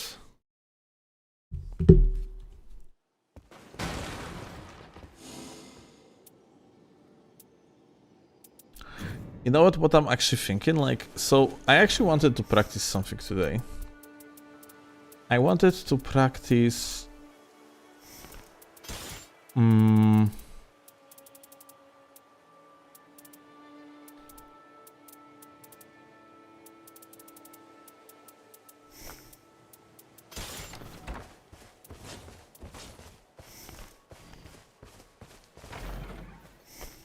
What are you using to play boss rush? It's a mod called like Free Reign.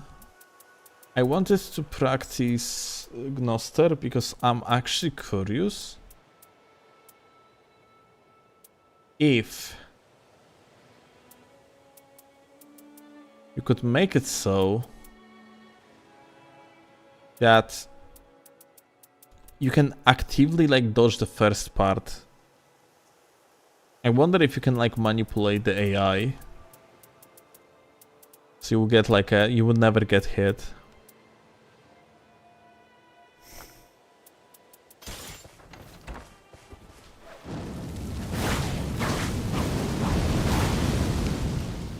You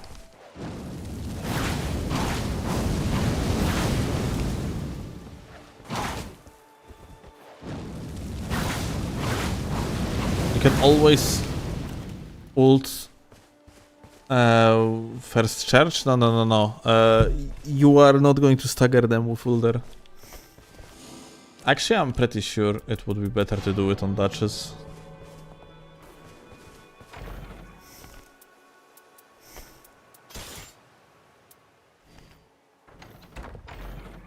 I'm pretty certain. I've staggered with Ulder? I tested it though. It's... If you did, then I don't know how. I'm pretty certain that you cannot.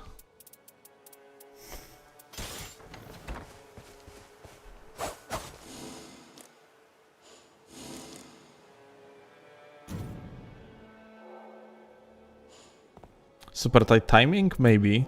Well, I am not aware of the timing. Okay. Let's try it.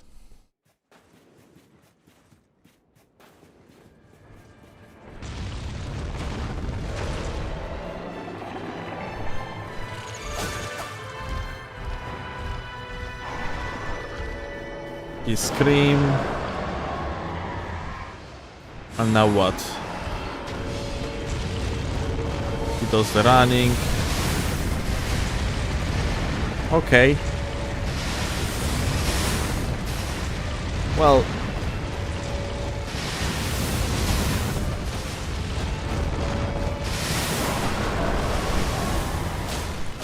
Not really bad on her, isn't it? Like that multi-dodge is pretty insane.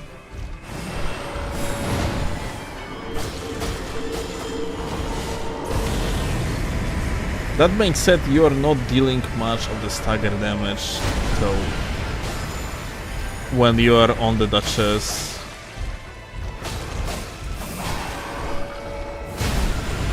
And no hit ruined anyway.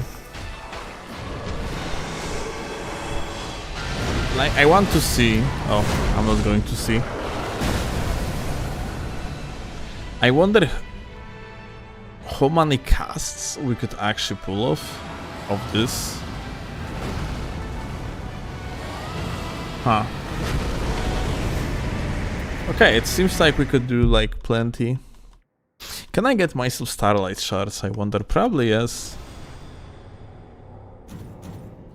So I could just potentially spam the dragon bullshittery.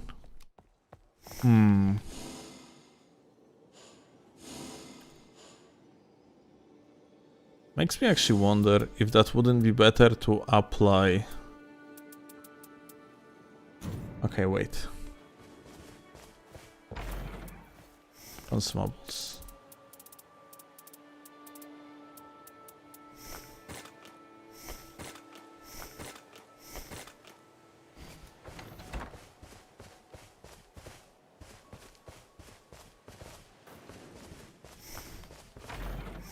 I wonder if that wouldn't be better to rot the guy rather than anything else. Or even Black Knife initially.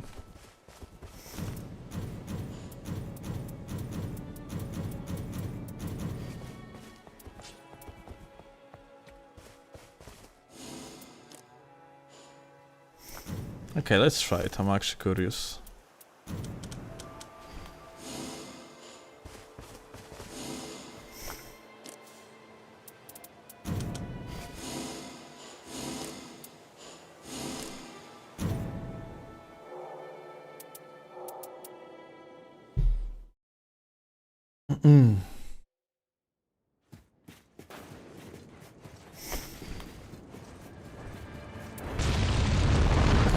Alright, let's see.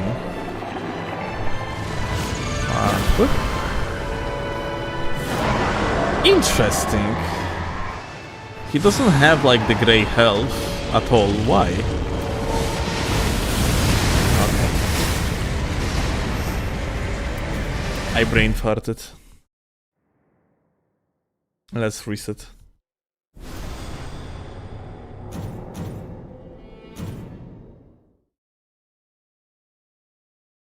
I think you can just ultimate technically.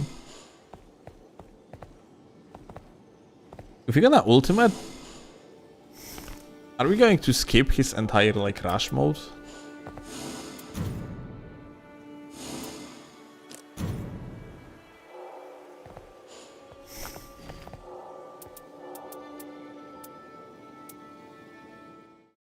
Let's see.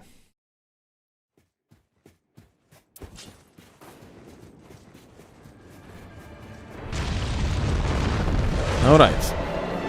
So. Hit. I don't have ult up though.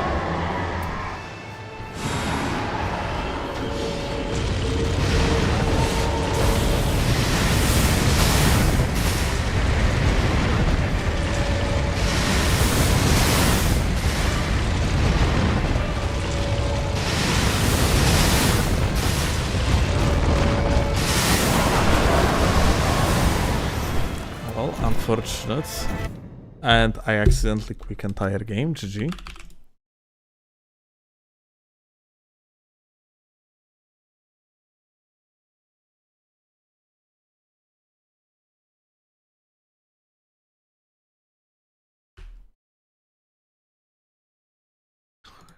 Pengo, I'm pretty sure like he's just going to be like continue on rushing. Just that like in random directions.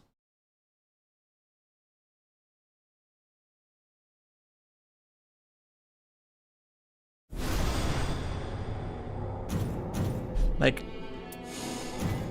I'm just curious what would be like efficient way here, frankly.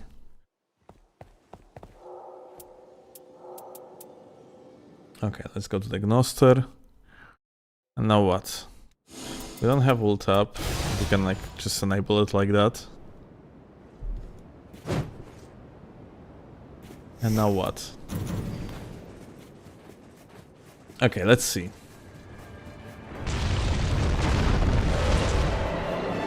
So, let me start with this. We're gonna do the scream.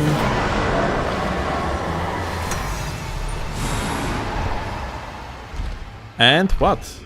Oh, he doesn't do shit anymore. Lol. Okay.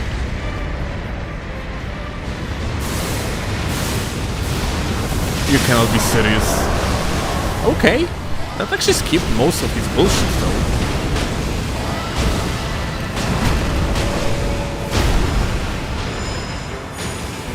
Interesting.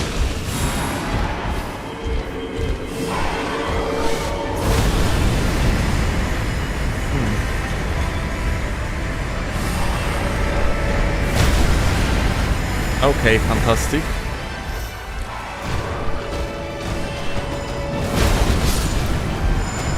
Well, we reset anyway.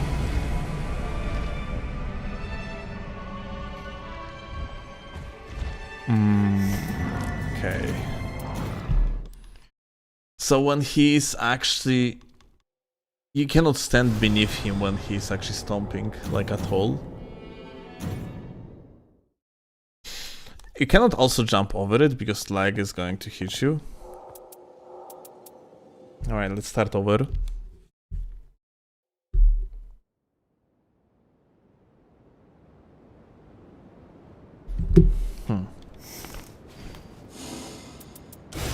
Let's charge up the ultimate.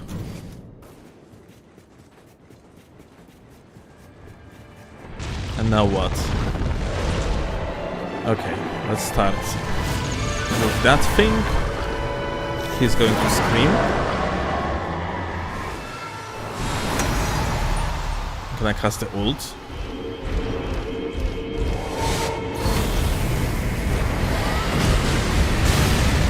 Aha! So, barely touching him is actually enabling the rush. Standing too far is basically fucking like a wish of death. Okay. Okay.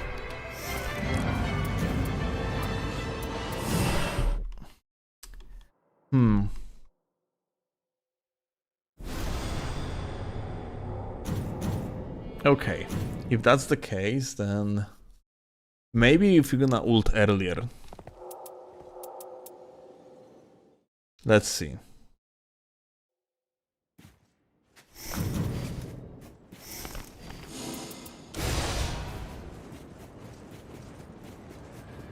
What if I'm going to ult immediately?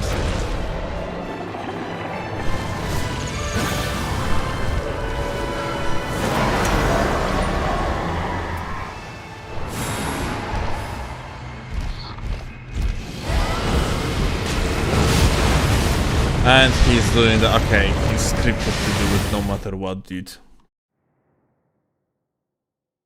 We didn't even have circle on us, and he still like started running forward. Okay, I see it like this. It's unavoidable, like he's gonna be actually rushing forward.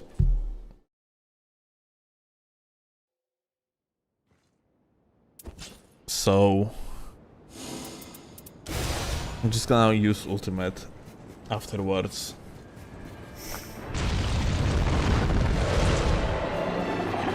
Okay.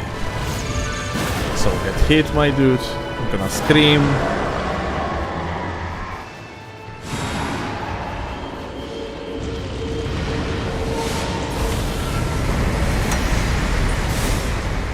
Okay.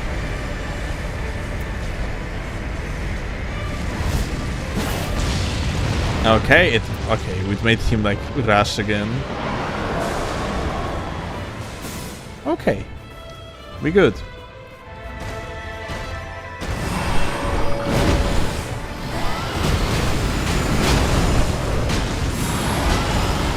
Fuck. Alright.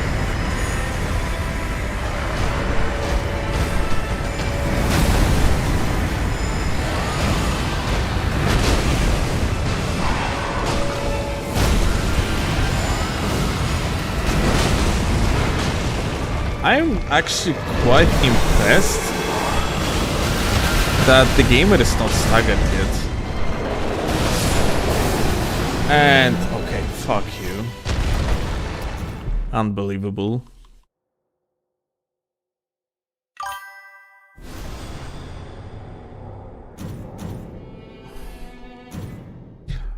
Honestly, the grafted dragon might be not even good against this guy. Like, he's not getting staggered. I wonder why. Like, I am almost certain that normally he's getting staggered way faster. Huh.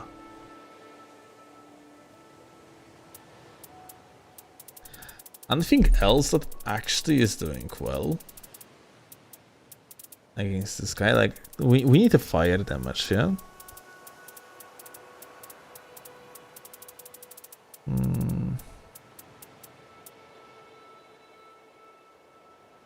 Maybe Blasphemous Blade, dude. Funnily enough, I have never seen like a Blasphemous Blade like as a regular roll.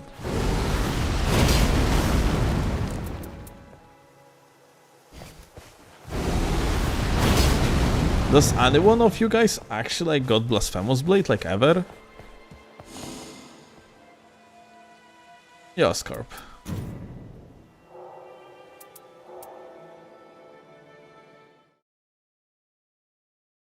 You have gotten it once? Okay.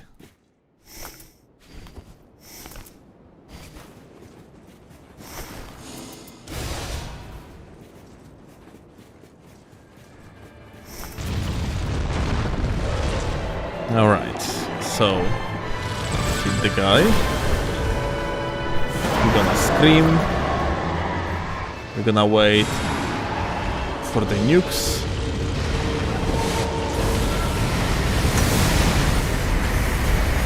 And we walked into the nuke. Fantastic. Well, that's a reset.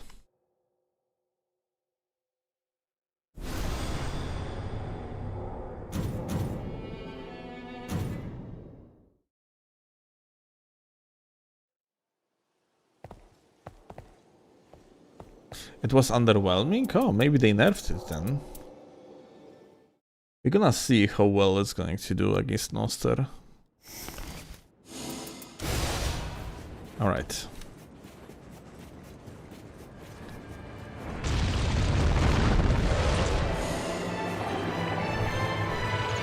I kind of messed up.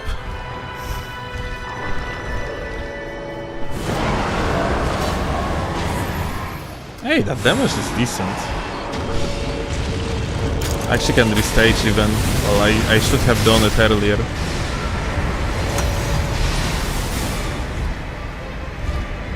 Now.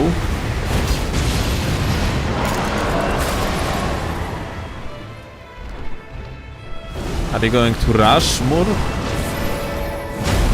Nope.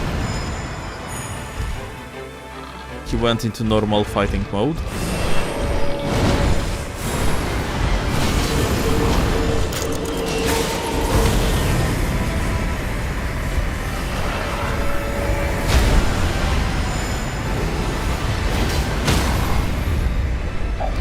Nice.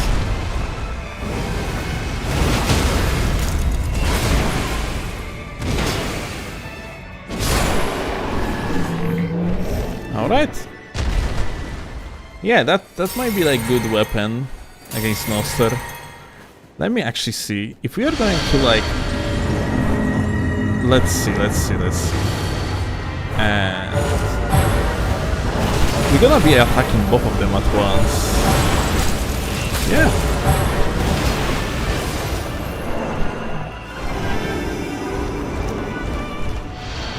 We already have ult up.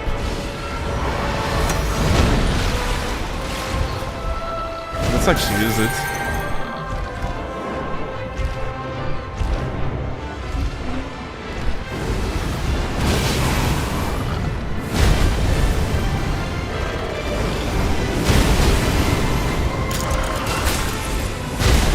And we got hit.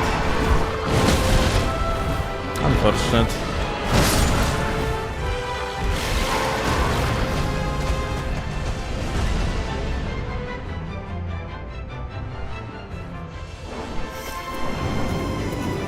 But yeah, Blasphemous Blade is pretty decent. Kind of relying too much on the double like a dash here.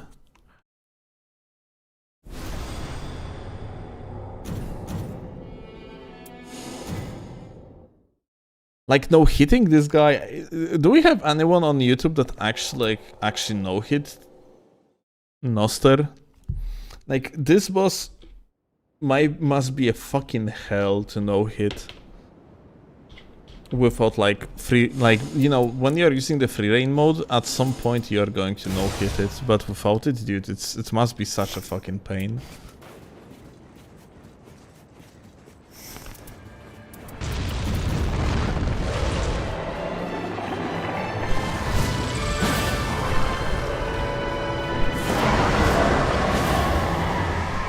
Okay, not too far actually.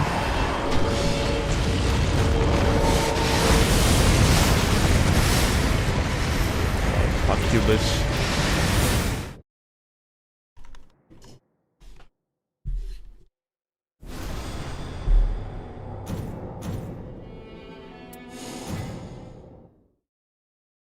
How are you fighting this boss like this? What you mean? Mods.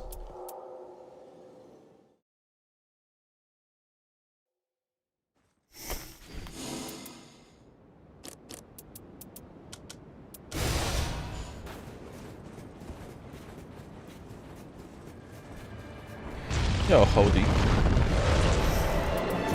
Alright. You. And I missed, lol.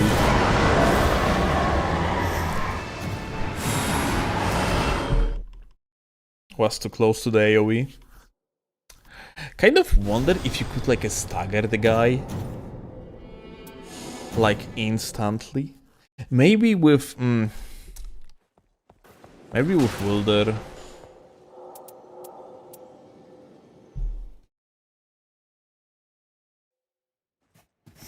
Like Duchess is insane here because of her ability to just ult up, yeah?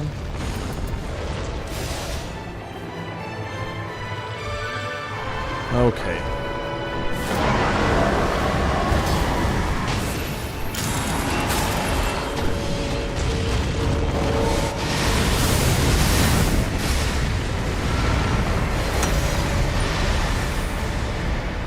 Alright, let's go behind the guy. Hit him in the ass, he's gonna start sprinting again. Okay, he stopped sprinting, that's good.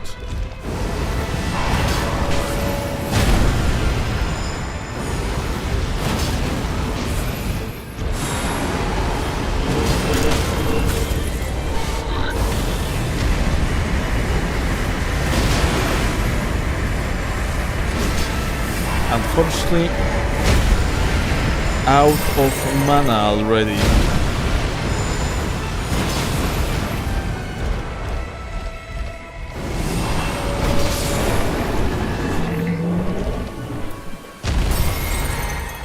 Alright, gamers.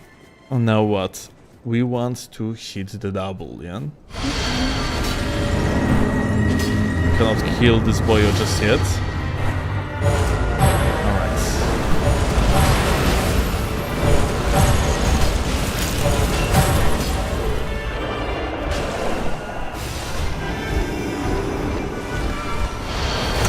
Up.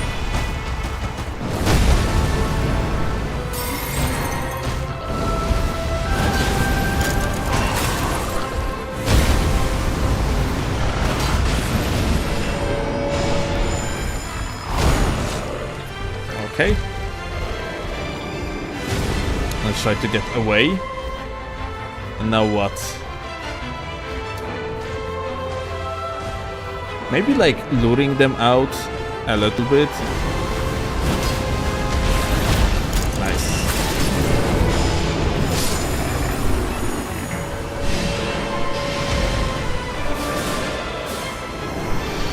All right.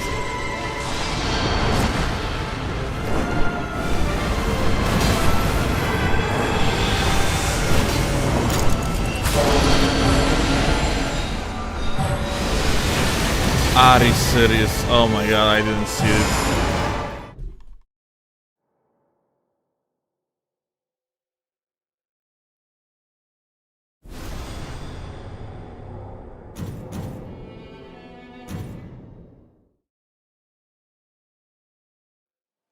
You can only stall for 55 seconds. Wait, what? What do you mean by that?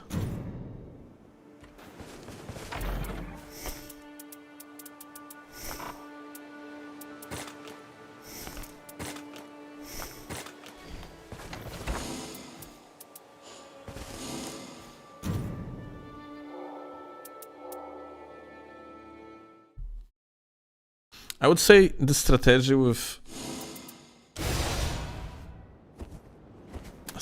the Blasphemous Blade is pretty good, probably. Okay,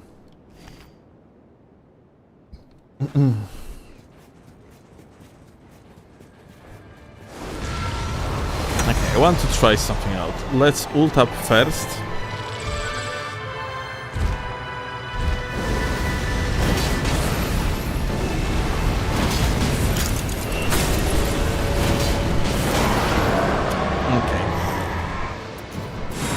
We tried. So my initial plan was to have, like, over here to just attempt to do like shitons of the stagger damage initially to stun him. To skip the entire first part, but yeah. Guess not going to happen. You don't deal enough of the posture damage to the boyo.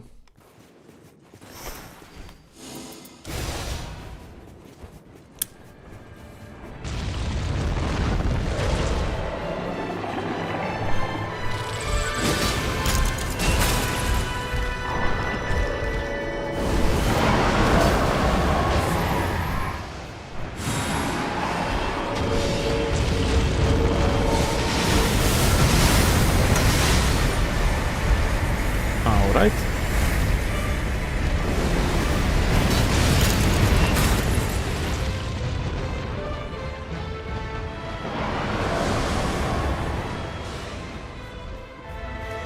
Yo, boyo.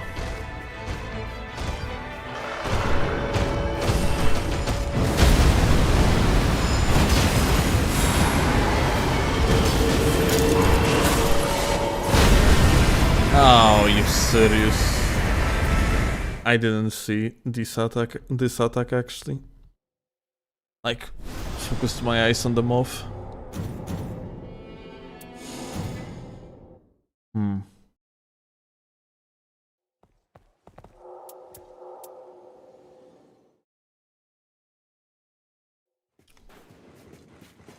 But yeah, I kind of wonder if Wilder wouldn't be better here. Probably would be, frankly. Just because of the initial stagger.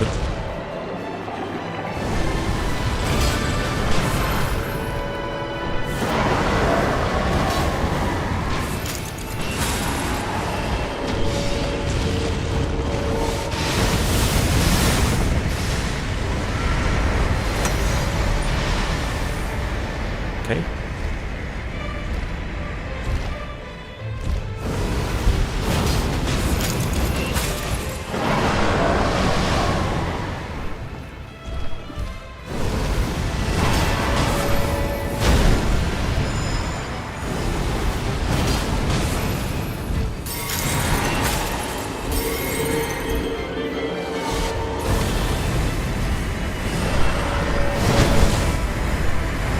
Bra.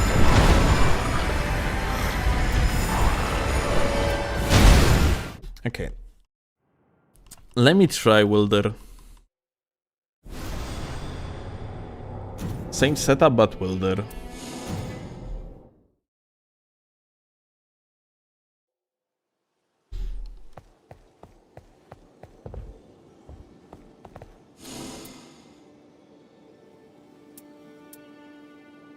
You know what? Ryder is probably a good choice too.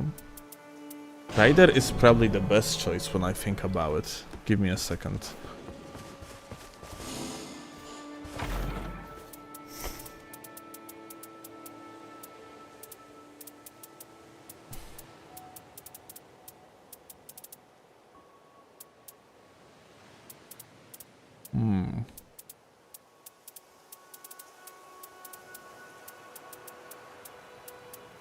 Which one deals fire damage?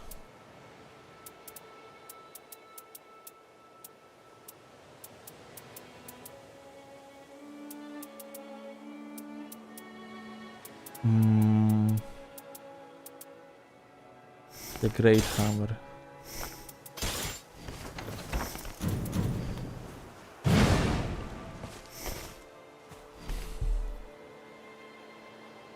All right.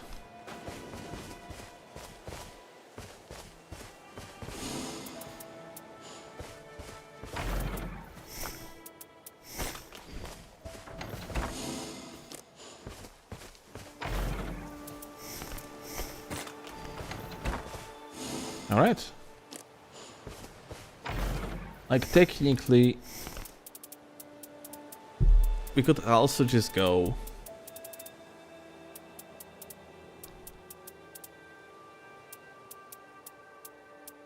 with a Blood Boil Aromatic, yeah? Dude, those like Blood Boil Aromatic stack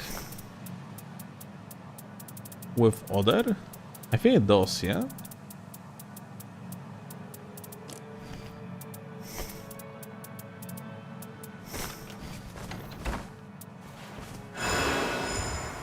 Yeah, it's even like changes the number to 2, so it's double buff. Ah.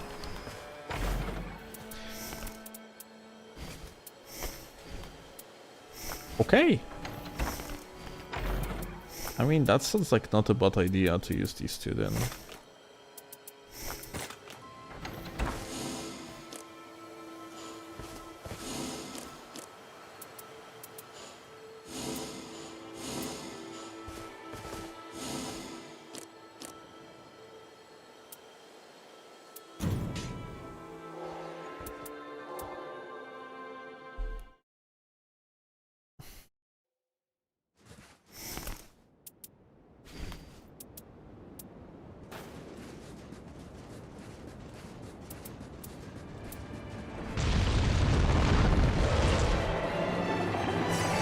Alright.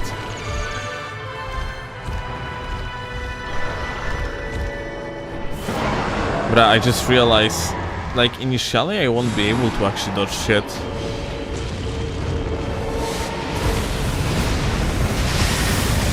Yeah.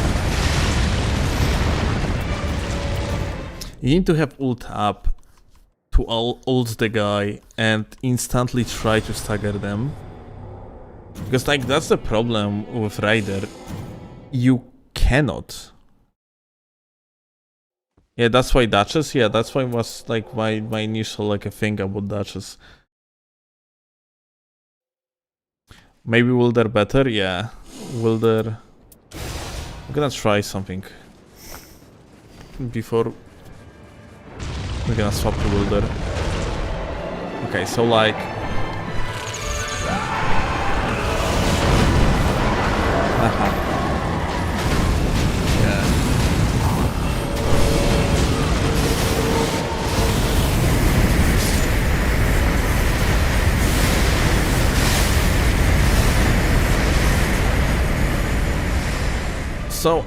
So it is like that, yeah? Like you are...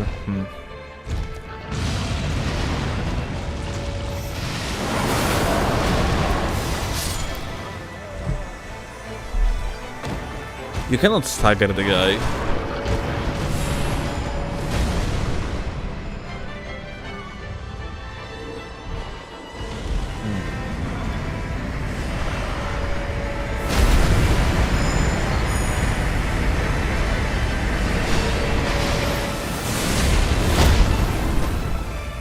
Like the damage is insane, yeah?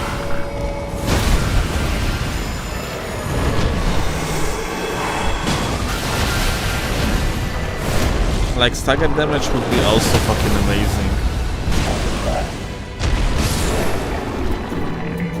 But without a doubt, like, I cannot go through the first phase. That's why Duchess was good, yeah? Maybe double fucking candlestick on Duchess, though? Can you imagine? But yeah, definitely like a Wilder is probably going... Like, Duchess would be easiest here, like, to dodge the first phase. On Wilder, dealing with the first phase is going to be annoying. And overall, I think that in case of his, like, the Blasphemous Blade is the way to go.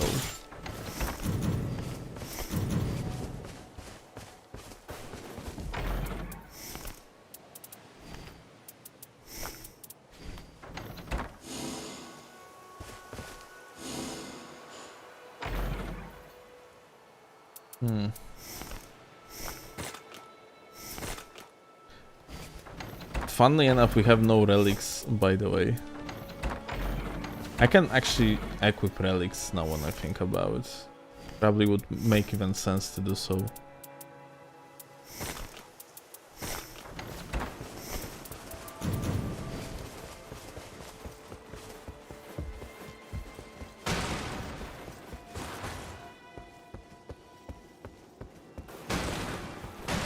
Yeah, Pango, you have to upgrade.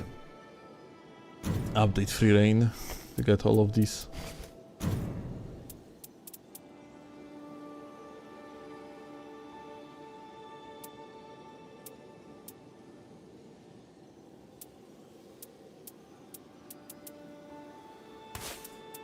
Alright, fire spread, additional skill use. Good shit.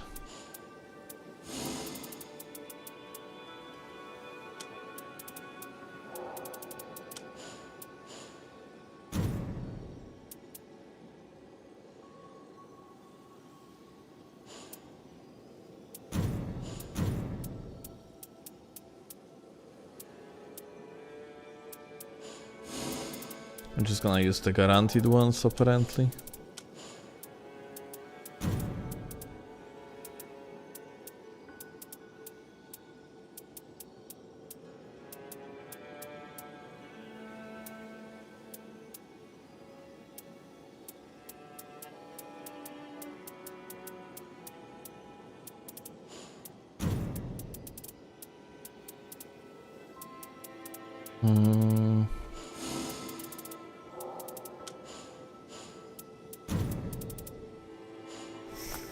Double red on him?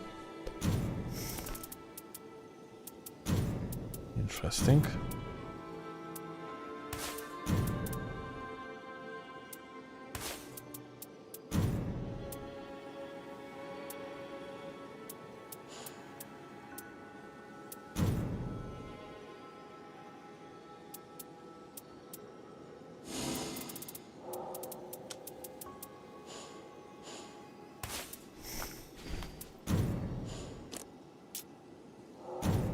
Get rid of these, so we have only standard ones.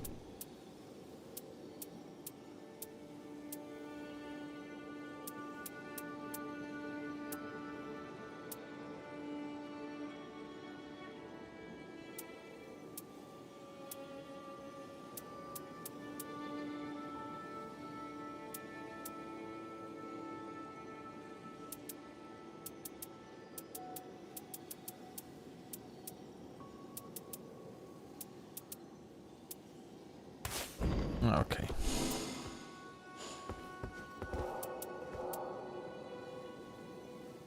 Let's try it.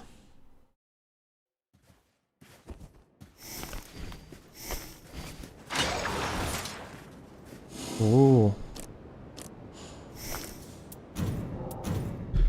For whatever reason, I don't have my Starlight Shards anymore.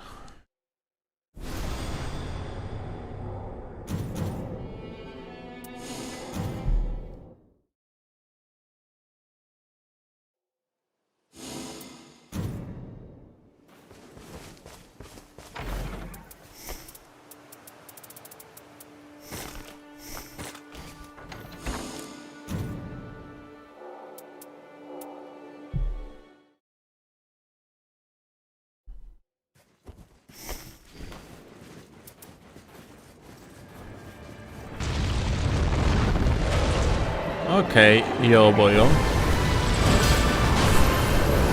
Fuck. Unfortunate. Let's just see if I can dodge it. Okay, like this.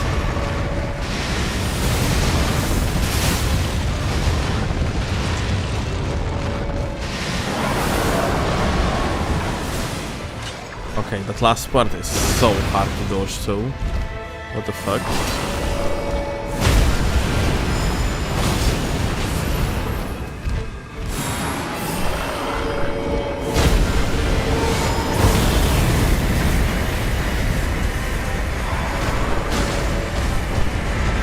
I think that is much better here, frankly.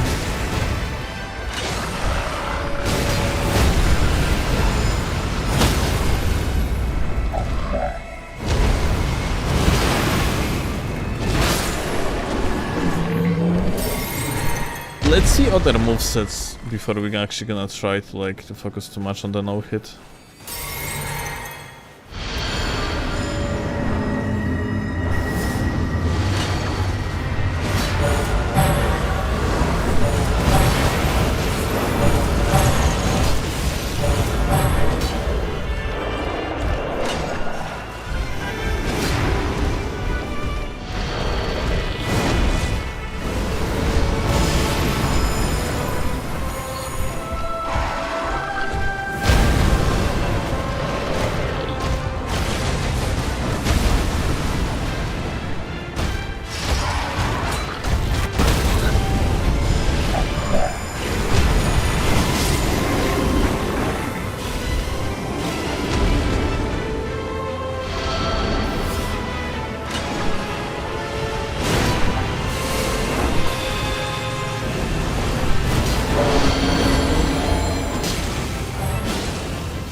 Yeah, that's just gonna be so much better here. Yep.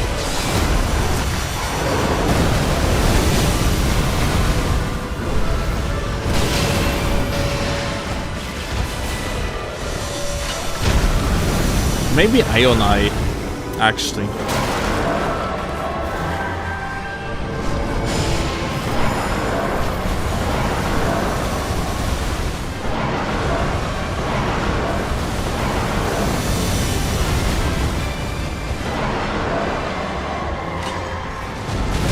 Oh. Ah, I see.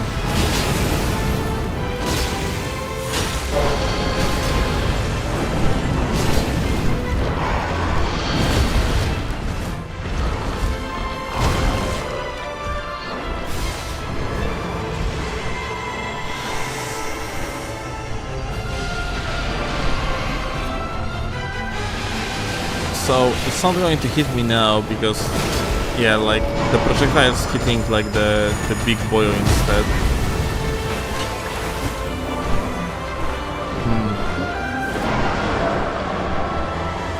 We cannot lock on the Animus like at all.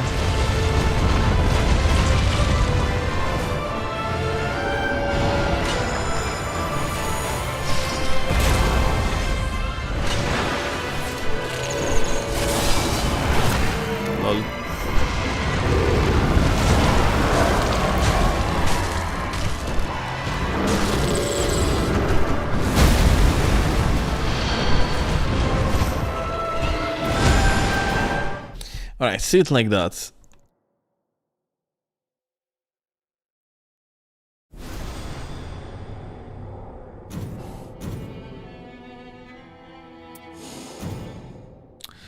I see it like that. I probably am going to actually use the Ion Eye here.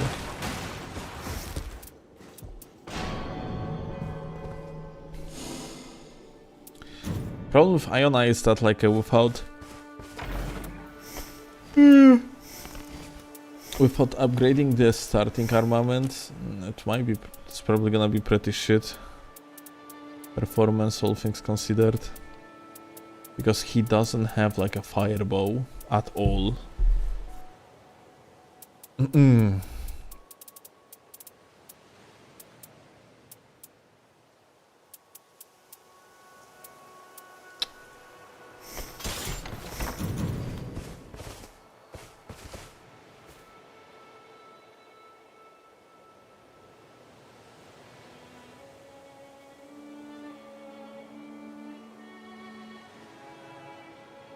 It might be Guardian. Guardian unironically might be like a good here for like a no-hit run.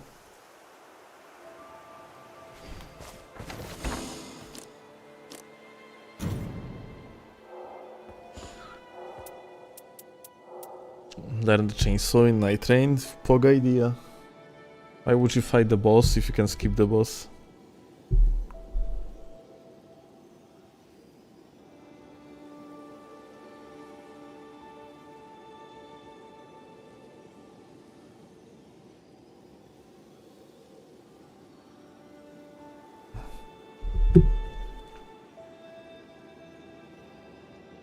Didn't you try the passive Guardian already? Yeah, actually no, like you're not going to no-hit, fuck. Right. You're right, Vivar. Like, I was thinking of Guardian because Guardian can just ignore projectile spam with his ability. But then, like, he's not going to dodge the charge.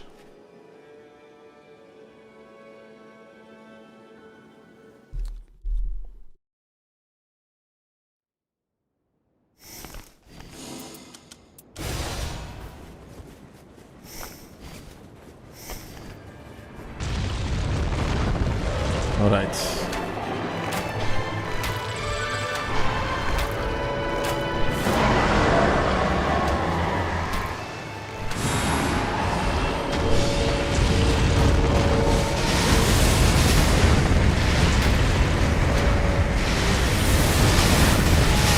Oh.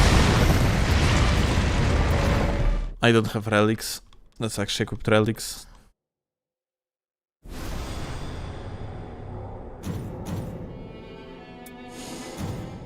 Maybe go with the caster the chess if Ion Eye doesn't work. Not a bad idea. I mean, like caster the chess though, like no, like the Sinchit's Pest have like good resistances to magic. So now when I think about it, it is actually not. It's probably not gonna be efficient.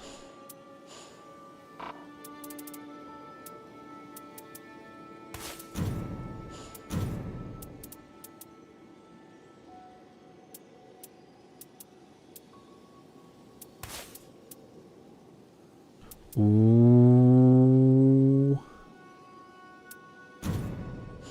Oh. Well, that's bad. You don't have a guaranteed relic that would give +1 skill to Ion Eye.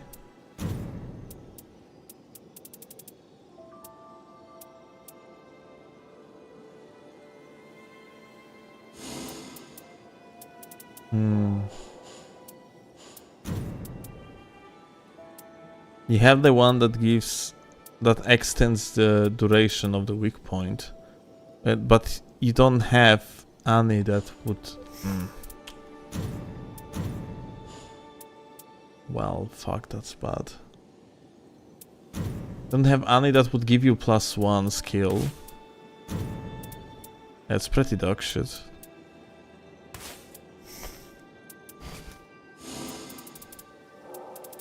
Like, you want 2 marks, not 1. 1 mark.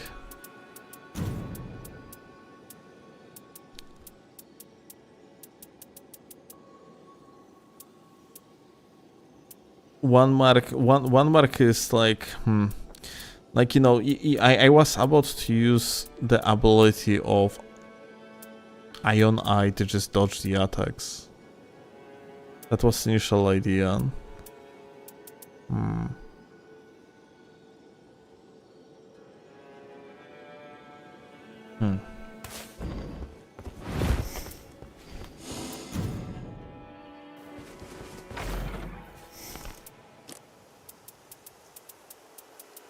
Let me see something though.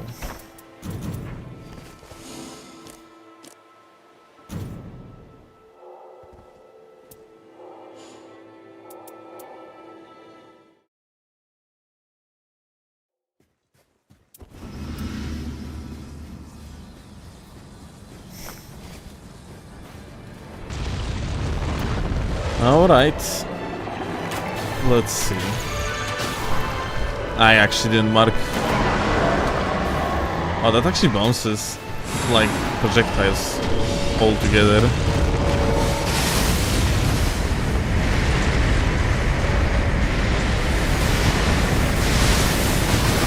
Ah, dude, dodging this one is fucking tough.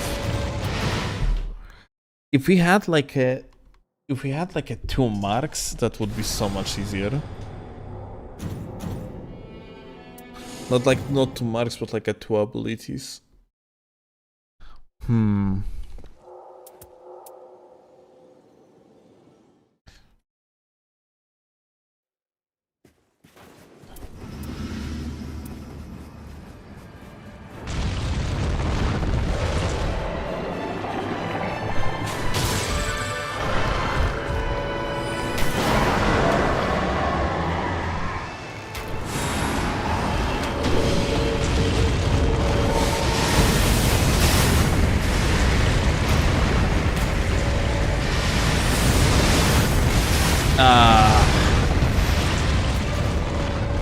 I wanted to use the ability here, but it was in the recovery.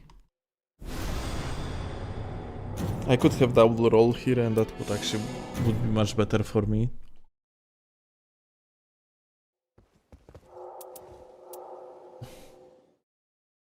Is that 1 billion more? Okay, I said it.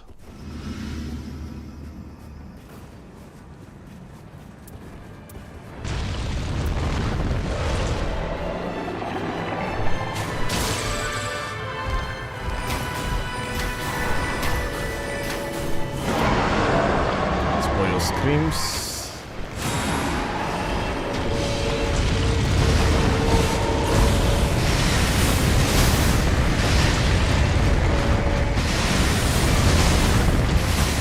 Okay.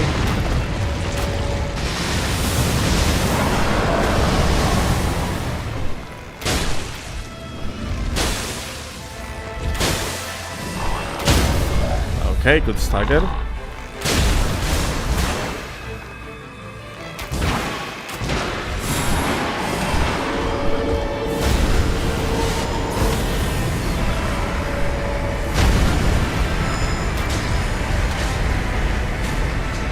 Oh no! Mistakes were made.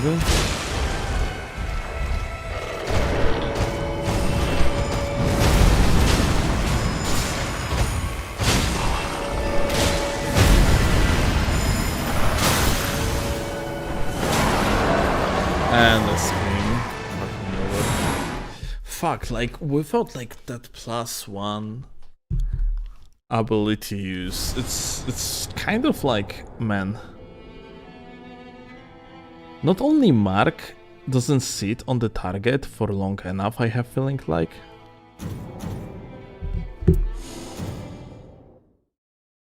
I have feeling like just like Ionai loses so much out of it. It's actually way more balanced character.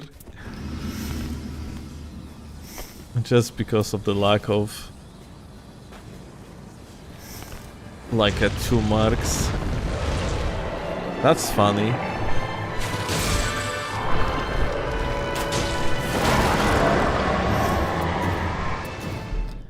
God fucking damn, it's in the range.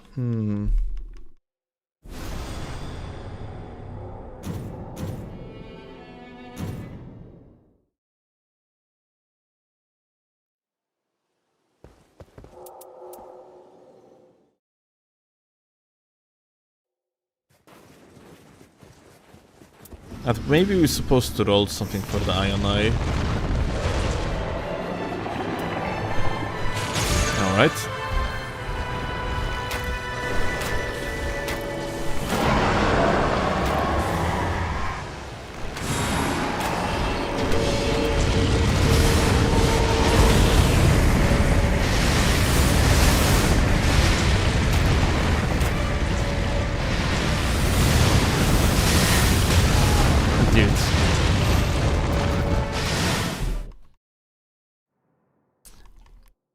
Still was in the hitbox.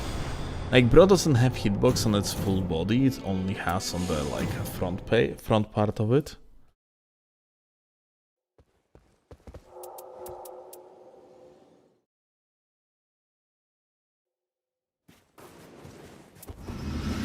Like, dodging it is fucking horrendous.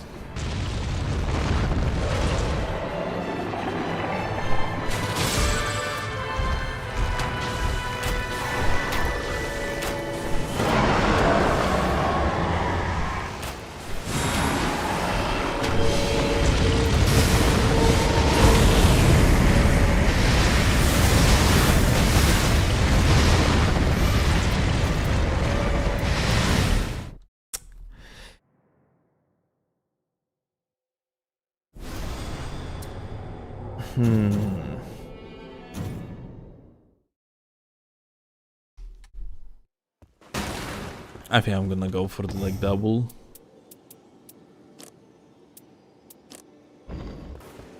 From that what I see. I just rolled something real quick.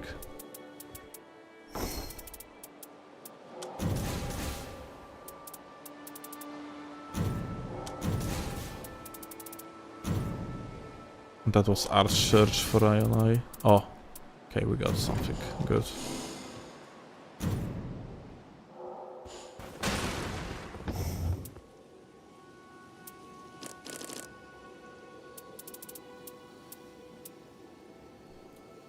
Blue one.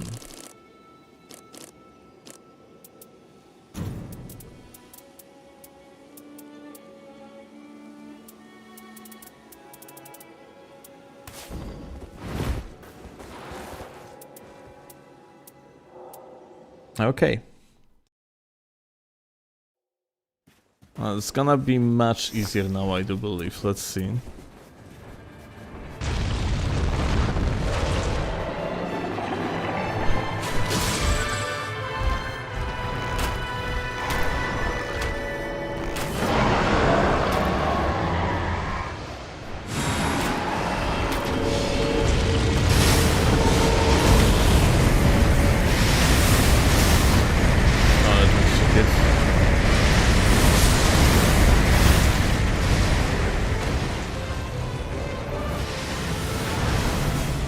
Instead of rolling, just sprint sideways when he rushes you. Let me actually see. Well, now it's too late. You need to have like... But you will like, you are actually sure about what you're saying, or this is just your assumption? Because like... You're saying you type it with some sort of the confidence. If you know how to legitimately dodge it, then you would have to tell me more.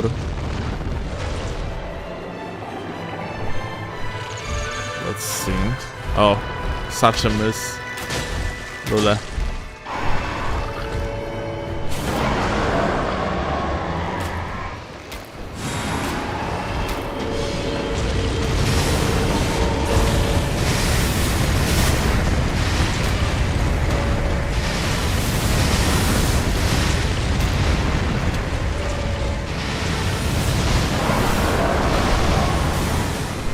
Okay, nice.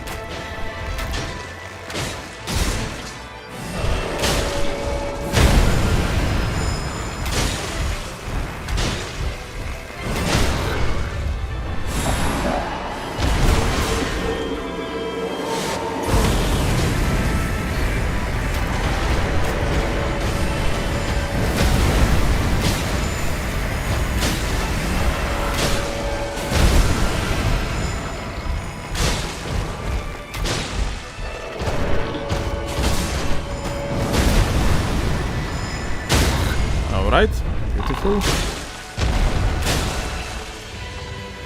We can just finish. And now what? We are probably going to mark them off, isn't it? I'm just gonna kill them all face up.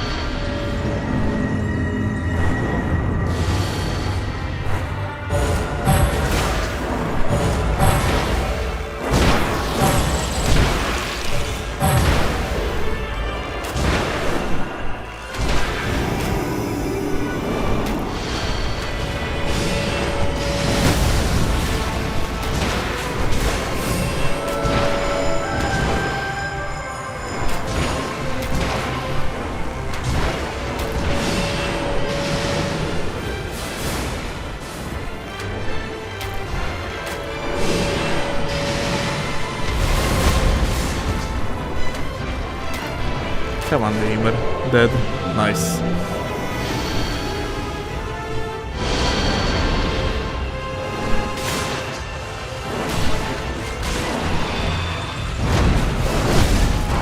Oh, that's unfortunate.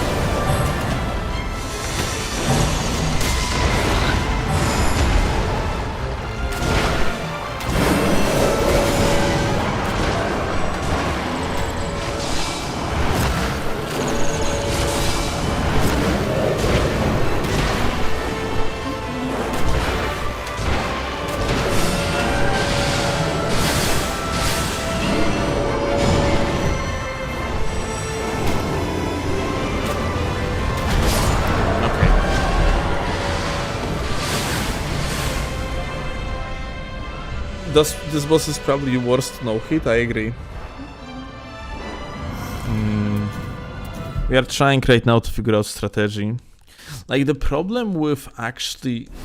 maybe it would be more worth to focus on the Scorpion, no matter what.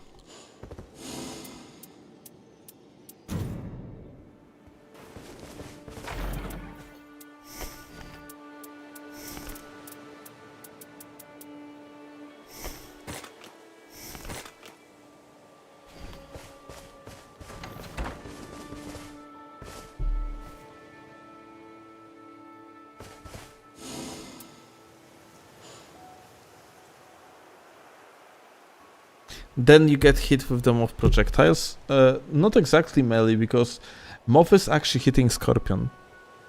If you're going to position yourself in the way, so like Scorpion is the way on the way of Moth, then Moth is always going to hit the Scorpion with the projectiles.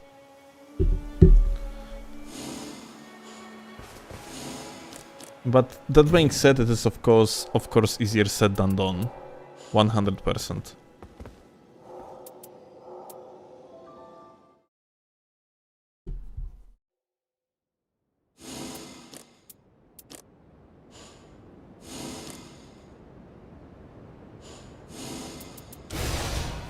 Let's start with ult though, and let's see if that's going to help much.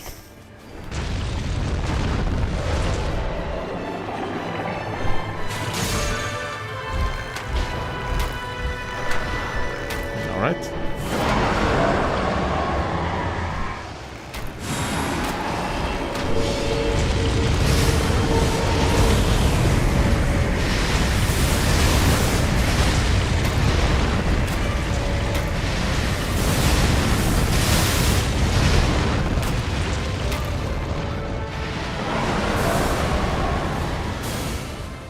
Alright, good shit.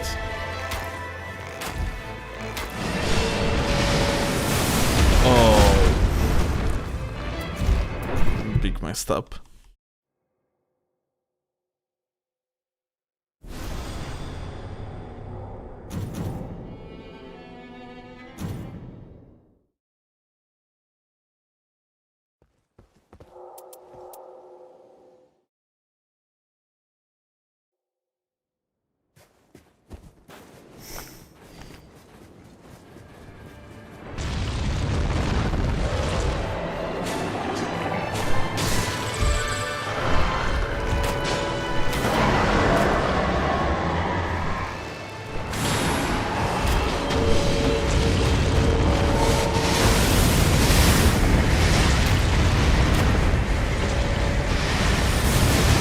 I don't have full HP, but I think I started with not a full HP, isn't it?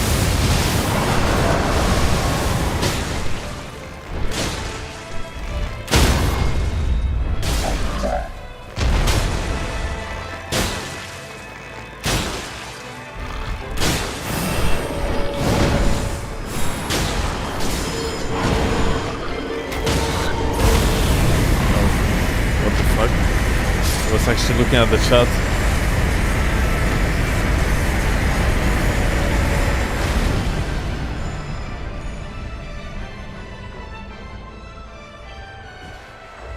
You found the consistent charge dodge, but it's kind of tight? Oh, really? Like, the charge is the biggest issue. It's only dashes can efficiently like dodge it. A Gamebear in chat said like to sprint to the side, but I don't think that's possible, no? That's why I asked if he actually has experience, or he's just like assuming.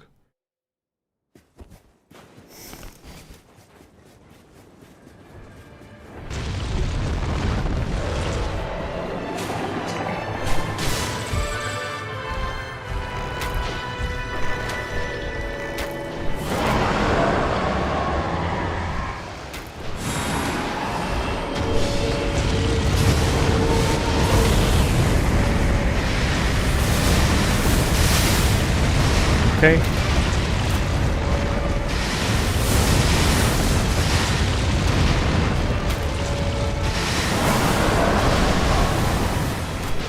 Okay.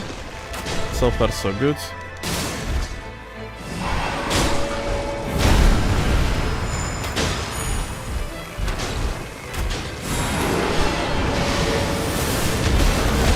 Ah, man. Broski's claws actually hit me in the middle of the jump.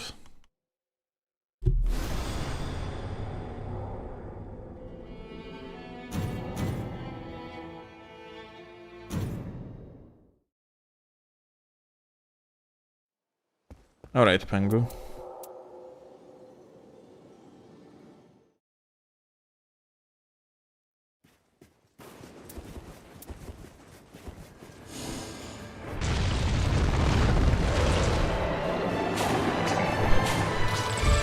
Lol. That missed though. That's funny.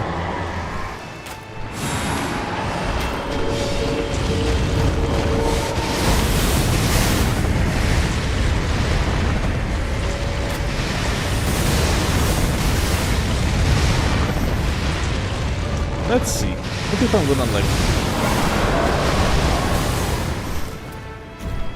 like you cannot dodge, you cannot sprint it to the side now when I think about it, yeah? Because the projectiles are always going to hit you.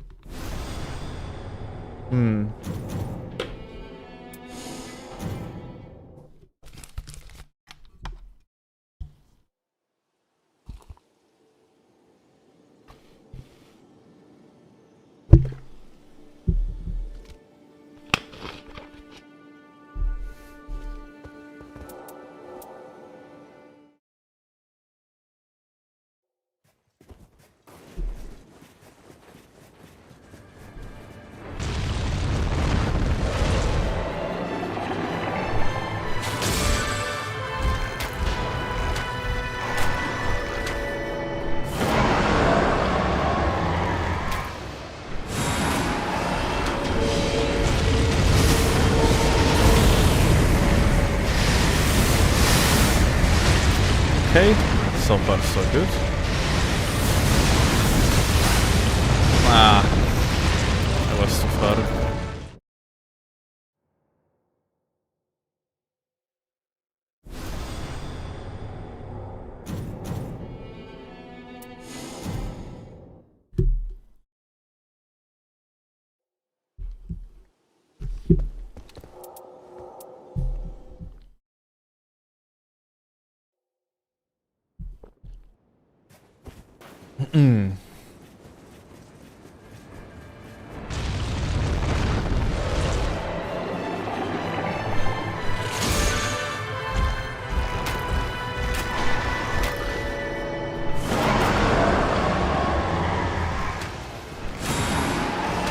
Alright, buddy.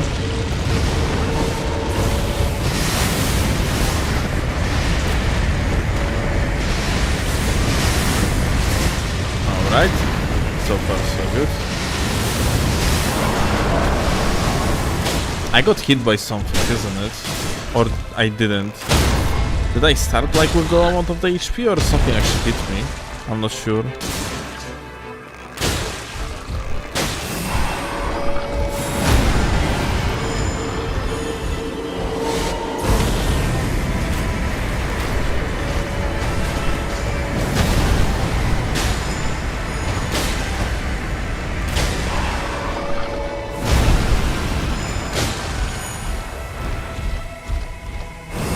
hit. I see. We're gonna continue then.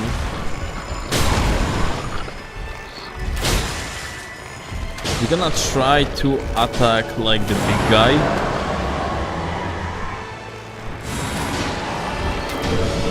I'm gonna see if that's going to be worth it. Lol.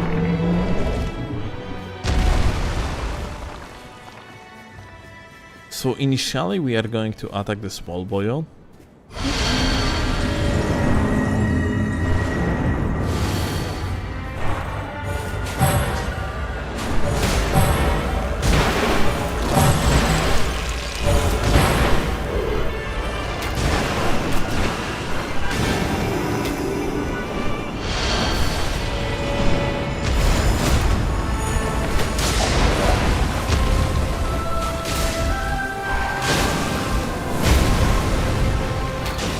Ah, this AoE actually deals damage. I see now.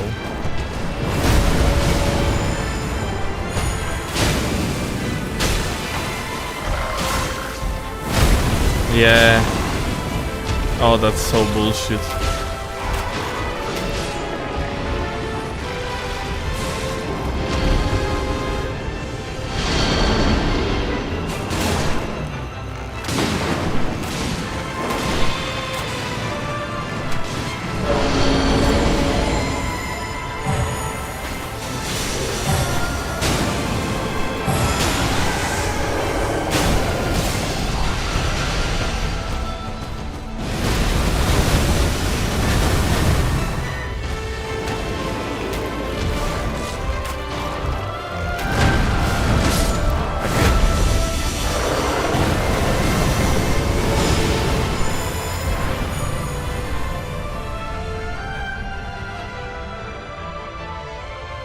You can kill Animus first now. Like he's invincible initially. Oh.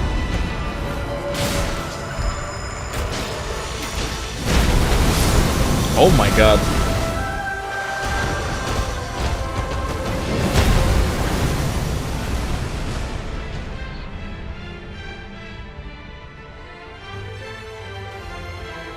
When it rushes, you have to like to rush sideways. I mean, like we can test it. I just ask you if like if you actually have experience.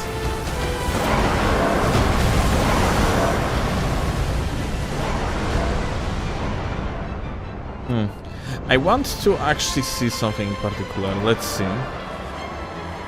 I want to see what are his attacks against like actual archer type of character.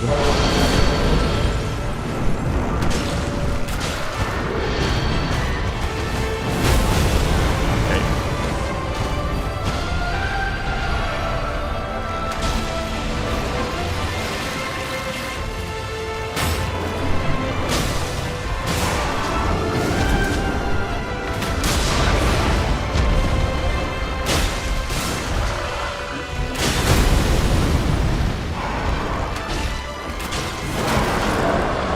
Still in range, that's fucking insane.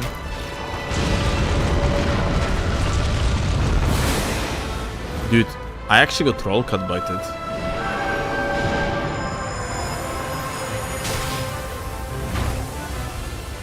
Honestly, no, hitting this boss on the character that like fights on somewhat of a range is probably not the best idea. Like these attacks are very good against like something like, well, against essentially a bow user, yeah? I would say.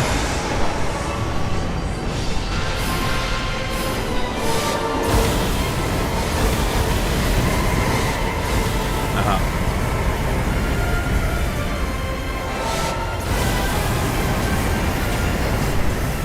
What the fuck is this?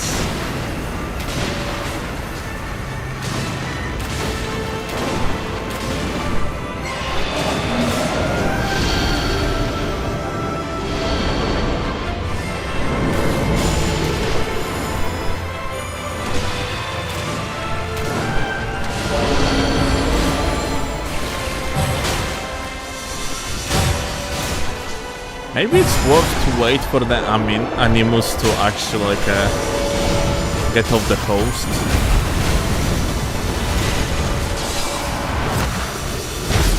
Okay.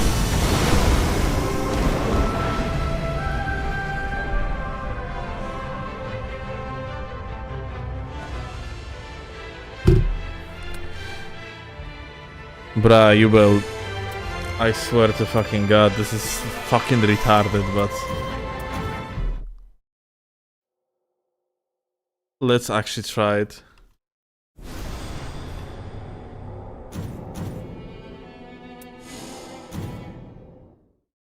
Can you like one-shot Animus when he's doing survival stuff? No, initially you cannot even attack it. Alright. Trust me, it will work. Okay. I think I have tried it in the past already and didn't. Because of the projectiles. Like, the problem is not like him dashing at you. The problem are the projectiles. Projectiles are an issue. Okay. You're actually right, Lamao.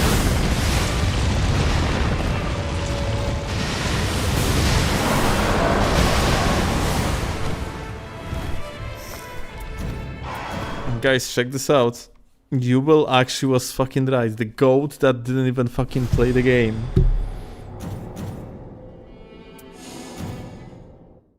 Absolute god gamer in the chat. He was training in his mind.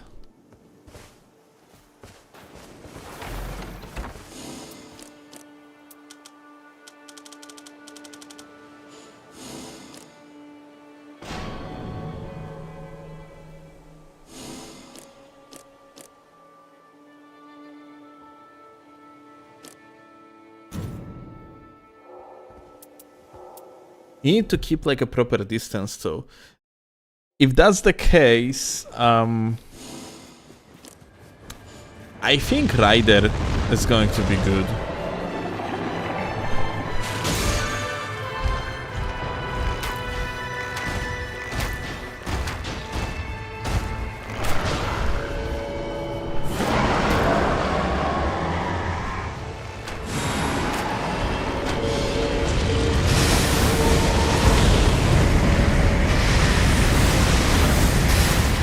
I still got hit though.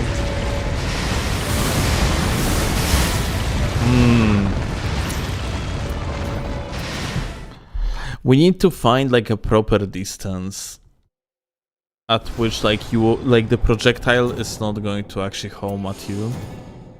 Because like the homing projectile still can hit you, so I guess like you have to actually properly like dash diagonally to the target.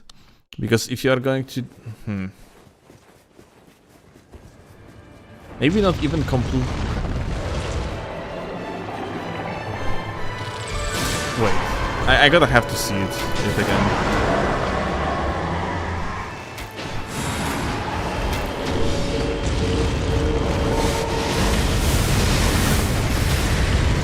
Okay.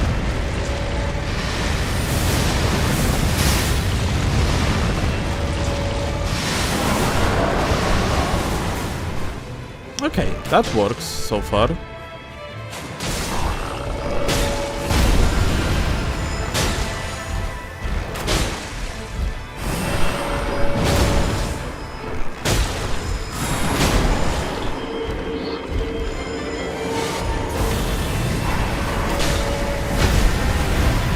early. That R2 is probably not really worth.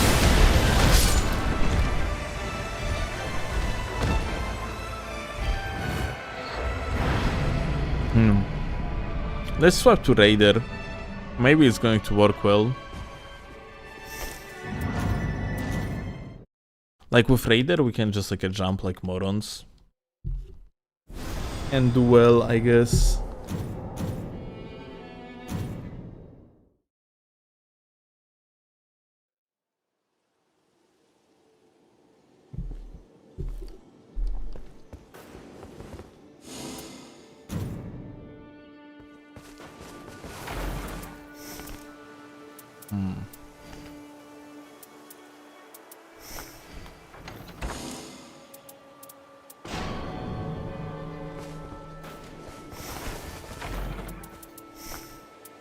Alright. Let me actually look at Great Axis. Nothing from the Great Axis could work here too. Maybe something with bleed. It's probably not. Not worth it. Not worth it. From the Great Hammers though. Wait, Devorer's Scepter actually deals more fire damage than the vessel. Ah. Okay.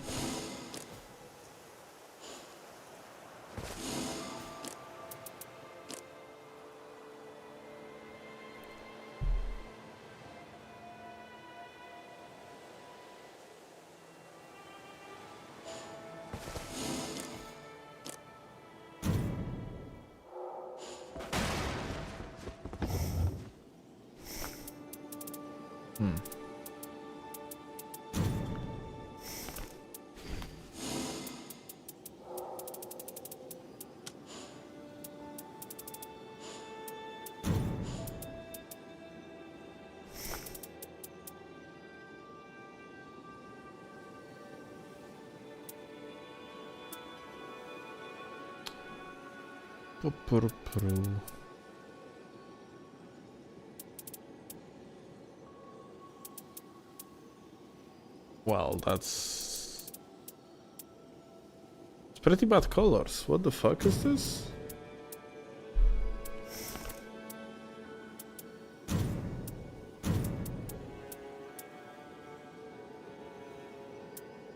Okay, we are not really getting much out of these from that what I see now.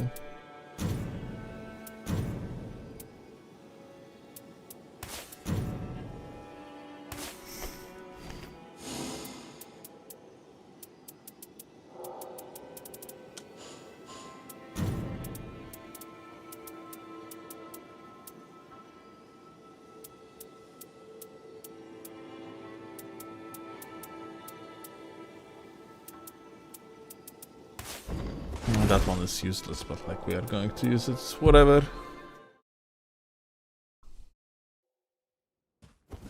How's the runs going? Slowly figuring out, but very slowly. We're progressing too. Dude, this damage is so insane.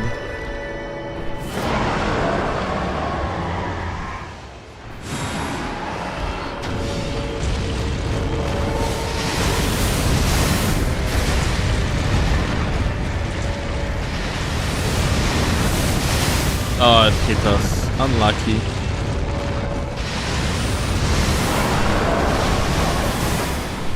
Oh, bruh. Oh.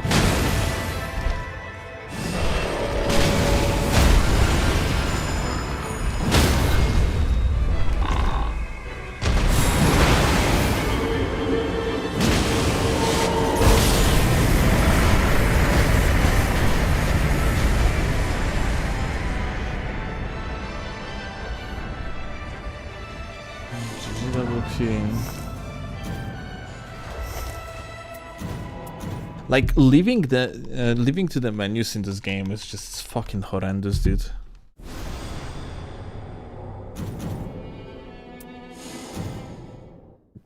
You have to wait for the animation to finish. Otherwise you cannot quit the game. Pretty shit, not gonna lie.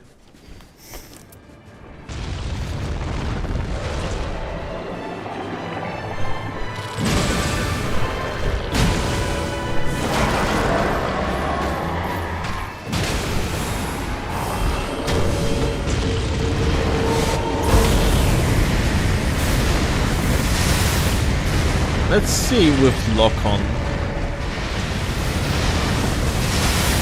Dude, with lock-on is actually better. You can position yourself more properly. So like a lock-off was actually a troll idea. in this particular case.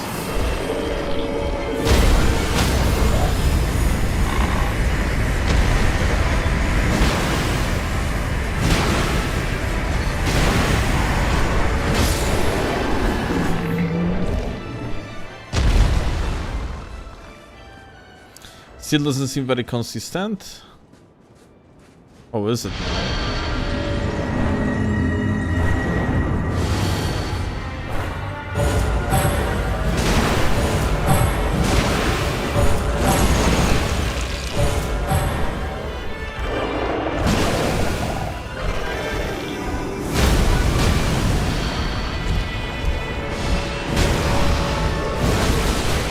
I didn't dodge.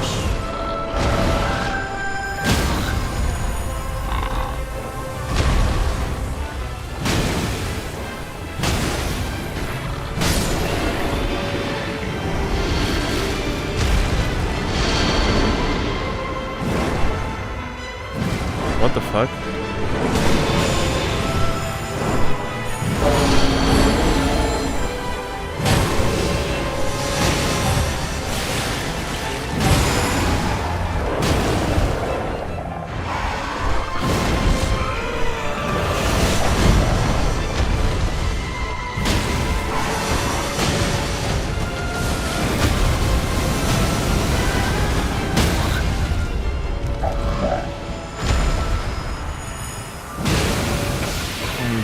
It actually fucking poison hit me.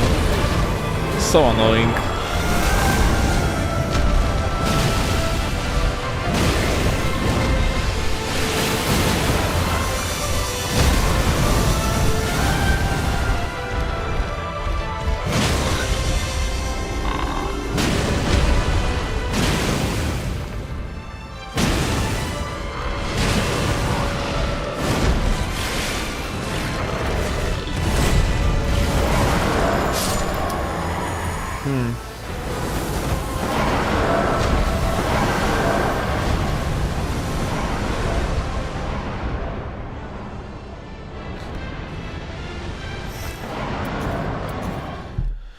I think radial vessels could be better, frankly. At least on the main hand, so I can like use the Ash of War. How you think?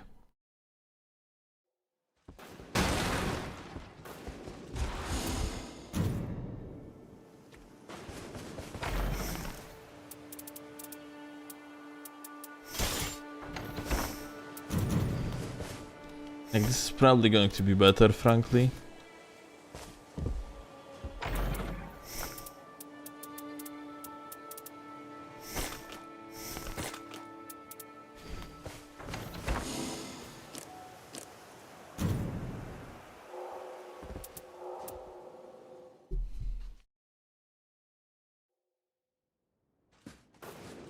So you say Pengo, like, it is actually still somewhat inconsistent. Let's see.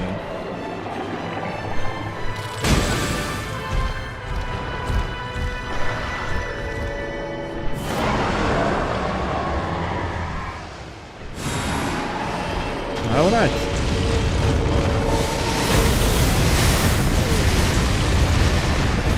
Right.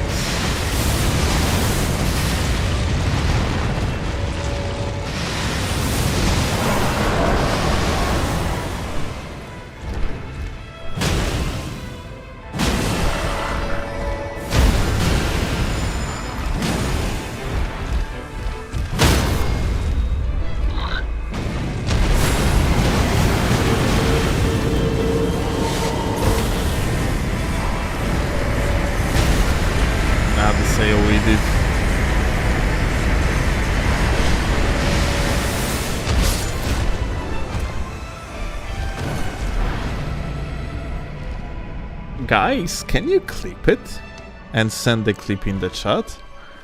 I want to see something. Actually, you know what? You don't have to. Gonna do it myself.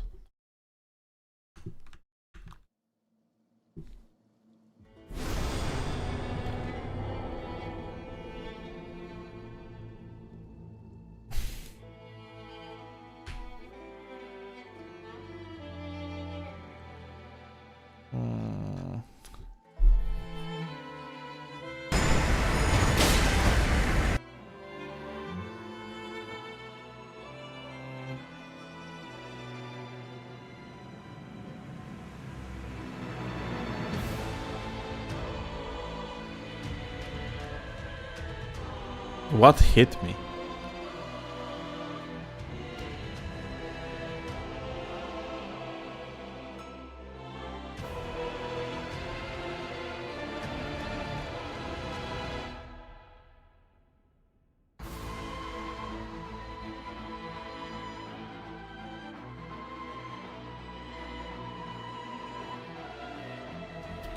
Ah, check this out. Like his claw actually hit me. This one. Yeah.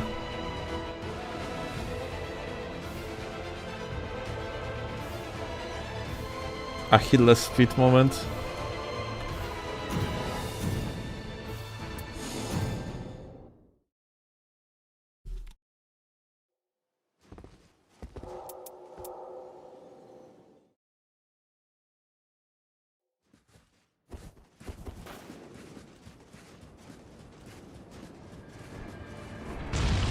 You believe I am too far? I disagree. I think I was too close to understand.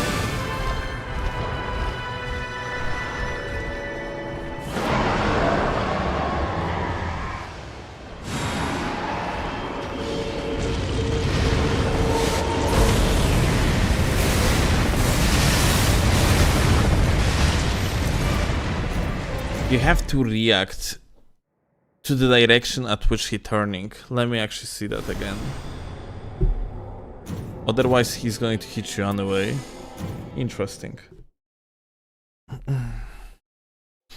But it seems like when we were so far away right now, I think like actually I can benefit out of it.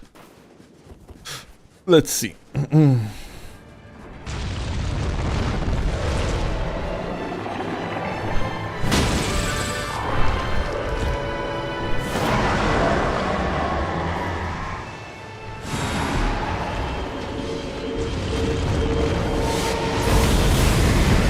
It still hit me, lol.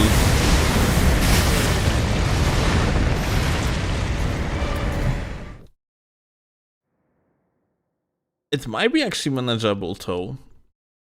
Let's try to go even further away. I'm actually super curious.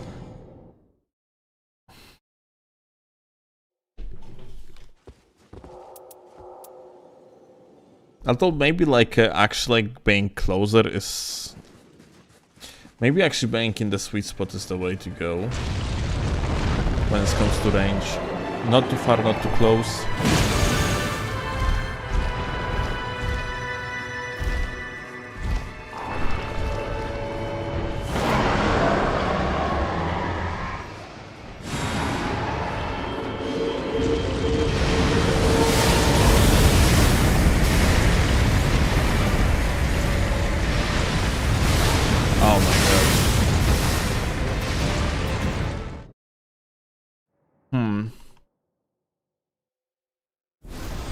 Like, half of the success on this boss is just figuring out that dash sequence.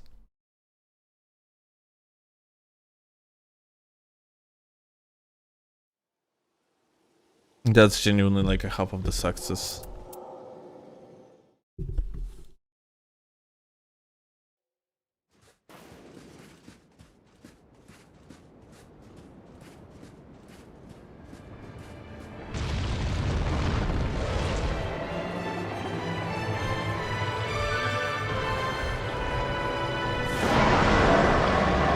Let me actually just go directly behind him.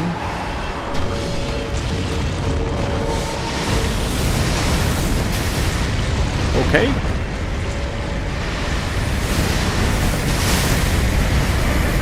Like this shit stays here for fucking ages, so...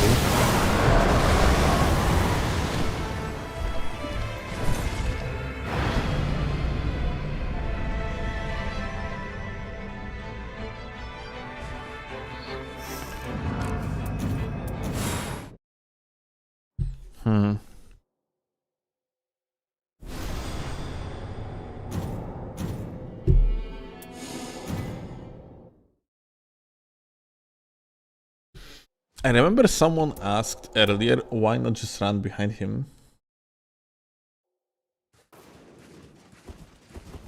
You found a clip of someone doing it? Oh, really?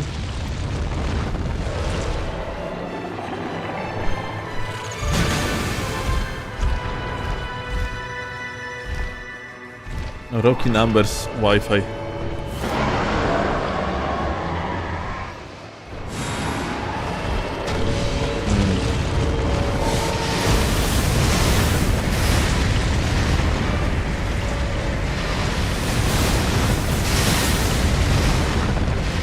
And now standing still.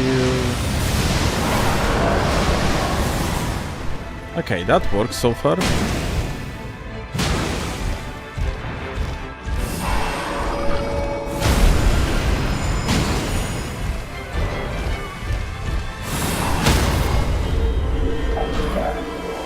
And I got clipped.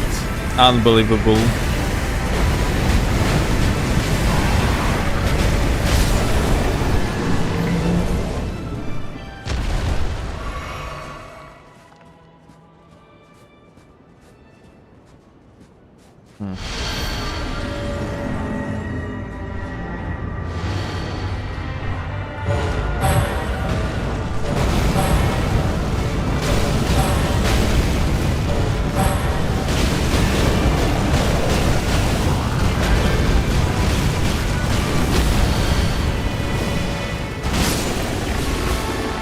And we got clipped again.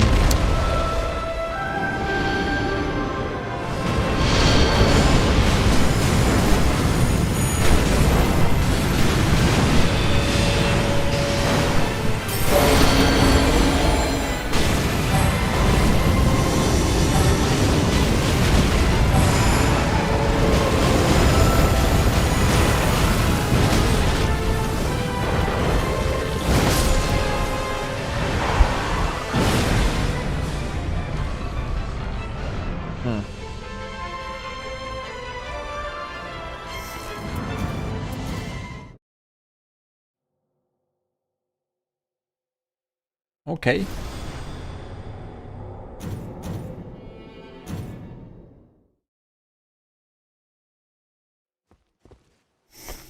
Wanna see how it's done? We gotta have to figure out if there is a need. You will like sure, like it would always be nice to see like someone else's strategy, but I think like what we just did might be actually quite efficient. So let's wait a second. Let's see.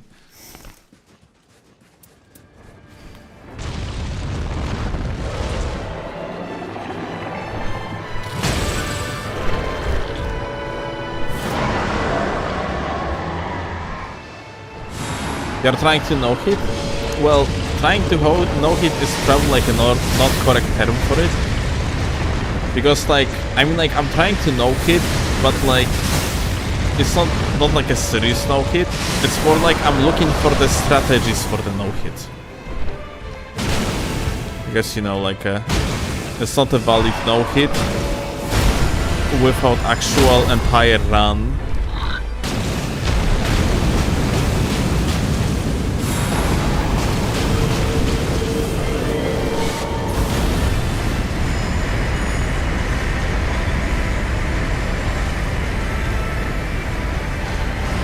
But yeah.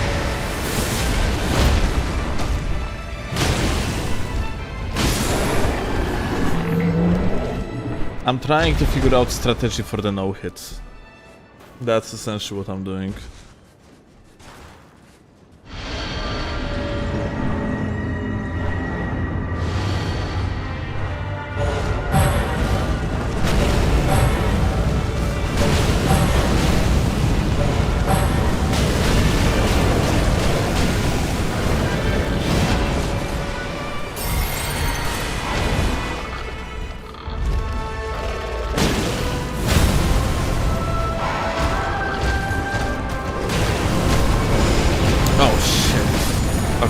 Okay, we good. Oh, it's still. Oh, and he grabbed me on top of everything. Well, this is just GG.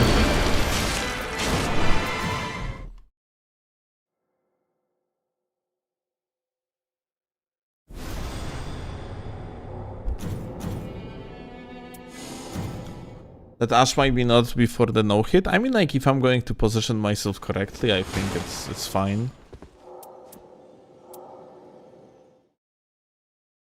just a matter of positioning yourself in the way so it makes sense.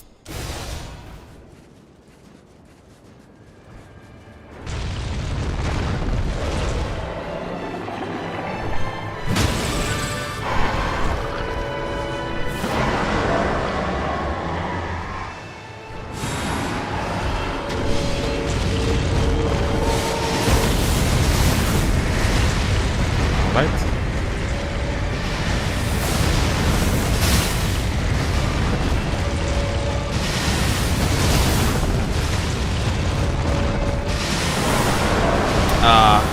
I fucked up the last part.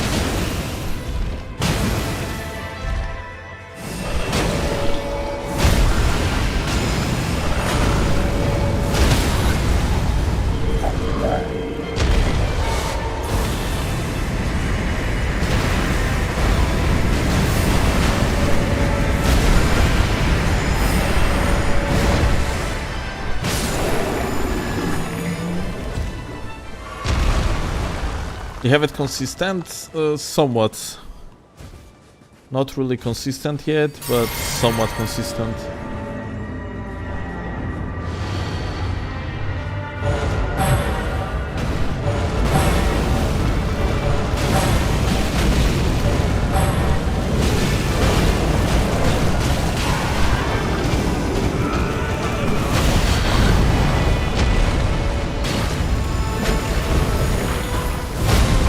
Ah, that's bad. So I am essentially... I was in the stone right now, and I still was being hit.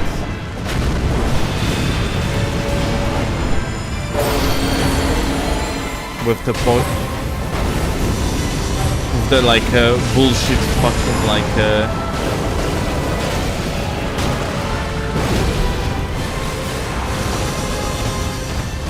poison attack thing.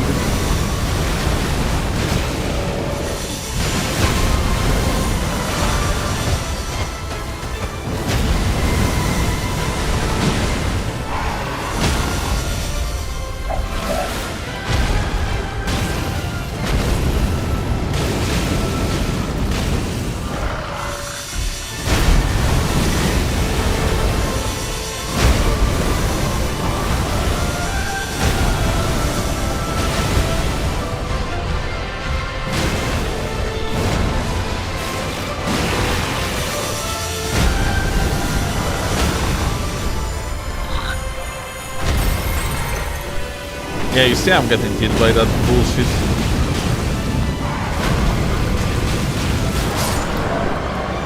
Yeah.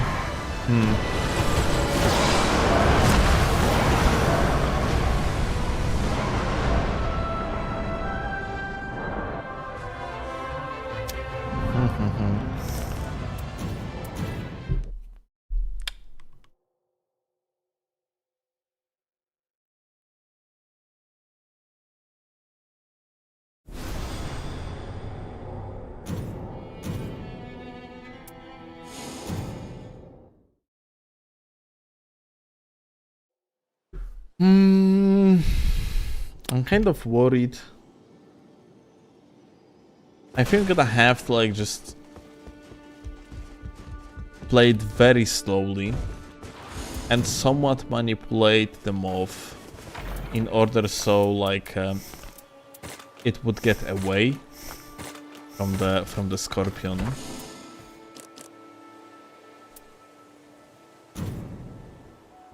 Because it's way of a RNG based like a scheme, like in order to actually just fight the guy nearby the mob, because of the poison spread.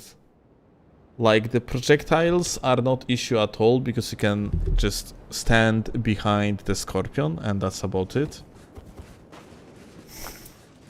You shouldn't get hit like ever. But the poison, the fact like it deals regular damage, it ticks, is actual issue. That's the biggest problem here.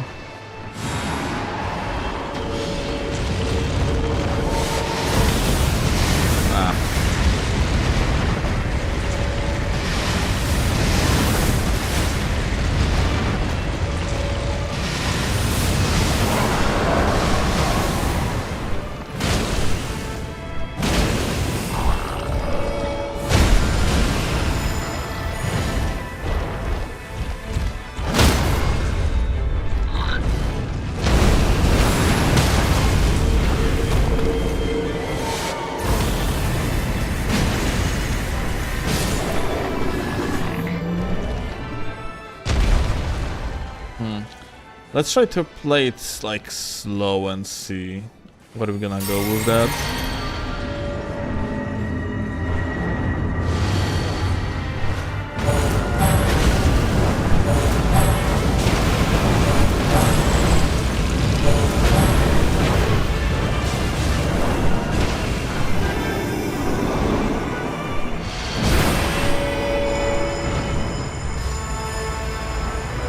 Maybe actually focusing on Moth wouldn't be a bad idea.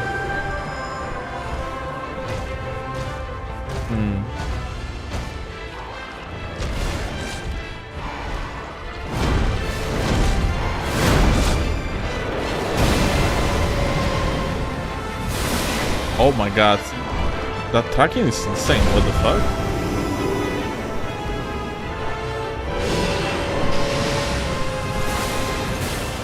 Okay, so I'm lacking the range on the rolls.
Holy shit, that fucking deals damage.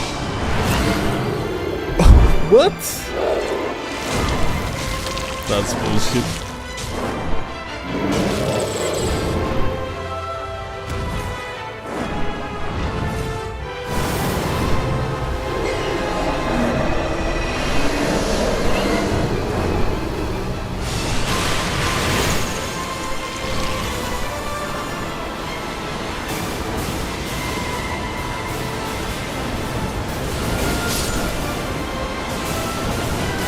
Nope.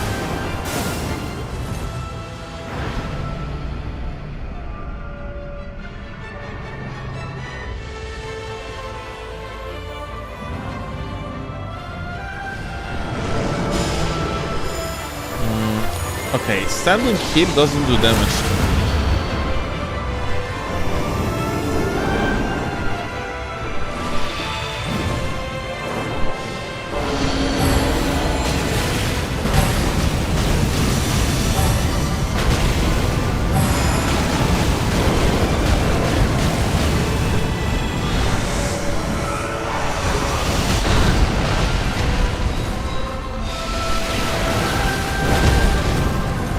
Alright, standing next to the like a Stella does some fucking shit.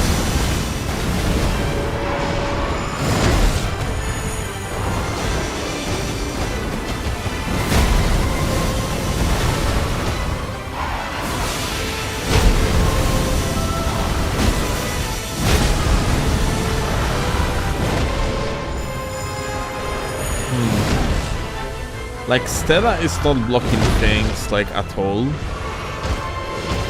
So what now?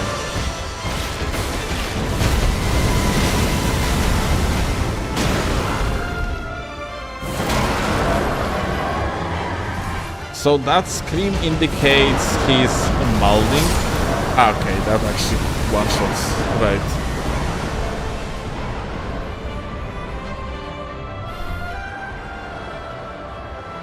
Let's see.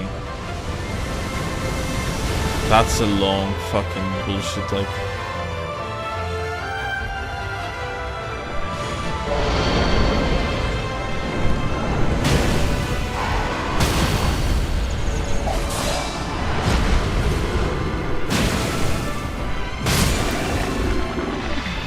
I think I have a plan.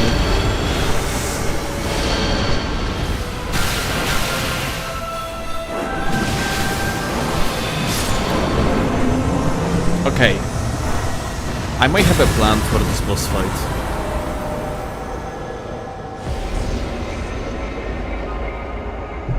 Okay, so here is my plan for this boss fight. I think I am going to be attacking Animus only initially, when Animus gonna be actually trying to like take over the Scorpion. Otherwise, I'm gonna be running around the map and just waiting for the guy to get back to like to his normal form, and by doing so, I probably will be able to just one-shot him, or wait, not one-shot, but deal like a consistent damage. Let me actually see. Let's try it. Maybe it's going to work.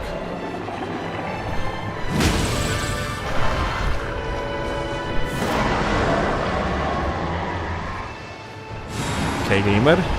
Let me actually get behind you. Okay, nice.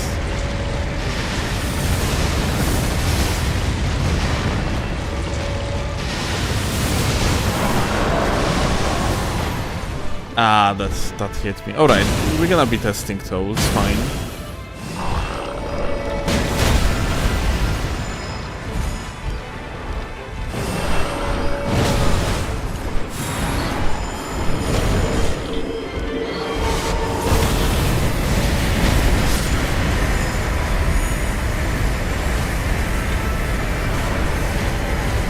Let's just get to like third phase.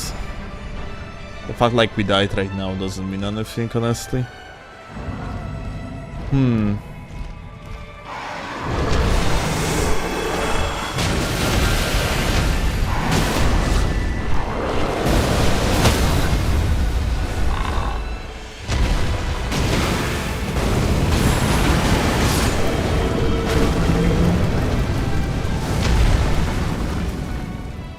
Alright, and now everything I'm gonna be doing is I'm actually going to attack both of them.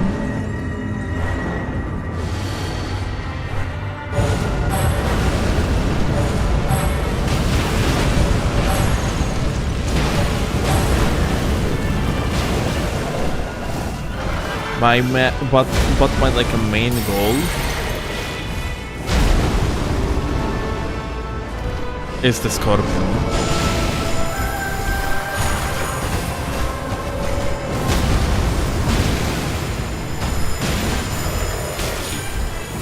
I am fucking poisoned, dude. I fucking hate it. Alright. Let's see. Now this guy.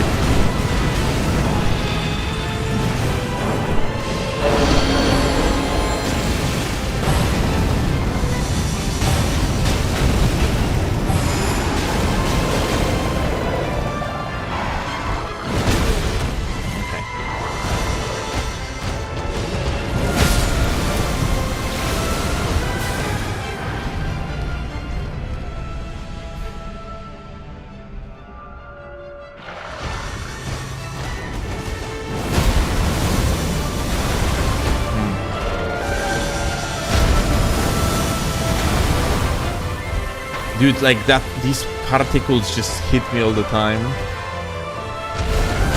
No longer poisoned, very true. So like, if we're gonna be just like running away, it is potentially good strategy. Let's see. He screams means he's gonna be malding. And after the mald,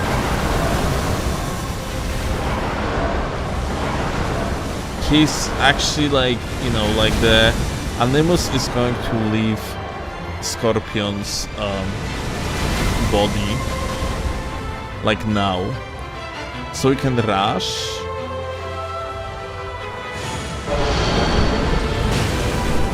And now he's going to scream, yeah? Are you going to scream? Apparently not. Maybe he screams earlier.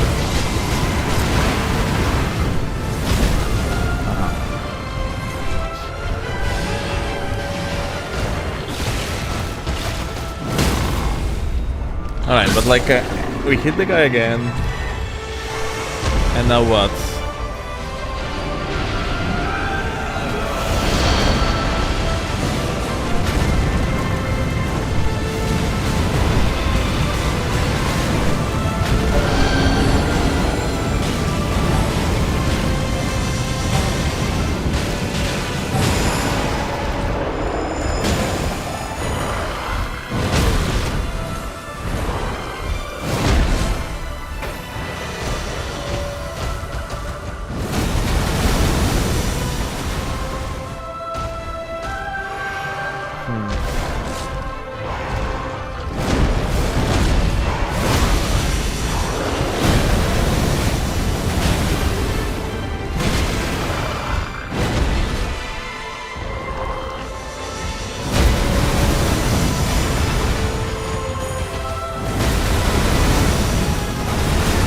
I still got hit. And there is like the end of the area here on the side.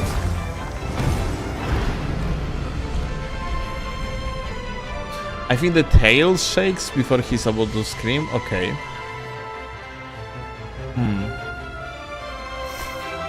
I really dislike the fact how loud this fucking music is, dude. Barely can hear my own mind. Like this, I'm actually, I turned it up a little bit for the purpose of the live stream, but this is fucking way too loud. Okay.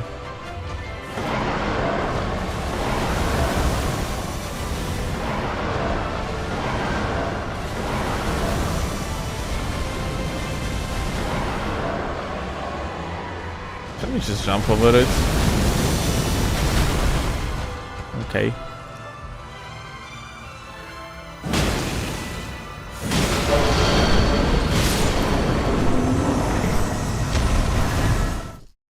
Is that some kind of mod? Yeah. We are on the free reign. I'm trying to figure out like how to actually how to no hit this boss.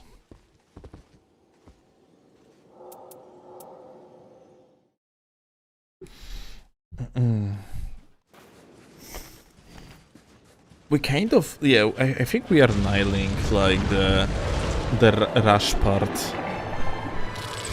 Still not like a super consistent, but pretty consistent, all things considered. Now I fucked up though.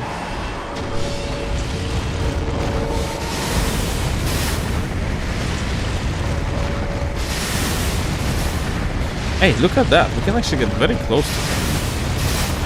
Hey, that's fucking sick.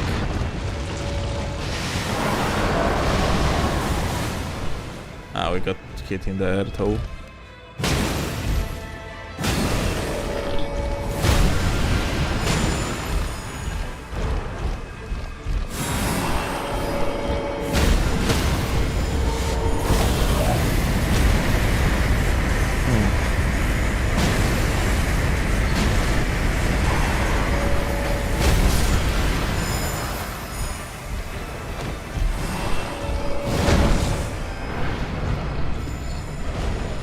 Yo, G. Yo, gamers.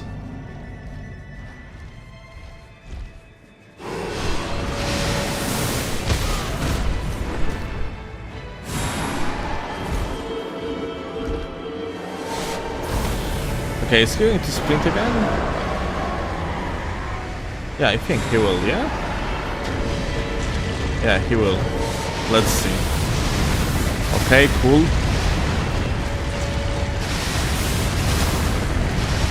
And if we're gonna follow him... Okay, that's pretty good. That seems like consistent as hell. Now I was too close though.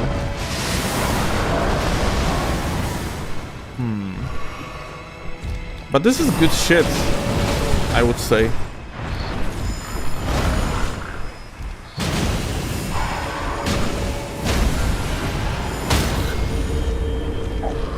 So now we have to wait for that AoE bullshit. It went somewhere on the side. Never have seen that, like, going so far away from me. Like the AoE just like started blasting somewhere on the side. Okay.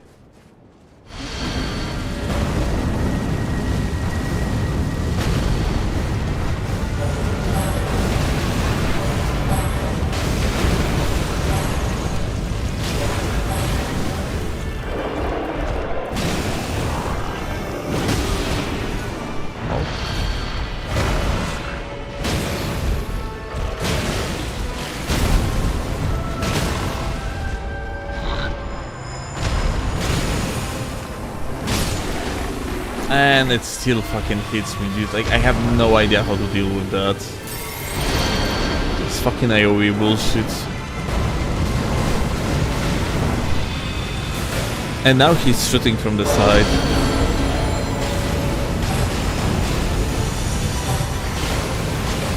And we still getting hit now.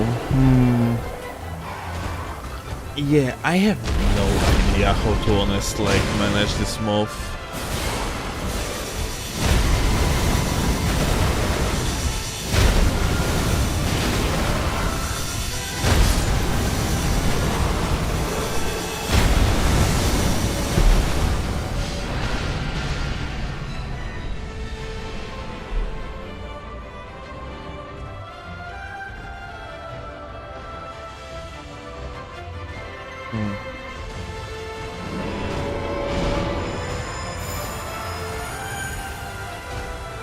Bruh, like this is actually so fucking annoying.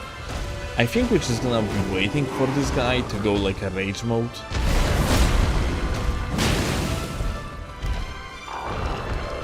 And he's going rage mode now. Like we have too short of the roll to dodge it. What the fuck? That's kind of unfortunate. Okay, now we can jump over the bullshit and things. Let's see. A double dash.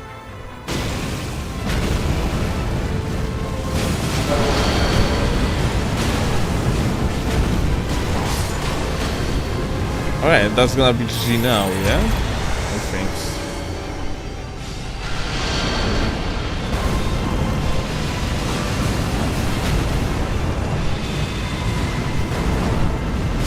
So now Animus is going to die.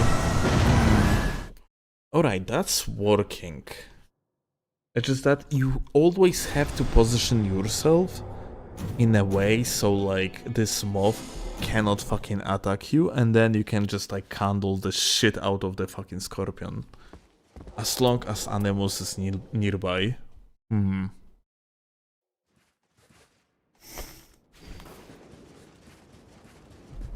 So that's working somewhat.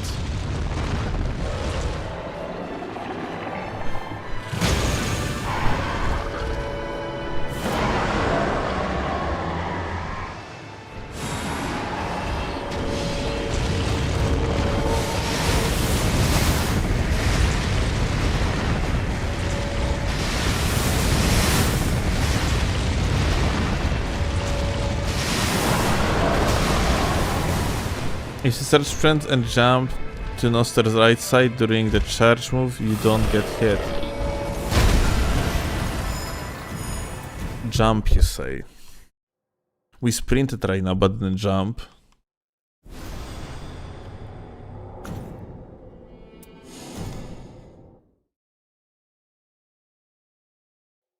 Am I playing modded Nightreign? Yes.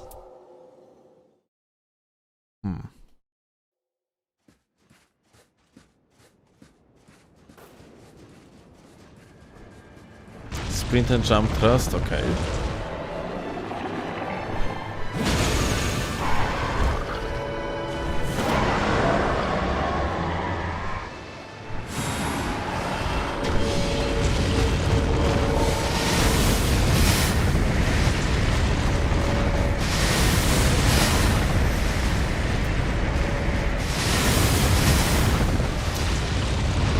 That's pretty dog shit.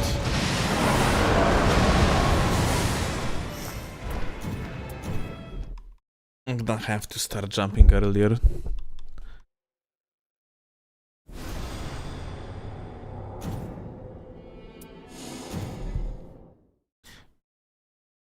Just seamless as there is another mod, dude. No, it's like free reign, and you can fight enhanced for Glor like that. You have him here.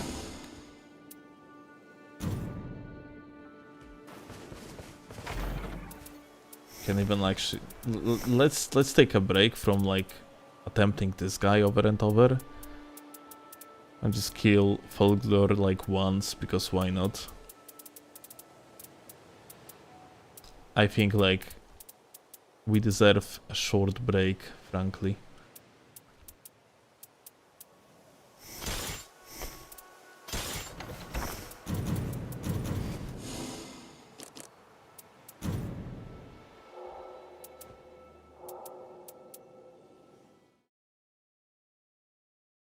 Actually, I never actually fought this guy with Rider.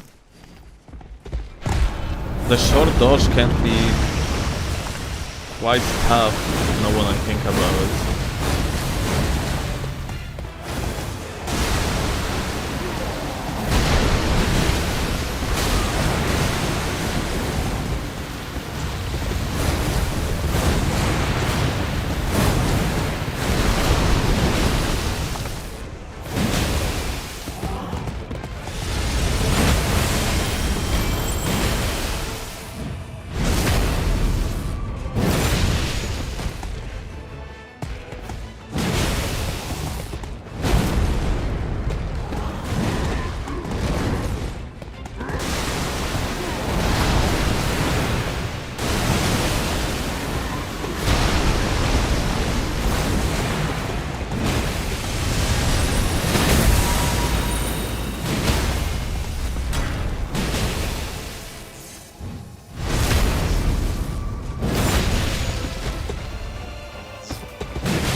Very unfortunately I got hit here.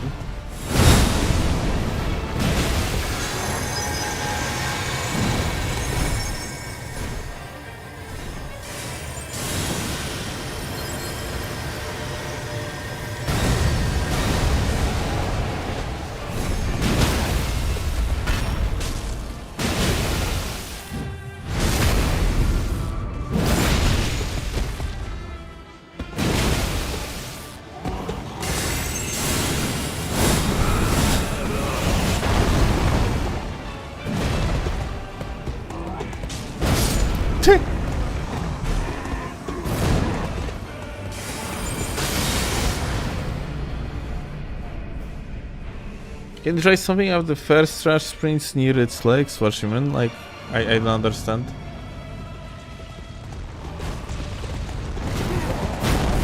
It feels so weird to play like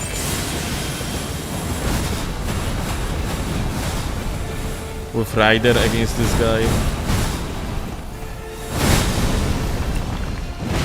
Never tried it with like short dodge.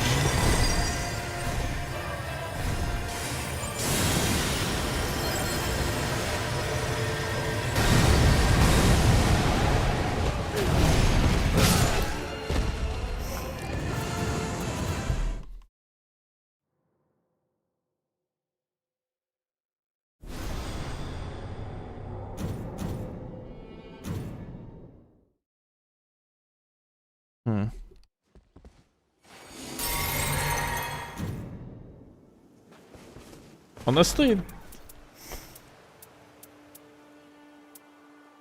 probably the best character to know hit that guy is Ionai melee. Ionai melee with Dragon King's Crackblade. Out of pure curiosity, let's actually do it.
Unfortunately, the mark is gone.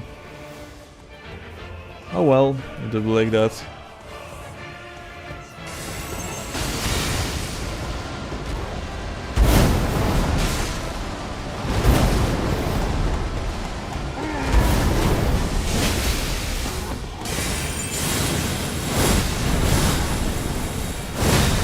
That's such an unfortunate. Okay, so you cannot like mark the first fake hit. Actually, I was curious. You have to dodge it normally, because otherwise you're gonna be in the recovery for the Ion Eye. My girlfriend actually got hit like that earlier. She complains to me that she actually got hit. Oh! Actually, wrong boss. Your expedition menu doesn't look like that, dude. Like, your expedition menu doesn't look like that even though you installed Free Reign, or what you mean?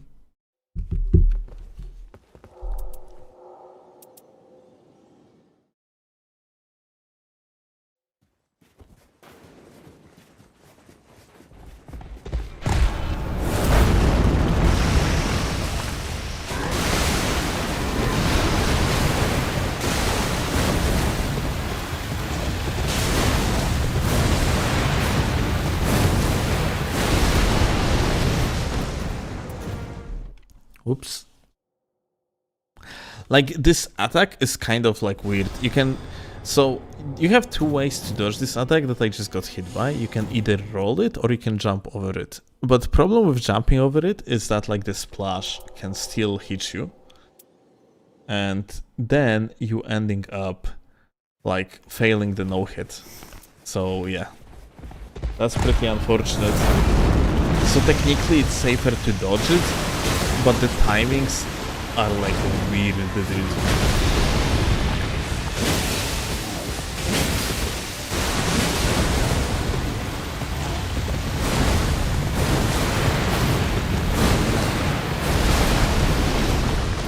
Yeah.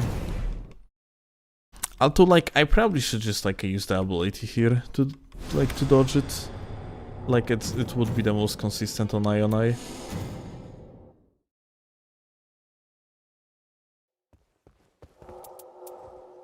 Fuck, Gnoster again.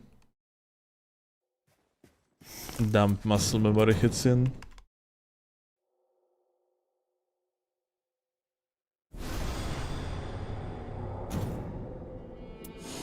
I would love to have like possibility to just like leave particular boss slash expedition in the free reign without like going into menus. It's pretty much such a waste of time.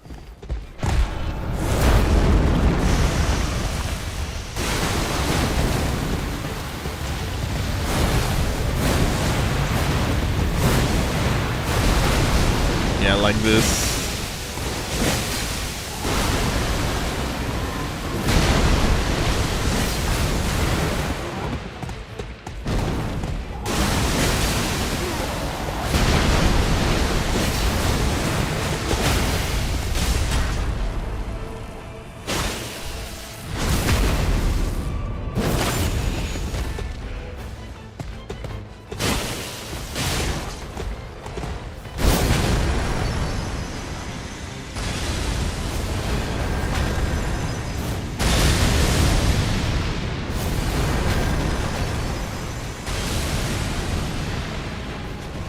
Let's get away. Now he's slowly gonna approach us and he's going to do jump up. Will you? No.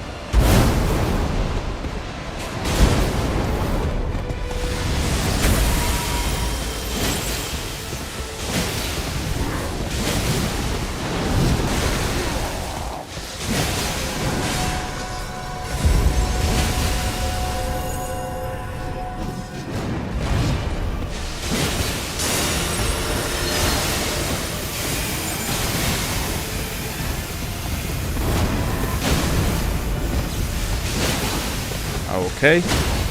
Stagger.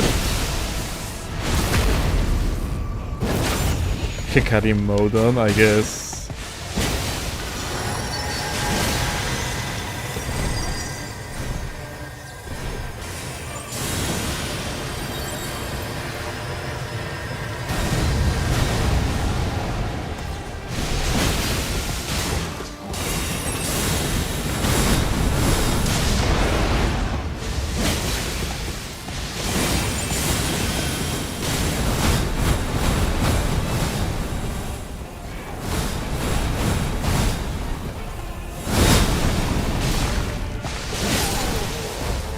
Alright, we got the no-hit, wow. But yeah, with Ionite, like, the no-hit against this guy is probably the fastest and the most consistent. It's just that, like, you need to have Dragon King's Crackblade. I would say, like, a no-hits against this guy, like, out of all the enhanced bosses, are the easiest.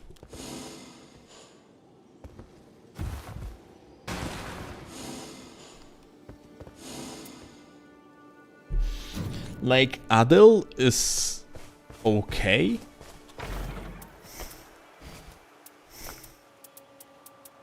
But kind of gimmicky, yeah?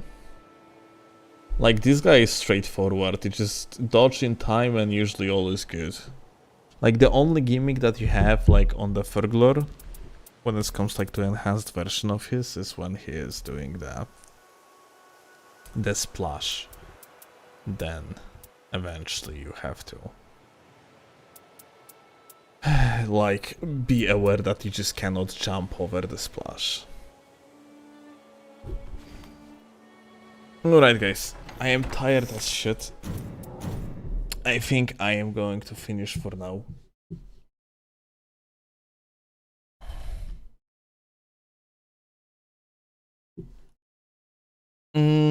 Well, ultimately I think we're gonna continue attempting like a no-hits against a fucking sentient pest. But dude, I have no idea if you can actually do it. Like, generally speaking, if I can do it, like maybe some sort of absolute master, the goat of the PvE could have done that, but it seems like shit tons of effort, honestly, and also it seems like you need like super good RNG, if I'm being honest.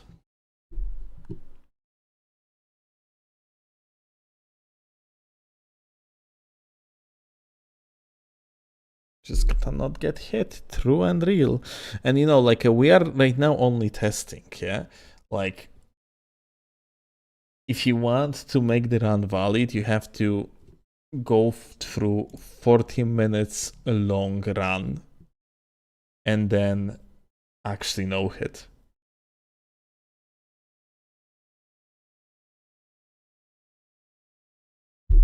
Like, if someone is going to be able to do it legitimately, they are fucking amazing, unironically. Alright, gamers. Scott is playing Minesweeper. Such a guy. Imagine not getting the stuff too. I mean, technically, we are not getting passives when you're playing in the free reign.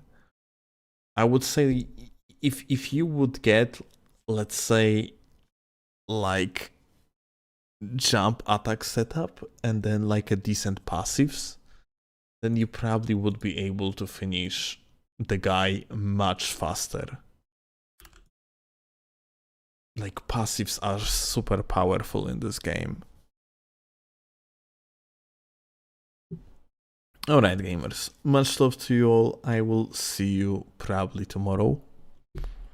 And yeah, we're gonna continue with gaming. So yeah, have a good one. See you later. Bye. Bye bye.